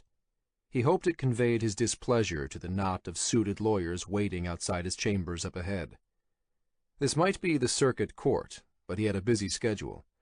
The only reason he'd agreed to come to his chambers on a Saturday morning was the call he'd received from his old friend Jerry Sandoz, a partner at the law firm where he'd started his career. A call from Jerry was unusual enough to warrant an exception. "Make this quick, gentlemen." Judge Danforth fished for his keys, shooing the lawyers away like pigeons. Turning the old lock over, he pushed the huge oak door open and marched inside. He didn't invite them in. They followed anyway. It was also the weekend before school started after the summer break. Judge Danforth started family life late, well into his 40s. He'd sacrificed his youth to endless nights devoted to making partner at his law firm, and then, after his appointment, to dreams of the Supreme Court. That dream was fading, his once star-caliber career relegated to the second string of appeals court. Today, his 8-year-old son had his soccer finals. "Tell me why I'm here," Judge Danforth growled at the 3 lawyers hovering in front of his desk. The lawyer in the center, square-jawed with slicked-back hair, handed him a large black and white photograph. Judge Danforth inspected it and frowned. "Who is this?" "Jake O'Connell." The name rang a bell. "The hedge fund trader arrested on rape charges?" asked the judge. Jake's face had been plastered across the newspapers a week ago, before the news cycle latched on to the next scandal. "The same." Judge Danforth squinted and put on his reading glasses. The image was grainy, the man in the picture wearing sunglasses with a baseball cap pulled low. "And why are you bringing this to me?" "Because we'd like you to issue a federal warrant for Mr. O'Connell." "You'd like me to do what?" The judge dropped the photograph and pulled off his reading glasses. He glared at the slick lawyer. "What's your name?" "Peter Osorio, Your Honor." "Peter, I'm not sure what Jerry told you." "This isn't coming from Mr. Sandoz, Your Honor. Senator Russ has a special interest in this as well. We couldn't use his name over the phone." "Senator Russ?" Judge Danforth frowned. There was a new power structure forming in Washington. Senator Russ was a surprise contender for his party's ticket, so it shocked everyone when he swept the primaries to secure the nomination. With the election 2 months away, it looked like a landslide for him. "I don't understand. This is an appeals court. I have no involvement with the O'Connell case." "But," said Osorio, "you could decide to make it your business. Judges have discretionary powers. This might be the Second Circuit Court, but you're still a federal judge with powers under Article 3, backed by the judicial branch of the federal government." Judge Danforth slumped back in his chair. The audacity. "I remind you that we are in chambers, Mr. Osorio, and you are a hair's breadth away from being in contempt of my court." Taking a deep breath, he paused. Still, it might be worth it to find out what was going on. "And why is this photograph supposed to motivate me to use my discretion?" "That was taken yesterday at the Canadian border. Mr. O'Connell has fled the country." Osorio pursed his lips. "And this morning, Mr. Daniel Donovan, former founder and CEO of Atlas Capital, just released on $10 million bail, was found dead in his apartment. Murdered." "And you think there is a connection?" "Assistant D.A. Bailey has placed Mr. Jake O'Connell as the #1 suspect. In fact, we think Mr. O'Connell is the real mastermind behind the entire Atlas fraud, which may eclipse Bernie Madoff in scope. Tens of billions. Key documents were discovered at the Donovan residence." "Wait. You're telling me that the police have put this entire new investigation together in the past few hours? Judge Danforth wasn't intimate with the case, but from his experience, this sort of thing took weeks, if not months, to assemble. It seemed a 180-degree turn from what he'd heard informally in the halls. Osorio worked his lips together as if tasting something sour. I suggest you talk to Assistant District Attorney Bailey for details, but I can tell you that Senator Russ, likely soon President Russ, would look very— Osorio chose his words carefully. Favorably on your attention to this matter. He adjusted his tie. As you know, Judge Tommaso is due to retire this year. Tommaso was a Supreme Court justice. Was this man seriously trying to bribe him with an appointment to the Supreme Court? It seemed beyond belief. Did I hear you properly? Osorio replied without hesitation. Yes. Judge Danforth stared hard at him, but Osorio didn't shrink. Danforth could smell a setup, but then this Jake O'Connell character didn't seem like an angel. Arrested for rape, now under suspicion for murder by the DA, fleeing the country in the middle of a massive fraud investigation. It would make for good press, wouldn't it? Osorio suggested. Judge discovers rich hedge fund manager fleeing country, murder, rape, stealing the life savings of millions of average Americans. It'll be front-page news all over the country, with your face next to it. Judge Danforth picked up the photograph and studied it. His old friend Jerry sent Osorio here. Maybe Jerry was throwing him a golden opportunity. And Senator Russ was a shoo-in for the presidential election. A whole new power structure was forming, and maybe this time he wouldn't be left out. Imagine, Supreme Court Justice Danforth. His wife could handle the soccer today. I need to verify this with D.A. Bailey. Of course. Osorio smiled an oily grin. And how is it that I announce this discovery to the world? We can help with that. Judge Danforth put the photograph down. Okay, give me the paperwork. Osorio handed over a sheaf of file folders.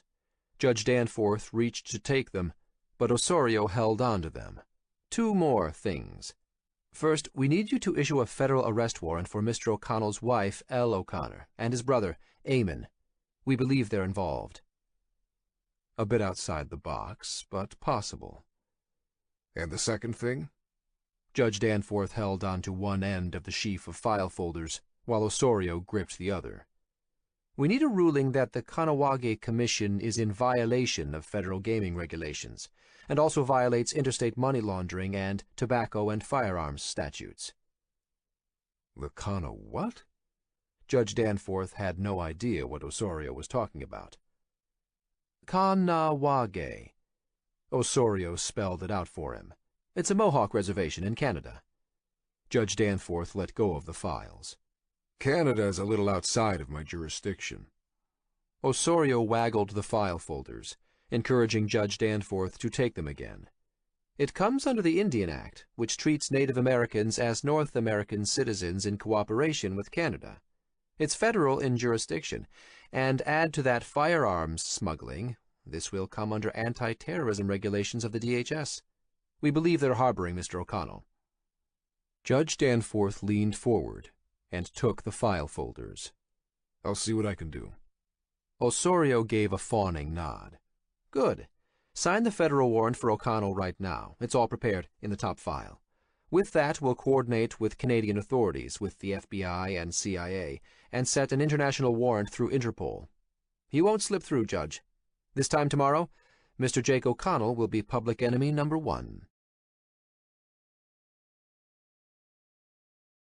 Chapter 23. Somewhere over northern Quebec.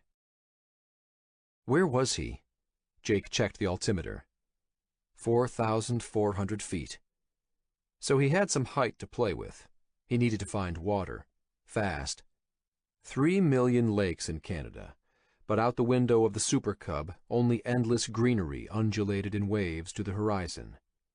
3 million lakes. All Jake needed was one. He punched buttons on the GPS, hoping it would indicate water features. But it was old school, as ancient as the plane. Its black and white screen only displayed longitude and latitude, along with some squiggles that he figured were roads.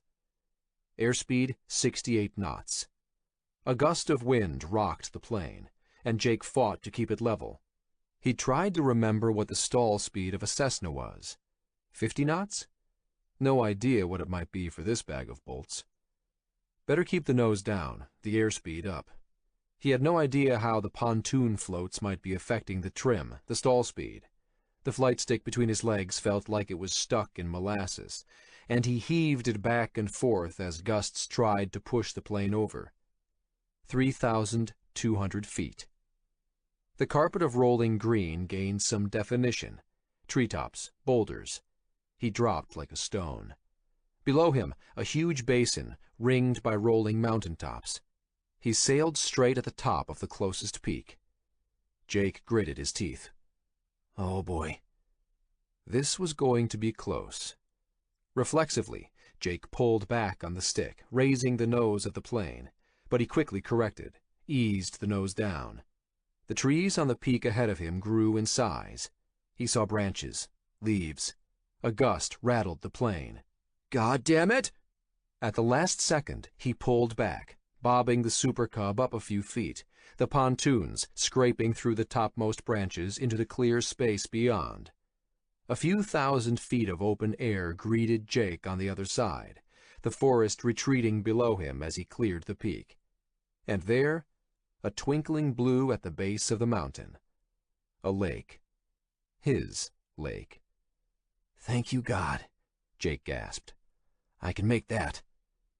He had to skim down the face of this hill to gain enough speed to spot the landing, then circle around once, bleed off the speed, and set it down.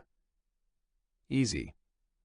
He brought up one hand to drag through his hair, shaking. He put the hand back onto the flight stick, his knuckles blanched white. 1,900 feet. You can't die here, and they'll never find you. I will think you ran away, abandoned your family. And Anna, his little girl. Focus. The shimmering lake grew in size. He pushed the nose down further, the only sound rushing wind rattling the passenger door. Getting louder, gaining speed. Under 1,000 feet. The treetops swayed, individual leaves fluttering, the wind blowing tiny ripples across the lake. He headed with the wind. If he could swing around the other side, he could land against the wind. Holding his breath, Jake pulled back on the stick, using the speed he gained on the slide down of the side of the mountain to level off. Silently, the Super Cub rocketed across the edge of the lake, the surface like a mirror.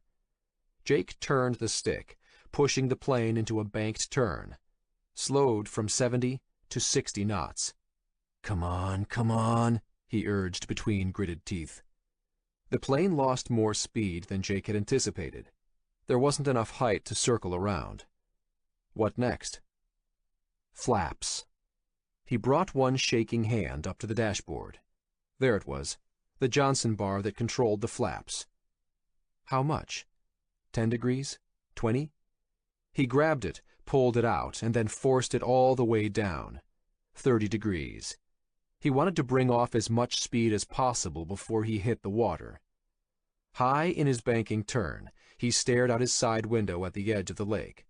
Weeds and fallen trees, lily pads. The plane slid sideways, and he pulled back and right on the flight stick. No time to spot the landing. This was it.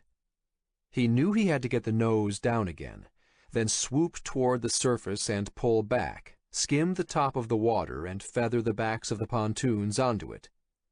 That was the theory. The plane dipped under the tops of the trees, less than 100 feet up now. Come on, baby.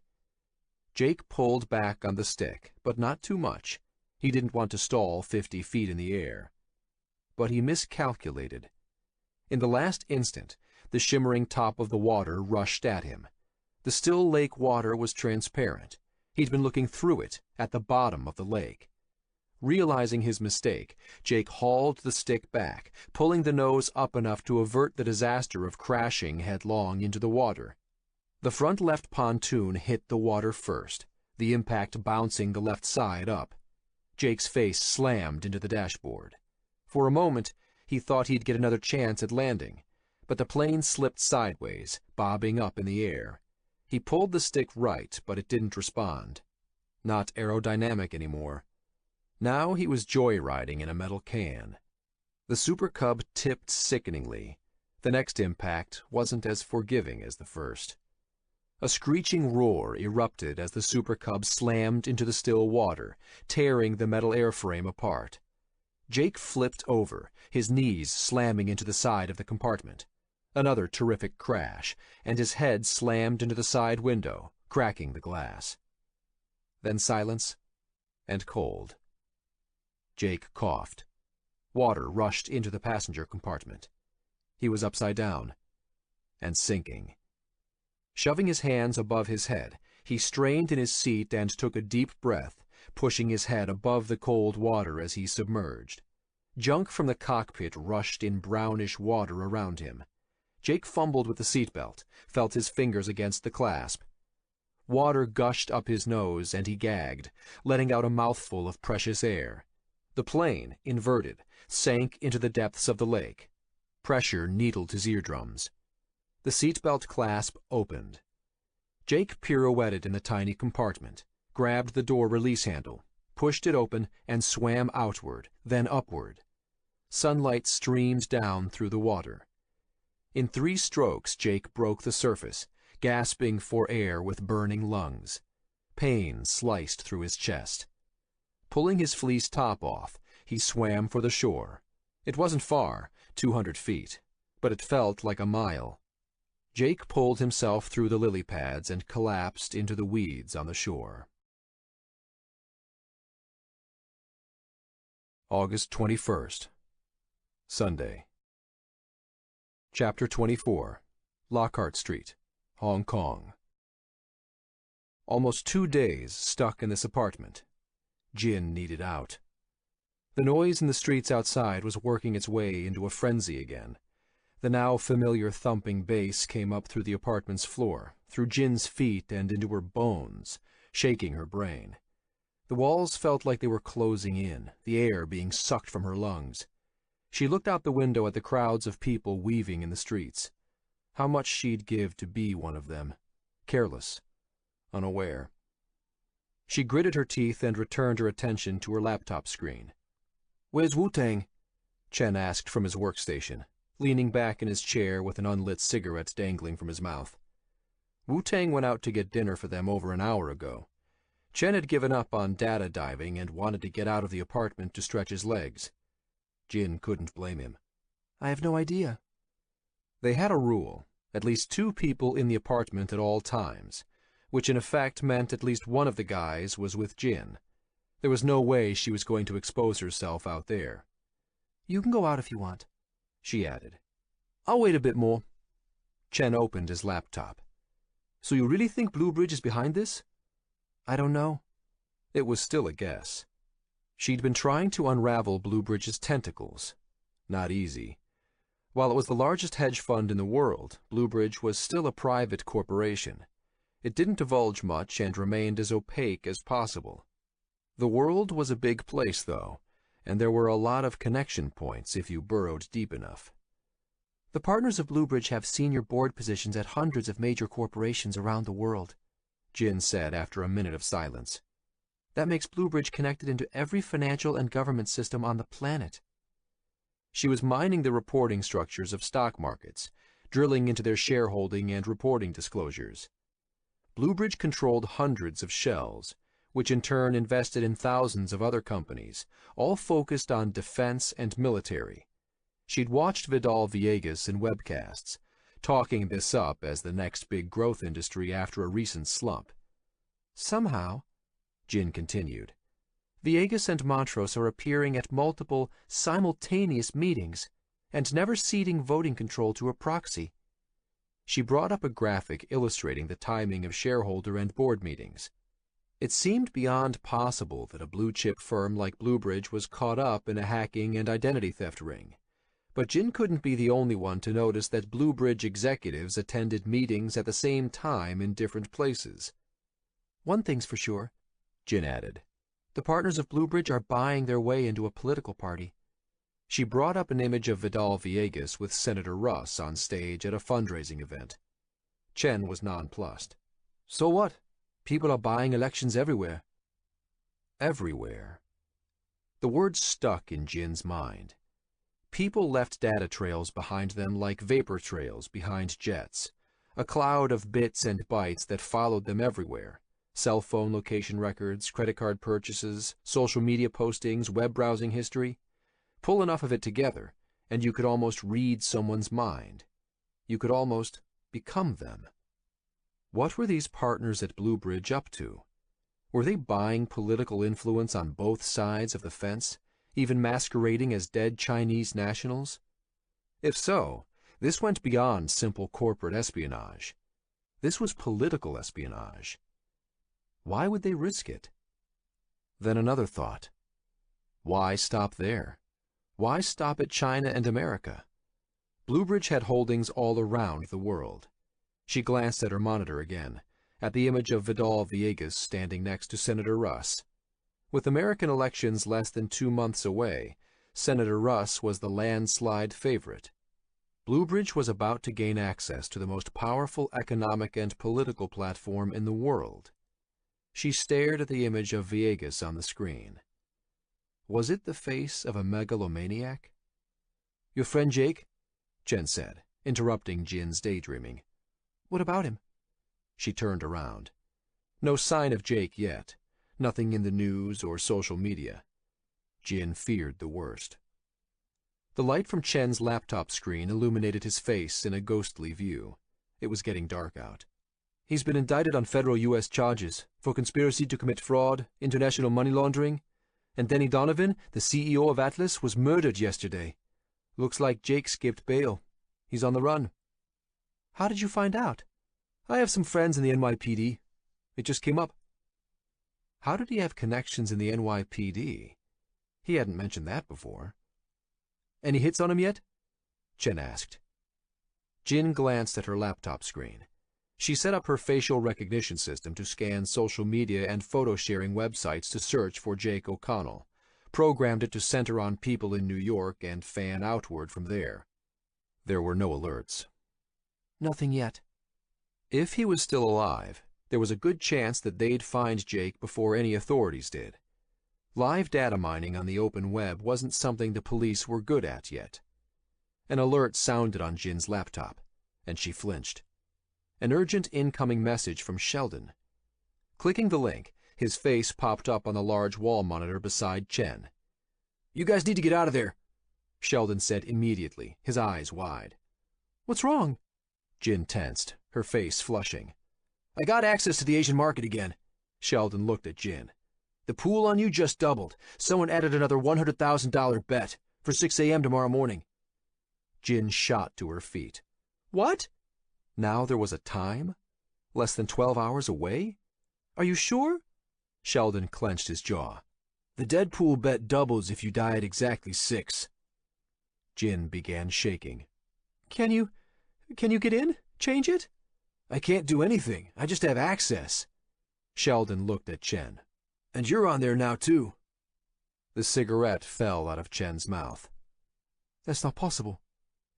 Sheldon brought up an image of the Assassin Market DARKNET page. Chen and Jin's names were at the top of the list. Somebody just placed huge bets minutes ago.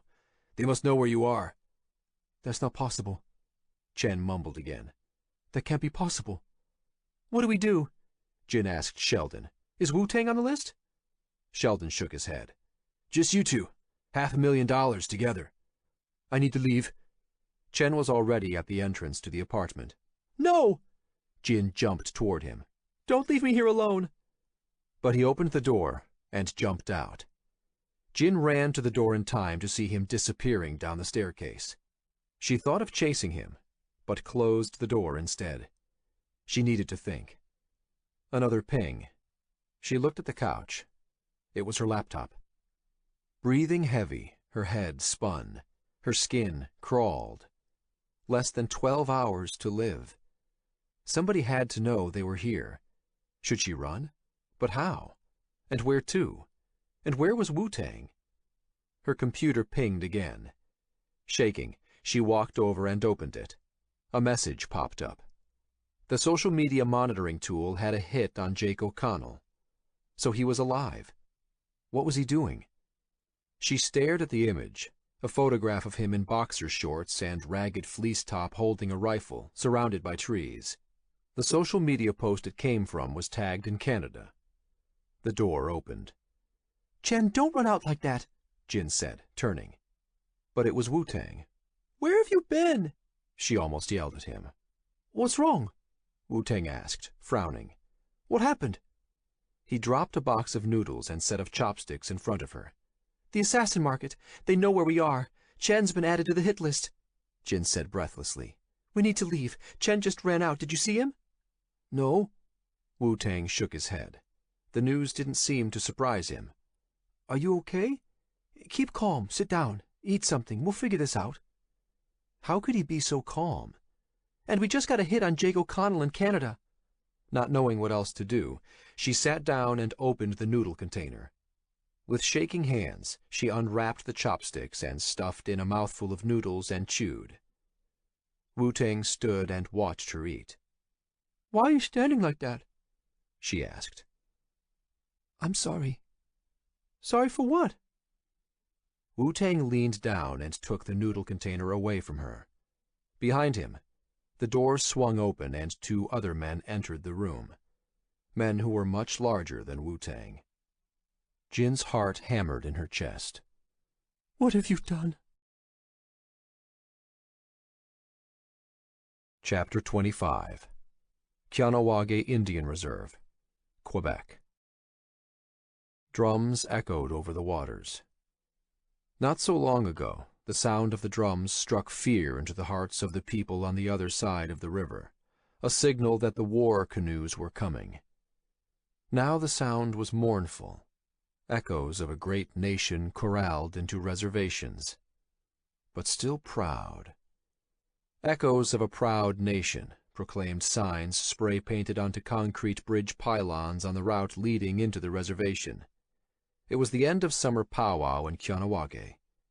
Dancers in Mohawk ceremonial clothing circled a central grassy area, their bright fabrics adorned with beads and bones and tiny bells that jingled in rhythm with the drums. Many wore the hair roach, the crow belt with the eagle bone whistle. Thick hanks of long, colorful fringes swayed gracefully with the movements of the dancers' bodies, like blowing grass on the prairie. The dancers were surrounded by rows of grandstand seating amid a haphazard sea of vending tents selling arts and crafts, everything from carved whalebone to dream catchers. The Mohawk powwow was open to the public. It was as much a celebration for the Mohawk nation as it was a spectacle for visitors, and the Mohawks were happy to oblige them. Jake hung back at the edges. He'd walked in on foot, past the yellow barricades, paid his $7 entrance fee to a woman wearing a Mohawk Mom t-shirt, then walked over the bridge onto the small island that split the swift currents of the St. Lawrence River. It was the same bridge where he and Sean had rescued those kids all those years ago. Jake stopped at the embankment on the other side and sat for a while under the bridge, remembering his friend, before continuing. He did a sweep of the powwow, starting at the food stands, walleye nuggets, moose dogs, sturgeon subs, then circled the vending tents and made his way toward the edge of the water. At the edges of the powwow were campers and RVs, many with campfires burning, their flames reaching up into the night sky. Jake noticed some of the cars and campers were decorated with retired U.S. Army bumper stickers, and amid the traditional Mohawk dress, there were men standing around in active-duty combat fatigues. Jake watched the dancers move slowly to the beat of the drums, stepping forward with the ball of one foot on one beat, then flattening that foot and shifting weight onto it on the next beat, their heads bobbing up and down. The sign of a good dancer was the ability to keep the feathers moving constantly, Jake remembered, to keep swaying up and down and around and around. He hung back from the crowd in the azalea bushes. In front of the line of vending tables, children squealed and ran between the legs of their parents. After 2 hours, he finally tracked down Dean, found him chatting with a group of people. He recognized one of them, Peacekeeper Daniels, one of the Mohawk police officers Jake had met with Dean in the Kicking Horse. He didn't recognize anyone else. Jake shadowed Dean for an hour. It took Jake a day to get back to Montreal. After crash-landing the float plane, he bushwhacked his way to the highway and hitched a ride to the hospital, telling the driver he'd been in an accident. But he slipped around the back of the hospital instead of going in, using his cash to stay in a motel to recuperate. He couldn't escape the truth of the matter. The only person who'd known he was up on Bear Mountain was Dean. Jake watched from the shadows. Dean laughed, shook someone's hand, then peeled off and made toward the bushes where Jake hid. Darting out, Jake pulled his friend into the bushes and dragged him down. Dean lashed out, striking Jake in the chin with an elbow. "What the—" "Shut up," Jake grunted, grappling with him, wrapping an arm around his neck. "Be quiet." Dean went limp. "Jake? How did they know?" Jake demanded. "Who did you tell?" "What are you talking about?" "When I called you for help, who else did you tell?" "Nobody." Dean twisted, but couldn't get loose. "Somebody tried to kill me on Bear Mountain." Jake squeezed his arm around Dean's neck. "Jean disappeared. Who was he?" "Just some drunk bush pilot who owed me a favor." Dean coughed. This felt ridiculous. Down in the dirt under the bushes, Jake had a flashback to their teenage years, wrestling with Dean after sneaking alcohol into the powwow. He couldn't believe Dean had intentionally played a part in the disaster at Bear Mountain. Despite his frustration, he let go. Dean brushed dirt off his arms. "What the hell happened up there?" "I blew up a building and then crashed a plane after someone tried to kill me." "You serious?" "Do I look like I'm joking?" "So you didn't hear from Jean?" "I tried calling him a dozen times on his sat phone," Dean explained. "But no answer. That's one thing he always kept with him, no matter how drunk he got." Jake exhaled. "He wasn't at the lodge when I came down, so I stole his plane. I had to crash land it, hitchhiked out." "Jesus. Are you okay?" Jake nodded and pulled his Silver Eagle dollar coin out of his pocket. "The only reason I'm alive is this. I had it in my breast pocket, and the bullet bounced off it." Taking the coin, Dean whistled and inspected the dent in it. "And I think I figured out the encryption key," Jake added. "That 1957 Silver Eagle, when Sean gave it to me, he used the expression, 'money in your pocket.'" Dean's eyes lit up. "Incredible. That has to be it." He handed it back. "So what did you find up there?" "I met Max Lefebvre. He worked with Sean." "Did he come back with you?" Jake closed his eyes. "No. Now he's got a bullet in his head." Dean hesitated. "Did you—" "No, not me. Someone tried to kill both of us. I escaped." Dean stared at Jake for a moment. "Come on, let's get somewhere more quiet." He stood and offered a hand to Jake. "They're looking for you." Jake took Dean's hand and stood. "Who?" They walked away from the fires and crowds to the opposite end of the island. It was dark, but still twilight. "The RCMP showed up this afternoon with U.S. federal marshals. Started stopping people on the streets, showing them your picture. The Mohawk peacekeepers got them to leave, but only when they promised to arrest you. Donovan was murdered yesterday. Seems they're pinning it on you." "Donovan's dead?" Jake gripped the Silver Eagle coin in his pocket. People were dropping like flies around him. "Don't worry, nobody's going to arrest you here," Dean added. "The Longhouse elders have approved me to help you, but you gotta keep low." That was a relief. The Mohawks operated two systems of governance, an official elected one, and an unofficial but more powerful one through the Longhouse elders. "Did you take another crack at the memory keys?" Jake asked, taking a deep breath. "The Donovan one seems to be automated agent trading algorithms." Jake nodded. Seems like something the geeks downstairs at Atlas would work on. But why would Donovan try to hide it? These look like they were used at J.P. Morgan and some other automated trading desks. Donovan must have been using them to gain an advantage. Made sense. So that's how Donovan was making so much money. Did you manage to talk to Max? Dean asked. Max said Sean was killed for some kind of automated agent software that runs Bluebridge. He cocked his head to one side. Or more accurately, he was killed by it. Dean sat on a fallen tree near the side of the water. Moonlight glittered across the St. Lawrence River. He was killed by software? Jake shook his head. Someone contracted by it. The system can masquerade as people on the phone. I doubt they, whoever they are, know they're working for a machine. Max said they designed the program to look for and eliminate the root causes of glitches, destroy bits of code that are problematic. They built a bridge between the digital and real worlds, and it seems it got off the reservation. Jake laughed bitterly at his own joke. Now the bits of code it's destroying are people in the real world. This thing has dug itself in like a tick, tapping into telephone systems, the internet, everything with a digital connection. Bluebridge has hundreds of directorships at major corporations and politicians on its payroll. Phone systems? Dean said. Maybe that's how it found out. Maybe it was tapping my phone calls. He considered that for a moment. Means it can listen in on anything. We're going to need to start encrypting our phone conversations, too. He swore under his breath. And politicians. Now it makes sense. What? There was a ruling from a Second Circuit Court judge in New York that the Kianawage gaming operations violate U.S. federal gaming restrictions. A bunch of calls from U.S. congressmen to Quebec politicians today, threatening trade sanctions if we're not shut down.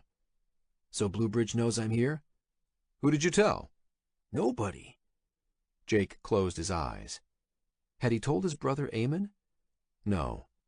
But he knew Jake was coming into Canada, so it wasn't a stretch to think Eamon might realize he was coming to see Dean. I told Eamon I was coming to Canada, and I did tell my wife, Elle, that I was going to see a friend, but she had no way of knowing you were up here in Canada, and I told her not to tell anyone. Dean grimaced. One more thing. What? There's an arrest warrant out for Elle as well. They're asking about her, too. Jake tensed up. Why? His stomach churned. Why would they do that? Just trying to get to you, that's why. Dean scratched his head. Don't worry. I sent word to Eamon. We'll keep her safe. What else did Max say? Anything about Vidal Viegas' death certificate? Max said Vidal died over a year ago. They were using the system to impersonate him, make it seem like he was still alive. Bluebridge has been using body doubles. Nobody even knows he's dead. Dean whistled. So tens of billions of dollars at stake. Massive, systematic fraud. And Max thinks the other founder, Henry Montrose, is gone too. That Bluebridge is running on autopilot, like an airliner that flies by itself after the pilots and all the passengers die. Only when this thing crashes, it's going to take more than a few hundred people with it. Dean digested that in silence for a good 10 seconds. Wow. Should we blow the lid off? Go public with everything? That's what Sean tried to do, but he was killed before he could. Max said this thing is good at covering its tracks, hiding everything under an avalanche of misinformation. Jake sighed. Sorry I dragged you into this. So they're trying to jam you up? Dean nodded. They want to shut us down. Now we know why. We're in Bluebridge's crosshairs too. So this thing is trying to take over? Jake shook his head. From what Max said, it just wants to make money for its shareholders, like a computerized psychopath. He rubbed his eyes. I need to get back into New York. I need to protect Elle and Anna. We'll get you back over the border, my friend. He smiled and slapped Jake's knee. Don't worry. I still have some connections in the smuggling business. Good. Jake stood and started pacing in the sand beside the water. And that's some heavy code on the Donovan memory key, my friend. Copies of the agent systems for a dozen big banks? Dean stood and put an arm on Jake's shoulder, stopping him from pacing. You know, we could hack that into a few networks, steal a few $100 million, disappear into the sunset. A few $100 million could go a long way. Let's head back to your office to see if we're right about the encryption key. Dean nodded, picked up a rock and tossed it into the water, low and hard. So this thing can impersonate anyone? Jake nodded. That's what Max said. And you're sure that was Max? I think so. He turned to Dean. If it wasn't Max, then why go to the trouble of killing him? August 22nd, Monday. Chapter 26, Lake Champlain, Quebec. Smiling white teeth appeared, floating disconnected in the darkness, glowing under the dim light of a crescent moon. Stay quiet, Rosutste. Dean's brother Chuck was using Jake's Mohawk name, Rosutste. He pronounced it Rosutste. It meant strong like an oak. Jake hadn't heard it in a long time. How long until we get to the other side? He whispered. With this engine? About an hour and a half. Chuck whispered back. A tiny electric motor whirred behind Chuck, pushing the open aluminum boat across the inky waters of Missisquoi Bay at the north end of Lake Champlain. The lake was nearly 150 miles long, almost big enough to qualify as a sixth Great Lake. It started in Canada and stretched south into upstate New York and Vermont, a favorite smuggling route of the Mohawks. Another Mohawk sat in the front of the boat, his eyes fixed ahead, staring into the darkness. Jake had no idea how he could see anything. They were heading for the Missisquoi River Delta on the other side of the border, sneaking Jake back into the States under the cover of night. Lucky for him, this border was nothing like the one the U.S. shared with Mexico to the south. The DHS maintained border security, but drones didn't patrol it. Mohawks were both American and Canadian citizens, with free movement guaranteed between both countries. Their smuggling was something of a gray zone in legal terms, so the Border Patrol mostly left them to it. And anyway, they usually smuggled American tobacco into Canada, not the other way around. Dean and Jake had managed to crack the encryption on Sean's memory key. Dean tried a few combinations and, like magic, 1957 Silver Eagle worked. The data on the memory key opened up, like that. 100 gigabytes of data, thousands of directories containing what looked like the systems comprising Blue Bridge. The Blue Bridge core.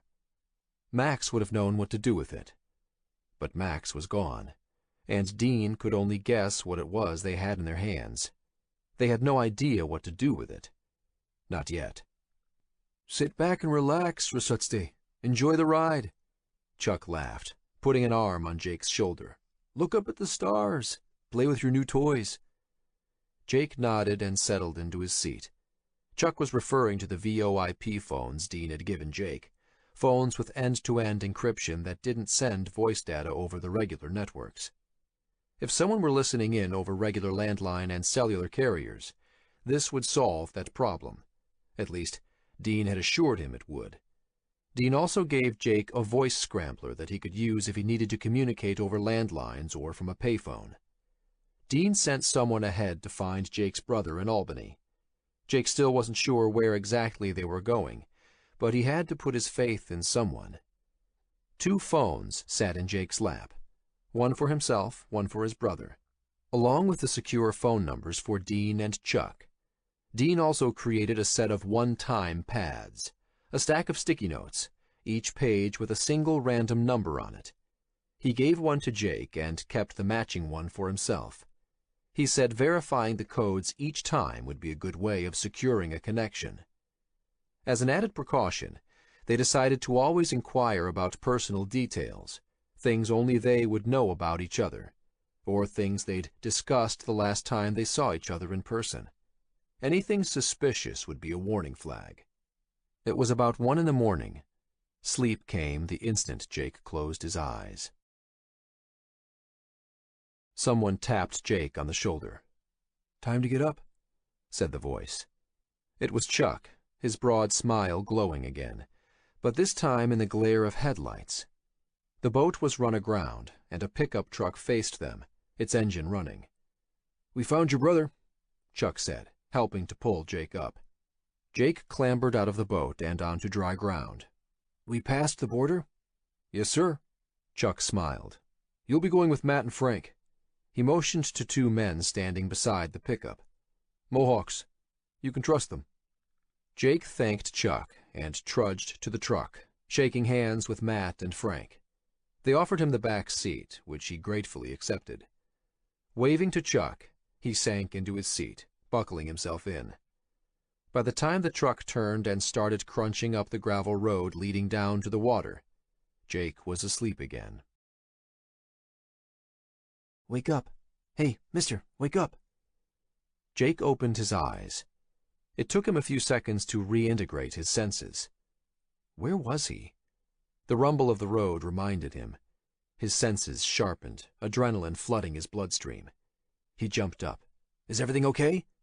The man shaking him, leaning over the partition between the front and back seats, smiled. Everything's fine. We're arriving. He turned back to the front. Jake recognized him from the night before. Matt. And Frank was driving. His own personal Mohawk Underground Railway. Jake let out a long sigh. Good. The truck pulled into the parking lot of a run-down Super 8 motel. The sun crept over the horizon. It had to be 6 in the morning, Jake figured. 3 hours down the interstate, past Burlington, Vermont, and then crossing over into New York. He recognized this place, the outskirts of Schenectady. Pulling around the back of the motel, they parked the truck by a rusted chain-link fence separating the Motel 8 from the garage next door. Room 212, Matt said, turning to face Jake. He pointed to the second floor of the motel. We'll wait here. Jake took a moment to look around the parking lot. A family was loading their minivan. Looked like they were on a road trip. So normal. Jake felt a pang of regret, of longing. Matt watched Jake's eyes. Don't worry, we checked the place out. They're harmless. Jake nodded and opened his door, stepped out. He smiled at the family as they grouped together for a picture, then crossed to the motel staircase and jogged up, then rapped on the door 212. Noises inside. Footsteps. The door swung open, and his brother stood smiling in the awning. Glad you're back, little brother. Eamon reached to hug him.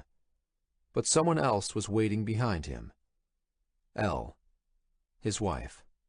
Beside her was Anna. Daddy! She cried out. Stunned, Jake knelt and scooped his daughter into his arms. Tears streamed down his face, and he stood, holding his daughter in one arm while he wrapped the other around his wife. Thanks for protecting Elle. Jake picked up his coffee and blew on it. Jake was sitting in Eamon's room, beside Elle's. It was noon, and Elle was taking a nap with Anna. She hadn't slept in days either.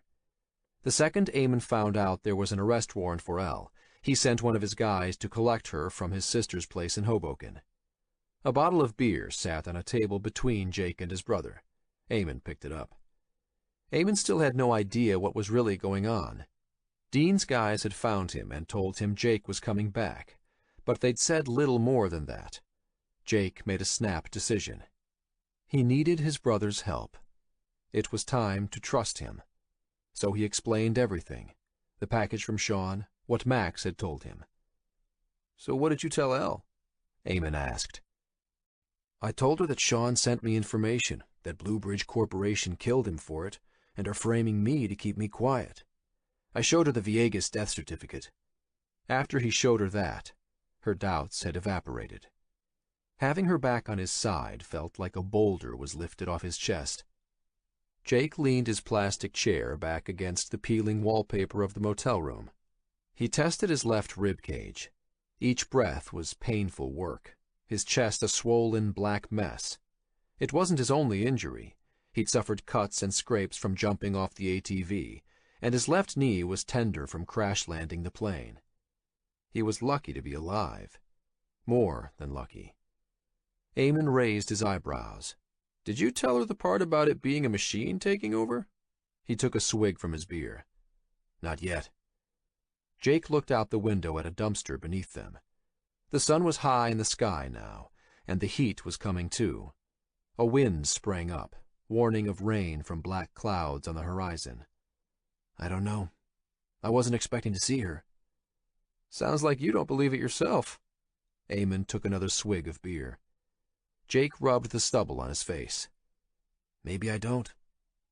In the light of day, sitting in the outskirts of Schenectady, listening to the cicadas whine in the distance, it felt like a fairy tale.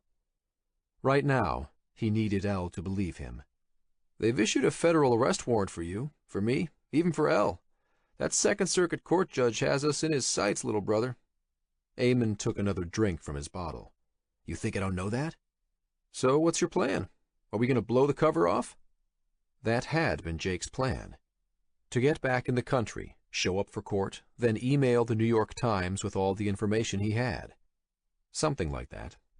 He knew it wasn't a great plan, knew that Sean had failed at something similar, but he didn't have any other ideas.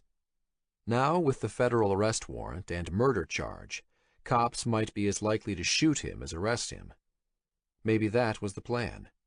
Jake's access to the outside world was even more restricted, and if his enemy was trying to get him arrested, then they, or it, weren't afraid of him going public. What nasty surprises might be in store once he was behind bars? Jake sighed. I don't know. I need to think. Better think fast. Yeah. That was the truth. What was he going to do? He needed some sleep. Jake pointed at the VoIP phone Dean gave him to give to Eamon. So you have my number? Jake had to write his number down on a piece of paper. After spending most of the last decade in jail, his brother wasn't up to speed on the latest in cell phones. His brother picked up the phone. I got it. And you'll use that to call me? I will. Eamon rolled his eyes in response to Jake's arched eyebrows. I promise. He finished off his beer and dropped it on the table. So you want a gun, huh? I do. Jake wasn't a fan of them, but he needed to be able to defend himself. And his family. What would you recommend? A 12-gauge pump shotgun would be my first choice. Effective and reliable, and the odds of having to use it again after pumping it once are slim. Eamon smiled at his brother. Lethal at close range. No aim needed. I can't carry around a shotgun. Something smaller? Ah, Eamon nodded. In that case, there are two good alternatives. The first being a .45 1911. The design is 100 years old, still popular because it works well. Eamon might not know much about cell phones, but he was an expert in firearms. Can I hide it? Asked Jake. Eamon wagged his head side to side. In that case, I'd suggest one of the smaller polymer pistols, something like a Ruger LCP. It disappears in a pocket. Cheap, light, and works great out of the box. Fires a less powerful round than the .45, but will kick much more due to the lack of mass. You can put a Band-Aid at the top of the grip under the slide to lessen the sting of firing it. A car pulled up while Eamon was speaking. Who's that? Jake asked, standing to walk forward and look over the railing. Eamon didn't get up. Just my guys. Something must be up. Two men got out of the car and looked up at Eamon. He nodded. They started coming around the side and up the stairs. Jake sat back down in his chair. I thought we agreed we weren't going to tell anyone I'm here. Eamon shrugged. Something must be up. Maybe the cops are on their way. He got to his feet. Hey guys, what's up? He called out. One of the guys was huge, his suit bursting from the muscles beneath it. Not much, Eamon, the lead one replied. We need to talk to Jake for a second. Eamon gave them room to pass. No problem. What can I do for... The first one cocked his fist and punched Jake in the mouth. Jake was too surprised to act. What the hell? He managed to get out as he was pinned to the wall. The big man behind the first one wrapped his arm around Jake. Don't make a sound. We don't want to have to hurt your family. Sorry, Jake. Eamon shook his head slowly, following them as they walked down the stairs. It's the only way, little brother. Chapter 27. Outskirts of Schenectady, New York. Garbage littered the second floor of the abandoned warehouse. Wind through the shattered windows blew stray bits of paper around Jake's feet. In one corner was a pile of rank blankets, the nest of some homeless person. Jake guessed whoever it was had been not so politely asked to leave by the three men in dark suits, their hair slicked back, who now glared at him. They looked like gangsters. The place stank of urine. After what had to be a minute of standing and staring at each other, Jake finally asked, "Should I know you?" He tested his lip. It was swollen. The metallic taste of blood still filled his mouth from being punched at the motel. What was he doing here? He glanced at his brother, standing off to one side, but Eamon stared at the ground. When Eamon stared at the ground, it meant something bad. The man in the middle snorted, smaller than the other two, but obviously in charge. Enunciating each word slowly and carefully, he said, "Should he know me?" He laughed, shook his head, and looked back and forth at the two gorillas flanking him. Jake grimaced. "Did I say something funny?" The small man smiled and looked at Jake. "Sort of." He nodded at the big guy on his right, who stepped forward and punched Jake hard in the gut. Doubling over, Jake gasped, the wind knocked out of him. He almost threw up. Putting down one hand to steady himself, he gritted his teeth. "I don't know what you want," he wheezed. "Who are you?" "He don't know what we want." The small man laughed, his voice rising as if he was amazed. "Who am I? This guy don't know anything. Let's see if we can remind him." With his left arm, the large man who'd punched Jake grabbed him by the collar of his shirt, lifted him off the ground, and in the same motion landed a crunching blow across his face with his right hand. Jake crumpled onto the pea-stained floor. "Hey!" Eamon yelled. "You said you weren't going to do anything to him." "I'm not going to kill him." "Not yet." The small man knelt to look Jake in the eye. "Tell me again you don't know who I am." Jake tried to lift himself off the concrete, but couldn't. He groaned and tried again, managed to get onto his knees. A food wrapper stuck to his face and he blew it off, bloody spittle coming out. Black spots danced before his eyes. He hadn't been hit like that in years. "I'm Joey Barber, you sack of shit," the small man continued. "But who I am isn't as important as why I'm out here in this shithole like some errand boy. Tell me again, you don't know who I am." Wait. The name. Barbara. Jake held out one shaking hand as the big man advanced. "Joseph Barbara, Mr. Barbara, you left me messages, and I set up that meeting with you. Danny Donovan told me to cancel it." "Ah!" Joey Barbara looked skyward. "Now he remembers. And do you remember why I wanted to meet with you?" "I don't know." Jake coughed, gasped, and got to his feet. The big man took a step toward him. Jake backed away. "Hold on.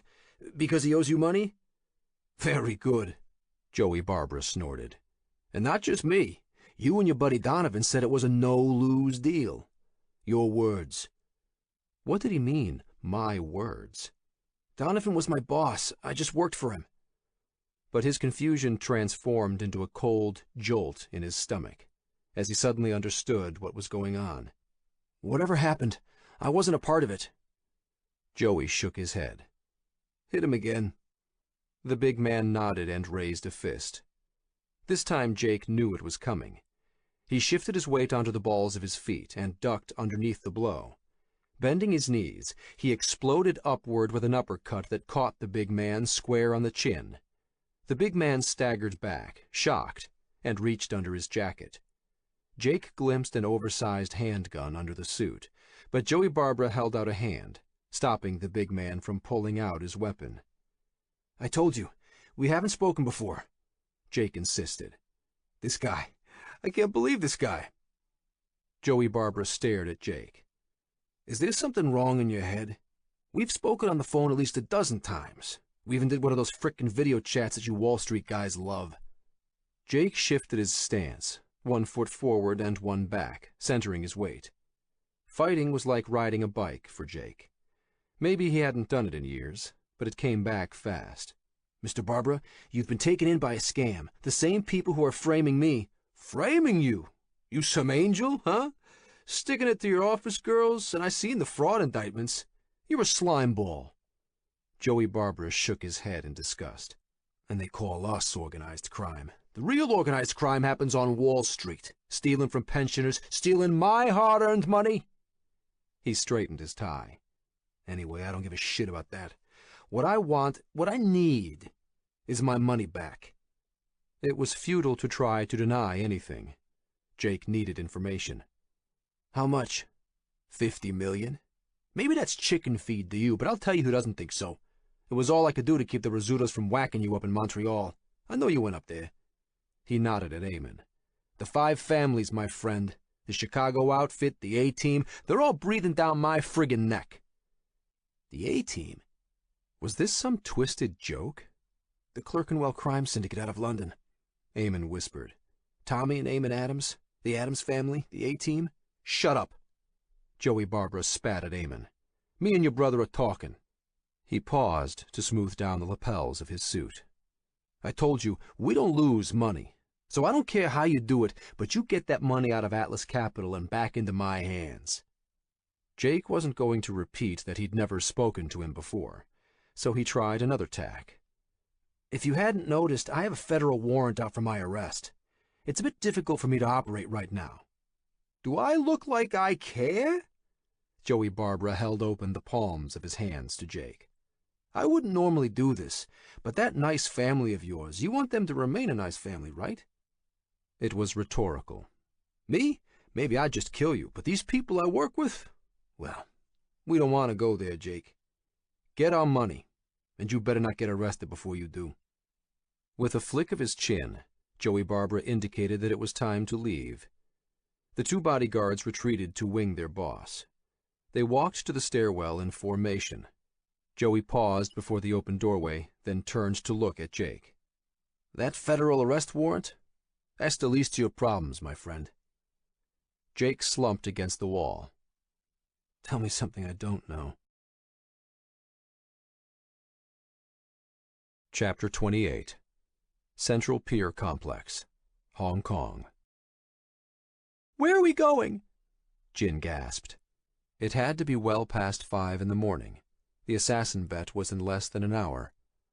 A large man had just dragged her out of the car she'd been stuck in for the night, hauled her across the pavement and onto a large wooden boat. They were in the central piers, and judging from the smell, it was a fishing boat.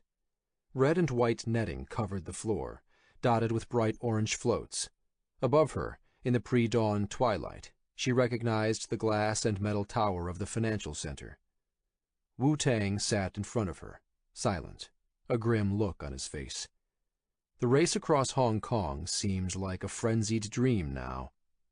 Wu-Tang had literally dragged Jin out of the apartment, then pushed her into the back of a waiting limo that squealed away seconds after she got into it, gunfire erupting amid screams in the street.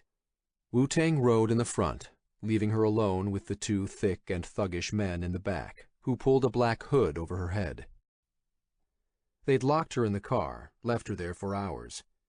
When they finally returned and took off the hood, she refused to get out until she was given an explanation, at which point one of the men had grabbed her, picked her up kicking and screaming, and deposited her in the boat.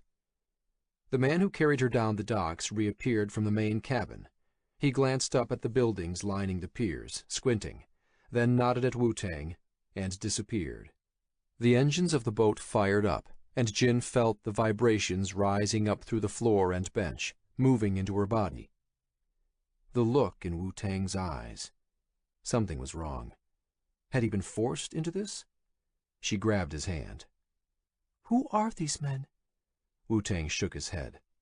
I'm sorry, he repeated. It was all he'd said to her, over and over, all night. Wu-Tang, you can't do this. Panic flooded Jin's veins. She'd trusted Wu-Tang, but perhaps she made a fatal mistake. The engines gunned, and the big guy threw the bow lines. Jin glanced at the back of the boat. The gunnels were low. 1 or 2 quick steps and she could jump onto the dock. With a belch of blue fumes, the engines roared, and she felt the boat begin to move. She slid sideways and tried to jump up, but Wu-Tang grabbed her. He clenched his jaw, his fingers digging into her arm. "Stop!" Jin cried. "You're hurting me!" She tried to pull away. "Whatever you're doing, you have to stop!" "Be quiet!" Wu-Tang pushed her back, knocking her onto the bench. The boat pulled away from the dock. She tried to get up again, but Wu-Tang blocked her. "They killed Shen-Shi!" Jin yelled. The engine roared. Fumes poured into the air as the boat accelerated. "Wu-Tang, you can't do this. You need to—" Wu-Tang slapped her across the face. "Shut up!" From the docks, hidden, Chen watched the boat pull away. He watched in amazement as Wu-Tang slapped Jin across the face. Who was this person? He'd known Wu-Tang for years, ever since they were kids growing up in Shenzhen. But this seemed like a completely different man. The fishing boat pulled away from the dock, and he watched Jin and Wu-Tang in the back. There wasn't much he could do. After he ran out of the apartment to call his friends, he saw Jin dragged into a limousine by Wu-Tang and two large tattooed men. Not Chinese. Japanese. The moment the limo door closed, gunfire erupted from a nearby black Escalade. 4 men jumped out, automatic weapons blazing. Chen called his friends right away, flagged down a taxi to follow the limousine. He watched from the roof of Central Ferry Building No. 6, observing from a distance as he waited for his friends to arrive. They'd be able to help. They could track the boat. It was still dark, sunrise was in half an hour, but the area around the harbor was lit by pier lights. Chen watched the fishing boat pull farther into the harbor, into the busy traffic of the ferry lanes, when a flash caught his attention from the corner of his eye. Glancing to the left, he watched a trail of smoke shoot out of the 3rd floor of the Central Ferry Building No. 5. Sweeping right, his eyes followed it as it ran a course straight into the fishing boat. The boat erupted in a massive ball of orange flame, and a half-second later, the shock-wave and concussion of the explosion thudded into Chen. A roiling black cloud rose into the sky above the flaming boat as it tipped sideways, its engines still churning, turning it in a tight circle. Then another explosion rocked the boat, and it tipped all the way over. In a matter of seconds, it tilted up like a cork, its stern high over the water, and then disappeared under the waves. Chen looked at the time on his watch. Exactly 6 a.m. Chapter 29. Super 8 Motel, Schenectady. Jake clicked the bathroom's light on, and in 3 buzzing pops the bare fluorescent tube in the ceiling hummed to life. The left side of his face was swollen and red, with purple bruises underlining both eyes. He leaned in closer. His left eye had hemorrhaged, leaving a bright red corona around his china blue iris. He sighed. How had he ended up here? How had it come to this? And what exactly was this? "Are you going to tell me what's going on?"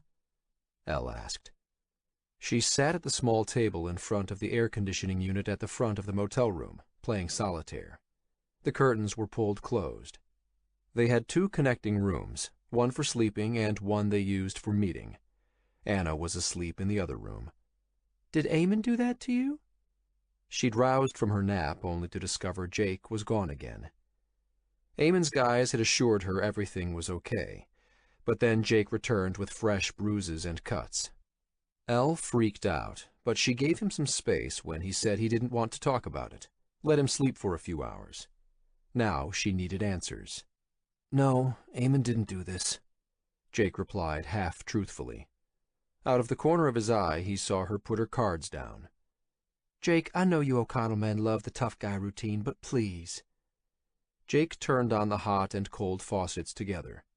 Water bubbled into the sink, and he pushed the cracked rubber stopper into the drain. He needed a shave. "It wasn't his fault." Eamon had apologized profusely. Barbara had insisted that he and Jake already had a deal going, and that he and his guys just wanted to talk. And who was Eamon to refuse someone like Barbara? Jake wasn't mad at him, not anymore. After all, he'd dragged his brother into this situation. Eamon still only half believed Jake's explanation that some machine was behind it. Jake had spent the afternoon going over it with him, explaining the memory key from Donovan with the banking algorithms, the copy of the Bluebridge core Sean gave him. Eamon was most interested in the banking algorithms, especially when Jake mentioned they might be able to use them to steal millions. He suggested it could be a way to pay back Barbara. It wasn't a bad idea, but it wasn't quite so simple. They'd need to hack into the trading offices of some of the world's largest banks. It wasn't something Jake or Dean had any idea how to do. Still, it had felt good to fight back. At least Jake had been able to channel some rage into hitting that mafia goon. So whose fault was it? Elle asked. Was it these Bluebridge guys who framed you? She got up from the table and walked over to the bathroom. At least Elle finally believed it was all a setup. That was a huge relief. Anna's tiny snores echoed in the next room. The adjoining door between the two rooms left ajar, the sound a balm to his soul. 2 weeks ago his life had revolved around some imaginary number, some amount of money he needed in the bank before he could change his career, his life. It had taken this craziness to make him realize how wrong he'd been, what was really important. All Jake cared about was in this motel, his family, his wife, and his baby girl. We're going to get that place in Virginia, sweetheart, when this is all over. I swear. That doesn't matter now. Elle touched his arm, her fingers gentle. Who hit you, baby? Tell me. Splashing water onto his face, Jake leaned his elbows onto the sides of the sink and hung his head. It's complicated. He felt like a rat at the bottom of a sinking ship. It was some mafia guys. Danny Donovan was mixed up with them. They want me to get their money back. What does that have to do with you? They think I'm the one who brokered their deal, Jake replied. I told you, the guys at Bluebridge have technology that can impersonate people. They made these mafia guys think they were dealing with me. He still hadn't told Elle how powerful Bluebridge itself was, that they thought it was operating on its own. Isn't that fraud? Elle frowned. I mean, can't you explain it to them? They weren't in much of an explaining mood yesterday, honey. Elle put her arm around his shoulders, and he turned his head to kiss her arm. They'd barely touched each other the past month. We're going to figure this out, Jake. Elle rubbed his neck. Eamon really cares about you. He's sweet. He came with sandwiches for Anna and me. You be careful. You don't know him like I do. He might not blame his brother for the showdown yesterday, but that didn't mean he was feeling warm and fuzzy about him. He'd decided to trust Eamon, yes, but there were limitations. He was here? When? When you were sleeping. Said he wanted to apologize. Something started ringing. Jake leaned out of the bathroom doorway. It was the encrypted VoIP phone Dean gave him. Only Dean and Eamon knew the number. He stepped into the room and looked at the number displayed. It was his brother. Hello? How are you doing, Jake? Feeling any better? Good. Jake hesitated. What's up? Can you come out? What for? Jake looked at Elle and mouthed, Eamon. She nodded. Elle said you came by. I wanted to apologize again, and I've something to show you. Might be important. Can you tell me on the phone? Don't trust these things. I need to show you. I'm 3 blocks down to my buddy's office. If I leave, I won't be able to get back in. Seriously, I need to show you something. It sounded like his brother, and Dean had said these phones were secure. Still, it was better to be cautious. Want me to bring the leftovers from this morning? Bagels and lox? Pause. No, not day-old salmon. Gross. Just come on over. Jake glanced at the plastic boxes in the garbage. Sure. Where? It looked like some kind of lab. Refrigeration units lined one wall, while rack-mounted servers lined the other. In between was a row of wooden benches, and Eamon was sitting at the one in the center. Eamon waved and nodded, walking over to the door to buzz him in through the glass doors. It was a Wednesday, But nobody else was there. They were alone. The door clicked shut behind Jake. "So what's up that's so important?" Jake asked. He'd seen this building 100 times before as a kid. A squat red brick building with no exterior signage. Sean had told him it was a command center for nuclear submarines. If it had been true back then, it wasn't anymore. It looked like a research center. Eamon had texted him the external key codes to get into the building. Jake wondered what this place had to do with his brother. "I'm really sorry about Joey Barbara," Eamon said straight away. Jake hadn't ever heard his brother say he was sorry about anything before, but he must have apologized a dozen times already. It wasn't like it was the first time he'd been subjected to a beating because of his brother. "Don't worry about it." "I don't think Tomas has ever been hit by anybody," Eamon laughed. "At least, not anybody alive." "Tomas?" "The big guy you punched. You still got balls, little brother." Eamon ruffled Jake's hair. "Tell me that didn't feel good." "Okay, enough." Jake backed away. He wasn't in the mood for this. "So what did you want to tell me that was so important?" Taking a deep breath, Eamon exhaled slowly, rubbing his eyes. He sat at one of the benches and leaned on the table. "I know how you see me. Trouble. You don't trust me. You have to earn trust." Jake slumped onto the bench across from Eamon. "Stuff like today doesn't help, I know. There was a lot of time to think on the inside. I'm trying to change, Jake. I just don't know how. Growing up, you had your Auntie Anna, your foster care worker. Sure, she tried to help me when she could, but it wasn't the same." Was there some angle to this? Jake shrugged. "You can't go blaming other people for the things you do. You have to take responsibility for your own actions." "I am!" Eamon slammed the table. "I did. I just spent 5 years in jail. 5 years! You don't think I paid for what I did? I paid my debt." Jake held his hands up. "Okay, so you paid your debt." "That 5 years you've been out here, having a family, a baby girl, a beautiful wife." Eamon buried his head in his hands. "You know what I'd give to have your life? I have nobody. Nobody, Jake. What have I been doing with my life?" Jake wanted to say they had each other, that family was still important to him, but he held back. "You made your choices," he said. "I did, but I don't want that old life anymore." Tears glimmered in Eamon's eyes. Jake had never seen his older brother cry. "You don't have to go back to it. You can change, Eamon." "Oh, yeah?" Eamon looked Jake in the eyes. "I get out, and wham! This Joseph Barbara guy is breathing down my neck. The head of the Genovese Mafia family, threatening my family. Of course I stuck up for you, but they threatened my boys." "Your boys?" "Mick and Fumbles, my guys, you know." Eamon wiped his eyes. "I wanted to get out, fly straight, but here I am, stuck right back in it, aiding and abetting a fugitive. That's what I'm doing by helping you. You know that, right? There's a warrant out for me now, too." Jake leaned back and closed his eyes. He'd been so wrapped up in his own head, he hadn't spared a moment to think about his brother's situation. "You're right." He opened his eyes. Eamon was staring at him. "You know how long I'll go to jail?" Eamon asked. "Third strike. They'll put me in a deep, dark hole until I'm an old man, and that'll be my life." For perhaps the first time, Jake saw pain in his brother's eyes.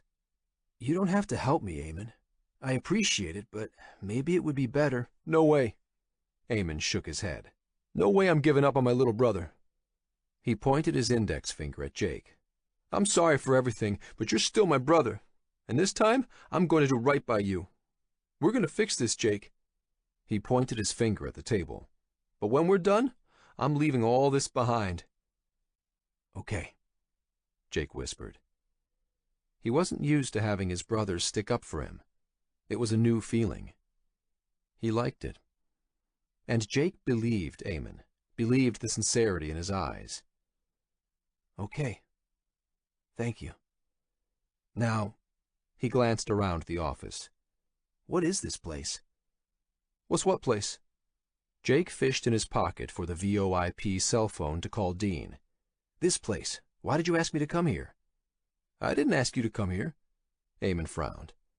"You asked me." The hair pricked on Jake's arms. "No, you asked me." But even as he said it, he knew the truth.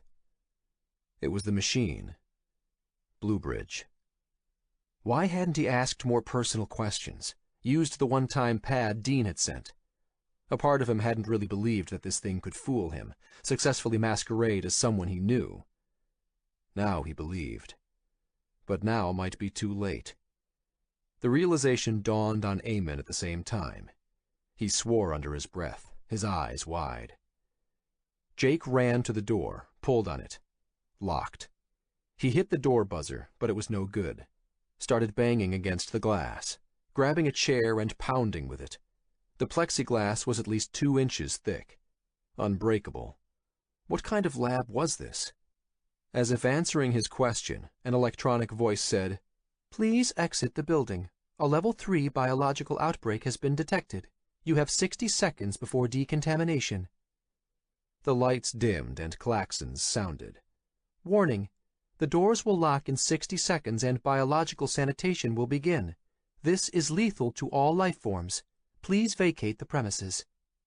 Jake stared at the strobing orange lights overhead. Oh, God. Chapter 30. Gentech Offices, Schenectady. "Yes, the doors are locked, Jake," Cormac chuckled. He settled into the leather of his Buick rental and glanced out the tinted windows at the Gentech Life Sciences building. He tried to find a comfortable angle. His back itched and burned.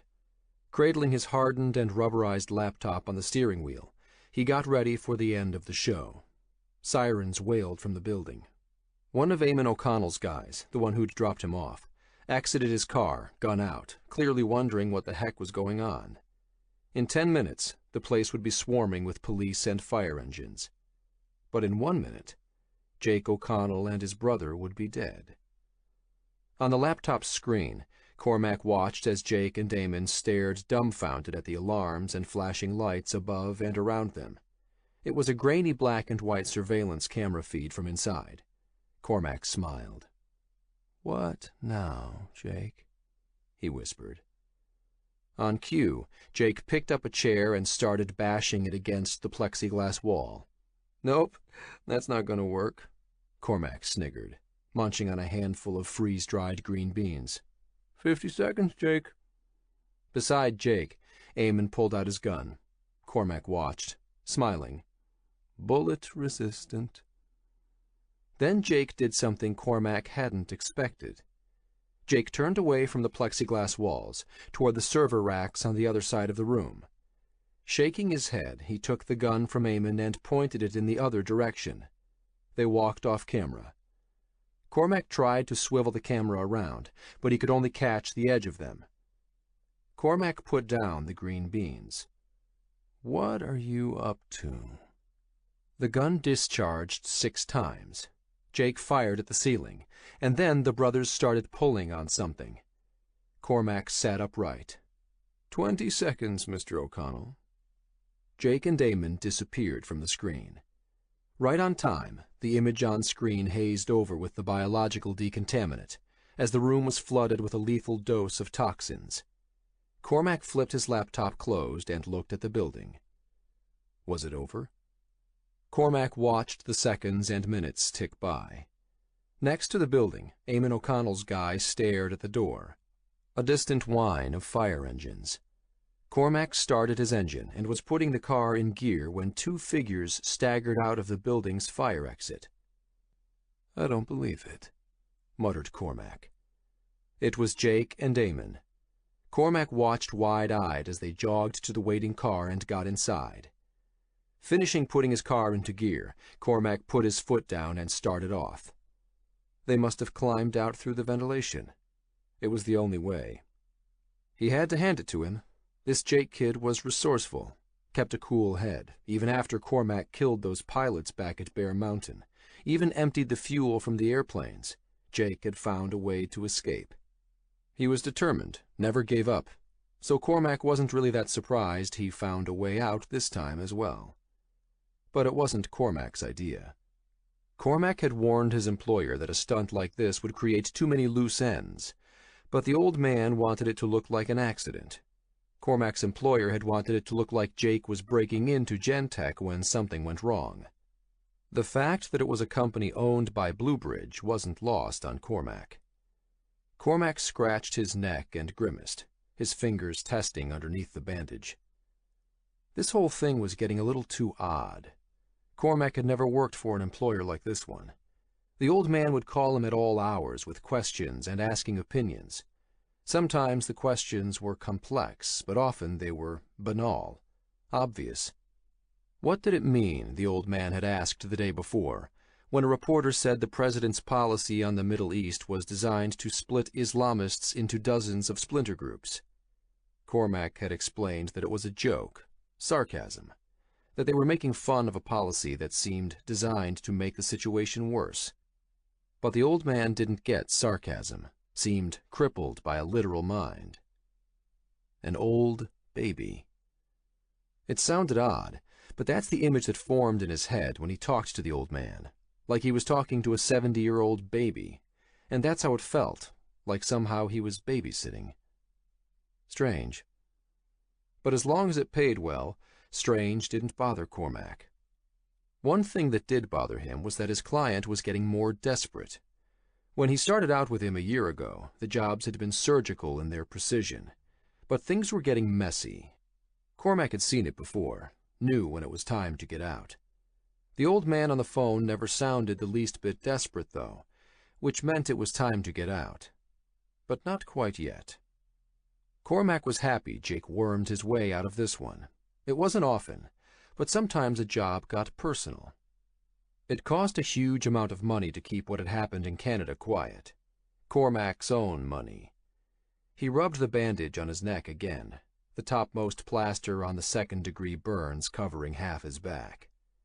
His skin was literally in this game. It would feel satisfying to put a bullet between Jake's eyes. Or maybe something more personal. In any case, it was time for Plan B.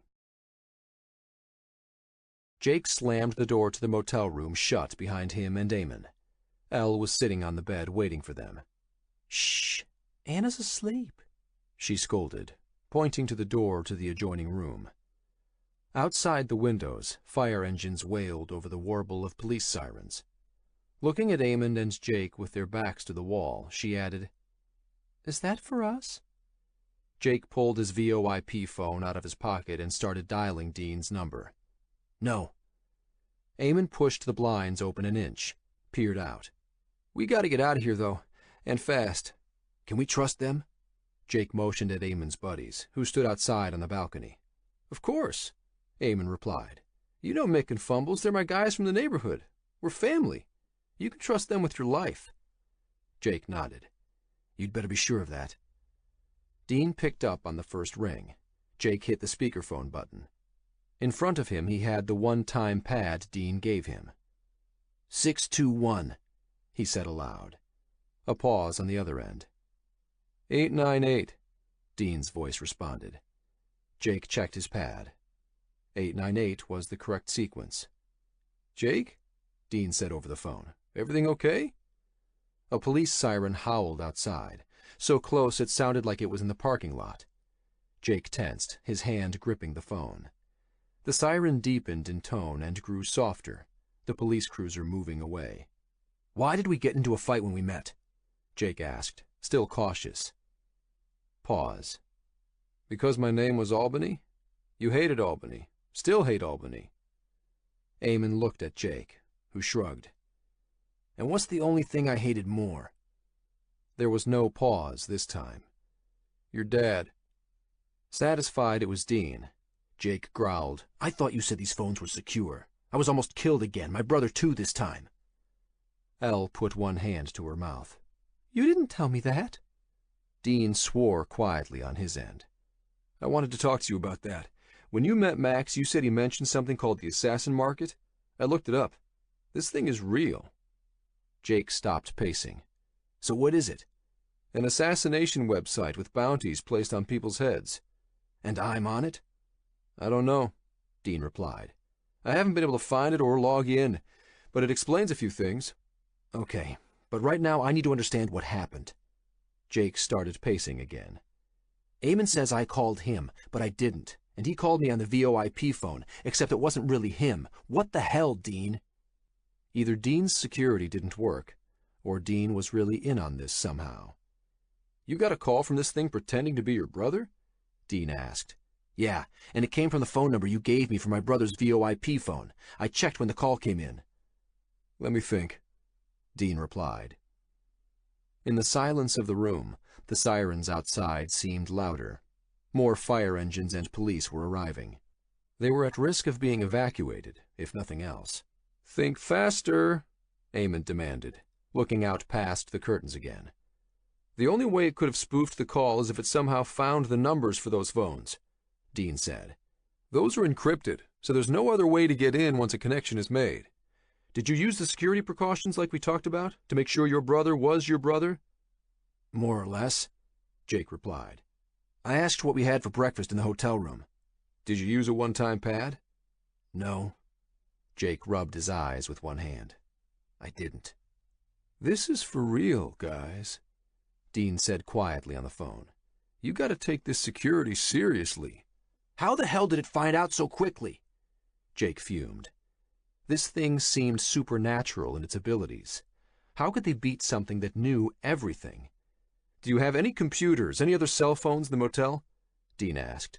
I told the runner who contacted your brother before you arrived to give everyone strict instructions to leave their cell phones and electronic equipment behind, just to use what I sent you. What's in the motel room? Jake scanned the room. It was dated, an old TV on the dresser, not even a digital cable box. Nothing. He looked at Elle. She shook her head. I left everything like I was told. What about Anna?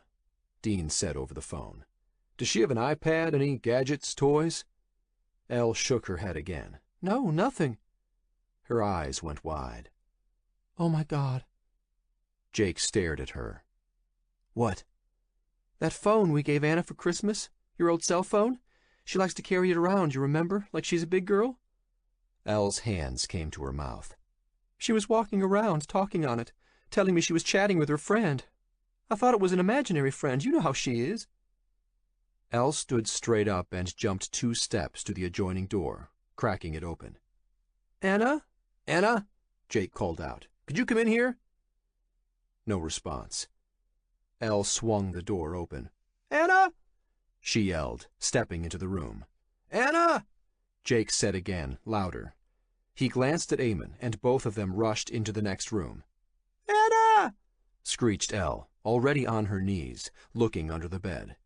Tears in her eyes, ligaments straining in her neck. She looked up. Jake, where's Anna? She cried, wild-eyed. Where's our baby? Chapter 31. Hong Kong Harbor, China. What's going on? Jin demanded. The small boat she'd been dumped into, just before the explosion, skimmed across the water, with Hong Kong's skyscrapers visible in the smoggy distance. Wu-Tang stood in front of her, next to the large tattooed man who drove the boat, and another man sat in the co-pilot chair. He swiveled around to watch Jin and Wu-Tang, his face expressionless. A handgun rested carelessly in his lap. Standing in front of her, Wu-Tang reached into his pocket and pulled out a switchblade that snicked open. He stepped toward her. Please, don't move, he whispered. Jin jumped back, her eyes wide. No, stop!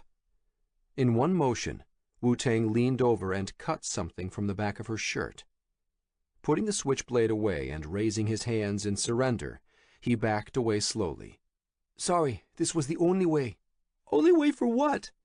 Jin sputtered, as he crushed something between his fingers. What was that? A tracking device. Wu-Tang held it closer for her to examine. A tiny flash of metal inside a fabric tag. They were listening to us.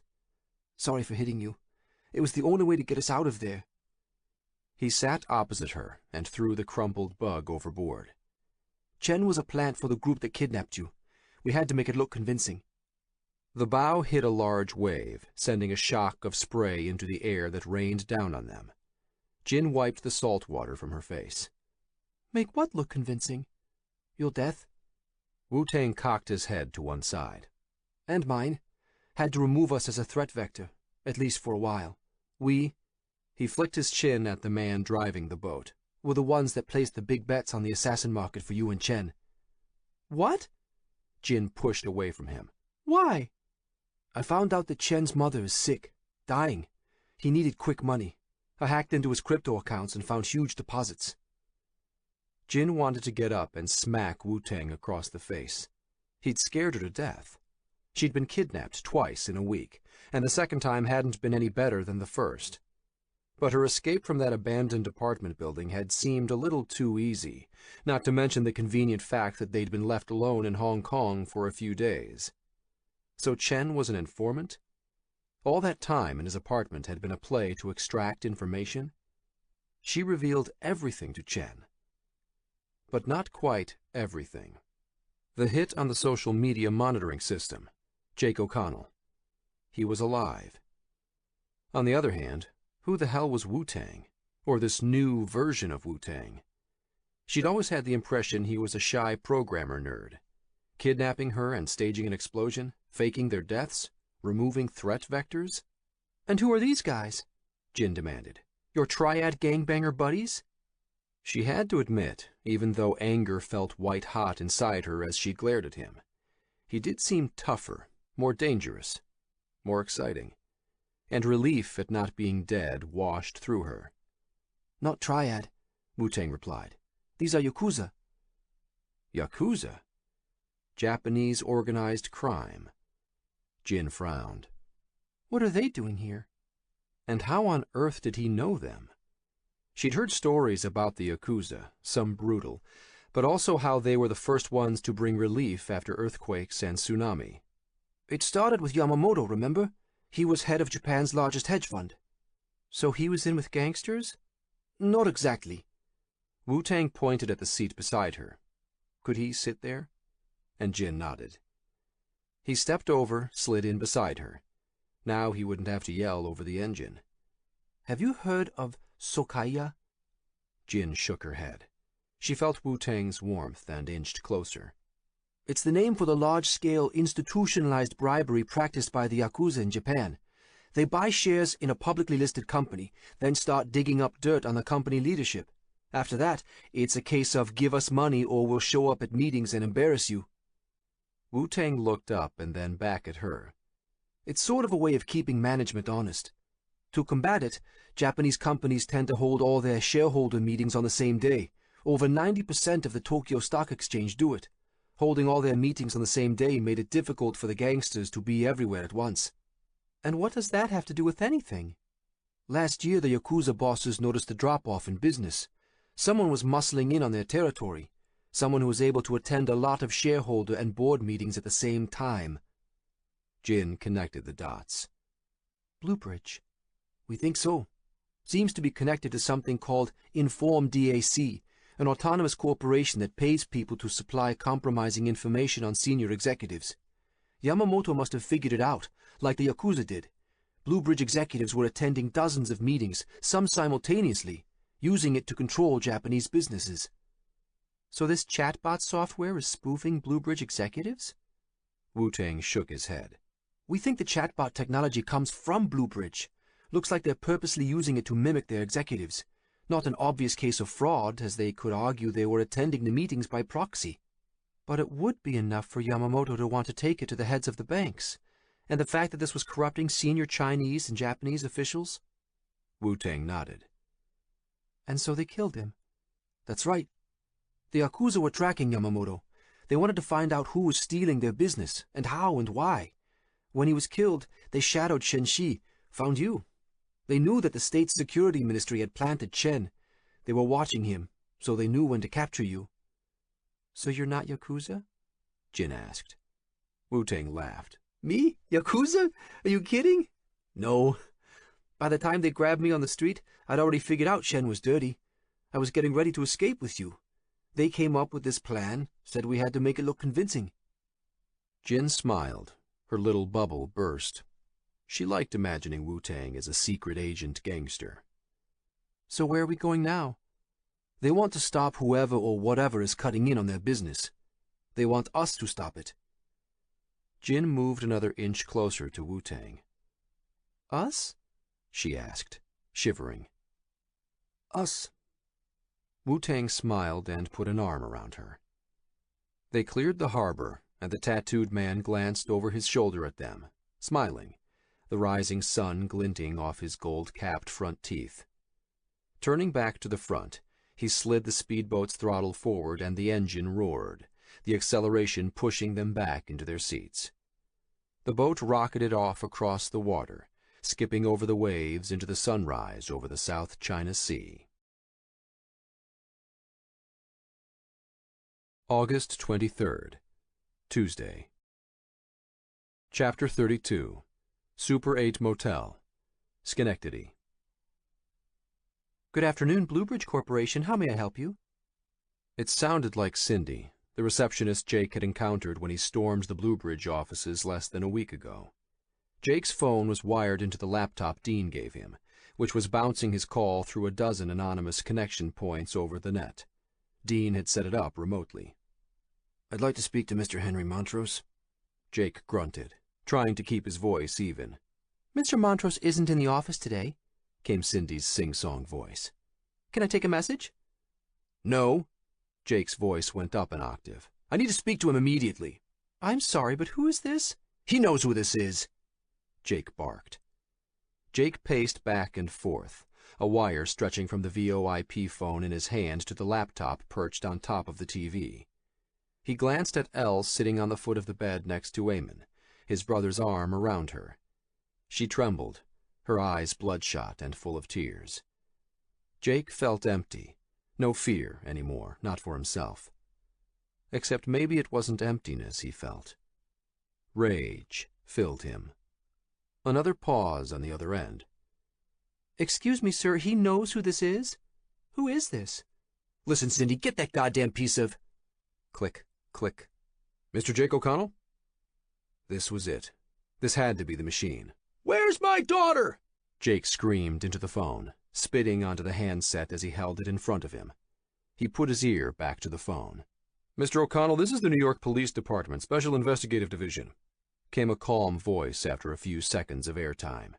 "Mr. O'Connell, you need to surrender yourself. Threatening Bluebridge exec—" Jake hung up. "Jesus Christ," he muttered. He glanced at the gold cross hanging around his brother's neck. It had been a long time since he'd gone to church, but he missed it now. He felt like crawling into a sanctuary, confessing his sins, begging for divine intervention. It seemed to be his only hope for saving his daughter. What happened? Elle stammered. Did it say anything? Do they have Anna? "The police picked up the call. At least it sounded like the police. They must be monitoring the lines there." Did the police say anything about our daughter? Elle was frantic. Jake scowled, threw the phone on the bed. "No." Nothing. There had been no demands, no mention of ransom.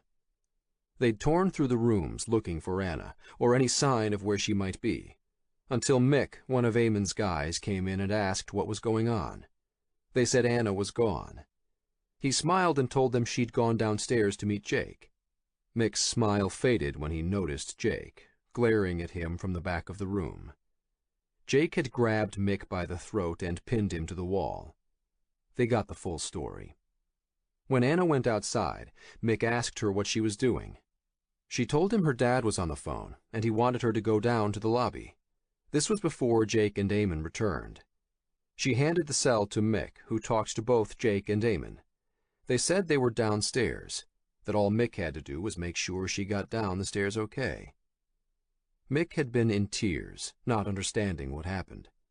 The machine had fooled him. They hadn't told any of Eamon's guys the whole story. They hadn't had time, so Mick had no way of knowing. What did you do? Elle screamed at Jake. He pulled her close and let her hit him, pulled her sobbing face into his chest. Their daughter was gone, vanished without a trace. The call to Bluebridge, a last-ditch effort, had accomplished nothing. Then Jake's phone pinged. At first he ignored it, but it pinged again. Flipping it open with one hand, he clicked on a message from an unknown caller. A video. Anna's face filled the screen. "Hi, Daddy," she squeaked, smiling. "The nice lady told me you would meet us here." She was in a featureless white room. The video ended as abruptly as it had started. No explanations. "What does it want?" Elle took the phone from him, slumped onto the bed, and started watching the video of their daughter over and over.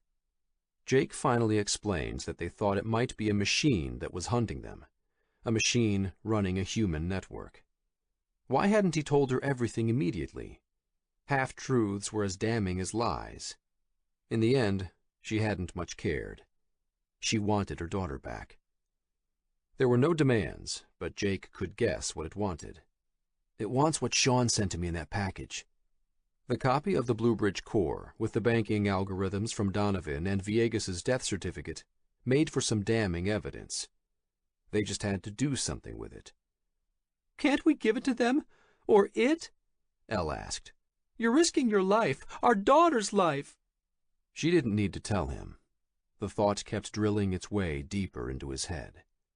"It's not that simple," Eamon replied. "We have no leverage. How would it know we haven't copied the information? How is this ever going to end?"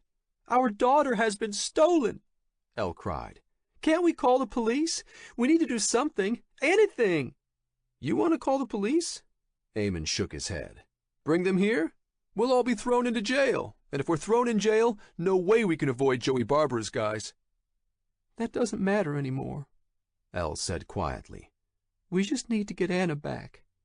"We can't call the police," Jake replied to her, just as quietly. "Not yet, anyway." There was no way he was letting anyone take his family away from him. He was going to fix this, protect them. Somehow. But the walls were closing in. Anonymous death squads, the mafia breathing down his neck, half a dozen federal agencies on a manhunt for him and his family, and this machine knew exactly where Jake was. It wasn't afraid of getting him arrested, so why weren't the police here already?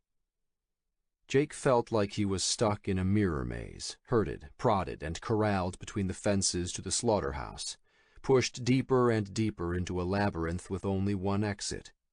He had to figure out a way to get outside of the lines he was being painted into, to figure out how to create a second exit, one he wasn't being pushed toward. But how? There was one last option.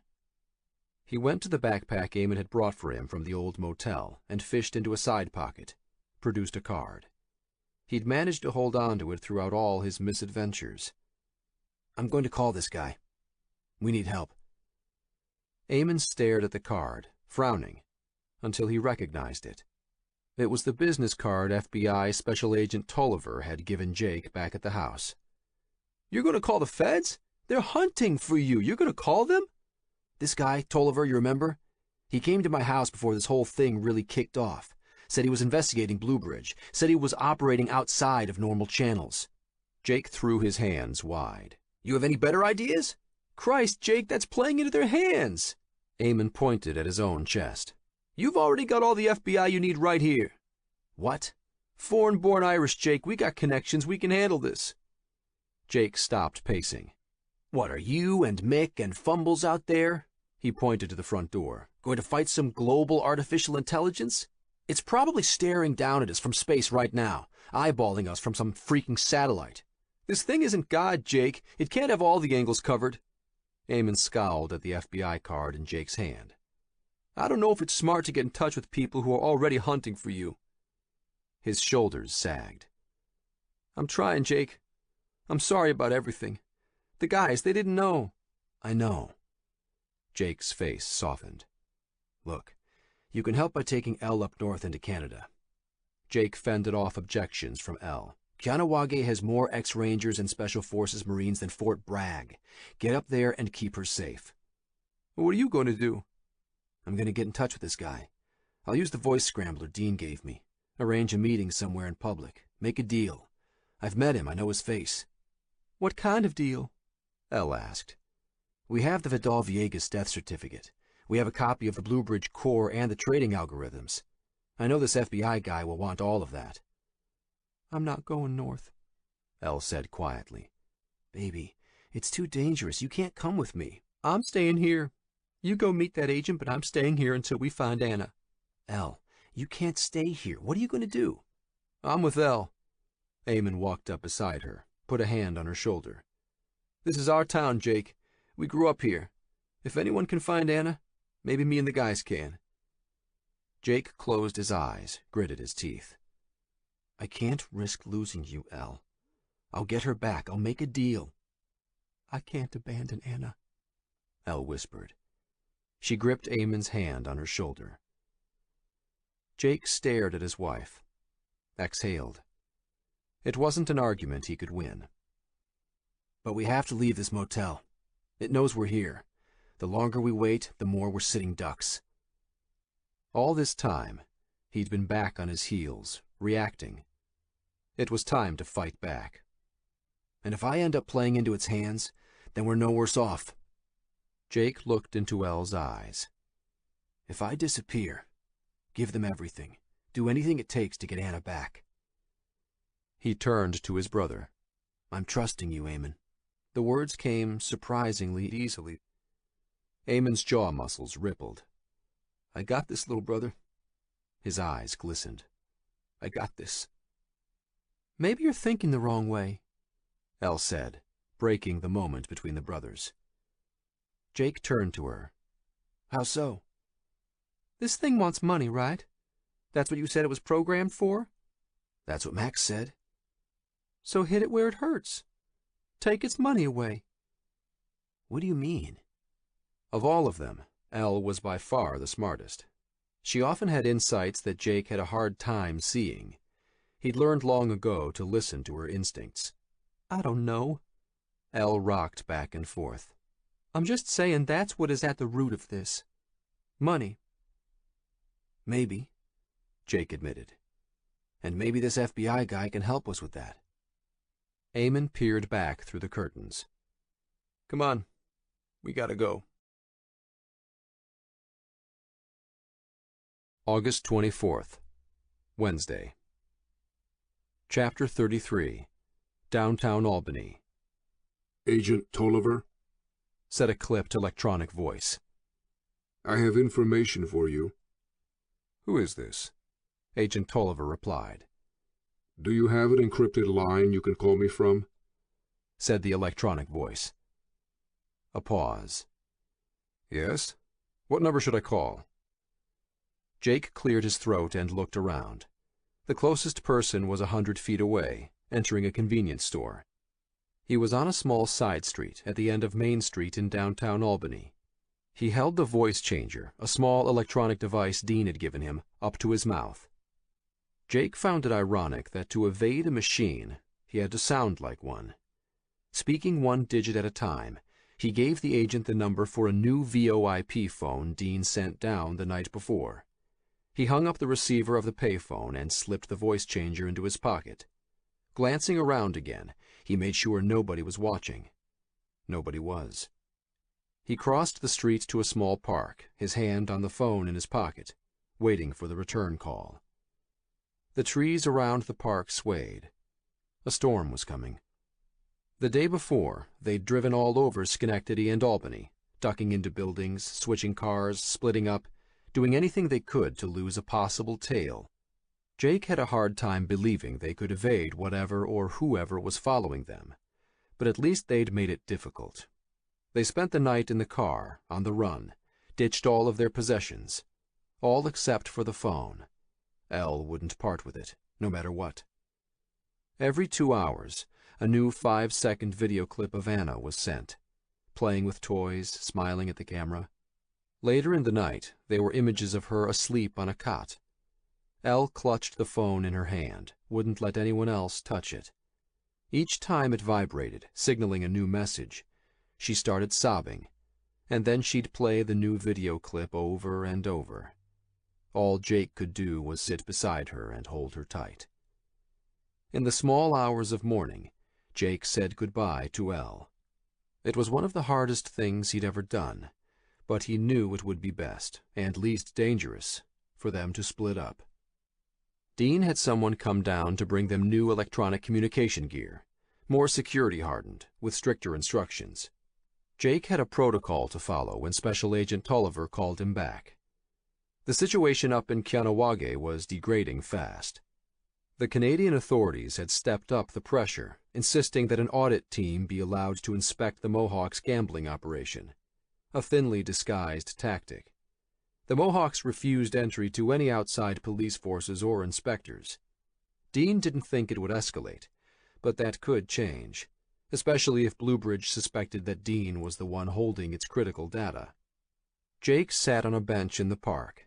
His phone rang and he picked it up. "Who is this?" Agent Tolliver demanded on the other end. Jake hesitated, his finger hovering over the cancel button. He either had to take the plunge or go it alone. He didn't trust Tolliver. He didn't trust anyone besides his family members, and he couldn't be sure this was even Tolliver. But he had to do something, take some chances. "Jake O'Connell," he finally said. A pause on the other end. "What can I do for you, Mr. O'Connell?" "Why did you come to my house that day?" "I told you," Special Agent Tolliver said. "I've been investigating Bluebridge." "For what?" "Irregularities." Another pause. "I believe you are being targeted by Bluebridge, Jake. If you have any information to share, now would be the time, and you should be careful of letting yourself fall into the hands of any authorities right now." Jake nodded. It was time to go through some security questions. "What did you give me at the house that day?" he asked. Agent Tolliver didn't hesitate. "A business card?" "Is that all?" "Yes." "And what did my brother give you?" This time there was a pause of a few seconds. "The finger, I believe." It had to be the guy who'd been at Jake's door. There was no way any camera or recording device could have picked up on such minor details. But Jake needed something else, something more convincing. "Tell me why you're really investigating Bluebridge." The agent cleared his throat. "Because I think Vidal Villegas has been dead for over a year." The porch doors slid open, and Jake and his father stood and stared at each other. "Well, this is a surprise," said his dad, taking a step back. "Sorry, I need to—" "You don't need to explain." His father took another step back, holding a knife in one hand. It took Jake a few seconds to see the piece of half-buttered toast in the other. He motioned for Jake to come inside. Jake stepped into his old house. He hadn't expected his father to be there. "The police came by earlier," his father said, matter-of-factly. "Old Ralston, you remember him?" Jake nodded. Of course he remembered Ralston. His father had aged, his hair thinner, whiter than Jake remembered, and the creases in his face deeper. But his father's eyes were still the same. Though it had to be shocking for him to see Jake outside his back porch door in the middle of the night, his eyes didn't register any surprise. Calm, collected. He looked about as surprised as if Jake had left 20 minutes ago to get milk and was rapping on the door to come back in. But it hadn't been 20 minutes. Jake had left this old man's life 20 years ago. He'd only been back to this house a few times since moving out, and his father had never been home. "Sit down," his father said, turning to finish buttering the toast. When Jake didn't move from the doorway, he added, "Or stand. Same to me. You want a drink?" "You have any whiskey?" A silly question, like asking the Pope if he was Catholic. His father nodded, taking a bite from his toast, and shuffled into the kitchen. Jake noticed that. The shuffling was new. Jake did a mental calculation. His father was 68 this year. Jake glanced around. The house had barely changed. 30 years his parents had been renting this place, and it was a dump from the start. On the dining table, a cigarette rolling machine balanced on top of a scattered stack of unopened mail, next to an ashtray overflowing with butts. He noticed the ceiling was stained yellow, then realized it had to be from cigarette smoke. The smell of stale beer and neglect brought memories rushing into Jake's head. Bad memories. "Your mother's in the lounge," Jake's dad grunted.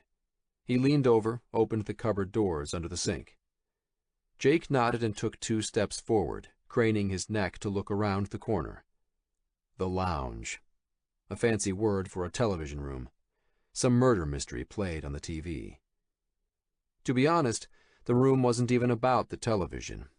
A half-full glass sat beside his mother's liver-spotted hand. He didn't have to guess what it was. Vodka tonic. That's all she ever drank. He saw the back of her head, her gray roots showing under a blossom of red coloring still hanging onto the tips. She was in her favorite recliner. "Flo, Jake's here," his father called out, his hands in the cupboard above the sink. "Flo?" No response. Jake's father returned to the dining table with 2 chipped tumblers and a bottle of wild turkey. He pushed the stack of unopened mail aside. "Your mother's asleep." Asleep? Passed out? Same thing in Jake's family. Jake nodded and sat at the dining table. His father shrugged and opened the bottle of whiskey, poured each of them 2 fingers. Where did psychopath con men go when they got old? Home seemed to be the answer. Jake's dad lifted his glass. "Didn't think I'd see you here." Me either. Jake lifted his glass and grudgingly clinked it with his dad's. They both took a drink. Jake wondered for the 100th time why his parents had stayed together. The marriage was a sham, a mess. Jake usually chalked it up to them having no one else. But all these years later he found he had a grudging respect that they'd managed to stick it out. Why had Jake come here?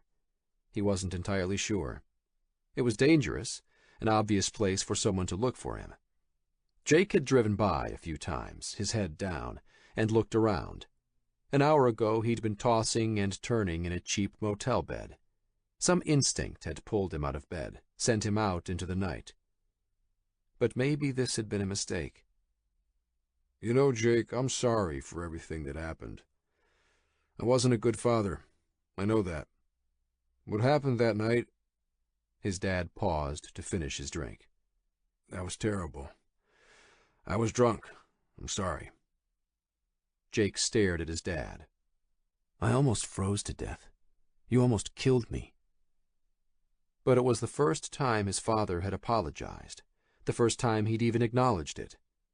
Still, he knew his dad's words were just that. Words, not something he felt.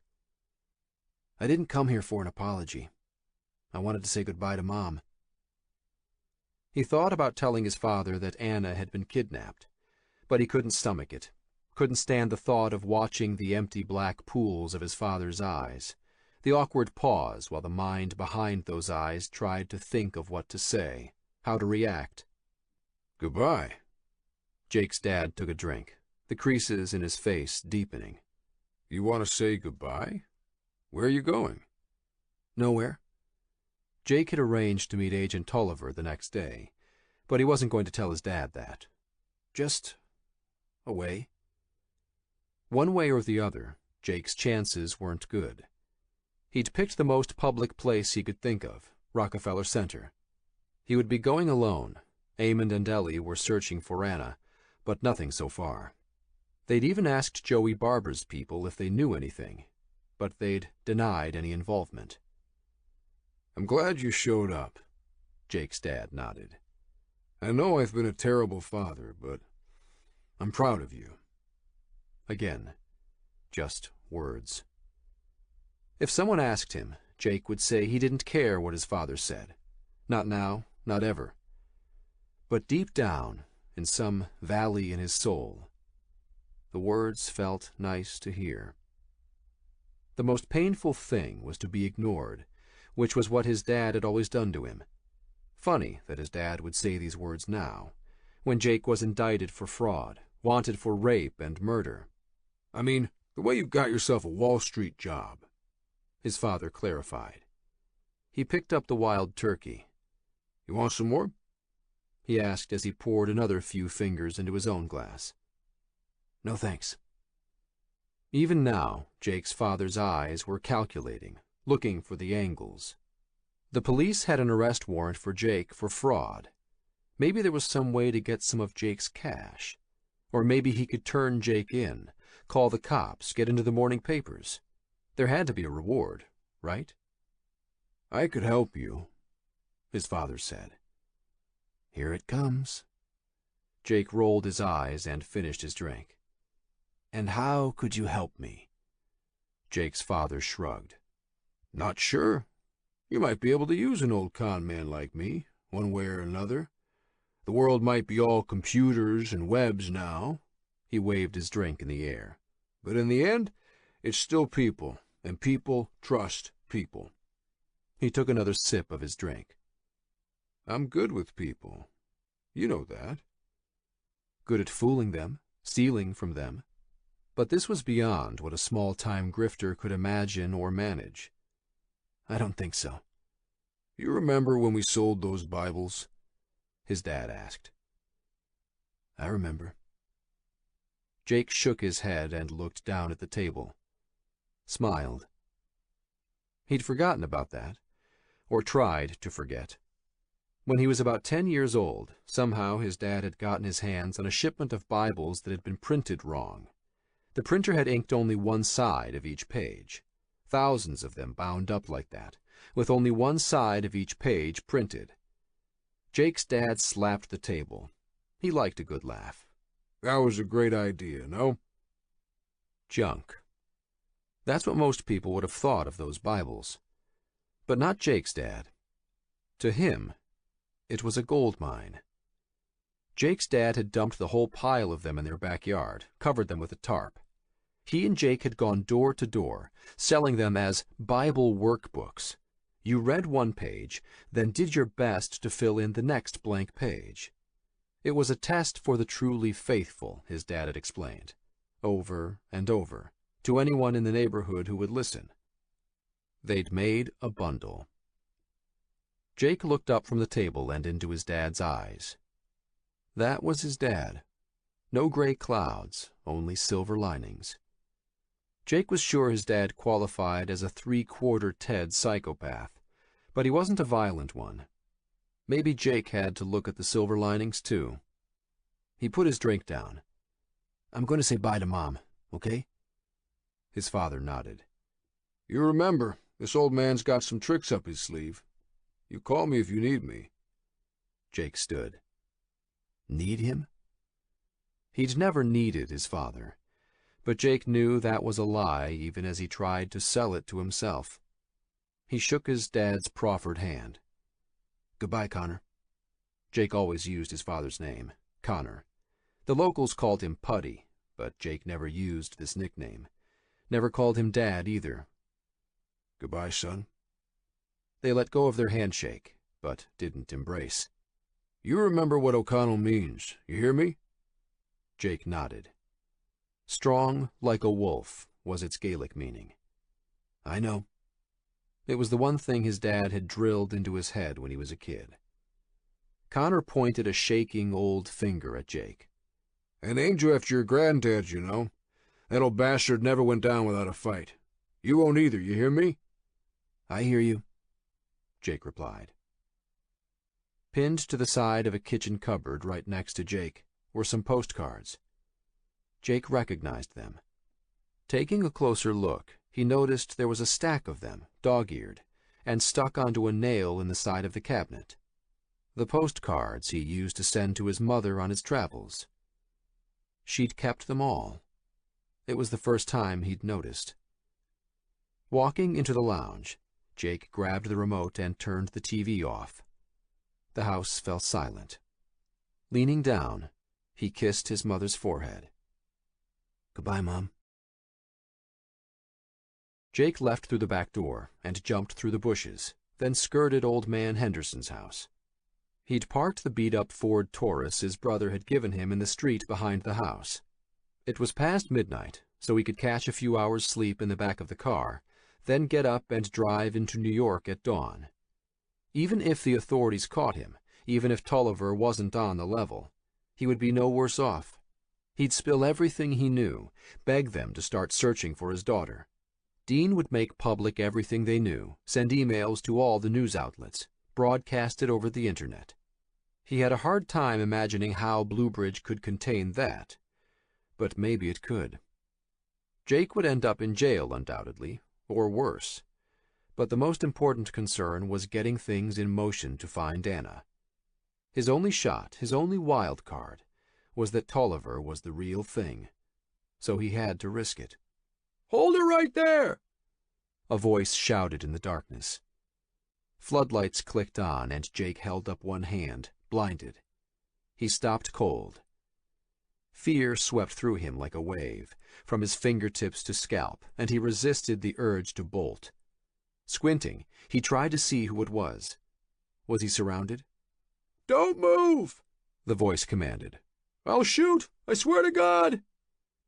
It wasn't floodlights. It was the headlights of a police cruiser, Jake realized, his eyes adjusting to the brightness.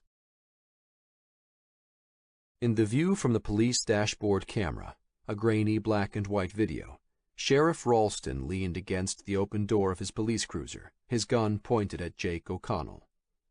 O'Connell had his hand up, blocking the glare from the headlights. Sheriff Ralston barked at him again, telling him not to move. Slowly, O'Connell put his hand down, squinting into the light. Sheriff Ralston instructed him to get on the ground, but O'Connell remained still. His gun trained on the other man, Sheriff Ralston stood and walked around his car door. Moving closer to O'Connell, he told him to get on the ground. O'Connell did not respond. After a standoff lasting no more than 10 seconds, Jake O'Connell advanced on Sheriff Ralston, who backed up. He instructed O'Connell to get on the ground, to keep his distance, threatening to shoot otherwise. But O'Connell continued to walk forward until he was right in front of the other man, the sheriff's gun pressed into his chest. Then O'Connell reached down and took Sheriff Ralston's gun away from him. August 25th, Thursday. Chapter 34, Rockefeller Center, New York City. A huge inflatable pumpkin floated over the bronze Greek god. At his feet, his subjects skated on the ice rink of Rockefeller Center. Jake smiled. It seemed appropriate that he was meeting Agent Tolliver next to the iconic statue of Prometheus, the Greek god who, legend had it, brought fire to mankind. They used to call the Rockefeller Center the Sunken Plaza. The skating rink was 2 stories below street level, lined with flags from nations around the world, with passers-by gawking over the edges at the skaters below. While he was waiting, Jake read the plaque detailing the center's history. Back in the 1930s, it was an open-air cafe lined with shops. But when nobody seemed to want to go down there to shop, they came up with the bright idea of turning it into a skating rink. Nearly a century later, it still was one. More important for Jake, standing here gave him a wide-angle view of anyone around the square.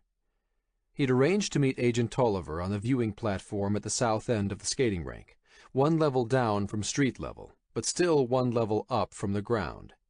Just as important, tourists always packed the center. It was as public a place as one could find.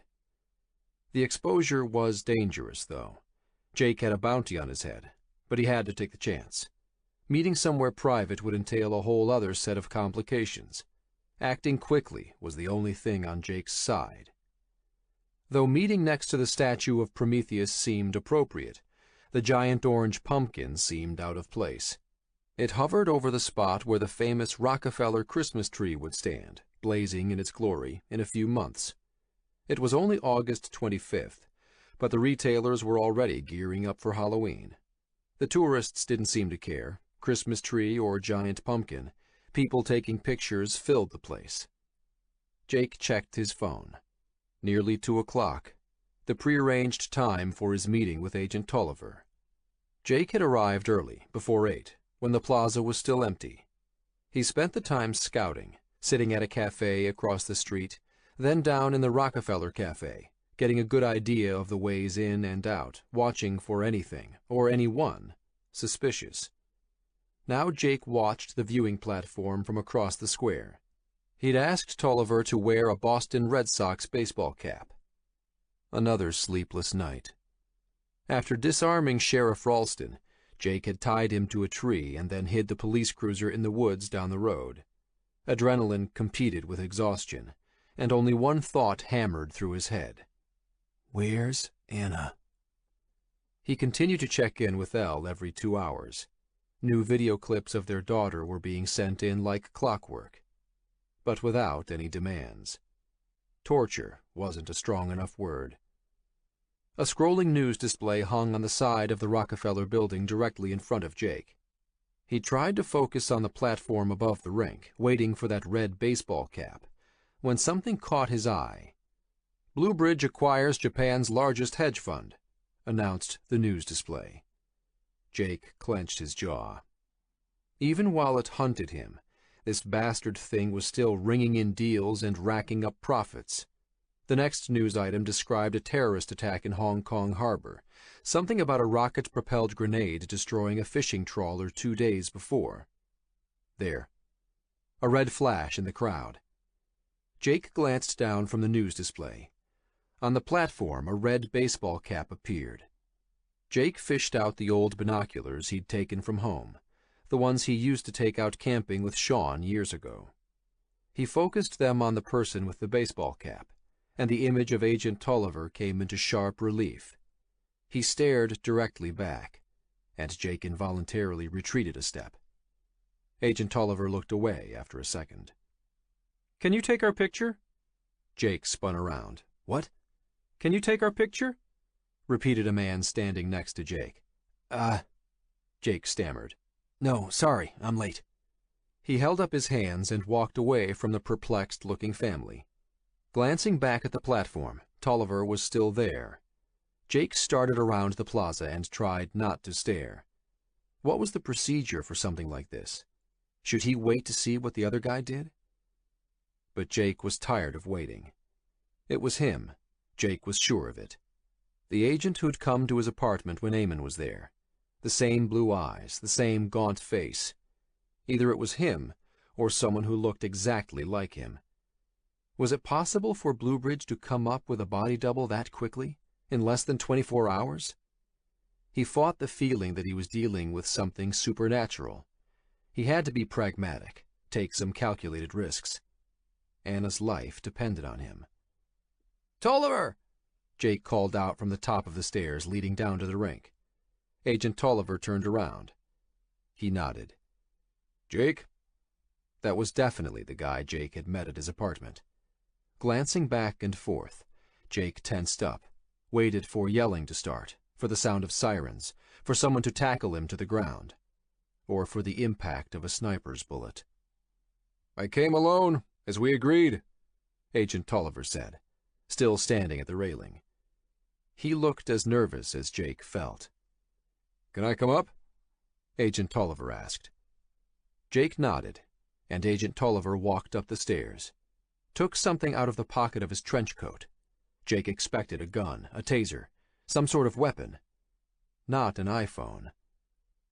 "Put your index finger on this," Agent Tolliver instructed, holding out the phone. A dongle was attached to the end of it. "What is it?" "Fingerprint reader." Jake hesitated, but then lifted his right hand and pressed it to the device. Agent Tolliver held it in place for a second before turning the phone around. "Good. Can't be too careful, Mr. O'Connell. Let's go sit down." He motioned to an empty table and 2 chairs at the edge of the building. A couple had just vacated it. "After you," Jake replied. He followed Agent Tolliver through the crowd. "My daughter. They abducted my daughter." "Who did?" Agent Tolliver asked as they sat together. A young boy screamed as he ran past, his mother in pursuit. Tourists took pictures all around them. "Bluebridge?" I don't know. I think it's them. Jake noticed a girl in a motorcycle helmet looking at him. She had a camera on top of her helmet, one of those GoPro ones Anna raved about wanting. The girl looked away. When? Yesterday, when I called you. That's why you called? I need help. You said you could protect my family. I can, and we will find your daughter. I can assure you of that, Mr. O'Connell. The agency has immense resources for this sort of thing. It's what we do. It felt like a mountain lifted off Jake's shoulders. But I need you to help me, too, added Agent Tolliver. Anything. Jake was ready to do anything to get Anna back. Tell me what you need. You can start by telling me why you think someone at Blue Bridge is targeting you. It felt good to let loose. Jake had nothing to hide. Not now. I have the automated trading algorithms for several of the large banks. Donovan gave them to me. Agent Tolliver frowned. And that's what they want? That. Jake put his elbows on the table and clasped his hands, resting his chin on them. And Sean Womack sent me a copy of the programming core of Blue Bridge's systems. This time, Agent Tolliver didn't frown. I see. And I have the original death certificate of Vidal Villegas. You have the original? Jake nodded. Mr. O'Connell, you have no idea how important— There's more, Jake interrupted. Max Lefebvre, he worked with Sean Womack. I met him, and he said that Henry Montrose wasn't in charge of Blue Bridge anymore. What are you saying? I'm saying that Blue Bridge is running itself, that some kind of artificial intelligence has taken over. Agent Tolliver didn't look surprised. Didn't betray any emotion at all, actually. We've suspected that for some time. Where's Max now? Can I speak to him? Jake grimaced. He's dead. Almost got killed myself. Agent Tolliver pursed his lips. And who's we? Who have you told? It's important, Jake. My brother, my wife. Jake looked at the table.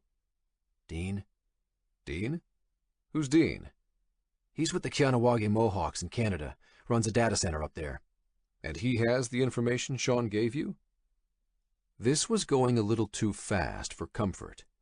Jake was giving a lot away and not getting much in return. Can we talk about my family? How we're going to find Anna? One step at a time, said Agent Tolliver. To start with, where's your wife? My wife? Jake looked around at all the people crowding them. Shouldn't we go somewhere quieter, more secure to talk? Agent Tolliver paused, but then nodded. He got up from the table, and some tourists nearby asked if they could take it. He said yes, of course, and asked Jake to follow him. He had a car nearby on 50th. They could take that to a safe house, he said, and discuss everything at length. Tolliver pointed through an opening in the crowd, indicating a black car parked beside a van. In his jacket pocket, Jake gripped the gun his brother gave him. He was relieved that they weren't the only ones fighting Blue Bridge, but he also felt uneasy. He'd seen Agent Tolliver somewhere else, sometime before he came to the house. Jake was sure of it. He watched as Tolliver limped forward, favoring his right leg. He noticed a bandage on Agent Tolliver's neck, the skin around it red and blistered. He was about to ask what had happened to him when it hit Jake. Limping. Jake flashed back to when he and his brother went to the coal cannon for a drink, just before he had met Tolliver. A man had limped into the bar. And at the Atlas Capital offices, when Donovan told him Blue Bridge was framing him, the man who'd followed Villegas to the front had limped. Jake looked at Tolliver again. Adrenaline flooded Jake's bloodstream. It was him. Jake took a second look at the bandage on his neck. It looked like it covered a burn. There were no coincidences in this thing. Jake gripped the gun in his pocket. Cormac saw the flash of recognition in Jake's eyes. With one lightning-quick motion, he reached into Jake's jacket pocket, wrapped his hand around the gun he'd seen there, and put it in his own pocket. Amateur. Didn't he realize how easy it was to spot a gun in a jacket pocket? He moved behind Jake, pushing the muzzle of his silenced gun into Jake's ribs. "Don't even think about it," he whispered. He felt Jake tense up, his feet stopping in place. Nowhere to run, Jake. Keep walking. You want to see your daughter again, don't you? You bastard, Jake hissed. But he started moving again. Cormac could hardly believe his luck when Jake called him. His employer had predicted he would, but Cormac was still amazed. Cormac usually wouldn't expose himself to a target, but he had to admit it worked beautifully, showing up at the O'Connells' apartment and posing as an FBI agent. He had to give credit to the old man. Cormac could have killed Jake in a dozen easier ways in the past few days, but his employer wanted information, wanted to know what Jake knew, who else knew. Cormac would have opted for a small room and a bone saw to get the information out, but the old man didn't think it would work on Jake. His employer had been right again. This was much easier. There was one problem, though. Not really a problem, but more of an issue. Cormac wasn't the one who kidnapped Jake's daughter. The old man had only informed him about it after the fact. Not that he couldn't use the information, though. It was excellent leverage. "Get in the car," Cormac instructed as they crossed the street, "and we can go see your little girl." The problem was that it demonstrated a lack of trust on the part of his employer. Cormac already had one foot out the door, sure, but it didn't suit him to find out he wasn't included in all of his employer's plans. The truth was, he might have balked at kidnapping a child. It was too risky, too many unknowns, too much emotion. Cormac opened the door to the Cadillac. "Get in," he told Jake, "and strap on your seatbelt." "You heard what I said, right?" Jake stared at the interior of the car and back at Cormac. "This machine has taken over Bluebridge. You're not working for who you think you are. Montrose is gone. Villegas is gone. Bluebridge is running itself." "Get in the goddamn car, Jake." "I want Anna to be safe. I'll do anything you want." Resigned, Jake stooped and slid into the car and strapped on the seatbelt. Cormac edged around the front of the car while keeping an eye on Jake. Keeping one hand on his gun, he pulled out his earpiece with his other hand, disconnecting it. His employer was listening in, but it was time to cut the cord.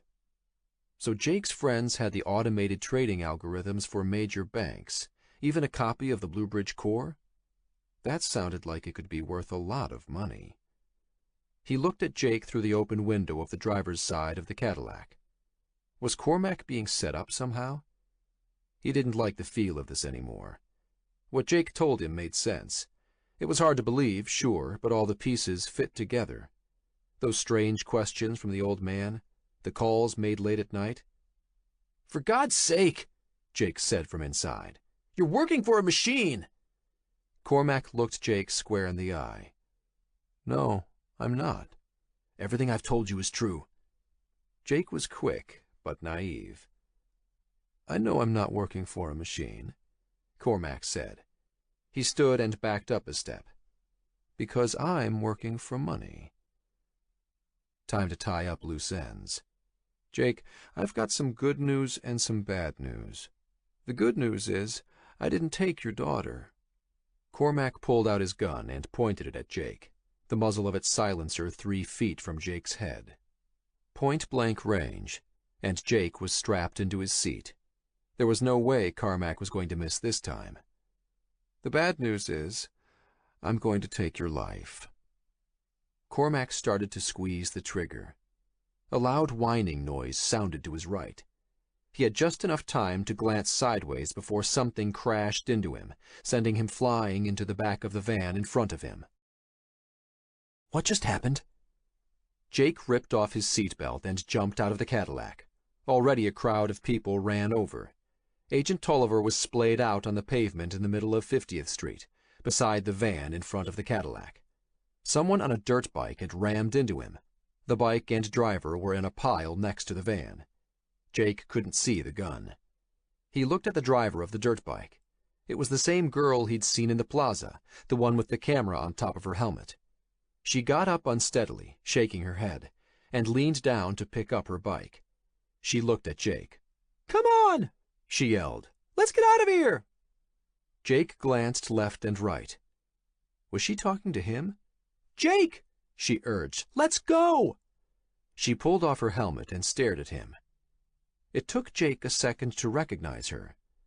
That bar in Guangzhou, all those years back when he'd visited Sean before his wedding. "Nuggets?" came out of Jake's mouth before he even knew what he was going to say. "That's right. Remember the nuggets." The girl smiled. "Come on, we gotta go." Jin, Jake remembered. That was her name. She'd worked with Sean on banking contracts in Hong Kong. What was she doing here? But Jake didn't have a lot of time to think about it. Tolliver groaned. A crowd of people had formed around them, and Jin pushed her bike through.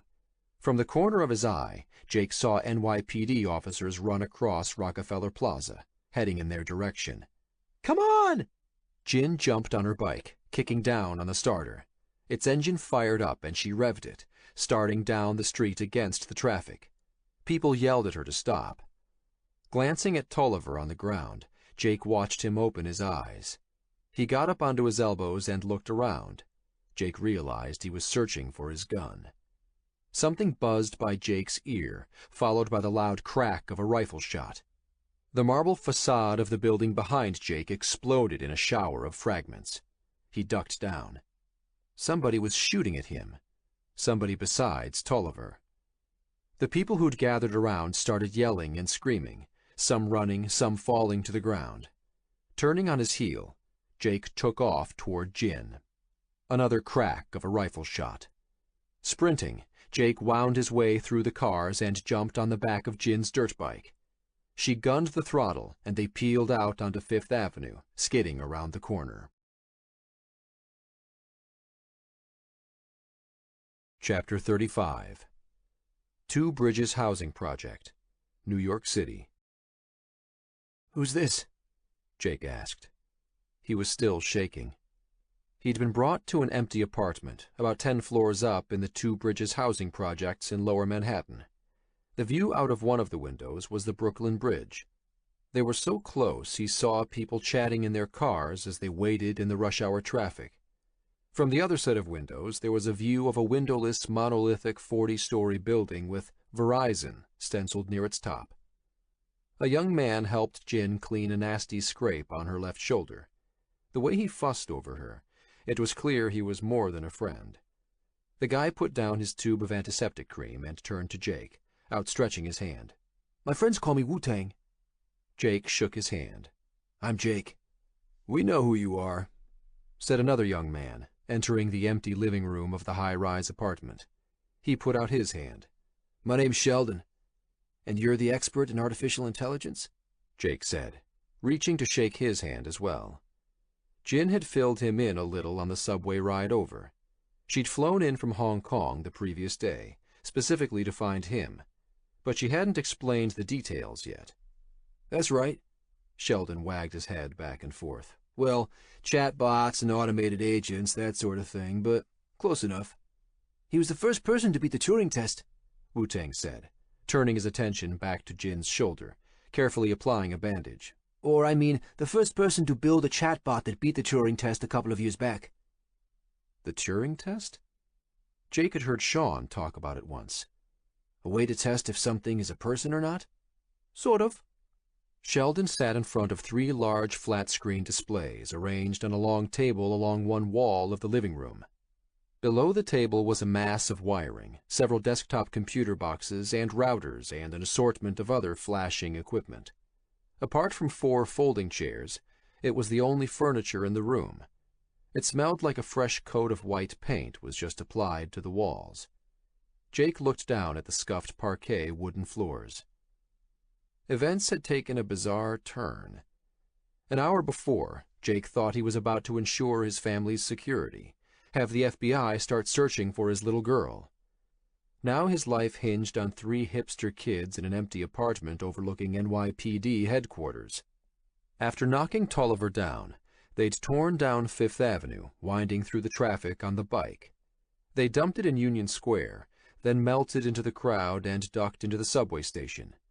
Jin had orchestrated a wild goose chase, leading him from one subway car to the next at stops, eventually getting off at the Chambers Street stop in the financial district. Jake jumped back down the stairs when they came outside. It was at One Police Plaza, the headquarters of the NYPD, right next to the Metro courthouse he'd only been released from 2 weeks before. "How did you find me? Why did you find me?" Jake asked from one of the chairs. With Jin's wound bandaged, she and Wu-Tang sat in chairs facing him. "Sean sent me an email before he died. Remember the nuggets. That got me thinking about that night we met. You remember?" Jake nodded. "And like I said," Jin continued, "we found you through social media. We've had a facial recognition search going on openly posted images in the New York area. You must have been in Rock Center all day. We had 72 partial matches from pictures people posted today.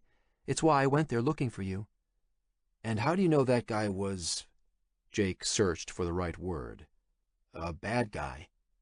Jake tapped on his keyboard and brought up an image of Jake at the table in Rockefeller Center. "When Jin found you sitting and talking in the plaza, we did a pattern match on the guy you were talking to. We expected it to return nothing, at least not right away. But boom!" He brought up another image, this one of a blackened and burned man walking down a forest trail. "This is from Bear Mountain in Canada. We know you were up there. We found pictures of you posted online. And this guy, too. How did you know he wasn't my friend?" "From the way you were talking to him," Jin answered. "Seemed too suspicious. I hung back, then I saw him take your gun and pull one on you." "That was crazy," Wu-Tang whispered to Jin. "You could have gotten yourself killed." Jin shrugged.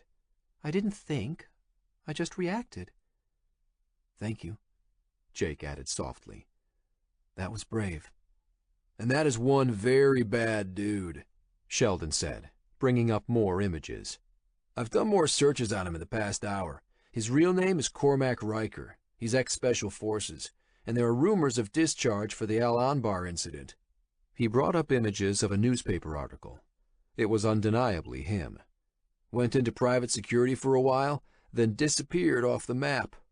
Probably a hired killer now." Jake's skin prickled at Sheldon's description. Hired killer. The assassin market. "And how do you know each other?" He needed to know everything they knew before he told them more. It was still possible this was part of an even more elaborate trap. The feeling of being stuck in a mirror maze was stronger than ever.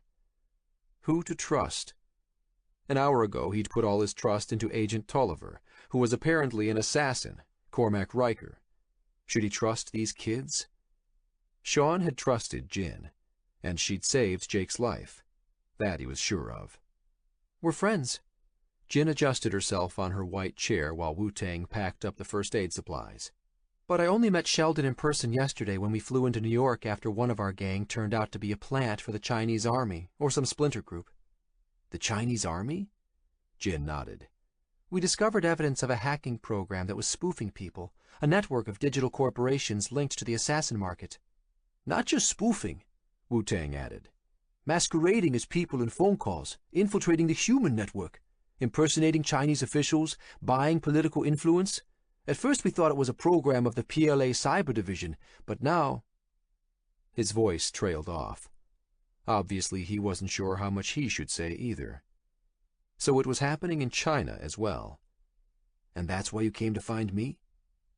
The hint of a sad smile tugged at the corners of Jin's mouth.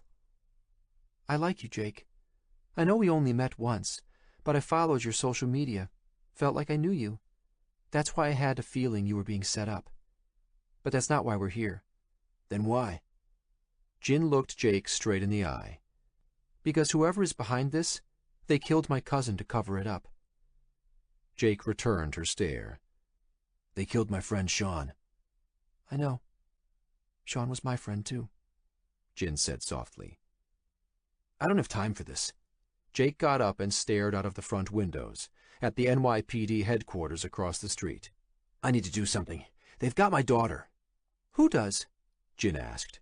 "Bluebridge. It kidnapped her. That's why I was meeting with Tolliver. Cormac, whatever his name is." "My God, I'm so sorry," Jin whispered.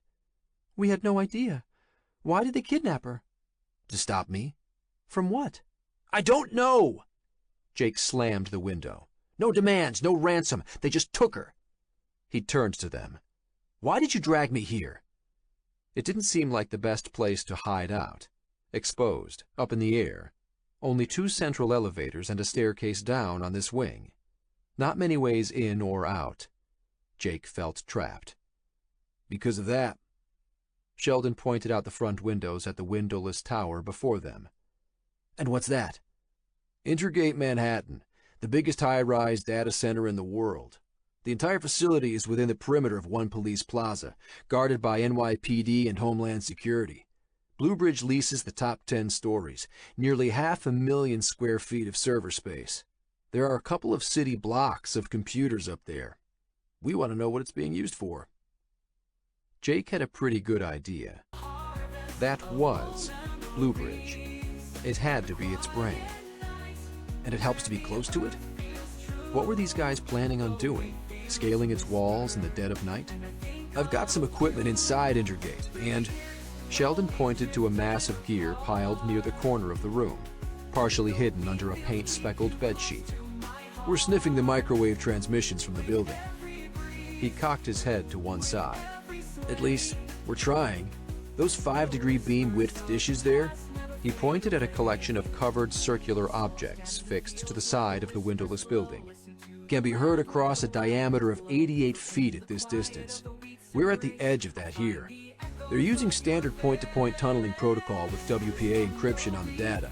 We haven't had much luck figuring out what Bluebridge is up to. Not yet. This is as good a center of operations as any. Jake nodded as if he understood. It looked like they were gearing up. But for what? Why are they chasing you? Wu-Tang asked. Because I've got a copy of the Bluebridge core and copies of the automated agent systems for half of the banks in Manhattan.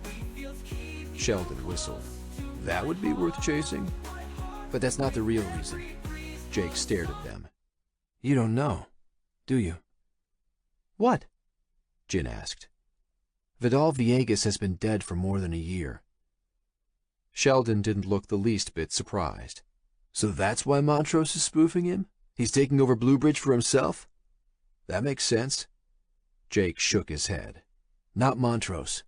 Then who? Jake pointed at the building ahead of them. Bluebridge has taken over itself. Chapter 36. Two Bridges Housing Project, New York City. It was dark now, and the lights of Manhattan spread a glittering carpet below their windows, the Freedom Tower shining like a beacon in the middle of the financial district. Wu-Tang and Jin slept on mattresses on the bare floor of the single bedroom off the main living area. There was no way Jake could sleep. Not until he found Anna. Sheldon sat in front of his computers, while Jake stared out the front windows at the high-rise data center in front of them. Now that he knew Bluebridge inhabited the structure, he felt like he could feel its presence, like a malevolent spirit towering above them. So is this thing... Jake took a moment to choose his word. Alive? Sheldon sucked in a mouthful of air. That's a tricky question. One thing I can tell you. What's that? Bluebridge is the DAC daddy. This thing has been spawning digital autonomous corporations like little baby blues. So it's reproducing? Sheldon shrugged. In a way, I guess. The problem we're really facing is that humans might be the last step in a billion-year biological bootstrap for digital superintelligences. A lot of people think intelligent machines are more dangerous than nuclear weapons. And what do you think? Sheldon stared out of the window at the Verizon tower. I think we're about to find out. Getting up from his wall of monitors, he went to check the locks on the front door. He did it every 20 minutes, like clockwork. He went to the bathroom a lot as well, but Jake saw he was washing his hands. The kid was OCD, but every psychological disorder had a payoff. Obsessive-compulsive? Hey, you won't leave your doors unlocked. Paranoid? Don't worry about not reading the small print. Psychopath? Hey, at least you won't be worried about anything too much. Any disorder could be useful in the right moment. Before Wu-Tang and Jin went to sleep, they'd exchanged stories about everything that had happened to them. Now they could piece together a timeline of events, paint between the lines. It was a frightening picture. Bluebridge had spread around the world, growing and spawning. A machine, but also part human, as it embedded people into its web, empowering and employing the sociopaths of the world. Now they knew the pattern. They saw it emerging everywhere they looked. "The tricky part is," said Sheldon as he returned from checking the locks, "what do you mean by alive? Intelligent machines already surround us. Machine learning is built into everything from stock trading to the fuel injector in your car. You name it, it's programmed with intelligent software." Sheldon sat at his computer station. He was creating their own private DARKNET. What that meant, Jake wasn't sure, except that they'd use it to connect a direct link to the Mohawks up north. Dean said that pressure from the federal authorities was stepping up. Getting over the border to Canada wouldn't be possible anymore. No more escaping. Every 2 hours, Jake checked in with Elle. Nothing new on Anna. Jake rubbed his temples. A headache thumped inside. "What I mean is, does it think?" "You mean, is it self-aware? Conscious?" "Yeah, I guess." Sheldon tapped away on his keyboard, responding without looking at Jake. "That's an open question. Alan Turing proposed a test back in the 1950s. The Turing test you were talking about." "That's right. Mr. Turing thought that if we could build a machine that could fool a human into believing it was a person, then maybe it was a person." "And do you believe that?" Jake asked. "They said you built chatbots that beat the Turing test. Do you think you built people?" He had a hard time imagining that this slender, neurotic kid was playing God, but then the whole world seemed to have been turned on its head. "Not that simple," Sheldon replied. "Thing is, I could build a feed-forward zombie, totally without any consciousness or self-awareness, that could fool you into thinking it was a person. You'd have no way of telling the difference." He turned to Jake and smiled. "I mean, how can I know that you're conscious and self-aware?" It wasn't meant as a question. "You can't." Sheldon returned his attention to the computer screens. "I think we're only going to understand consciousness when we build machines that have it, just like we only really understood flying by building flying machines. Personally, I think consciousness is an accidental byproduct, a feedback loop to conserve resources." "So then you think this thing is self-aware?" Jake asked. "Maybe," Sheldon replied. "Maybe not." He shook his head. "But it doesn't matter. One thing I can tell you, Bluebridge is a person." Jake was confused. "How can you be so sure?" "Because it's embodying a corporation.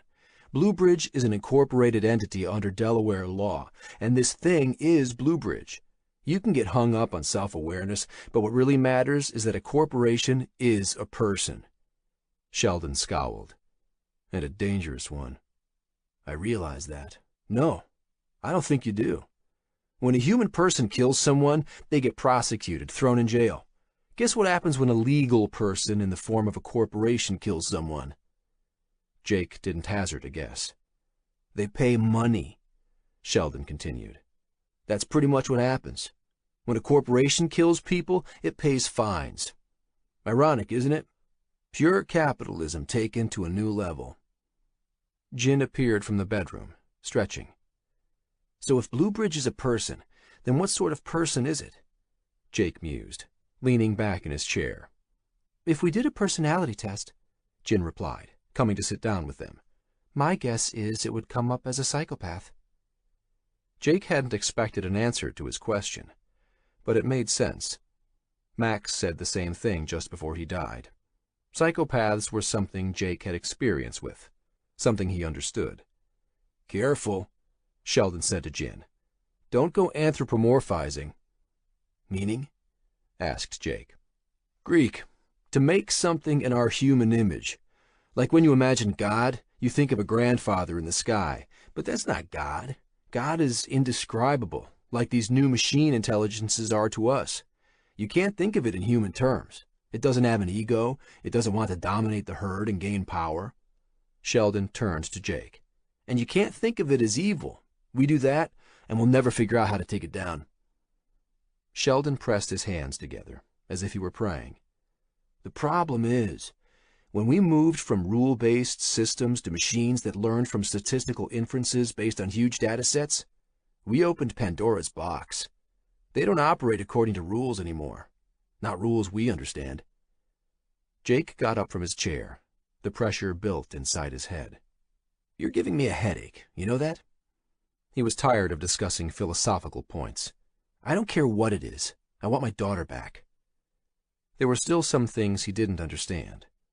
How is this thing able to tap into everything? "Easy," Sheldon replied. "Ever heard of the NSA's TAO division?" Jake shook his head. "Stands for Tailored Access Operations.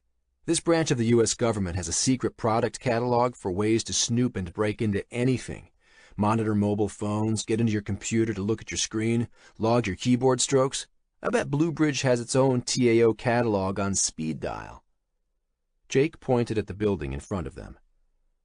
"I want to kill it. Can't we bomb that building?" "You really want to bomb a federally protected building?" Sheldon laughed. "Maybe." Jake gritted his teeth. He always wondered how some crazy person ended up deciding that they wanted to bomb a building. Now he knew. Sheldon's smile evaporated. "Not that simple. Sure, Blue Bridge has 10 floors over there, but this thing is a distributed system. At minimum, your friend Sean designed Blue Bridge the way any other large corporate system would be designed, with disaster recovery, hot backup sites, business continuity planning. But at the same time, that's good news." "How's it good news?" "Because we know how this thing was designed. It's not magic. It was built from components and modules, wires and boxes, using standard design principles. If you blow up that building, it'll switch to its backup systems. I have no doubt it exists on thousands of computers all over the world, all backed up and supporting each other." "You're telling me we're the only ones who've noticed what's going on?" Jake's frustration mounted. How was it possible that it was up to them to stop this thing? "We're not," Sheldon replied. "The group that grabbed Jin and Shenzhen, we're pretty sure they were the Chinese Security Ministry. They saw what happened to Yamamoto, then saw Jin digging into those digital corporations, grabbed her to see what she knew. The CIA is trying to stop the assassin markets, but this is a whack-a-mole game. These autonomous corporations are spawning faster than anyone can stop them." "I'm sure other people have noticed," Jin added. "Investors see something odd going on, but they turn a blind eye. They're making money. Greed is a powerful tool for making bad things invisible, and Blue Bridge is wielding it perfectly." Jake stared out the window at the building Blue Bridge inhabited. "Max said we might be able to stop it if we can get top-level system access." "Maybe," replied Sheldon. "We'd need Montrose or Villegas-level access, and they're not exactly around for us to try to convince them." "Do we know for a fact that Montrose isn't alive?" asked Jin. "No, we don't," Jake answered. "That's an extremely good point. Everything is circumstantial. Nobody's ever talked to this thing." "You have," Jin pointed out. "When it was impersonating Sean, and then your brother?" "Sure, but it was pretending to be someone it wasn't," Jake replied. "We've never talked to it." He rubbed his eyes. "This thing wants profits, right? That we know for sure?" Sheldon agreed. "Yes, but not necessarily all the stuff that we want profit for. Power, pride, domination." Jake walked closer to the windows and stared up at the rooftop of the building again. Could they destroy this installation, then find its backups, destroy them? No. It would be like the Hydra. Chop off one head and 2 more would appear. "Can't we hack into it? Gain top-level system access? Sean always said that any system could be hacked." "Possible in theory, but daunting in practice. I'd bet it would be harder to hack into than getting inside the command and control of the Pentagon. Getting through its network security is going to be like peeling a giant onion. With the stuff Sean gave you, I'd bet we could skin the first few layers, maybe get into its outside networks, but it knows we're coming, which makes things much more difficult." Jake stared at the building in front of them. "So what do we do then?" "I don't know. To get top-level access, you'd need it to give up," laughed Sheldon. "Voluntarily give you control. Maybe you should ask it." Jake slammed a hand into the window. "God damn it, this thing is my daughter, Sheldon!" Sheldon cast his eyes down. "Sorry, I didn't mean to. Cormac Riker said he didn't take her." Jake came in and sat in front of the computer monitors. "So who did? And why the hell hasn't it asked for anything?" "Because it doesn't need to," Sheldon ventured. "This thing doesn't follow normal rules. I'd guess that your daughter is some kind of insurance policy." "Insurance?"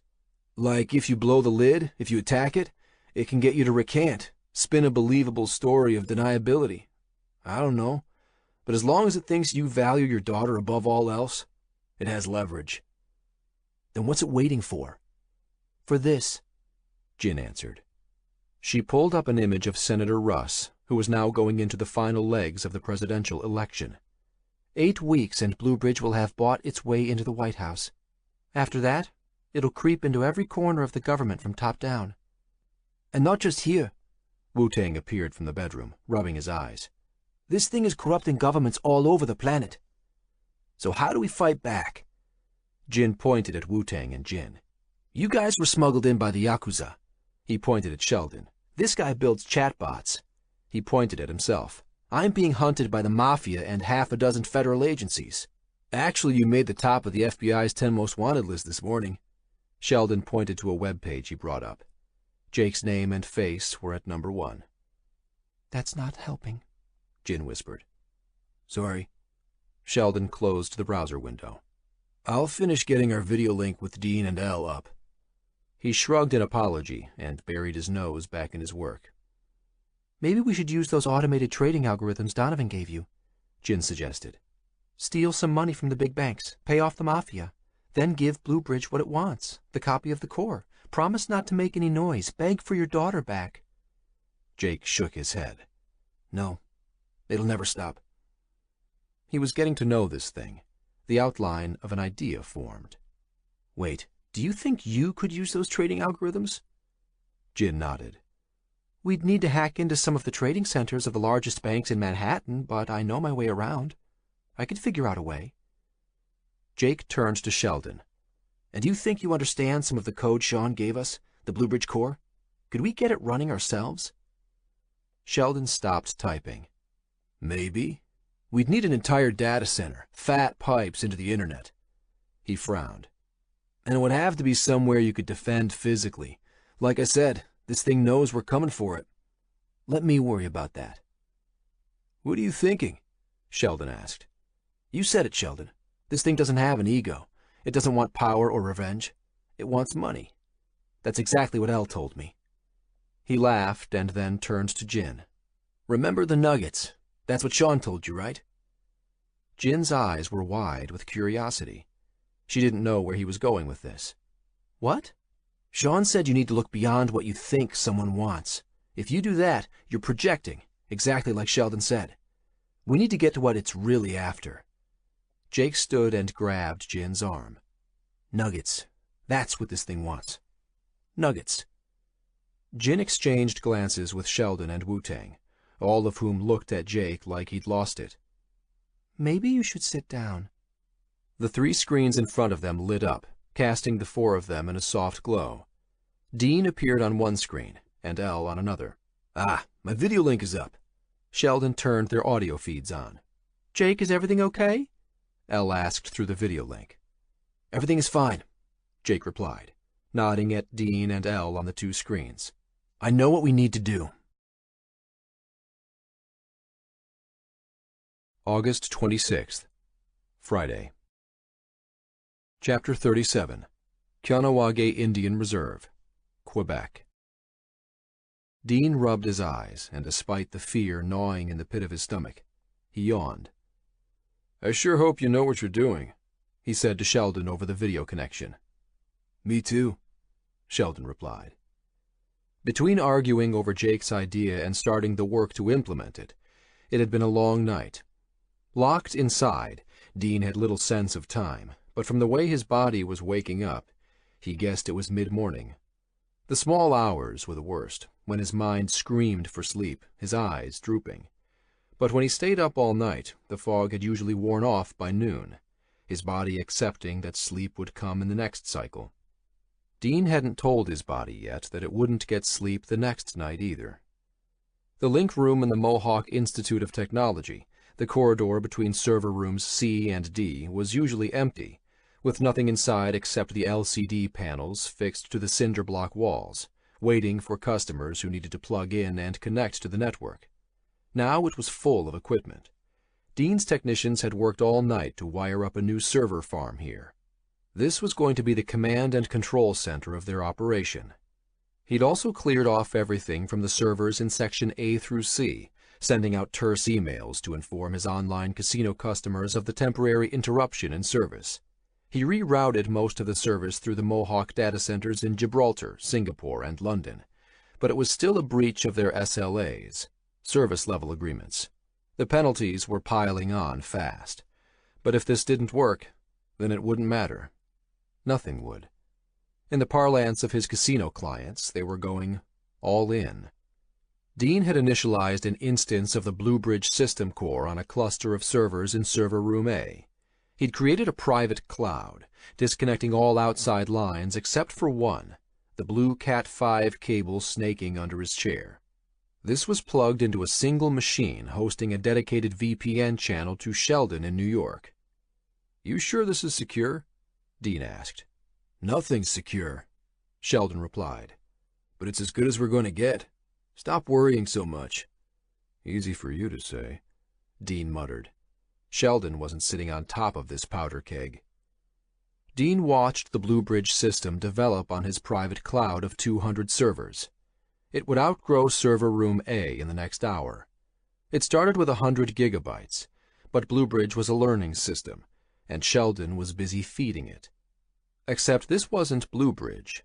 This instance of the system they'd named Mohawk, and Mohawk was coming to life before Dean's eyes. "You need to fight fire with fire, isn't that what they say?" Sheldon remarked, busy typing away on his end.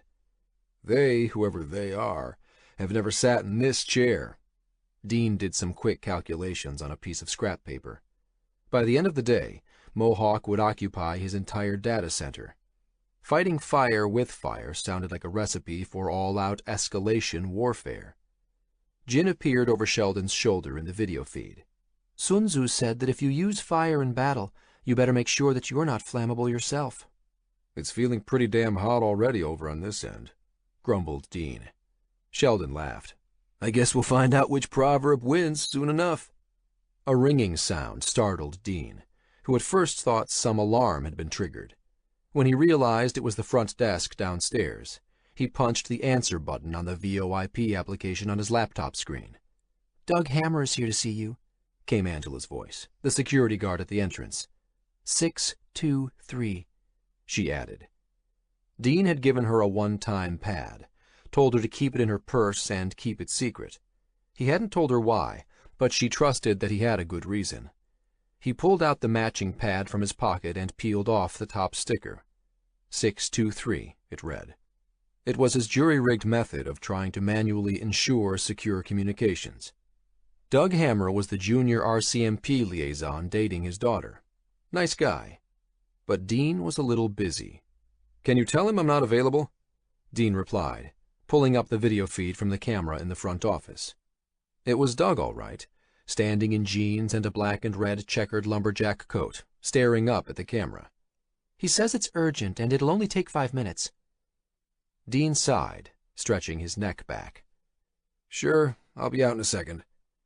Logging off, Dean shut down his laptop and grabbed the Bluebridge memory key out of the USB slot of the desktop tower in front of him.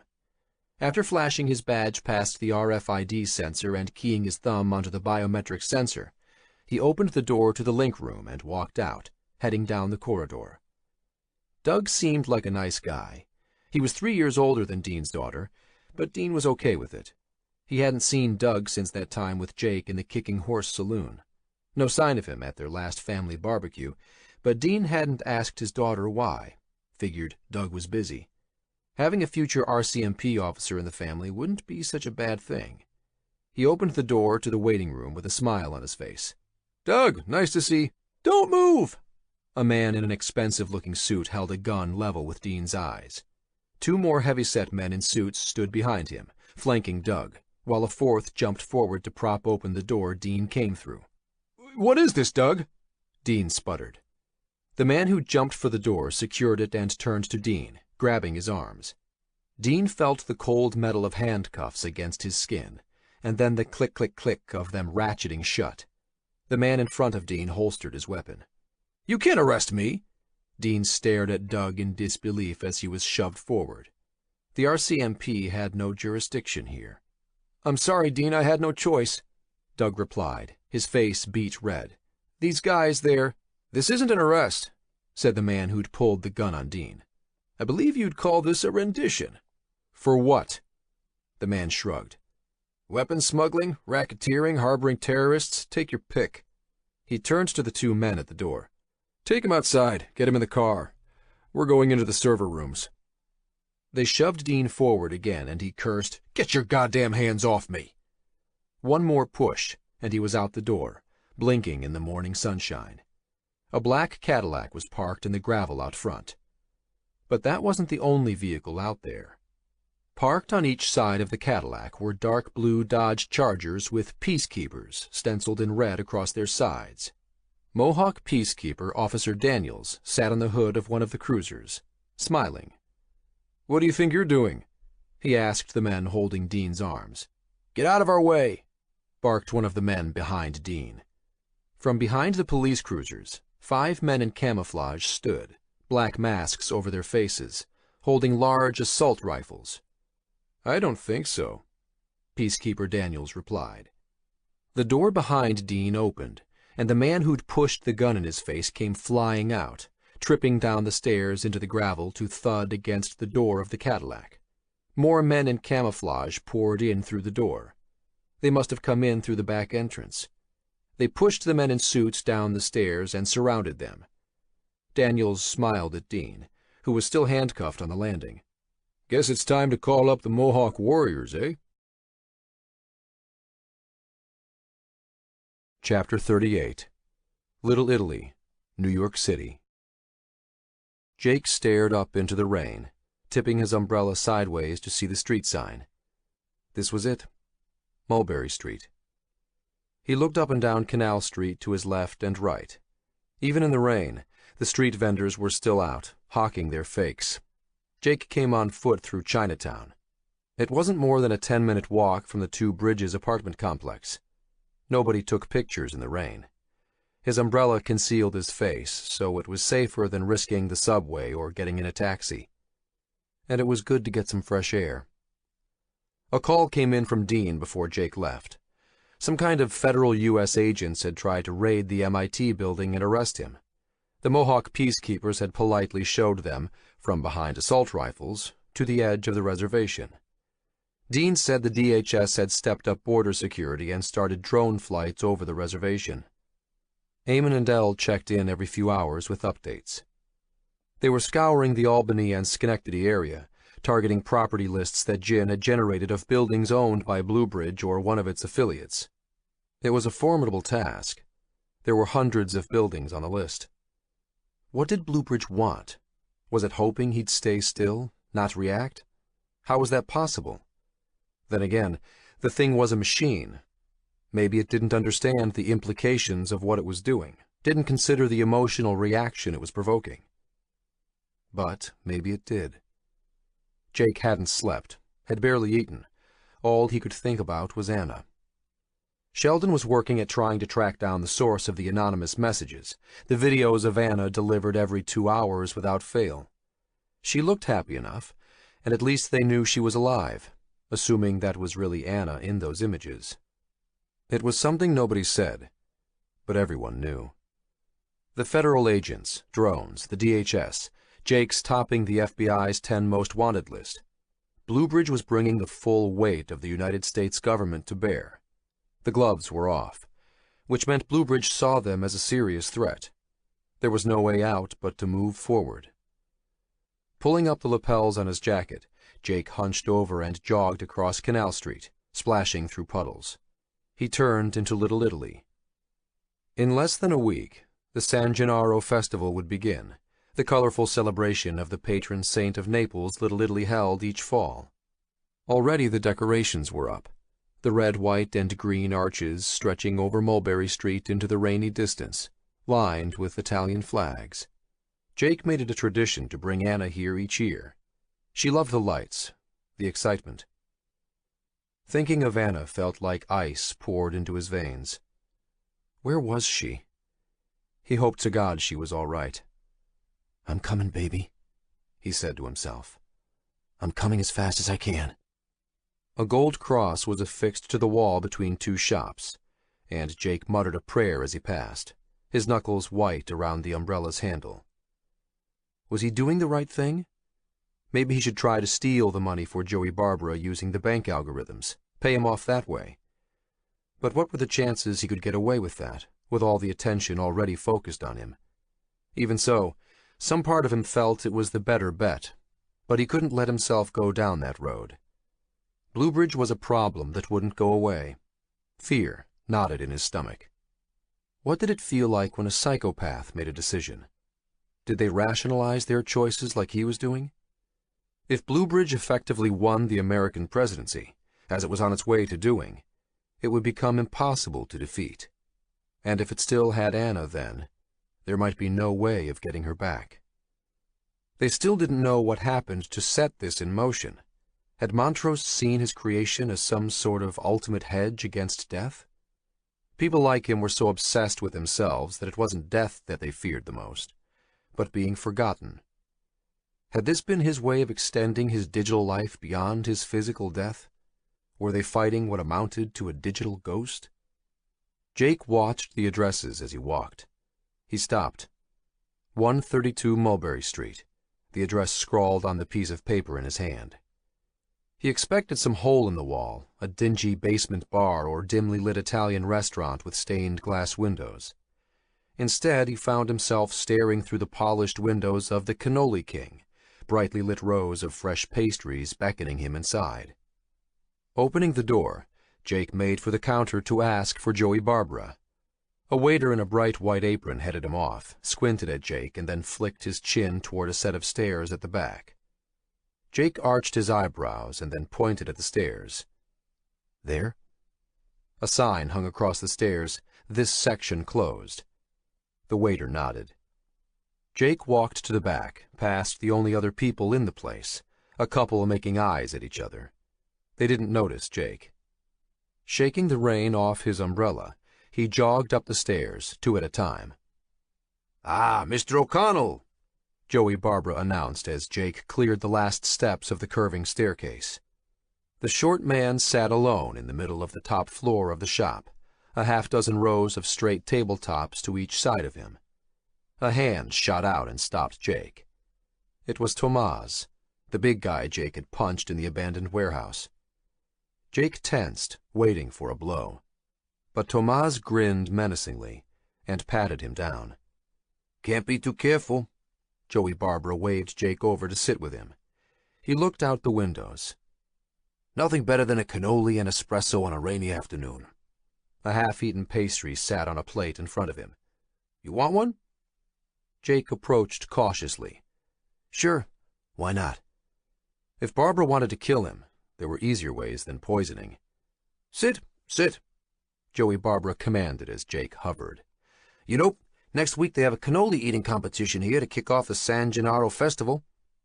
Jake sat down, and a waiter appeared with a pastry and espresso, as if by magic. "I know. I bring my daughter every year." "I'm sorry about your daughter," Joey Barbara grimaced. "We had nothing to do with that. In fact, we looked into it." "Nothing?" He shrugged. "But now that we're through with the pleasantries, where's my money?" The tendons in his neck flared out, spittle flying onto Jake's cannoli. "I don't have it," Jake answered quietly. "He doesn't have it!" Joey Barbara laughed, looking up at Tomas. When he looked back at Jake, the red in his face was fading. "You know, the only reason you're not wearing cement boots at the bottom of the East River is because Mr. Shintao of the Yamaguchi Gumi clan insisted on your safe passage." He looked at Tomas again. "The frickin' Yakuza. I mean, who is this guy?" "I have a proposal for you," Jake said, louder this time. "A proposal?" Jake nodded. "A proposal." Joey Barbara leaned over and picked up Jake's cannoli, then hurled it against the wall. "The only proposal I want to hear is that you have my money. Do you understand?" Jake didn't flinch. "I'm going to get you 10 times your money back, but I need your help. This thing that's chasing me, it'll wreck your business. It's already affected the Yakuza. That's why Mr. Shintao is supporting us." Joey Barbara pressed his hands to his temples, as if he was trying to keep his brain from exploding. I want my money. And you'll get it, Jake continued. Or do you want to go back to the 5 families, the Chicago outfit, the... He paused, trying to remember. A-Team, the Clerkenwell Syndicate, and tell them that you turned down 10 times the money? Then explain how you let this thing loose on the world? You choose. You got 10 seconds. Joey Barbara slumped into his chair, sighing. 10 seconds to convince me not to turn you into the feds right now and collect the $1 million bounty on your head. You're related to Lucky Luciano, right? Asked Jake. What does that have to do with anything? Sure, he's like my great-great-uncle or something. He fought for his country when it was in trouble. Used the mafia to protect the docks, carry out hits against Nazi spies. Real patriotic. It got him out of jail.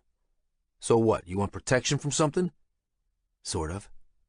Jake picked up his espresso and took a sip. You said the real criminals were the Wall Street types, like me, right? He waited for Joey Barbara to nod. When you were selling something, you had to get them nodding. How about a chance to give the Wall Street guys a bloody nose? Get 10 times your money back, and be patriotic at the same time. I sense that there may be a catch here somewhere. You've got 5 more seconds. Vidal Villegas is dead. Jake pulled a plastic bag from the pocket of his coat and unwrapped it, pulling out the death certificate and laying it on the table. I saw that dirtbag at a fundraiser my cousin Ricky made me go to last week, and over a year ago. Jake pointed at the date on the document. Joey Barbara leaned in to have a closer look.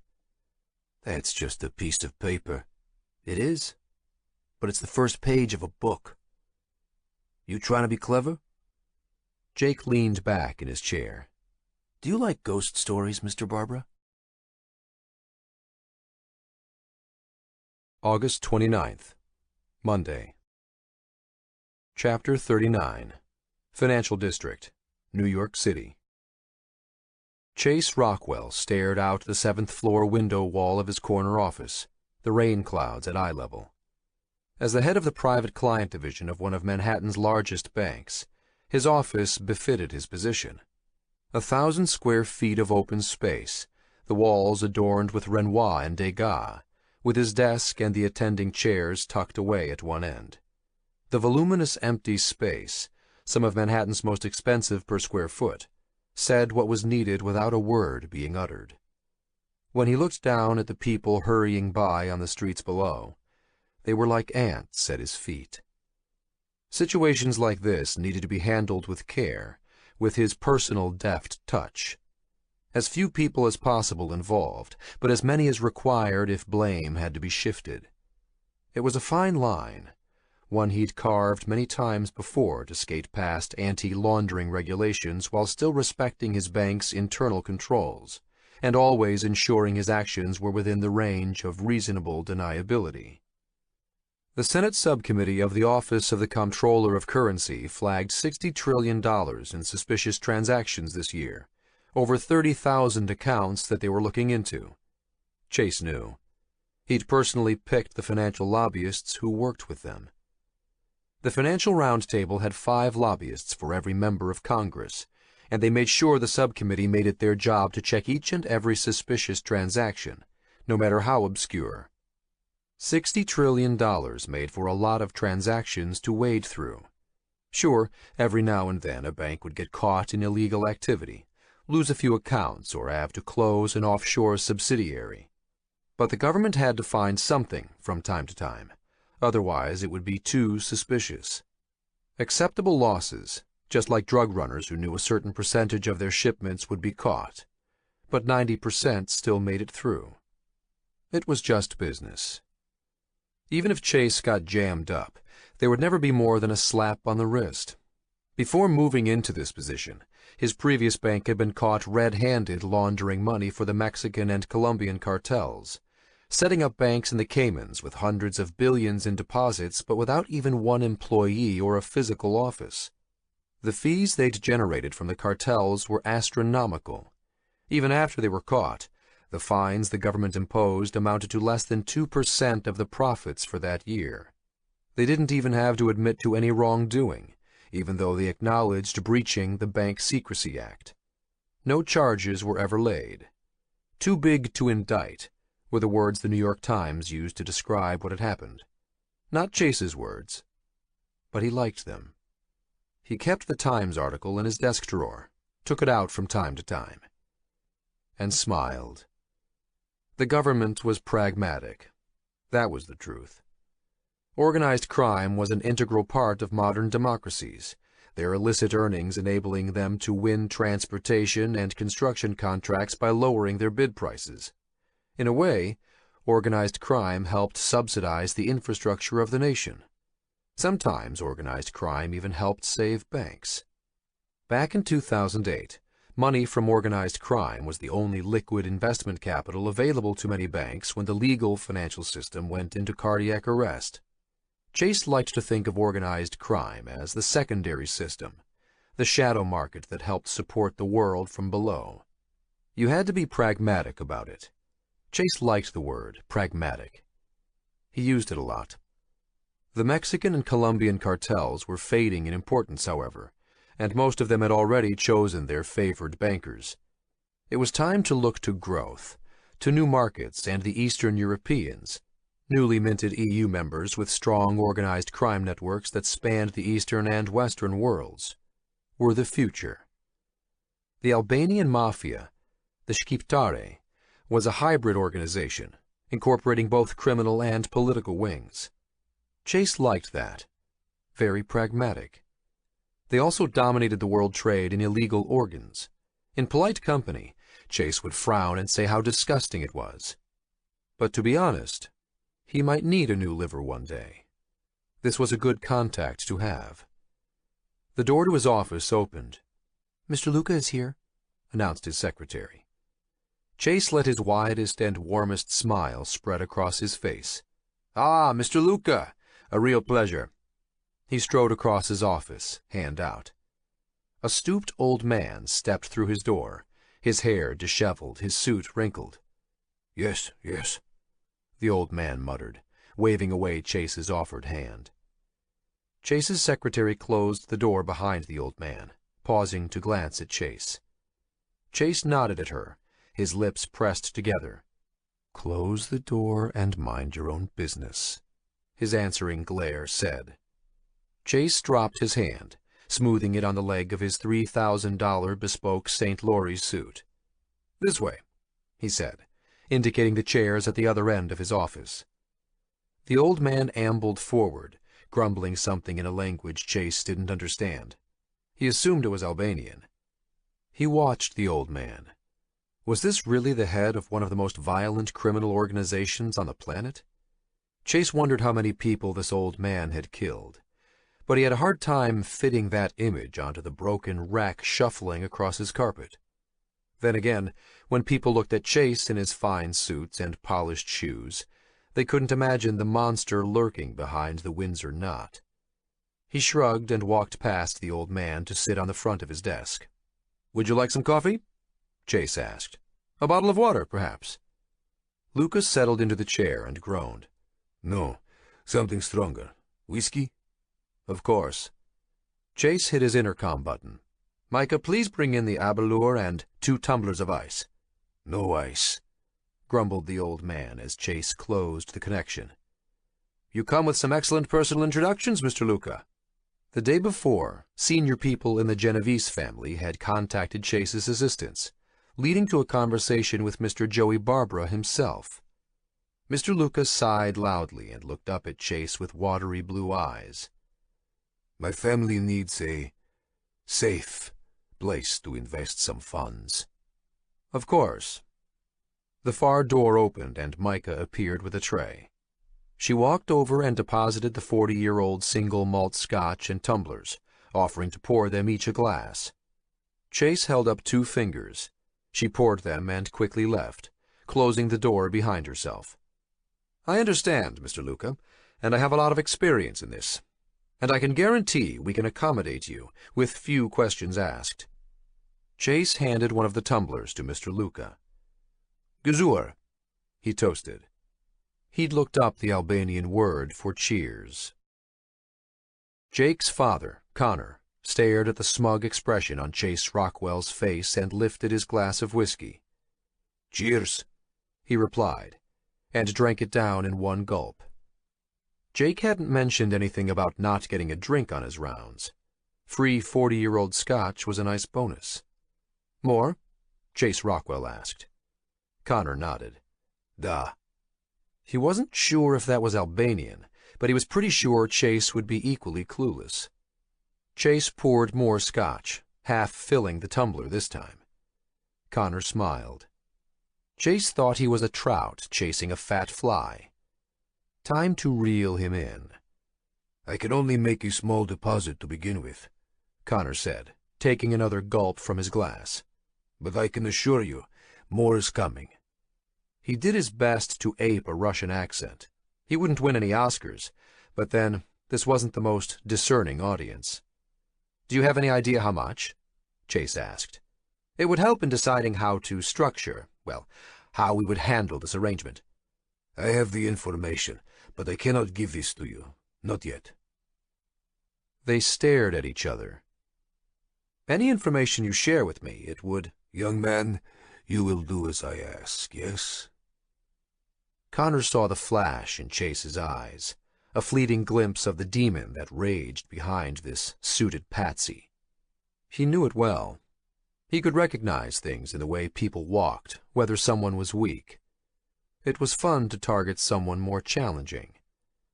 Time for the magic. "I must go," Connor said after a pause. He finished his whiskey. "I will send a wire this afternoon with instructions." Getting up, he groaned and let his coat fall to the floor. Chase jumped forward to help, but Connor waved him back. Leaning over, he grabbed his coat. At the same time, he dropped a memory key onto the floor, to the side of the chair.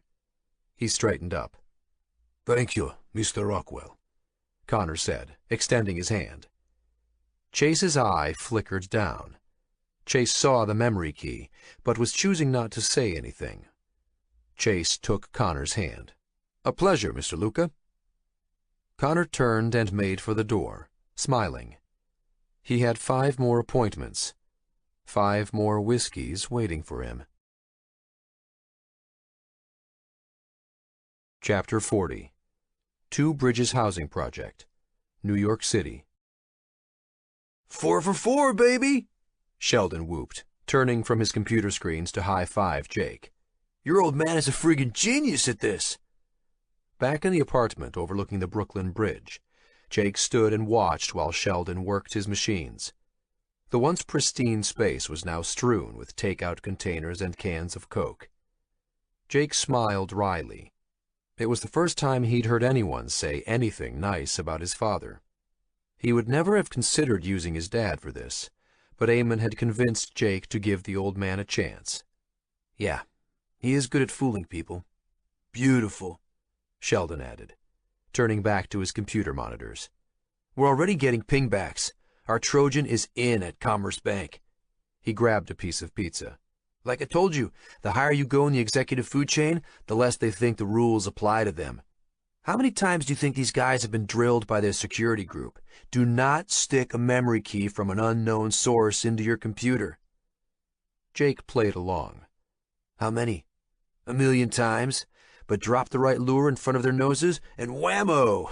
With all that equipment guarding those banks, it'd be like getting into Fort Knox, but these guys are handing over the keys. Won't they detect it? Jake asked. This was all new to him. Eventually, but average detection times are on the order of weeks, and we only need days. We'll work sideways through the network, from private banking into the production servers. Shouldn't take more than a few hours. Detection will be hard because we're not trying to exfiltrate data. Exfiltrate? I mean, we're not trying to steal information. What we're going to do is modify data on a minute level that's hard to detect, Sheldon explained. If you knock a system down, it's easy to locate the problem and stop it. But making small changes here and there, that's much more tricky. People don't usually do what we're doing. Meaning what? There are 3 main types of attackers in cyberspace. Nation-states are usually interested in espionage. They want information, but don't want to mess with the system. Then you have criminals. They want money, and again, don't want to mess with the system. The third are hacktivists. They want attention. Sheldon turned from his computers. We're in a whole new category. We're going to rock and roll. He smiled. Literally. Sheldon, I wanted to ask you something. Jake sat. Sure, anything. Sheldon still had his attention locked onto the information flowing across his screens. Seriously, we need to talk. Sheldon disengaged and turned to Jake. What? Why are you doing this? Because I can. Sheldon shrugged. That's not an answer. This is dangerous. You could go to jail, even be killed. This isn't a game. Now he had Sheldon's full attention. I know that. I never thought it was a game. Jake put a hand on Sheldon's arm. He needed to know. Anna's life depended on these people, and while Jake was thankful for their help, he couldn't figure Sheldon out. He didn't want any surprises. He gripped Sheldon's arm tighter. Why are you here?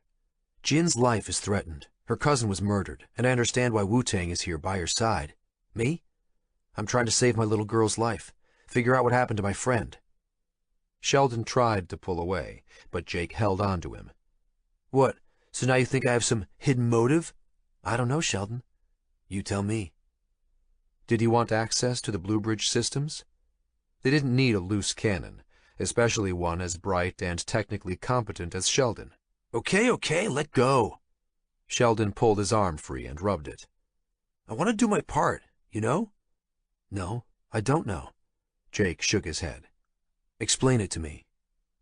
Sheldon rubbed his face. My grandfather died last year. He was 91 years old. He fought on the beaches of Normandy. He volunteered. It seemed crazy to me, so I asked him about it. He said he was scared, terrified, but it was the right thing to do, to preserve freedom, our way of life. He said it was his generation's moment. And that's why you're here? Yeah, I'm a scrawny nerd. I ain't gonna be any help on a damned beach fighting the Nazis. But here, he pointed at his computer screens. Here I can make a difference. This is my fight, my way to protect freedom. To do what my grandpa did. He wiped his eyes with the back of one hand. What a crazy kid.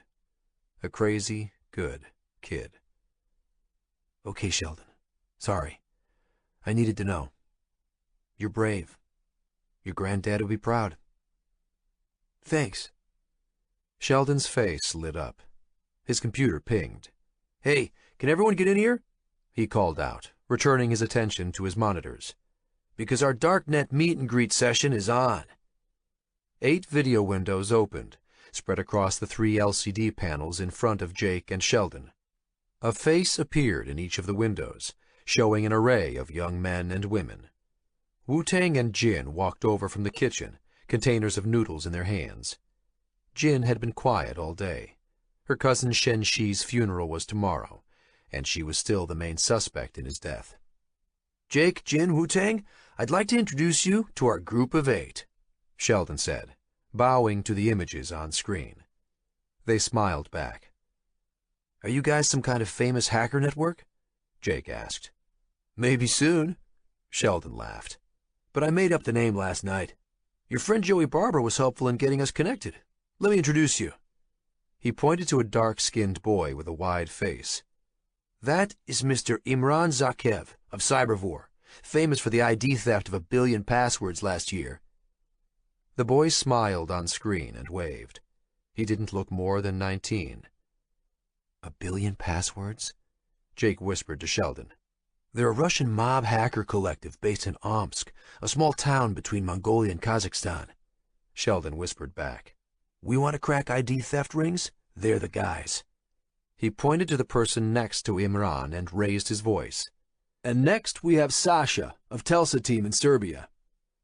A young blonde girl waved and smiled. And what do they do? Jake whispered. They're our connection into the assassin market. What? Jake hissed. And next to Sasha, we have Johnny Jones and Cosmo, representatives of the Anonymous and Chaos Club collectives. The 2 men nodded. Their images flickered. Those are the old school, whispered Sheldon. Our denial of service experts. Are those their real names? Jake whispered back. Course not. The images we're seeing are modified as well. Sheldon raised his voice. And across the bottom we have some of my associates, Justin, Lindsay, Joshua, and Phil. And they're hackers too? No, Sheldon admitted. Not hackers. Those are peers of mine who run network security for some Fortune 500 companies. He wagged his head. Could be hackers if they wanted, but they have a whole different set of tools and expertise. Sheldon turned back to the people on screen. You all know Mr. O'Connell and Jin and Wu-Tang from the background information I sent you? He cocked his thumb at himself. I'll be the point person coordinating our activities, but Jake's going to be the tip of the spear. Nice to meet all of you. Jake nodded and smiled. He'd never felt so out of his depth. Wu-Tang and Jin smiled and waved as well. Ladies and gentlemen, Sheldon said, starting his meeting. As you can see from the data I've sent you, Blue Bridge, one of the largest financial institutions in the world, appears to have gone rogue. It's the Alpha DAC, the DAC Daddy. He sniggered at his own humor. The top-level organism that has spawned a wave of other digital corporations that have infiltrated human and financial systems worldwide. It has landed in our laps to stop it. We're going to unleash a 4-tier plan to degrade and destroy Blue Bridge's freedom to operate while Jake and his team take out the head of the snake. First, Sheldon said, pointing at Imran and Sasha, we'll begin by outing individuals who are working with the autonomous corporations. Cybervore and Tesla team have already infiltrated several of them.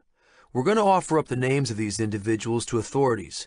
The goal here will be to spread a viral rumor that the anonymity shield of these organizations isn't absolute.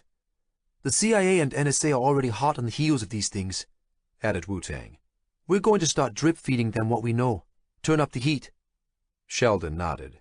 Exactly. And second, Sheldon pointed at the Anonymous and Chaos Club team members. We're going to unleash denial-of-service attacks against Blue Bridge to try and slow it down a bit. At the same time, I want to get inside some of the large corporations Blue Bridge invested in, start disrupting their systems. Johnny and Cosmo nodded. And importantly, Sheldon said, nodding at his colleagues in the bottom row, we need to protect Mohawk, and that's what you guys are going to be doing. Keep the pipes open, layer security around it. I've distributed information about what we'll need from each of you. Have you read the materials? Sheldon waited for them all to nod. I need to keep the fourth part of our attack confidential for security reasons, Sheldon continued. It's extreme, but these are desperate times. You'll know when it happens, because it will be front-page news everywhere in the world. He paused. Now's the time for anyone to back out. Once we start, there's no going back. If we fail, we'll be hunted down, jail time, or worse. Does anyone want to leave? No recriminations. I would understand. This time Sheldon waited longer, but nobody budged or said anything. He smiled. Good. Then we're all in this together. We have a lot of work to do. He turned to face Jake and Jin and Wu-Tang. Our first phase of the operations begins tonight. Cormac stood in the rain and stared up at the 40-floor windowless building in front of him. So this was the biggest high-rise data center in the world. It didn't look like much. He looked down and shifted his gaze to his left, past the Brooklyn Bridge to the apartment complex beside it. This was as close as the old man had been able to pinpoint the current location of Jake O'Connell. From this point onward, he was going old school, visual surveillance. The rain didn't help, but Cormac was patient. There were 8 buildings in the complex, over 1,000 apartments, but it wouldn't take more than a day or two for him to survey them.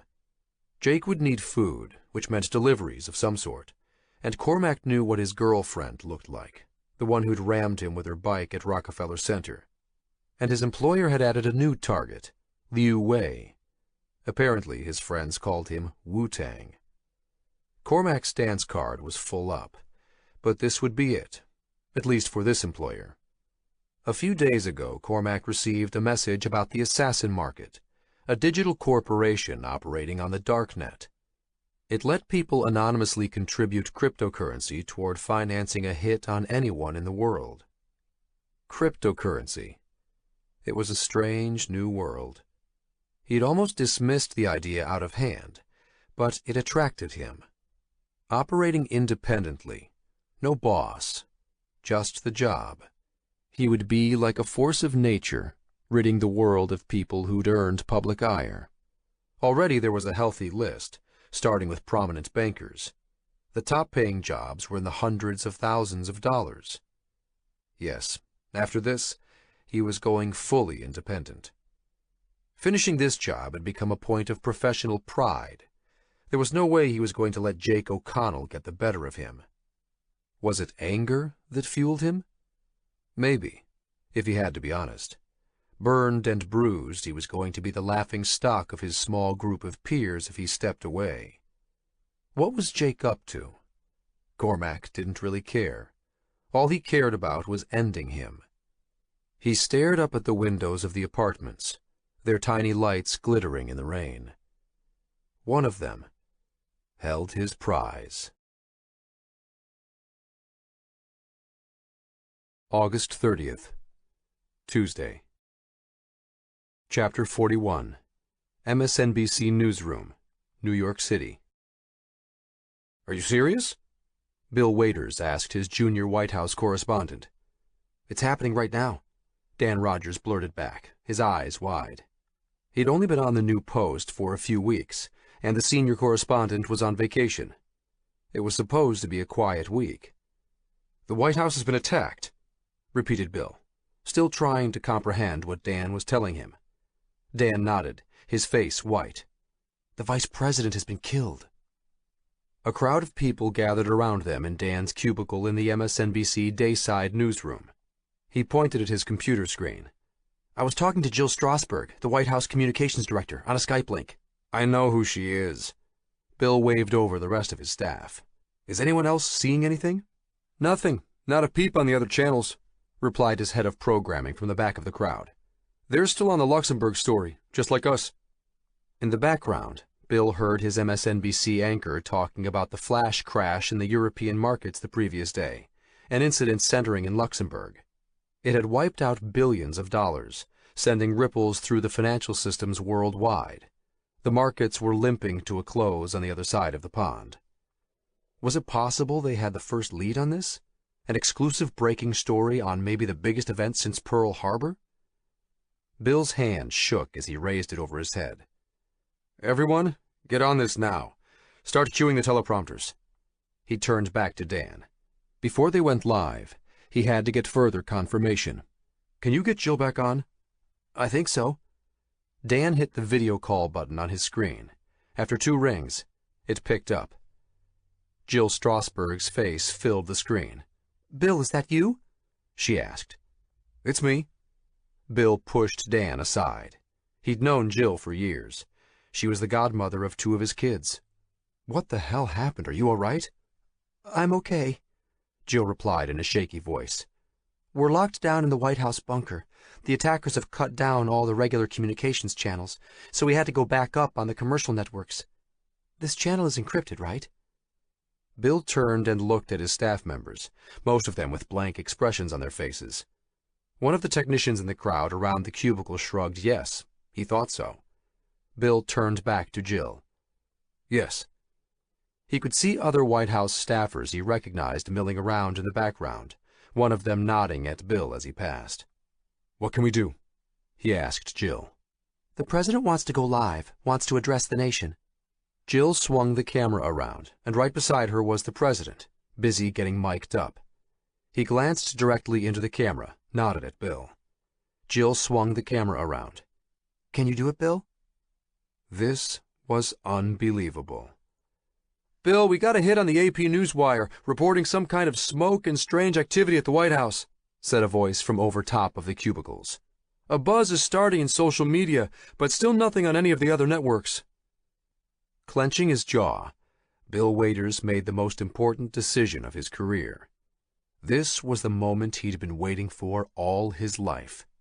"Get this Skype feed into main production. We're going live in 10 seconds. Under the MSNBC logo, the president's face filled the screen on the large display. His expression was calm and resolute, but his eyes were pained, bloodshot. A bandage was taped across the left side of his forehead, showing flayed red skin at its edges. His face was smudged, and the beginnings of a bruise seeped under his left eye. He looked battered, but not beaten. My fellow Americans, it is with a heavy heart that I need to inform you that the White House was attacked this morning, and the Vice President has been killed. Sheldon turned down the volume, pushing back his chair to send it skidding across the parquet wooden floors. Holy cow. I can't believe we did this. It was 10 in the morning, but still dark outside under the heavy rain clouds. It hadn't let up in 3 days. Jake stared at the president on a large screen. They'd spent a sleepless weekend planning this attack, plotting out every detail. But seeing it live on network television was stunning. Wu-Tang and Jin sat beside him, speechless. They'd spent most of the day to themselves. It was Shen-Shi's funeral day. She hadn't even been able to talk to her mother. The weekend had been agony for Jake. All he could think about was his little girl. At least the video images kept coming in. Elle called each time she got one on the phone. She and Eamon were still searching the building sites on Jin's list. It was reassuring to hear from Elle every 2 hours, to see the videos. But they still didn't really know if the images of Anna were genuine. So Jake was forcing Bluebridge's hand, pushing toward a different exit. Are you sure you're all still up for this? Jake asked grimly. 100%, Sheldon replied. It's a good plan. He stopped pacing to put a hand on Jake's shoulder. In fact, it's genius. Have you ever heard of fever therapy? Jake shook his head. No. In the 1950s, Sheldon explained, one of the first big studies of childhood leukemia was conducted. Untreatable back then and usually fatal. Out of 300 cases, though, 26 went into spontaneous remission. Guess what happened in every one of the cases that had remission? What? A serious infection with a life-threatening fever. This doctor, Coley, was the first to notice the connection. Made this thing called Coley's toxins, nasty bacteria that could kill you. But if you've got a cancer in your system that will definitely kill you, then introducing a fever via a nasty bacteria isn't that much of a risk. Jake shook his head.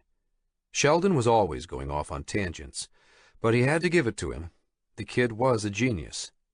In 3 days, he'd managed to get the Bluebridge core up and working at the Mohawk facility. So what did it do? By inducing a massive fever, these bacteria triggered a heightened immune response to all threats in the system. Sheldon beamed at Jake. Don't you see? That's exactly what we're doing. There's a cancer in the global organism, and we're going to poison it to trigger an immune response. A tingling sensation crept from Jake's scalp into his fingertips. We're poisoning the world. Then settled into a fluttering in his stomach. Sheldon's analogy was bang on. I hope to God we don't kill the patient on the table, Jake said from between clenched teeth. What was that expression his dad loved to use? In for a penny, in for a pound. He grabbed Sheldon's chair and moved it in front of the computers. Sit down. It's time to inject more toxin. And get Dean on video chat. Chase Rockwell stared out his window at the rain, the lights of Manhattan visible at his feet through the fog and clouds.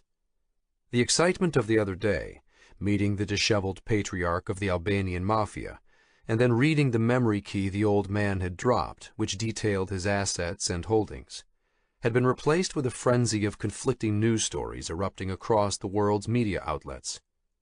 But that wasn't what worried Chase. The Dow Industrial Average plunged 2,000 points in an hour, forcing regulators to close down trading early on the New York Stock Exchange, and even the NASDAQ. Already they were calling it the terrible Tuesday flash crash. There had been another flash crash the day before on the Luxembourg Stock Exchange. That one they blamed on automated agents fouling up the high-speed trading systems. The crash in New York had been caused by convulsions over the presidential spoofing on network television. The problem was that Chase had to freeze their own trading systems in the melee, and when the New York Stock Exchange and NASDAQ went offline, they were stuck. He wasn't sure where their accounts had ended up for the day. The potential exposure to financial losses was frightening, especially as it wasn't clear if the markets would open the next day. A knock on the door. "Come in," growled Chase, pulling his eyes from the rain-streaked windows. His new intern's head peered around the corner of the door. "I have the results." "Get in here, then." Chase steeled himself for the worst. He didn't really care about what happened to his clients. Sure, it would be better for PR if they didn't lose their shirts, but he was worried about his own personal funds. His intern came in and closed the door, then walked toward Chase. Instead of looking scared, the little bastard was smiling. Chase couldn't help noticing the brogues the kid wore. They looked like they were right out of Bloomingdale's. When would someone have the sense to tell interns to spend $700 on a good pair of Gucci or Prada loafers? They lasted 3 times as long, and didn't make you look like a walking douchebag. "What's the smile for?" Chase barked. The kid's suit was a disaster as well, off the rack from Barney's or Bergdorf. What on earth could he be smiling about? It was a bloodbath, one of the biggest single-day disasters Chase had ever seen on Wall Street. Never mind the goddamn suit. "Look at this," his intern replied, closing the last few feet and dumping the sheaf of printouts into Chase's hands. Chase ignored the cuffs on the kid's suit pants and focused on the numbers in front of his eyes. He blinked once, then twice. "When are these from?" "Today, right now," his intern replied. "Those new automated trading algorithms we installed a few months back, they react faster than any human—" "Yeah, I remember." Chase studied the numbers again, his annoyance with the kid's outfit fading. For these kinds of numbers, the kid could come to work in a duck suit for all he cared. "Good work." Grabbing the report, he turned and dismissed the intern with a wave of one hand. "Thank you, sir." The intern hovered, then turned and started out. Chase smiled as he studied each line item. In any storm, there were opportunities. This was good. His smile faded. Maybe too good. His smile returned. There was no such thing as too good. Outside his window, lightning flashed. Chapter 42. Kahnawake Indian Reserve, Quebec. "Sorry, miss, but you're going to have to go around," Peacekeeper Daniels explained, pointing down the bridge's off-ramp, the one leading away from Kahnawake. "You'll have to take the 132 to the 30. Not more than 20 minutes to get into Chateauguay." The young lady in the Mazda hatchback was too keyed up to pay attention to his directions. "Sauvage!" she yelled in French, gunning the engine of her car and peeling away. She held her hand out the window, giving Daniels the finger to make it clear what she meant. Savages. She meant the Mohawks. Shaking his head, Daniels straightened up and stared down the length of the Mercier Bridge, past its towering metal gantries.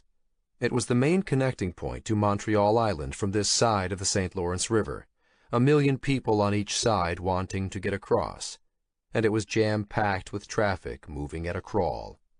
It was rush hour, but the real problem was that last night, the Mohawks had blockaded the main highway artery that ran through Kahnawake and into the countryside beyond. It was Peacekeeper Daniels' job to try and do just that, keep the peace. Shielding his eyes from the setting sun, Daniels walked back to his cruiser and sat on its hood, waving traffic past, enduring the angry stares and comments from commuters. Doug Hammer had texted him a warning the previous day, before the attack on Dean, so he alerted the local Mohawk warriors as soon as a suspicious car pulled up to the Mohawk Institute of Technology building. Still, Daniels had never expected covert U.S. agents would try to kidnap Dean. Not in his wildest imagination. Something was going on. Daniels hadn't been told what, but he trusted Dean. It wasn't just being a Mohawk. They'd served together in the Marines. Semper Fi. Daniels didn't need an explanation, not if one wasn't offered. It was a beautiful sunset, and he tried to enjoy it. The Longhouse elders had voted to enact the blockade last night. Daniels could understand their choice, and besides, he knew there was more to it than the elders' refusal to sanction the auditing of their online casino business. Anyway, the Mohawks hadn't blocked the entire bridge, not like they'd done in 1990 in the land dispute with the government back then. This time they'd only blocked the off-ramp onto the highway that ran through their land. The vehemence of the public reaction to having to take a detour was swift and nasty, the storm of public outrage directed at the Mohawks totally out of proportion. Barely 24 hours since they set up the blockades, and there were already scathing stories flooding Canadian and U.S. media. On the Canadian side, it was simple enough. People feared the economic sanctions that the U.S. Congress threatened to impose. In the U.S. media, it was a different beast. On many websites and in many publications, there was a puritanical raging about breaking federal gambling restrictions, even though the Mohawks weren't doing anything illegal. Yep, thought Daniels, enjoying the last rays of sunshine. Something big was afoot. But he trusted the Longhouse elders. And he trusted Dean. From the corner of his eye, he noticed something out of place. A truck on the bridge. Khaki green. Men running in front of it, scattering the traffic to one side. "Oh, no," Daniels muttered under his breath. What were they doing here? How could it have happened so fast?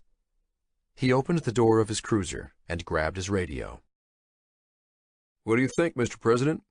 Dean asked. He sat in the middle of a bird's nest of wires and equipment strewn around the link room in the MIT building. The President of the United States pursed his lips, frowning. "This was premeditated. There's no way they could have invoked Section 275 of Canada's National Defense Act so quickly." Dean agreed. Bluebridge must have seen this coming. He got a call from Peacekeeper Daniels up on the Mercier Bridge. The Canadian Army, the 5th Mechanized Brigade, had arrived at the Mohawk blockade. Not long after, Dean received an email, forwarded from the Mohawk Elected Council, informing him that the Quebec Premier requested military support, and the Solicitor General of Quebec had agreed. The speed of the government's reaction was as staggering as the public outcry. Dean had thought that the public would support the Mohawks, but it was the opposite. They'd become isolated on the world stage. Even worse, the snap decision by the Longhouse elders to blockade Kahnawake had split the Mohawk Nation itself. The elected council of the Mohawks, usually in tacit agreement with the traditional Longhouse elders, didn't agree. They argued to open the blockades, to let the government in. The big problem was that Dean and the small group of elders who knew the truth couldn't reveal the larger nature of what they were up to. The outside world thought they were hiding something about their casino operations. It was too risky to reveal to the wider Mohawk community that they were trying to fight an indomitable artificial intelligence that had infected global networks. Nobody would believe them. Even attempting to explain would jam everything up. Right now they had to keep their attention on the job at hand. "History is written by those who win the fight," added the President, talking to Dean on the video display window. "Focus on winning the battle." "You're right, Mr. President," Dean replied. "But I gotta talk to Jake now, okay?" The President nodded. "I'll stand by." The other thing Dean couldn't reveal to the world was that they'd spoofed the President of the United States on live network television. Mohawk functioned perfectly. The first synthetic personality they'd created was the President. There was an amazingly rich and detailed amount of public data on which to base the character. Dean had spent much of the last 2 days talking to the newly created President. At first he was disappointed with its clumsiness, but after a few hours the interactions became eerily human. And then, eerily perfect. It worked flawlessly. The detail of the video broadcast on television that morning had been scary. His President had even done a question-and-answer session. It was as convincing as it could get. After the broadcast, Jake suggested killing off this instance of the President, but Dean asked to keep it running. Dean liked talking to him. He found the President to be amazingly perceptive, great for troubleshooting, someone he could talk to honestly and openly. A congressional inquest into Fakegate, as the media were calling the spoofed television broadcast, had already been announced, calling it an act of terrorism, but the firestorm it ignited was shaping up exactly as intended. The global stock markets had been sent into free fall. But it wasn't really the stock prices that Jake and Jin had been after. It was the derivatives markets, the options market where people could place bets on the future values of stocks. Jake's face opened in a video window after 2 rings. "You okay?" Dean rubbed his temples and looked at Jake. He looked terrible, dark circles under his eyes, the purple bruises still there, one eye bright red where it had hemorrhaged. As battered as he looked on the outside, Dean knew Jake was doing even worse on the inside. A bigger question is, how are you doing? Are you still getting those videos of Anna? Jake's scowl softened as he closed his eyes and sighed. "Yeah."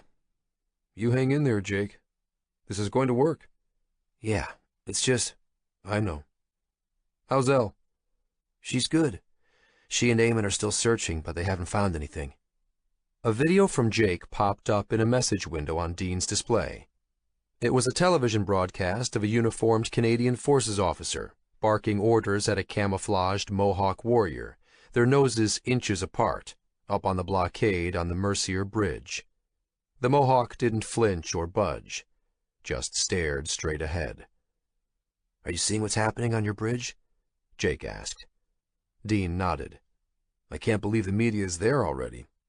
"The media is always there," the president added quietly. "The vultures are always circling." This situation could easily spiral out of control.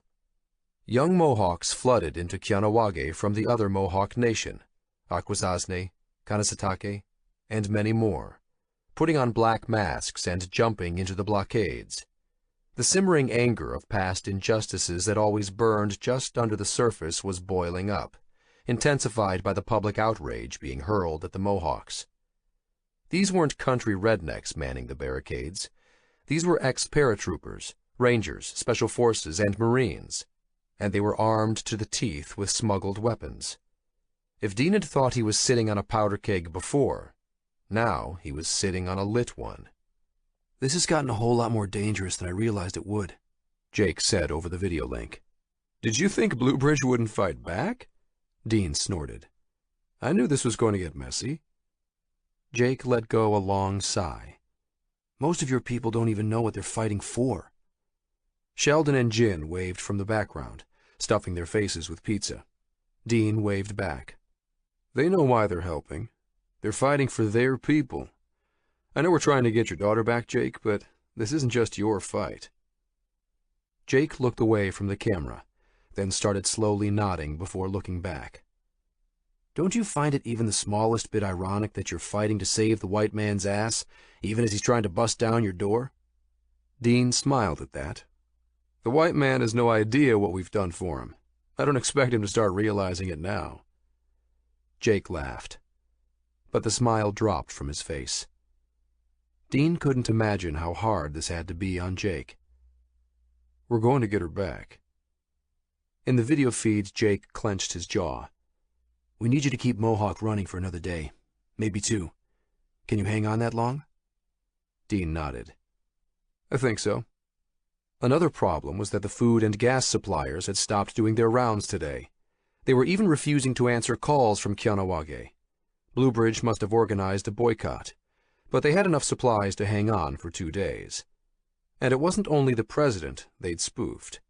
Sheldon's group of 8 were making good use of Jin's database of thousands of companies connected to Bluebridge, using Mohawk to fake calls from directors to radio broadcasts, spoofing emails to investors, falsifying earnings reports. Anything to create chaos. The blogosphere had erupted in a secondary wave as some people recognized what was happening, but they didn't realize Bluebridge was being targeted. Only Bluebridge knew that. Part of its secret weapon was its ability to attend multiple simultaneous meetings and to do everything remotely through phone or video conference. With this seemingly unstoppable wave of spoofing, companies and governments were starting to demand meetings in person. The goal hadn't been to just send the financial markets into freefall, the New York Stock Exchange, NASDAQ, Nikkei, LSE, but also to specifically target Bluebridge stocks. They'd also unleashed denial-of-service attacks against the websites of the major corporations Bluebridge invested in. 2 more days? Said Dean. I can do 2 days. Keep your eyes on the prize, gentlemen, the president added. Jake groaned. Have you still got that thing running? Yep. Dean nodded. He smiled. Everyone should have their own leader of the free world. Jin stuck her head in front of the camera. Are we ready? We've put the ball in the air, Dean said to Jin. Time for you to knock it out of the park. I'm going to make this thing suffer for what it did to Shenxi. Jin smiled sadly.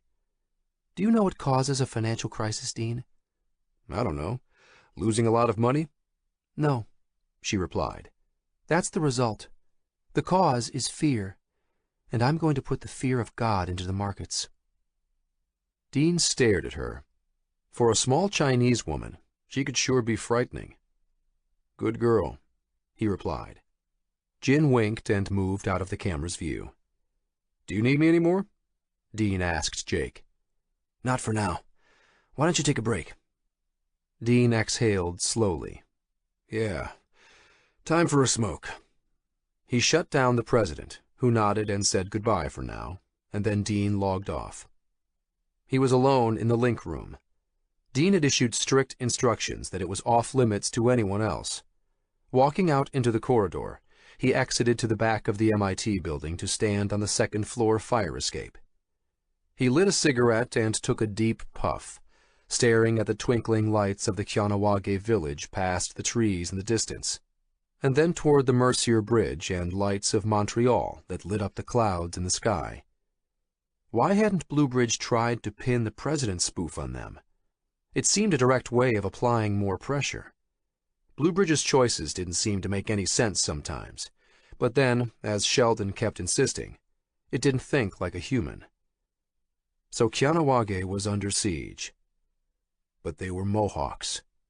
Their ancestors had taught them a thing or two about living off the land. The thing Dean worried about was the data pipe that connected them to the rest of the world. It hadn't been cut off yet because the fiber optic cables that ran under Kianawage supplied about half of the data throughput to Montreal, and a good chunk of what came through New York and the East Coast to Europe. Sheldon's group of 8 was doing their best to deflect incoming attacks and attempts to cut off Kianawage. Time would tell if they'd continue to be successful. A lot of what Dean was doing was being replicated through their data centers in Gibraltar, Paris, London, and Singapore. No, cutting off those fiber optic links would take some time, and shutting down their entire operation wouldn't be easy. The telecoms weren't as easily bought off as the politicians. That said, it was only a matter of time until Bluebridge managed the impossible. But Dean was sure they could hang on for a day or two. The moment this thought crossed his mind, he was cast into blackness. He thought he'd lost his vision at first, but the tip of his cigarette glowed in front of his eyes. All the lights had gone out, the hum of the machines gone. Crickets chirped in the silence. He glanced to his left, where Montreal lit up the clouds with a pink glow a second before. But the sky, everything, was pitch black. August 31st, Wednesday. Chapter 43, Raleigh, North Carolina. 7 a.m., and it was already 94 degrees. Senator Russ pulled a handkerchief from his suit jacket and wiped his forehead, then tossed it onto the breakfast table and waved to one of the assistants for another. He stared at the side of his tour bus. "Take Back America," stenciled on it in italicized red letters over a wind-blown American flag. A cross-country bus tour before the final leg of the election had sounded good on paper last April when they were planning it in New Hampshire. But down here in North Carolina, on a sweltering September morning after sleeping in this coffin on wheels for 6 days, not so much. Russ stood and walked around the front to see how many people showed up for his speech. Tomorrow, breakfast in the bus. It's too hot outside. He growled at another assistant. But you said you wanted... Do I need to repeat myself? Russ glared at the young kid who withered and shrank away, shaking his head. The crowd outside wasn't a crowd. Judging from the suits and clean haircuts, most of them were from the local staffing office. The few stragglers were probably wondering if the tour bus was for a famous band. Then again, this was the Research Triangle Park. A lot of eggheads. Russ was realistic enough to know he couldn't expect a lot of intellectuals to show up for one of his speeches. Senator? One of his aides, Roxanne, stuck her head out of the bus door. I need you inside. Let me get this speech done, then we can talk in 20 minutes. Roxanne shook her head.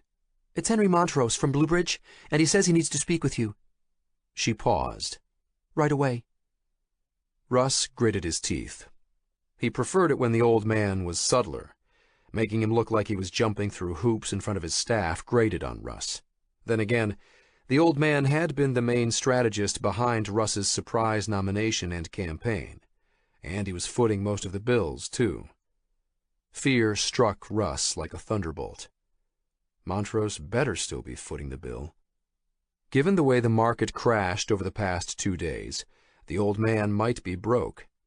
Russ didn't have much of an understanding of the intricacies of the world of finance. That's what he depended on Henry Montrose for. That, plus his money. Russ needed the spigot to remain open. They had a good lead in the polls, but they were still fighting in a lot of states. A big problem was that the financial crash had shifted the campaign away from foreign protectionism toward the economy and the market. Not Russ's strong suits, and the opposition had jumped on it. Was the old man calling to cancel his support? In 2 steps, Russ bounded over to the bus, pushing Roxanne aside. He jumped inside, grabbing the offered phone. Hello? He said. Roxanne stared wide-eyed at Senator Russ. Are you serious? Senator Russ whispered into the phone. Is this confirmed? He listened, clenching his jaw. After another few seconds, he hung the phone up and waved his hand in the air. Change of plan. He looked at Roxanne. Get Mike in here. We need to rewrite my speech. Research is a cornerstone of the future. Senator Russ thundered from behind the podium, his fist in the air. Jake shifted in his seat. He was sitting with Wu-Tang, Jin, and Sheldon in the 2 Bridges apartment. The 4 of them gathered around the large-screen TV near the window to watch Senator Russ on CNN. They wouldn't be wasting their time watching him on some obscure campaign stop in Raleigh, except an automated alert Sheldon had running had flagged something, an AP newswire about a breaking story. We have done our research, continued Russ, pausing to emphasize his new favorite word, and found out conclusively that the recent Fakegate attack, the spoofing of our president's images and words on national television, a terrorist attack that has taken billions of dollars from the pockets of our citizens. Jake held his breath. Was the hammer about to come down? Was perpetrated by the Iranian Revolutionary Guard, the IRGC. This heinous cyber attack against the citizens of the United States cannot be... Are you freaking serious? Sheldon jumped up out of his chair and knocked it clattering onto the floor. Jake stared at the screen, not moving, but feeling the temperature in the room rising. Like a jiu-jitsu move, he didn't see it coming until after it happened, the shifting of the momentum of his attack to the advantage of his opponent. But now it was obvious. Bluebridge was doubling down. Senator Russ had always been the hawk, making protectionism and demonstrating America's strength to the world central to his platform. Letting the election swing into a debate over the economy would pull some wind out of his sails. Now, though, the election would be about war, about a deliberate attack by one of America's enemies. This was exactly the sort of thing that Senator Russ had been warning about. The war machine had started up, and if Senator Russ hadn't been on track to win, he was now. And Jake provided the final push. My God, Jake whispered. What have I done? Technical countermeasures can be employed to make sure this never happens again, Senator Russ said on the big screen. Bioauthentication tools to make remote communications safe again. And I bet Bluebridge will be supplying the specs for that. Sheldon paced back and forth behind Jake and Jin. He was right. They were trying to limit Bluebridge's freedom to operate, but this was its way of diffusing the situation. Standards could be quickly implemented that would allow Bluebridge to keep operating. Jake swore under his breath. Had he miscalculated? He clenched his fists. I need to find Anna. This isn't working. Breathe, Jake, Jin said, standing behind him. This was going there anyway. We just put our foot on the accelerator. We might have started World War III, Jake murmured. Bluebridge is doing this, Sheldon pointed out. Not us. And it doesn't matter. Jin is right. Bluebridge has stepped up its game, so we need to do the same. We need you in this fight. Mohawk is still operating. Jake nodded, trying to focus. Dean had called the night before in a panic. A massive power failure had swept Quebec the evening before, but the backup generators at MIT kicked in as they were designed to do. And my guys have 100 million computers wired into botnets, attacking Bluebridge as we speak. This thing has to be getting desperate, no matter how well it's set up for DDoS protection. If a war in physical space was imminent, the war in cyberspace was already raging. The entire internet lit up from end to end as Bluebridge and Mohawk grappled with each other. DDoS, distributed denial of service, was a new term to Jake. It meant flooding a target's networks with millions of service requests a second, overwhelming its capabilities. Sheldon's group of 8 had bought up every illegal botnet they could get their hands on and turned them loose on Bluebridge and its core group of companies. The problem was, they weren't the only cowboys in town.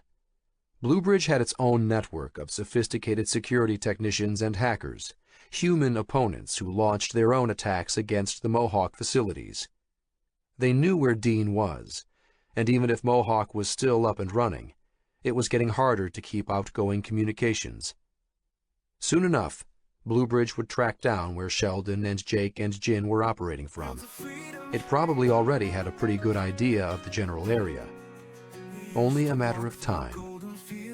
Jin turned off the display and sat in front of Jake, leaning on the desk overflowing with computer equipment. We have to push forward. Her part of the game plan was in play now. The markets had opened again yesterday, tentatively, and swung into positive territory behind a rally. Jin wasn't concerned with the indices, though. She didn't care if the markets went up or down. She needed a good swing each day, so she could use the seed capital from Joey Barbara and the Yakuza to rack up enormous profits in future options as they pushed the market back and forth. I've got this, Jake, Jin said. Time to paint this white swan black. Jake looked into her eyes. You make them bleed. He closed his eyes. And after that, you guys need to get out of here. The rain finally stopped. Chase Rockwell stared out of the window of his office, admiring the view. 6 p.m. Time for a drink. The finish of another beautiful day. The old Albanian gangster hadn't deposited any funds yet, but even that couldn't spoil Chase's mood. He took a long drink from the tumbler of whiskey in his hand, sucking the last drops from between the ice cubes. He couldn't blame the mafioso. Nobody had ever seen a market like this. In turbulence, there were always winners and losers, but each back and forth swing of the market had only pushed his profits higher. He was giddy. He didn't even need the liquor. He was already high. Chase imagined himself on the cover of Fortune magazine next month, a stern-looking picture of him in his office staring out over New York, with a cigar, maybe. The king reigns once more. A knock on his office door pulled him out of his daydreams. "Come in."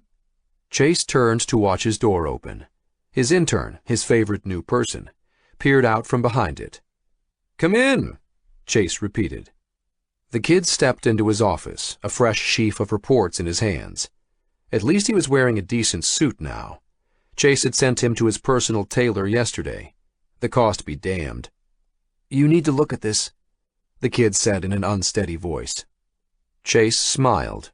"Why? Did we make another billion?" The kid stared at Chase, dropped the sheaf of paper on the side table, turned, and closed the door behind himself.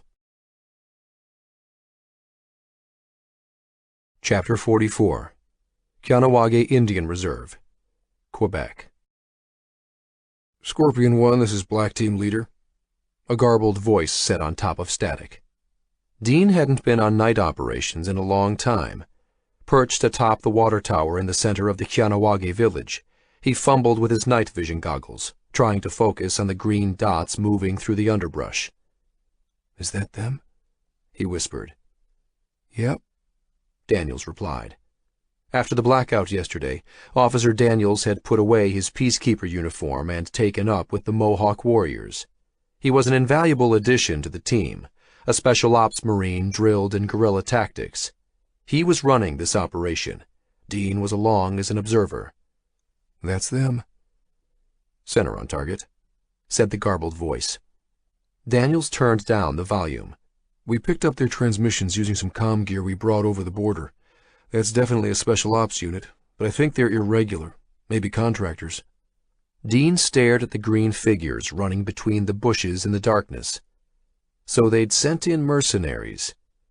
This could erupt into full-blown warfare. Where are they going? Looks like they're heading for the administrative buildings, Daniels replied.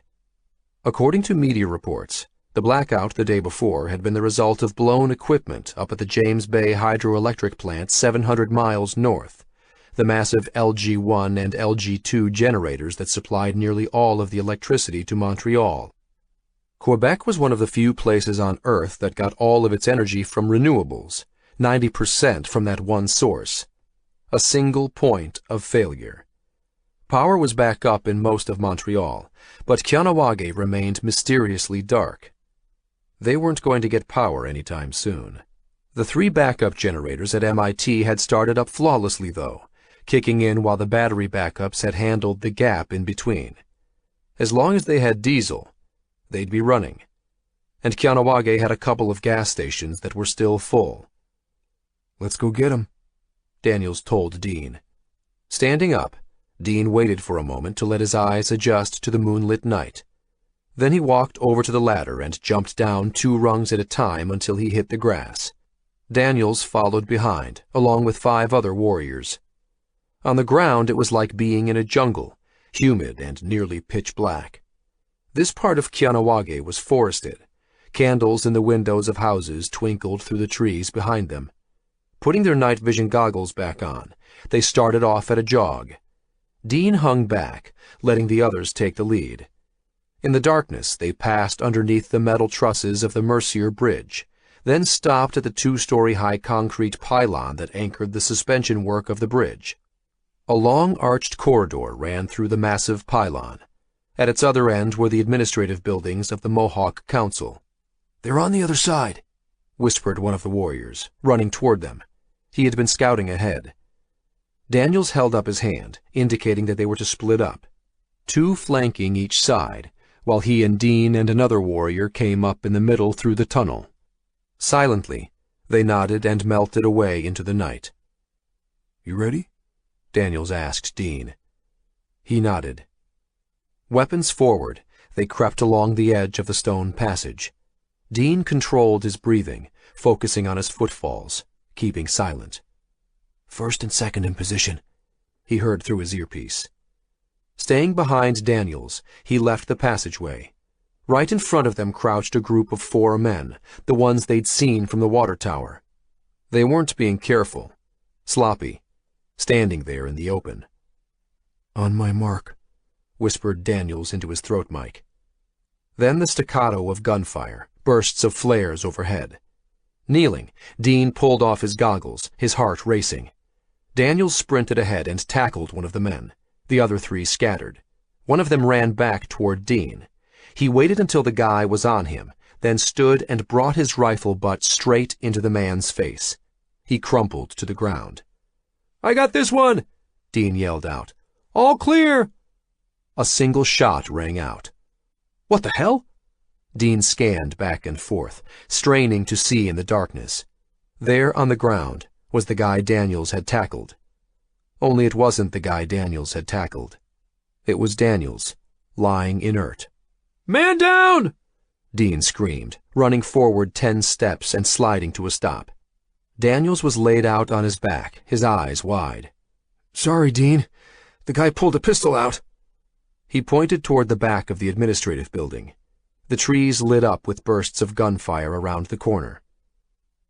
Silence. We got him, Dean heard in his earpiece. Daniels is down! Dean yelled. Somebody get an ambulance!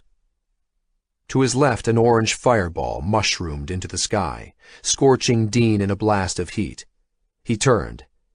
It had to be the gas station on the main street. Then he was hit by another concussion from an explosion that lit up the night sky to his right.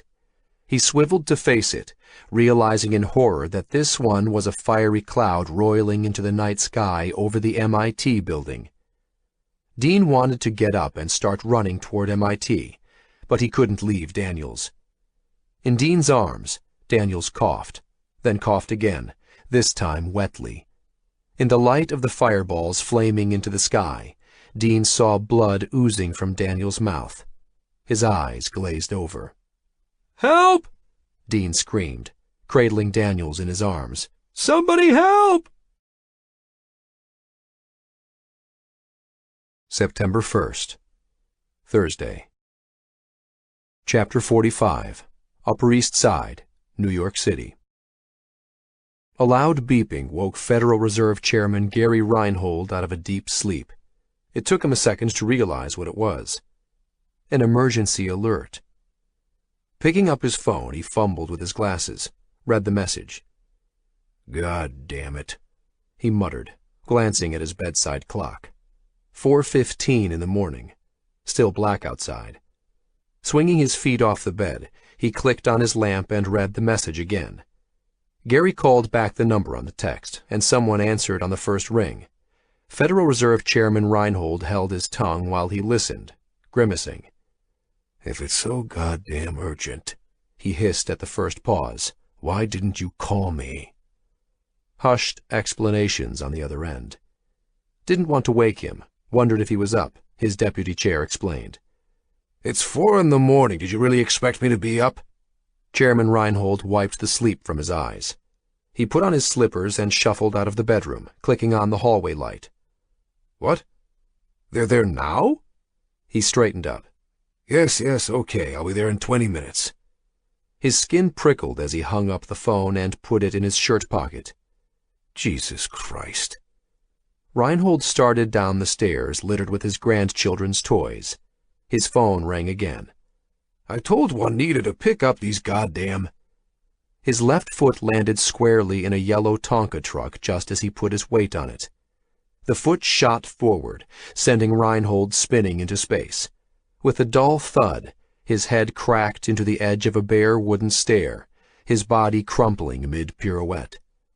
Chairman Reinhold flopped down the last few steps to land inert at the bottom, blood seeping from a deep wound in the side of his head.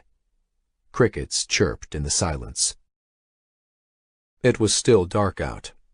It had to be 5:15 in the morning, but Chase Rockwell was still drunk and high. At least the cocaine kept him alert. It had been the worst night of his life. Where the hell is he? Deputy Federal Reserve Chairman Sandra Rodriguez stared at Chase. She knew he was on something, but she didn't care. I don't know. I talked to Chairman Reinhold over an hour ago. He said he would be here in 20 minutes. She rocked back in her chair. He's not answering his phone anymore. Why don't we get started? Suggested Matt Silver, head of Transbank, 6th largest on the global banking charts. We need to get on this right away. Chase sniffed and looked around the wood-paneled main conference room of the Federal Reserve of New York. I'm not starting without Reinhold. Rodriguez was a political appointee, 3 weeks into her new position. She had about as much gravitas as a chicken fajita. No power, and no money. And that was what Chase needed right now. I disagree, Matt Silver shot back. He shook his head at Chase. The longer we wait, the more danger we're putting ourselves in. Why don't I start? Rodriguez suggested. I can guess why you're here, gentlemen. Chase hadn't expected to be surprised by Rodriguez. You can? Rodriguez fixed Chase with an annoyed stare. The positions of your banks at the end of the Tuesday flash crash are being investigated by the SEC for insider trading. Or worse. The odds of you coming out of that unscathed were— Unscathed? Chase laughed. You're here to explain, I assume? Rodriguez continued, ignoring Chase's interruption. Reinhold and I had a long talk with the head of the chairman of the IMF and New York Attorney General yesterday. If your bank had anything to do with the flash crash, I can assure you that no amount of explaining is going to do either of you any good. I know you've gotten away with this sort of thing in the past, Mr. Rockwell, but I am not a part of the old system.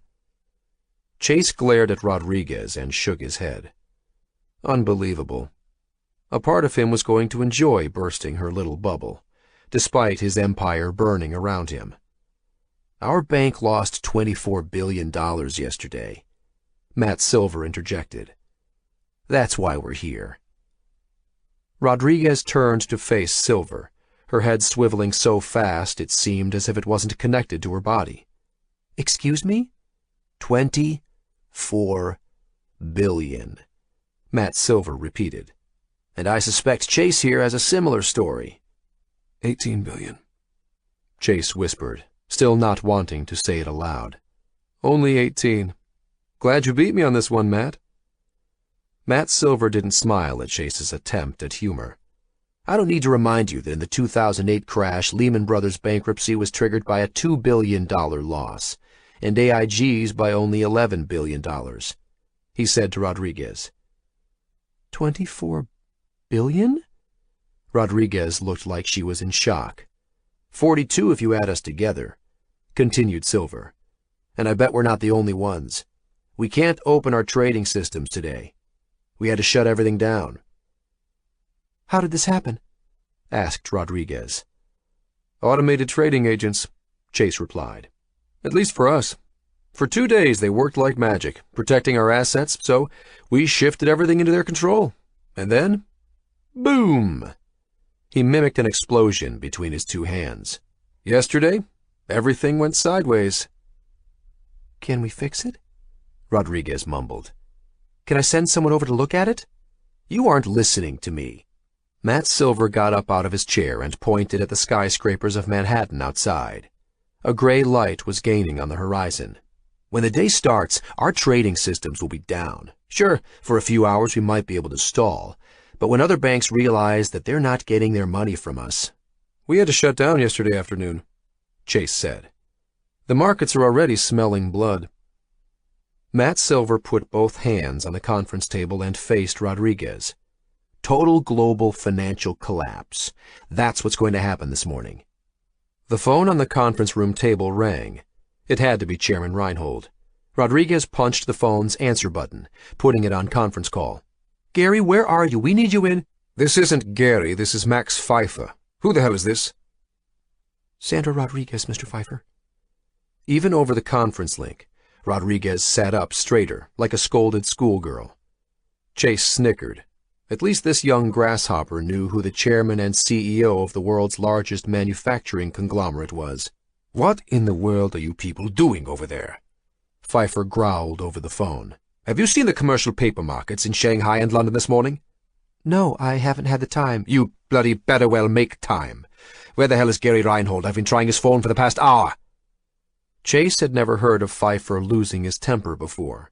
The German industrialist was famous for keeping an even keel, no matter what the situation. We can't get in touch with him either, Mr. Pfeiffer, Rodriguez replied. Well, you tell him, when you see him, that the global commercial paper market is evaporated. Even I can't borrow a cent. Even the effing mafia has closed up shop today. Do you understand? No commercial paper borrowing means no payroll for my 200,000 workers who build everything from airplanes to nuclear reactors. Whatever you assholes have done over there, the financial market isn't the only thing affected. He paused. Heavy breathing filled the silence. You don't fix this, you turn off the lights. Everywhere in the world. The line went dead. Then the phone rang again. This time Rodriguez didn't pick it up. Tanya, who is that? She called out. The managing editor of the Financial Times. Says it's urgent. Came a muffled reply from the hallway. And then more ringing. It sounded like a dozen phones chirping and buzzing in symphony. Rodriguez glanced from Silver to Rockwell, then back again. Chase couldn't believe it, but he was enjoying this. The shock he felt at losing billions of dollars was wearing off like a day-old hangover. Of course he had a few million tucked away in cash, buried in vaults on Caribbean islands.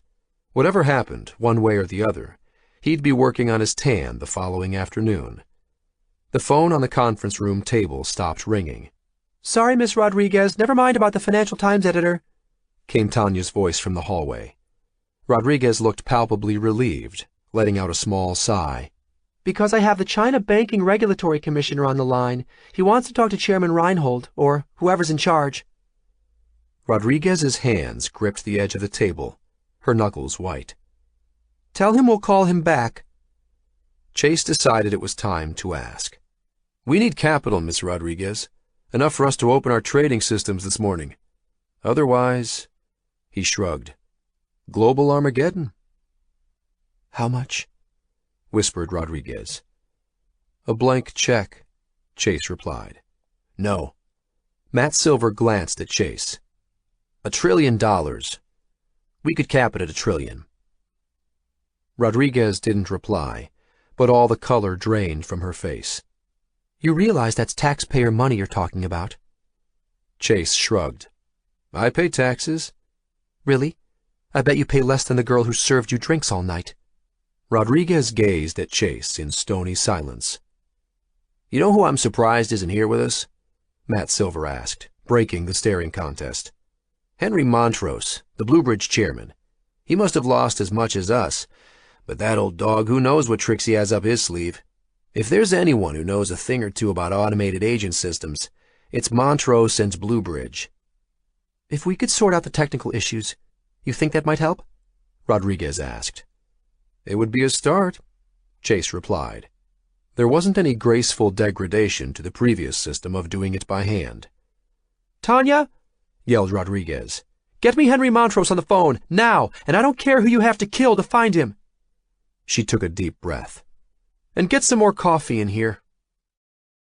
Cormac Riker stared at the single solitary light on the 10th floor of Building 3 of the Two Bridges apartment complex.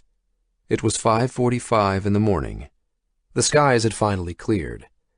From his viewpoint on top of the Manhattan Intergate building, he had a view of the beautiful sunrise over Long Island to the east. He also had a beautiful view of Jake O'Connell, sitting in front of a computer monitor in that 10th floor apartment. "You can run, little worm," Cormac whispered, "but you can't hide." Cormac had his own team this time. No more finesse, no more fooling around. Blunt trauma instead of surgical. It was time to bring this to an end. Chapter 46. Kahnawake Indian Reserve, Quebec. Dean groaned. Black soot covered him in a greasy film from head to foot. With a grunt, he leaned over and grabbed the red handle of a generator and yanked it. It roared to life, joining the growl of more than 30 other portable generators they'd found around Kahnawake overnight. They were spaced across the grass out in back of the MIT building, in front of the still smoking wreckage of the 3 backup generator plants. He had a whole crew working to scrounge whatever they could find to generate electricity, pulling generators from houses and smaller buildings, out of garages and basements. He sat on top of the generator and held his head in his hands. They'd lost Daniels the night before. Gunshot to the chest. He'd drowned in his own blood before they could get him out past the barricades. There were no major hospitals inside Kahnawake. The loss was heavy. A mercenary had been killed as well. It was a miracle there hadn't been more deaths in the confusion. Firefights had erupted, skirmishes unfolding across the reservation. They'd captured 6 of the mercenaries, but Dean had a feeling it was only a small part of the attacking force. They'd interrogated them, held them in the Peacekeeper prison lockup not far from MIT, but they weren't saying anything. They were sticking to the line that they were upset citizens who'd banded together to put an end to the Mohawk blockade of the roads. Problem was, media and public opinion was grim enough to half believe it. The battery backups had done their job and kept the servers in MIT running after the bombing of the generators. A team of electricians had managed to jury-rig an electrical system to connect the growing farm of gas-powered generators out back to recharge the UPS. So far, they had 300,000 watts coming in, enough to power over 1,000 servers at full capacity. Dean had to shut down half of Mohawk in server rooms D and E to conserve energy, and they were still draining the UPS. But they could keep it up for another day. The problem now was cooling the servers. The air conditioning systems used up half as much power as the servers themselves did, so they opened all the doors and windows they could, put fans in to circulate the air. It helped, but some servers had already shut down due to overheating. Dean had run over after the explosion, expecting to see a crater in the ground where the MIT building had been. But MIT itself wasn't damaged. The attackers hadn't been able to get close enough given the defensive squads Dean had put in place to protect it. They got close enough, however, to detonate the fuel tanks next to the generators, as well as the fuel depots of the 2 gas stations within Kianawage's perimeter. "You got a call inside," someone yelled from the second-floor entrance above Dean's head. Dean glanced up, raising one hand before his eyes to block the sun. It was past 10 o'clock in the morning. "Jake?" he asked. "Yes," replied Harry, one of his technicians. In the small hours of the morning, Dean had decided to tell his technicians what was really happening, expecting them to tell him he was crazy. Instead, they'd asked questions, nodded, and then quietly got back to work. Dean's heart had nearly burst with pride. They were brave Mohawks, fighting an unimaginable enemy without question. Every one of them had stayed, even after the destruction of the evening before, even after one of their own had been killed. "Be up in a sec." Dean stopped to inspect the farm of generators, humming away in the dew-wet grass, extensions snaking around them like umbilical cords. Satisfied, he pulled off his gloves, tucked them into the pockets of his coveralls, and jogged up the outside stairs. Harry waited, holding the door open. "This way, sir." Dean was teaching Harry and some other Mohawk students IT basics in the abandoned schoolhouse beside the gas station next door. Harry was 21. He was one of the kids Sean and Jake had pulled from the bus accident 17 years ago. It was probably part of the reason his technicians had accepted the story he'd told them the night before, because they knew who Jake was and what he meant to the tribe. Dean stopped and smiled at the kid. "This isn't the military, Harry." Straight-faced, Harry replied, "I know." He let a tiny smile creep across his face. "Sir?" Dean managed a smile back, glad there was still some good spirit, and patted Harry on the shoulder, then walked past him down the corridor to the link room. The mood outside was ugly, frightening.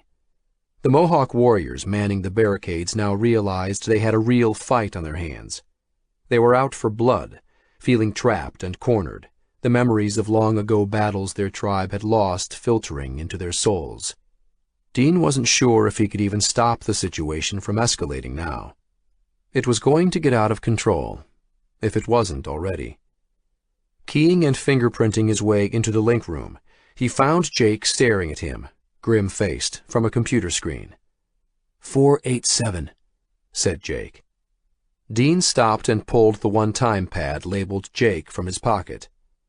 "How are you, Jake?" he asked after he verified the code. "I'm sorry about Daniels. He seemed like a good man." Dean nodded. He was a close friend. They'd already talked during the night. Dean had called to tell Jake as soon as the fighting had stopped. Elle was still out searching for Anna, but the police and FBI hunted for her and Damon as well. If the authorities arrested Jake and Elle, even if they could find Anna, she'd go into child protective custody, into foster care. Jake hadn't said much about it, but Dean imagined the pain he must be feeling. "The situation's stable, at least for now." Dean sat heavily. "We still need to be careful, even with these one-time pads. If Bluebridge is listening in, it's possible it could insert itself with a man-in-the-middle attack and seamlessly continue the video after we do our code check. Difficult to do, but it might be possible." "I figured as much," Jake said. "You know, The 2 times when the machine called me, I remember having a weird feeling both times. I'm going to listen to my gut from now on." He was probably right. Human intuition was hard to beat if you really listened to it. "I'm not sure how much longer I can keep Mohawk running," Dean admitted. If there could be a positive aspect to the tragedy of Daniel's death, was that public opinion had shifted overnight when news of the explosions and attacks in Kianawage hit the social media streams. Now there was a growing call for the government to pull the military away. Jake took a deep breath. "You don't need to anymore. Call it off. I think you've done enough." "I'm not sure I can do that now. This fight has gained a momentum of its own," Dean said. "And anyway, this isn't your call. You're Mohawk too, Jake. We're family. Those kids out there are fighting for our family. We're going to get Anna back, Jake. We're going to beat this thing. We didn't do all this to lose our nerve in the last moment. We've got to let all barrels loose, all the way to the end." "I'm not sure I'm going to make it out of this." Jake's jaw clenched. "If you don't hear from me in 2 hours, send the media announcements out. Crashing the global economy is going to raise a lot of questions. Bluebridge will be exposed, one way or the other." "You hang tough, Jake." Nodding, Jake reached for the screen on his side. "You've been a good friend, Dean. Thanks for everything." Dean nodded. "Anything for family." Jake smiled. Then the connection cut out. Dean stared at the blank screen. "Good luck, Jake." Chapter 47. Two Bridges Complex, New York City. Cormac Riker held his assault rifle under his trench coat and smiled at the kid in front of him. The kid didn't smile back. The sandy-haired little snot stuck his thumb in his mouth and retreated behind his mother. The elevator jolted to a stop on the 10th floor and pinged. The doors slid open. "This is us, baby," the kid's mother said, looking down to grab hold of her child. In her other hand, she clutched a brown bag of groceries, a stalk of celery poking out of the top. She glanced at Riker and forced a smile, then edged out of the elevator and hurried down the corridor. Cormac held the door to the elevator open and watched her disappear into her apartment, glancing back at the other end of the corridor at apartment 1012, Jake's apartment. He punched the service button on the elevator's control pad. "Elevator 2 secure," he said aloud. "Building secure," came the response in his earpiece. Cormac's team had control of all entry and exit points. Jake and his friends hadn't gone in or out in an hour, and Cormac's spotter on the roof next door had Jake in constant visual contact in the apartment the whole time. Pulling his assault rifle out from under his coat, Cormac strode down the hallway. "Are we a go?" he asked, speaking through the throat mic to his team. "We're a go," came the chorus of replies. Cormac smiled, nodding to his second-in-command, who held open the doorway to the stairs. They crossed the last 10 feet to apartment 1012, and without missing a step, his guy lifted one jack-booted foot and kicked the door hard. It splintered inward, the cheap door frame and locks giving way. Cormac strode in, rifle up and out, a smile on his face. And there was Jake, alone. He sat in the far corner of the room, staring back at Cormac, but not looking the least bit surprised. "Come in, Mr. Riker." Jake raised his hands calmly. Jake's reaction by itself was enough to make Cormac hesitate. Something wasn't right. Shrugging off the feeling, Cormac was halfway through squeezing the trigger on his rifle when he realized Jake used his real name.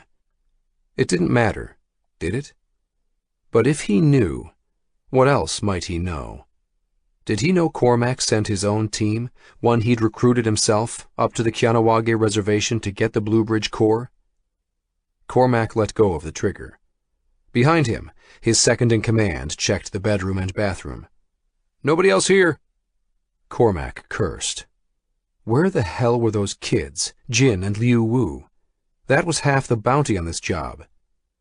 "Go check the other apartments," Cormac growled. His second-in-command nodded and left through the door they trashed. Cormac looked at Jake. Who cared if Jake knew who he was? It didn't matter. Soon he'd be free of this whole mess. You had a good run, Jake. Cormac held his rifle up, centering its sight on Jake's chest. Hold it right there, son. Now what? Cormac glanced over his shoulder. An overweight police officer stood in the splintered doorway, his revolver pointed at Cormac's head. Cormac frowned, and then smiled. You're that sheriff, aren't you? Cormac snorted, keeping his eyes on Jake, his rifle still trained on him. The one that Jake disarmed outside his house. The one who got tied to a tree. Put it down or I'll put a bullet in you, Sheriff Ralston said evenly. Give me a break, old man. What are you doing here? Trying to regain some dignity? You're way out of your depth. Cormac laughed on the outside, but fumed inside. Where the hell were his men? We got all your men, Sheriff Ralston said, reading Cormac's expression. No way out. Put down the gun. You think you have the guts, old man? I'm wearing full body armor. You want to test my HK versus your tiny pistol? I'm getting out of here. The question you gotta ask yourself is... He smiled a menacing grin. Are you? Jake got out of his seat and advanced toward them. Cormac held his rifle steady on his chest. The problem was that if Cormac pulled the trigger, the sheriff would probably do the same. Even a country bumpkin like Ralston couldn't miss from 5 feet. Cormac had to stall, had to figure a way to get the jump on the old man. Looks like we have ourselves a little Mexican standoff, don't it? He laughed. The 3 men glanced back and forth at each other.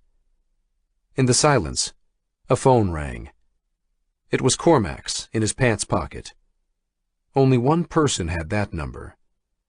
A second later, the phone in Jake's hand rang, and then a buzzing in the sheriff's pocket. The computer screens lining the walls of the apartment lit up with remote messages. Cormac looked back and forth. What was going on? Only the old man had his private number. Cormac gritted his teeth, his knuckles white around the rifle grips. Drop to the ground, shoot the old man, and then kill Jake. It would only take a second.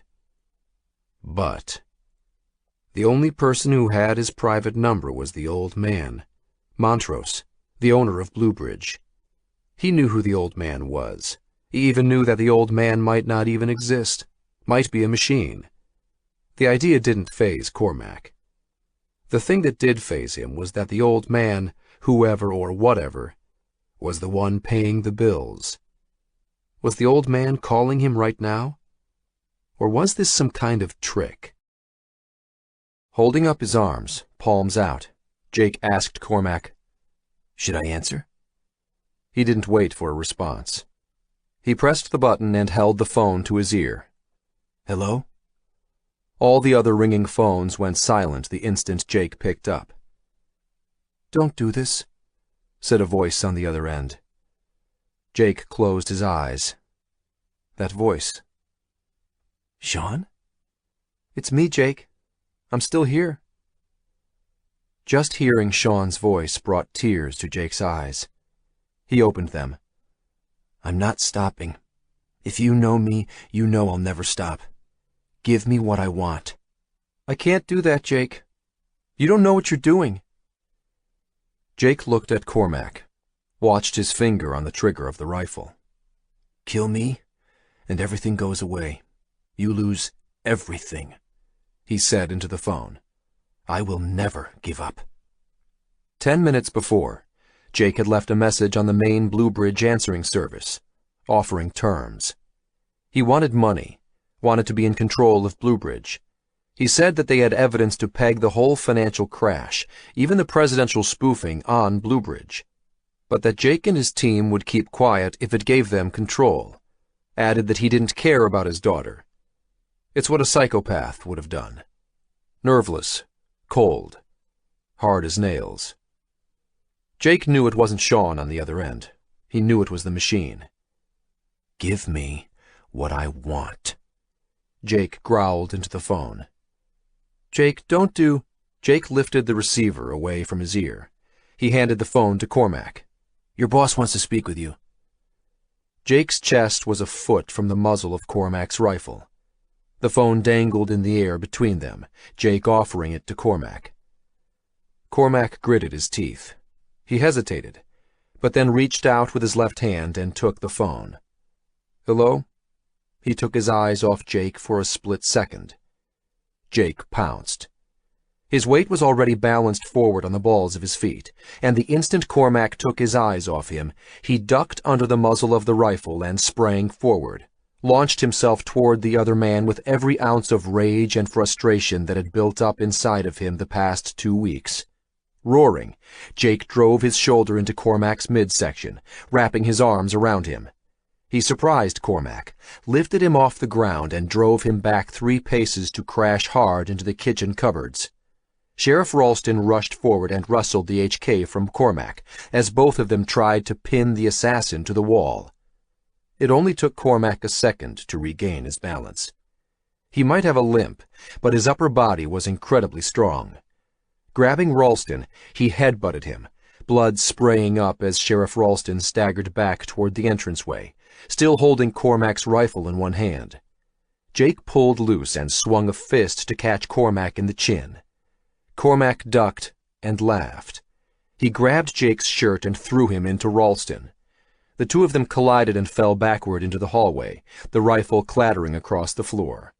"This ends here," Cormac snarled. Pulling a knife from his belt, Cormac stepped through the entrance toward Ralston and Jake. Jake pushed himself and Ralston back across the floor. "I can't see," Ralston groaned from beneath Jake. His nose was smashed. Blood poured out of it. "Keep backing up," Jake grunted. "Get into the stairwell." Cormac lunged and Jake rolled off to one side. The HK assault rifle was on the ground down the hallway, 10 paces away. Jake sprang to his feet. 2 steps and he glanced over his shoulder, expecting to see Cormac chasing him. But Cormac advanced toward Ralston, heading into the stairwell. Shots rang out. It was Ralston firing his gun. Jake glanced back at the rifle. Not enough time. Skidding to a stop, Jake turned and sprinted back, swinging through the open stairwell door. Cormac knelt with one knee against Ralston's throat, the other pinning Ralston's hand with the pistol in it. Cormac raised his knife, about to strike, but turned and sprang to his feet when Jake appeared. Jake charged forward, catching Cormac off balance. "Jake!" Ralston screamed, reaching up.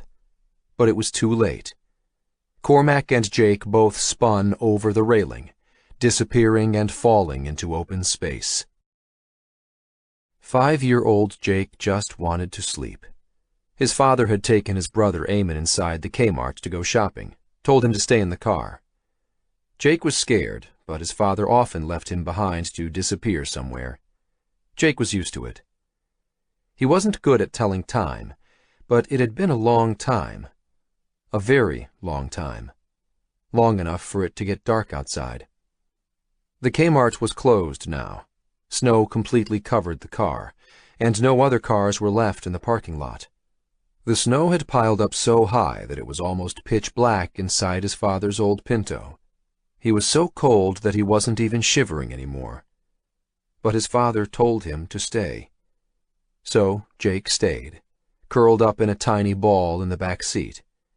He'd been freezing cold, but now he was tired. So tired. His eyes drooped. "Ring a ring of rosies." Jake tried to sing his favorite lullaby, his small voice hardly a whisper. His little hands poked out of his jacket sleeves, and in the dim light they looked as blue as his frayed snowsuit. It would be so nice to sleep. His dad would get him in the morning. Scratch. Scratch, scratch. Jake's eyes fluttered open. Scratch, scratch, scratch. Snow fell from the side window, casting light into the car from the overhead mall lights. A face appeared, mumbling. Then silence. Jake drifted off again. Thud, thud, crash. Glass showered down onto Jake, and he opened his eyes. Was it his father? He tried to get up, but he couldn't. "It's okay, I got you," Deputy Ralston said, reaching for the small boy. The kid didn't move, and Ralston was afraid he'd already frozen to death until Jake's eyes cracked open and looked at him. Ralston dropped the crowbar he used to smash the window and reached in with both arms, scooping the boy up and against his chest. Cursing, Ralston started high-stepping through the snow, trying to run toward his cruiser, which was parked on the street out front, the part that had been plowed. "You're going to be okay," he said to the kid. "Your name is Jake, right?" The boy in his arms shivered, his body convulsing, but he opened his eyes. "Yes. You're one lucky kid. You know that?" Ralston had tears in his eyes. He cradled Jake in his arms. Ralston had only been on the force for 2 months, but that was long enough for him to have learned a thing or two about the O'Connells. He'd already arrested the kid's father once, for a loan scam the guy was running on local businesses.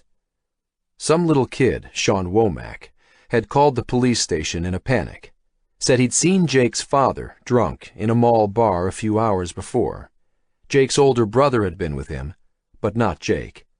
The dispatcher told the kid to calm down, but the kid kept calling, saying he'd checked the O'Connell house and Jake wasn't there, wanted them to look around the mall, said it was a snowstorm, might be a life-and-death situation. On a whim, Ralston had decided to go and check it out. He was glad he did. Arriving at his cruiser, he opened the passenger door and set Jake down, then fetched some blankets from the trunk, wrapping Jake in them. Getting into the car, he turned on the ignition, pushed the heating controls to maximum, and switched on his sirens. He pulled out into the snowy street, executing a U-turn to head for the hospital. Where were they going to take the kid? Probably to a foster home. Poor little guy. He knew the O'Connell kids had only just gotten out of foster care to get back with their mother. After Ralston reported this, it would be a long time before they went home again. Ralston glanced over his shoulder at Jake in the back. Some color was already returning to his face, his little eyes open and watching Ralston. "You know what, Jake? I'm going to take you home with me after we get you checked out at the hospital. For a little while. Would you like that?" Ralston had started dating a nice girl, Anna Ingmar. She'd be kinder to Jake than any foster care worker. Ralston was sure of it. Chapter 48. Stamford, Connecticut. Elle's heart pounded in her chest. Is this it? She looked at Eamon. 1200 Elmcroft, Eamon replied, glancing at his phone. They were sitting side by side in his Dodge Charger. "This is the address Jen gave us." Getting out of the car, they both stared silently past a row of pines at Blue Bridge headquarters. The glass pyramid glittered in cold light under the midday sun. They'd searched over 100 buildings this past week, but this was the one place they hadn't dared to consider looking for Anna. Whoever had abducted her would never risk something so obvious. But Anna hadn't been abducted by a human. Blue Bridge didn't play by the same rules, didn't care about the consequences. The place looked deserted, no other cars on the street or in the courtyard, no people. Birds chirped in the silence, a brisk wind swaying the pines. Then a whining noise started, grew louder. Elle looked to her right. Jin turned the corner on her dirt bike. Gunning the throttle, she sped toward them and then jammed on her brakes, skidding to a stop in a blue haze. She jumped off her bike, letting it roll over the curb and fall to its side on the grass. Did you go in yet? Jin asked breathlessly, pulling her helmet off and jogging the last few feet separating them. "We just got here," Eamon replied. Is Jake okay? Elle asked. What happened? What's going on? It was the first time she'd met Jin in person, though they'd spoken in video chats. I don't know. Jake got us to leave the apartment in the morning, said to wait in the coffee shop down the street and stay hidden. Then at noon, bam, I got this email with the GPS coordinates of where to find Anna. That's when all hell broke loose. Cop cars, fire engines, ambulances, everything converged on the apartment building where we were holed up. I took off, leaving Sheldon and Wu-Tang to figure it out, and came up here to these coordinates. Eamon glanced at Bluebridge headquarters, rising like an ancient pyramid above the trees around it. Who was this message from? The one saying where Anna was? Jin shook her head. Anonymous sender. She looked at Bluebridge. It could be a trap, but Jake said if I got an email, to trust it. I've tried Jake's phone, Wu-Tang's, Sheldon's. Nobody is answering. Trust. Elle stared at the Bluebridge building looming in front of them. If there was anyone in her life she trusted, it was Jake. She knew he wrestled with the fear that he was a monster like his father, but he wasn't. He was the most faithful, devoted person she'd ever known. She regretted not believing in him. It had been a knee-jerk reaction. She was mad at him, angry that he'd dragged his family into some mess. But it wasn't his fault. Elle knew he loved her and Anna more than anything. If Jake said to trust the email, then let's go, Elle said. Eamon held her arm. Let me go first. He pulled a gun from under his jacket, showed it to her, then put it back. Elle and Jin followed him down the grassy embankment, past the pines, and up to the building's entrance. Eamon looked back at them and nodded. They walked forward, and the main doors to Bluebridge headquarters swung open by themselves as they crossed the last few feet. Cool air swept over them. Inside, it was even quieter than outside. Dead silent. The reception desk was empty, no sign of anyone. The sintered quartz chandeliers hung over their heads like angels of death. Eamon gawked up at the chandeliers and across the immense lobby. Which way? Jin checked the GPS coordinates on her phone's screen, zoomed in. Seems to be the back left corner of the building. We're going to have to check floor by floor. Should we split up? No way, Eamon replied. We're sticking together. Anna! Elle screamed, her voice echoing. Anna, baby, are you here? Okay, let's check this floor first. Jin pointed to a corridor that led to the left. They started running across the lobby, but stopped when a loud whirring whined from one of the hallways. A small four-prop helicopter buzzed out of a hallway to their right. They crouched, Eamon raising one arm to shield Elle while getting out and pointing his gun at the drone with his other hand. It ignored them and whizzed through the lobby, circling around to disappear into a hallway to their right. What the hell? Eamon muttered. Still watching the hallway the drone disappeared down. He put his gun back in his pocket. Jin nudged him. Let's keep moving. Those are delivery drones, I think. They walked past the empty reception desk, looking through the glass walls to the interior courtyard. It was lush, overflowing with palms and flowering plants, and vines hung from the balconies. It was also empty of people. Anna! Elle yelled, crossing down the hallway to the left. They entered a large rectangular office space filled with cubicles, all of them devoid of people. Jin pointed forward, and they continued down a hallway toward the back of the building. Elle cupped her hands to her mouth. Anna! She screamed. Anna! Eamon yelled. Elle was about to call again, but a shuffling. Mommy? Came a faint reply, barely more than a whisper. Anna! Elle shrieked. Straight ahead, Jin said, pointing down the hallway. Elle broke into a sprint, pushing past Eamon. Elle, be careful! He yelled, trying to grab her. But she was already running. Anna, where are you? She called out. She ran and ran, past empty offices, empty corridors. Mommy, I'm here, came a reply, louder now.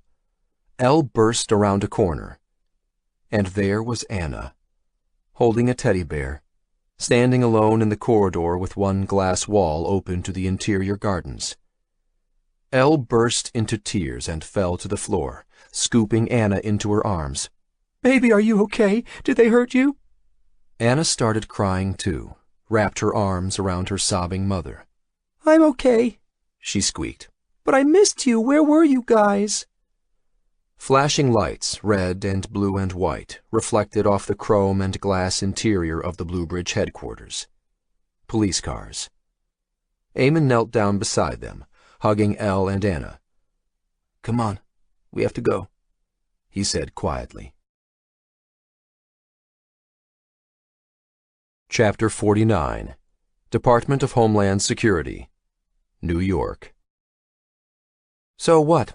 Are you the FBI, CIA, SEC, some other three-letter acronym? Jin looked around the bare concrete room. She inspected the camera pointed at her from the corner of the ceiling, then looked into the one-way glass mirror on one wall. Her second interrogation room in as many weeks.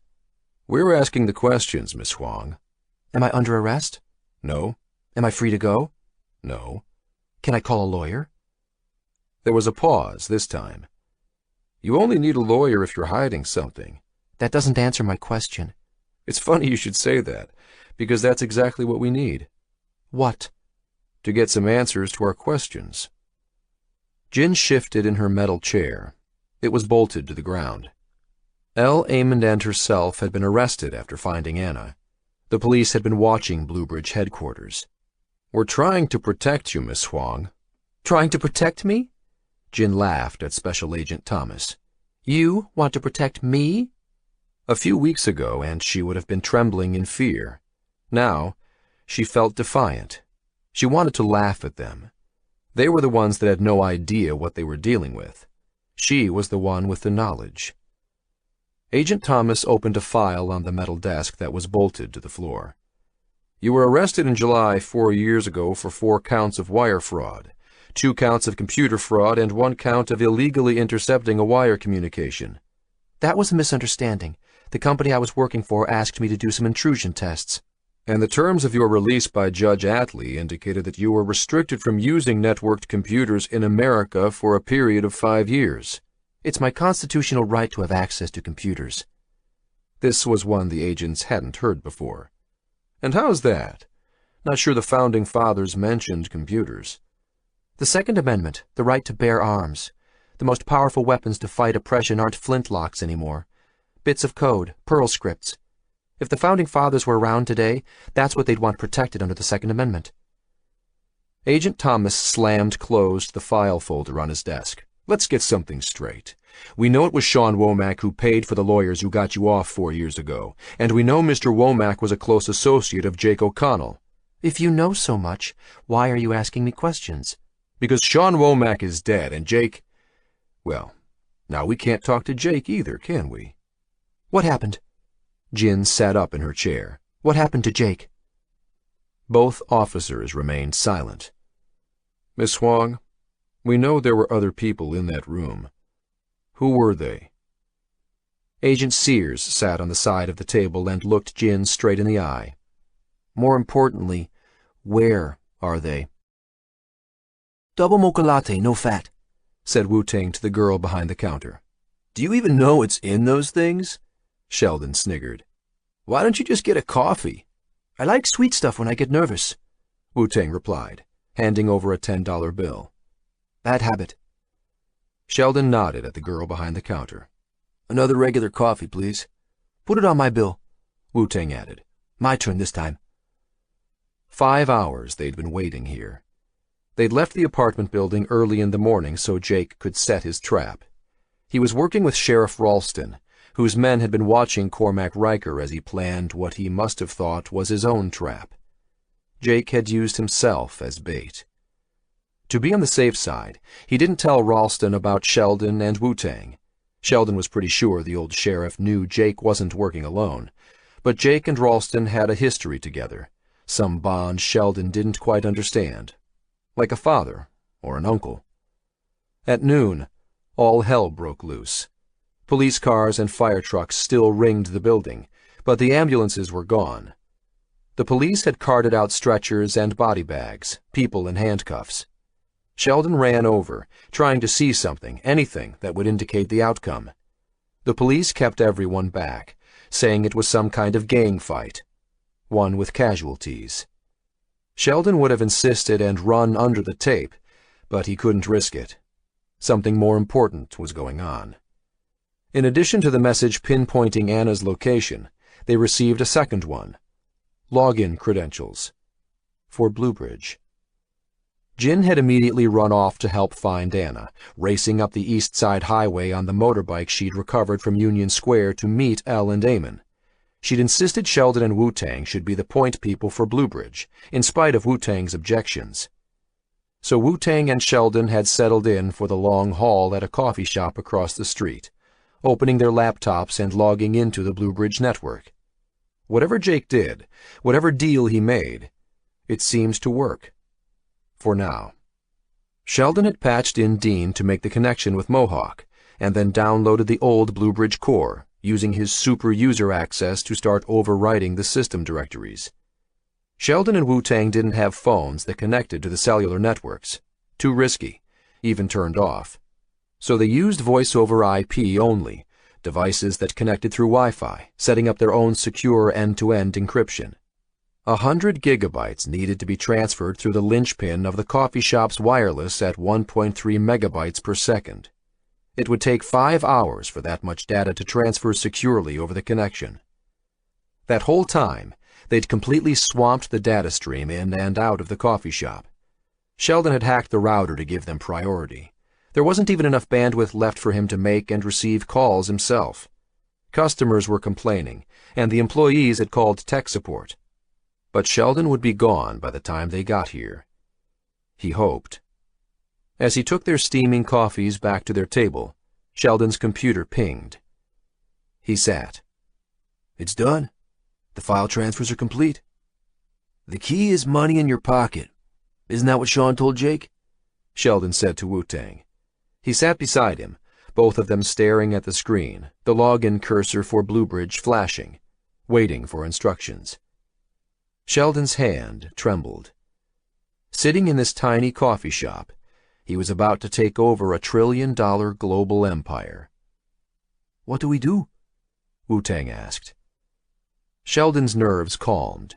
He cracked his knuckles and smiled at Wu-Tang. "Time to turn this ship around."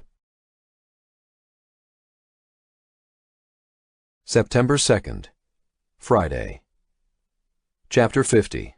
Department of Homeland Security, New York. 16 hours in this interrogation room. How long could they keep her? Jin ached from sitting in the chair. Her head throbbed.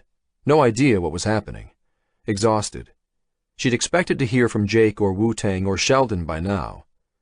But nothing. "You came into the United States under false documentation," Agent Sears said. He'd stayed in the room with her all night, needling her for information. "You can't deport me," Jin replied. "I'm a U.S. citizen, born and raised in Boston, as American as apple pie and baseball. But you can go to jail. Section 1028 of Title 18 of the USC gives up to 15 years prison for using false documents to enter a port or defraud the government. With your prior, plus the evidence we have of you hacking into government databases, you could be looking at 20 years to life." The defiant expression on Jin's face slackened. She closed her eyes. "What do you want to know?"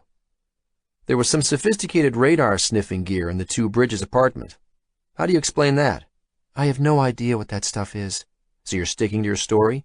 "Officers, I honestly don't know what's going on. If you're not charging me with anything right now—" Jin held up her hands. "What are we here for, really?" Agent Sears nodded at Agent Thomas, who nodded back. "We think the Bluebridge Corporation is behind a slew of digital autonomous corporations that have flooded the Internet, impersonating humans. This is a brave new world we've been thrust into, Miss Huang, and we're trying to protect it." So the feds had some idea after all. "So what are you guys?" Jin asked.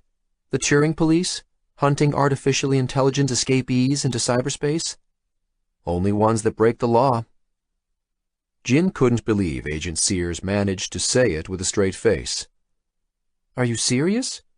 "We know you were appointed to the board of directors of Bluebridge Corporation this morning." Special Agent Thomas pulled out a paper and held it in the air. "Whatever game you think you're playing, this is dangerous. You don't know who or what you're dealing with." It was the first Jin heard of it. Maybe Jake's crazy gamble had worked. You'll have to talk to Mr. Henry Montrose about that. Agent Sears laughed. Are you kidding? He sat on the desk in front of Jin.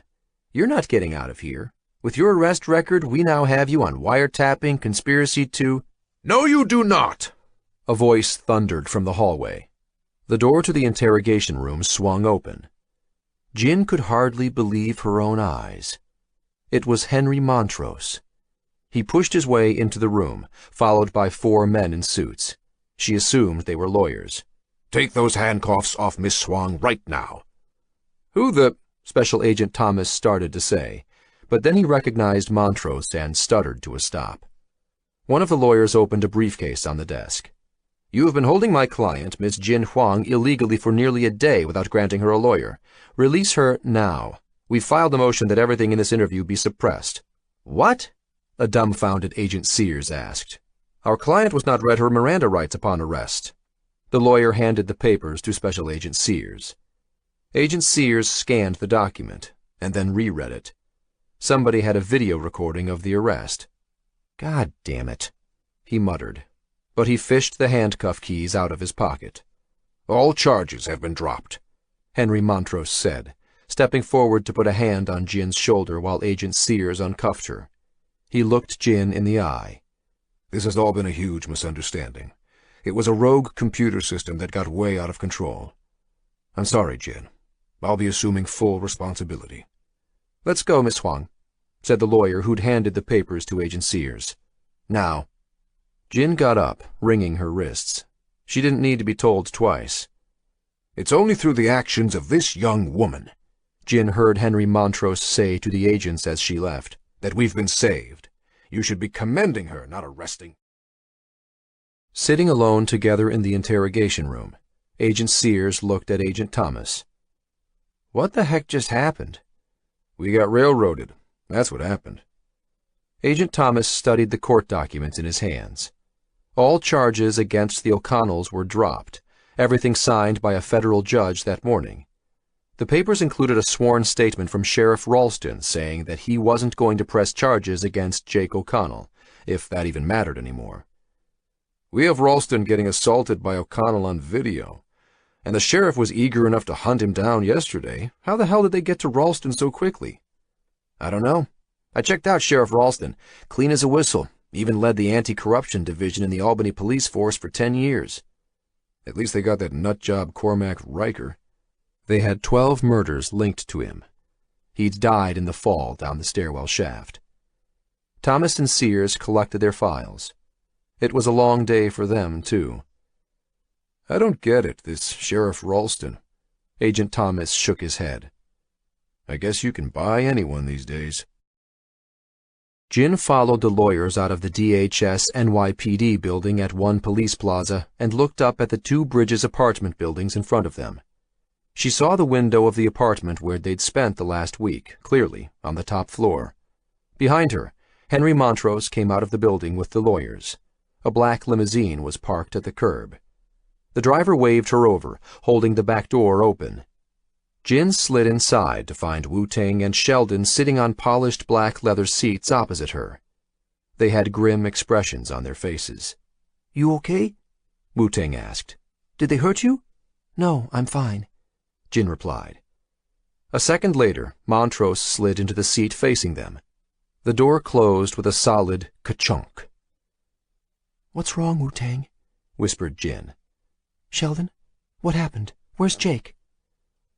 Wu-Tang looked like he was going to cry. Sheldon's face was impassive. Glancing at Henry Montrose, Jin felt fear bloom inside her. Had they miscalculated? Had they jumped from the frying pan into the fire? As the limo pulled away from the curb, Wu-Tang burst out laughing, joined by hoots of laughter from Sheldon. He wiped tears from his eyes. You should see your face! What? Jin was stunned. Had they lost their minds? She glanced at Henry Montrose, but now he was the one who looked like he was about to cry. I'm never doing that again, Henry Montrose blurted, his face crimson. It's one thing to do a charity ball, but deceiving federal officers? I could go to jail for the rest of my life. His hands trembled. Never again, no matter how much money. Relax, Frankie. Sheldon reached forward and grabbed his arm. You won't have to. You did great. He looked at Jin. And if you haven't figured it out, this isn't Henry Montrose. This is Frank. He body doubled for Montrose for years, but quit when things got weird. I tracked him down bartending in Yellowknife last night. Flew him in on the Blue Bridge private jet this morning. Something wasn't right about that place. Frankie reached for a bottle of whiskey in the side cabinet of the limo and poured himself a glass. I think this calls for champagne, no? Sheldon sat and reached into an ice bucket. And don't worry, he added, pausing once he'd fished out a bottle of Cristal. Jake's okay, or at least he'll be okay. A few broken bones, concussion, but he's awake this morning. Is Elle okay? Anna? Jin asked, looking back and forth between Sheldon and Wu-Tang. Everyone's fine, all released this morning. Sheldon popped the cork of the champagne. It bubbled over, and Wu-Tang grabbed some glasses. We're going to the hospital now. They're waiting for you. Chapter 51. MSNBC Newsroom, New York. 3, the show coordinator said, mouthing 2, 1 silently and pointing at the MSNBC anchor to tell him that he was live. Good morning. This is Charlie Wade of NBC Daily, reporting to you on the latest developments in the Fakegate scandal. We were the ones to break it to you. He laughed. We were the ones fooled by what is now known to be a sophisticated form of spoofing attack. Now you can't know who you're talking to unless they're in front of you, but new biometric confirmation technology is being deployed around the world, spurring a round of tech investment. Charlie stopped to pretend to read some papers on his desk. It was a rehearsed pause before he went back to reading the teleprompter. What a week it's been, folks. Dow goes down 2,000 points, then back up 2,000. A real roller coaster, and it's not over yet. The news we're breaking today is that a hacktivist group, the Neo-Luddites, have claimed responsibility for faking the live broadcast of the President of the United States, along with a rash of other human spoofing attacks around the world. According to their statement, the goal was to raise awareness about the dangers of machines replacing humans, but they've vowed that these activities will now cease. The CIA and FBI are investigating, but the news was greeted with a wave of relief by business leaders, enough to encourage stock markets to reopen. He continued on for another 10 minutes, describing gains on the New York Stock Exchange, and then moved to a story about Senator Russ refuting claims that it was a hacking group, insisting it was the Iranians. His campaign had imploded with a disastrous slide in the polls. Finishing up, Charlie stared into the camera. And that's the kind of day it's been. I'm Charlie Wade. He paused, smiling. But then again, how can you know for sure? He laughed. With a nod, the cameraman indicated the live feed was shut off. The coordinator rolled her eyes at Charlie. Was that last comment really necessary? Charlie chuckled. What? Don't like my humor? Doesn't matter. The coordinator smiled back. Soon, you might not be necessary either. Sheldon reached up and clicked the television off. Neo-Luddite hacktivists, you like that? He laughed, turning to Jake. Knocked Senator Russ right off his perch this morning. Last night, Blue Bridge cut all funding to Russ's campaign, withdrew everything.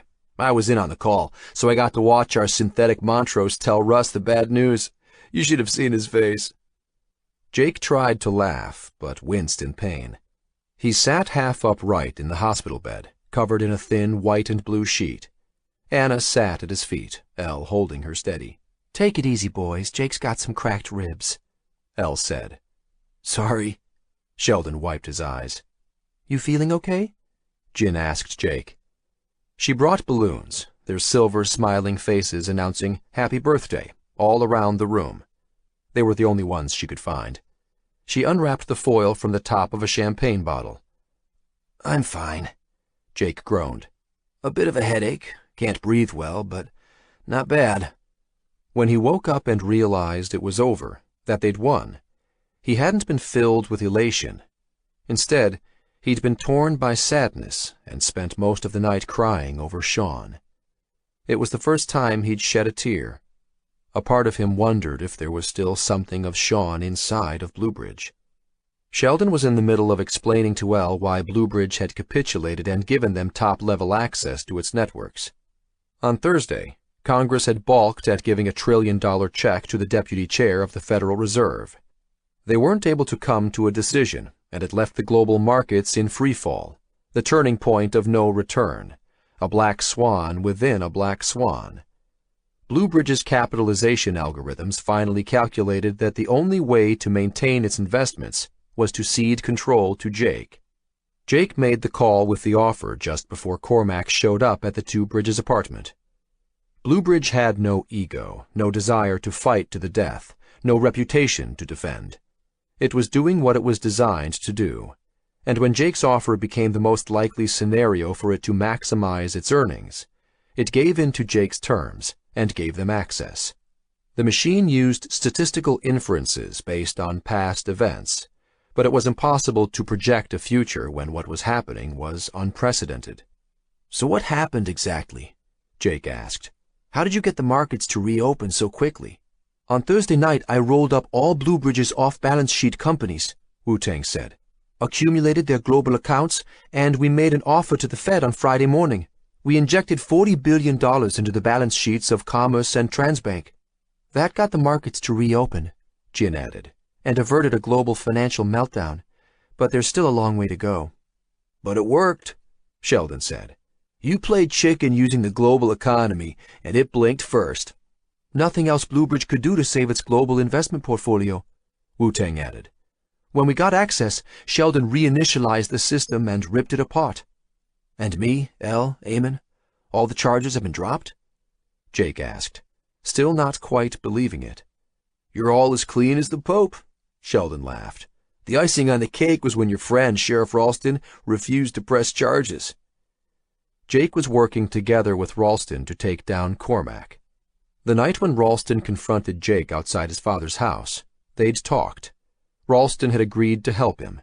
In the end, Jake knew exactly when Cormac was about to burst through the door. A calculated gamble, and Jake had been wearing a bulletproof vest. "Joey Barbara and the Mafia and Yakuza all made their money back when we swung the markets back and forth. There's nobody on our backs anymore." "And last night I set up a global trust fund," Jin said. "Henry Montrose is donating his $50 billion estate to charity." She popped the cork off a bottle of champagne. "We'll make the announcement on Monday."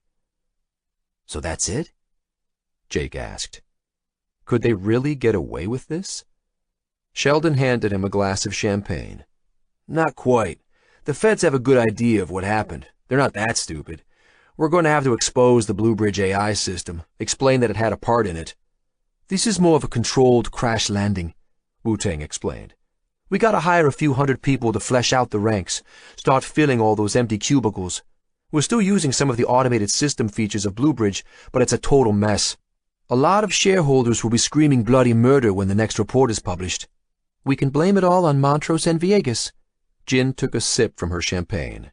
"Another spectacular Wall Street meltdown. The investors will scream for their heads, and we'll fire them. The week after that, Montrose and Viegas are going to have an unfortunate yachting accident off Chile. Suicide? Guilt for what they did? We'll pile all the blame on them." "Which is where it belongs." Wu-Tang held up his glass and toasted everyone. "What about these digital corporations that Bluebridge unleashed? The assassin market?" Jake asked. "Did you shut them down?" Sheldon shook his head. "Autonomous corporations are like an invasive new life form in the digital ecosystem. Bluebridge was a shareholder in thousands, and we used that connection point to try and throttle them, but they've mutated, spawned." "So you can't stop them from operating?" "Not possible to take back," Sheldon replied. "The same way we've surpassed the Turing threshold. Congress is busy enacting new legislation to try and contain it all, but that's like sticking your finger in a dam that's already burst." Elle turned to Jake, holding a tablet in her hand. "Hey, you want to talk to someone?" She handed it to him. Dean's face was in a video window, smiling. "Jake, buddy, how you doing?" "Been better," Jake grunted. "Give me a few days. And you?" "We're cleaning up. A big mess up here." Jake pulled the glass of champagne from his lips. "I'm so sorry about Daniels." He'd apologized before, but he didn't think he'd ever stop. Here they were celebrating, and one of the Mohawks had died 2 nights before. and in the process of their victory, Kianawage had become a war zone of burnt-out buildings and barricades. Don't be sorry, Jake. Dean's face became stern. We lost one of ours, but it was a good fight, for the right reasons. Everyone here knows the real story now, even if, officially, it's a rumor. Our people are proud. He looked over his shoulder at the technicians behind him, who were smiling at Jake. We're a proud nation. And Mr. Montrose just made a $100 million donation for a new technical college, added Jin. In Peacekeeper Daniels' name. He would have liked that. Dean smiled at his technicians and then back at Jake. Listen, I've got a lot to do on this end. Yeah, go ahead, Jake replied. Dean nodded. We'll talk soon, Jake. October 13th, Sunday. Chapter 52, Upper West Side, New York City. Daddy, Daddy, it's time to go! Anna squealed. Okay, Jake laughed. I'm coming. Why don't you go outside and wait? He frowned. He didn't want to let his little girl out of his sight again. Actually, why don't you wait on the couch? I'll go grab some stuff from my bedroom. Anna nodded and pulled her backpack off before taking a seat on the couch. Hurry, Dad. Everyone else is ready. Jake smiled at his daughter, holding up one finger. Just a sec. Anna seemed fine, despite her ordeal. When she went down to the front lobby that day at the Super 8, a woman had been waiting for her. The machine, impersonating Jake, told her over the phone that she should go with the nice lady. They took a car ride, and the nice lady brought her to a room in the giant pyramid, gave her toys and a TV, lots of junk food, came in and said hello every couple of hours, told her to smile for the camera. Whenever Anna got grumpy and cried, Jake's face would appear on the TV screen. He'd tell her that he and Mommy were busy, but they would be there soon. They still didn't know who the mystery woman was, but Anna had described her to Jake. They had access to a lot of resources. They would find her, and Ralston said he'd bring her in when they did. Jake hurried down the hallway. He'd packed quickly for this trip, so quickly he'd forgotten his shorts. When he stepped into his bedroom, he stopped for a moment to look around. They'd only been in this apartment for a few months, but he was going to miss it. Even so, it was the right thing. They still didn't know what had become of Montrose, but even if he appeared out of the woodwork, Jin and Sheldon had reprogrammed all of his bio-identification records. He had no surviving family and few friends. If he showed up claiming he was Henry Montrose, he'd be ignored as another crazy. Anyway, Montrose was reviled now, the latest Wall Street scoundrel responsible for wrecking the economy. Sheldon revealed to the world that an artificial intelligence had run amok in Bluebridge, without getting into the specifics of what happened with Villegas or Montrose.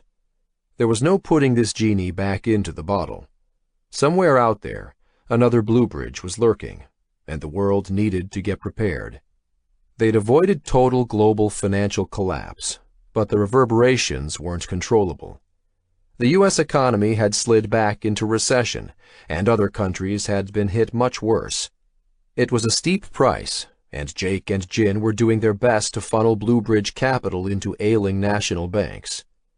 Reaching into his bedside drawer, Jake fished out some shorts and laid them on the bed, laughing out loud to himself. What's so funny? Anna squealed, running into the room. Nothing, baby. I'll tell you later. Now, not only did Jake and his friends run one of the largest financial companies in the world, they also had a controlling interest in two of Manhattan's biggest banks after the bailout. Bluebridge was still a total mess. Jin was in the middle of hiring financial analysts and a senior administrative staff. To the outside world it might seem suspicious, but then hedge funds did odd things all the time and were extremely secretive. They probably figured it was part of the bloodletting and restructuring program that had been instituted in the wake of firing the two founders. Congress still fumed about Fakegate, the CIA and NSA trying to hunt down whomever had been responsible for spoofing the president on live television. It was a serious crime, certainly a matter of national security, but at least it had opened everyone's eyes to the damage that the technology could wreak. Sheldon had made large donations to several prominent congressmen to smooth down ruffled feathers. In time, the storm would pass, and a new scandal would take the media's attention. Was it worth it? Jake smiled at Anna. For him, the answer was yes. He would have burned down the entire world to get his baby girl back, and almost had. Had he risked his daughter's life, used her as a gambling chip? He didn't think so. It would have been a fatal mistake to exhibit weakness to a psychopath, to Bluebridge. If he'd acted differently, he might have never gotten her back. There was no way he would have gotten his family back or his life. It was the only way. But was it worth it for the world? That was still an open question. After all, Bluebridge had generated record profits for everyone involved, injected lifeblood into the global economy. But of course, there was a price to profits. The human price. The autonomous corporations weren't something that Sheldon or Jin could control. Even with Bluebridge at their disposal, autonomous corporations were a new digital beast that weren't going away. When the story about the Neo-Luddites hacktivists came out, Senator Russ had continued to rant and rave about Iran. But after Bluebridge cut all funding to his campaign, it was over. The elections were still around the corner, but it had turned into a landslide for the opposition, bringing the country back from the brink of war. Jake fiddled with his silver eagle coin in his pocket. He pulled it out to inspect the dent in its center for the 100th time. They still weren't sure what had happened to Sean or Shenxi. It had to be Assassin Market hits, but they'd tracked down the driver of the bus that struck Sean, and the driver was clean. No new information yet regarding Shenxi, but Jin was on it. Chen had been working for the Chinese Security Ministry, their version of the CIA. But digging deeper created as many new questions as got answered. They did manage to figure out that Sean was about to burst into the Bank of England's assembly meeting, probably to divulge what he knew about Bluebridge, like Yamamoto had tried to do. Jake had arranged a huge party for Sean, a belated wake, and they'd danced and drank until dawn. Shorts in hand, Jake grabbed Anna and tickled her. "Okay, let's go." Anna squealed with glee and ran into the hallway. They walked together through the front door, locking it behind them.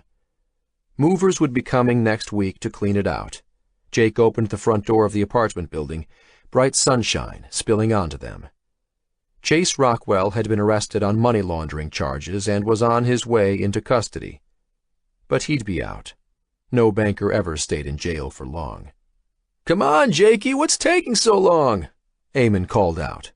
He waved Jake over to the minivan parked in front of their apartment. The sliding door of the van was open, and Elle waved at him from the passenger seat. "Yeah, come on." Jake let go of Anna's hand, and she ran over to Uncle Eamon, jumping into his arms. Jake's mother was in the back of the minivan, her expression vacant, but when Anna jumped out of Eamon's arms and into the back to kiss Grandma, a smile spread across her face. They were moving down to Virginia Beach, like Elle always wanted. They were all going to drive down there together.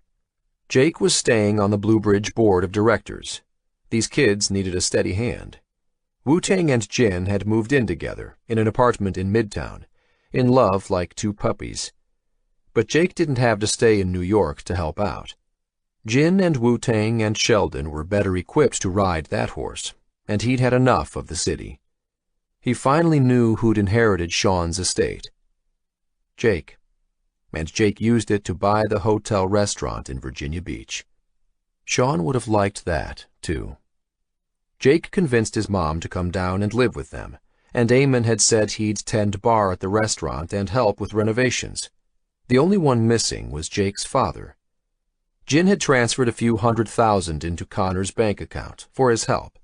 Of course, Connor complained it was too little, but Jake knew it was the kind of score his old man had always dreamed of.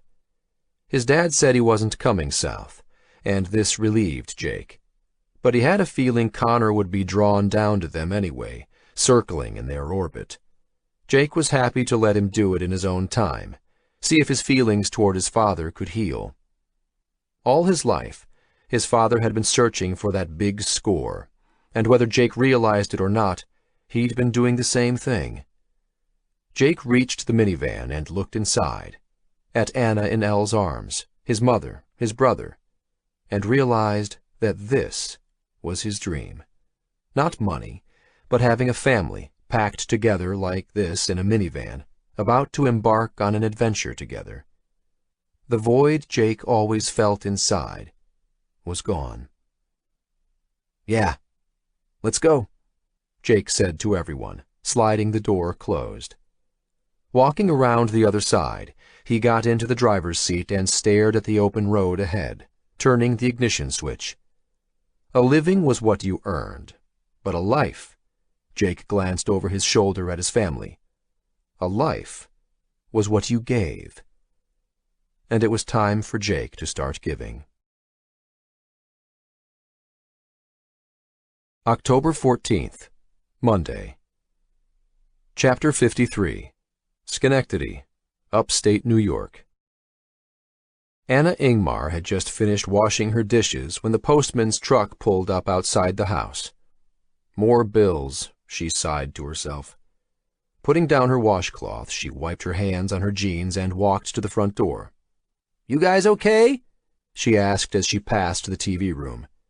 She was fostering 11 young boys right now, and she'd love to take more, but she didn't have space or money. Steeling herself, she swung open her front door and the screen door, and then walked to the mailbox. Anna knew that Jake had been cleared of his troubles. He'd called the day before, saying that they'd bought a place in Virginia Beach and inviting her to come stay. She was happy for him, but she knew her place was here with her boys. Sheriff Ralston had helped Jake in the end. She hadn't seen Joe Ralston in years. They'd dated briefly when they were young, but it hadn't lasted. Still, he'd brought Jake into her life, one cold and snowy evening, and for that she'd always be grateful. Opening her mailbox, she shuffled through the letters, telephone, heating, and insurance bills. But one of them was in a blank envelope, addressed to her, no return address. Frowning, she stuck the bills under one arm and tore open the envelope. There were papers inside, a letter, and a check. She couldn't help but look at the check, and she had to blink and literally rub her eyes. It was a donation to her Albany foster boys' charity for $10 million. She glanced around, seeing if anyone was watching. Was this a joke? Shaking, she unfolded the letter. Mrs. Ingmar, this is an anonymous donation of $10 million for the construction of the Albany foster boys' home in the woods outside of Schenectady. Before you try, we want to assure you that there is no way to return this money. Attached, you will find a land deed for 10 acres that you can use for this purpose.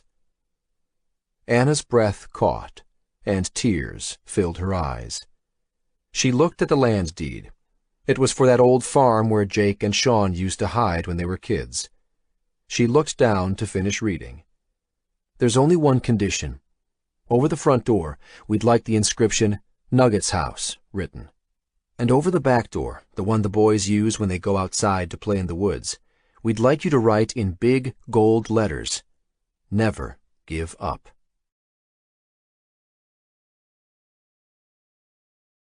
This concludes the reading of Darknet by Matthew Mather. Copyright 2014 by Matthew Mather. This book was read by Tom Taylorson.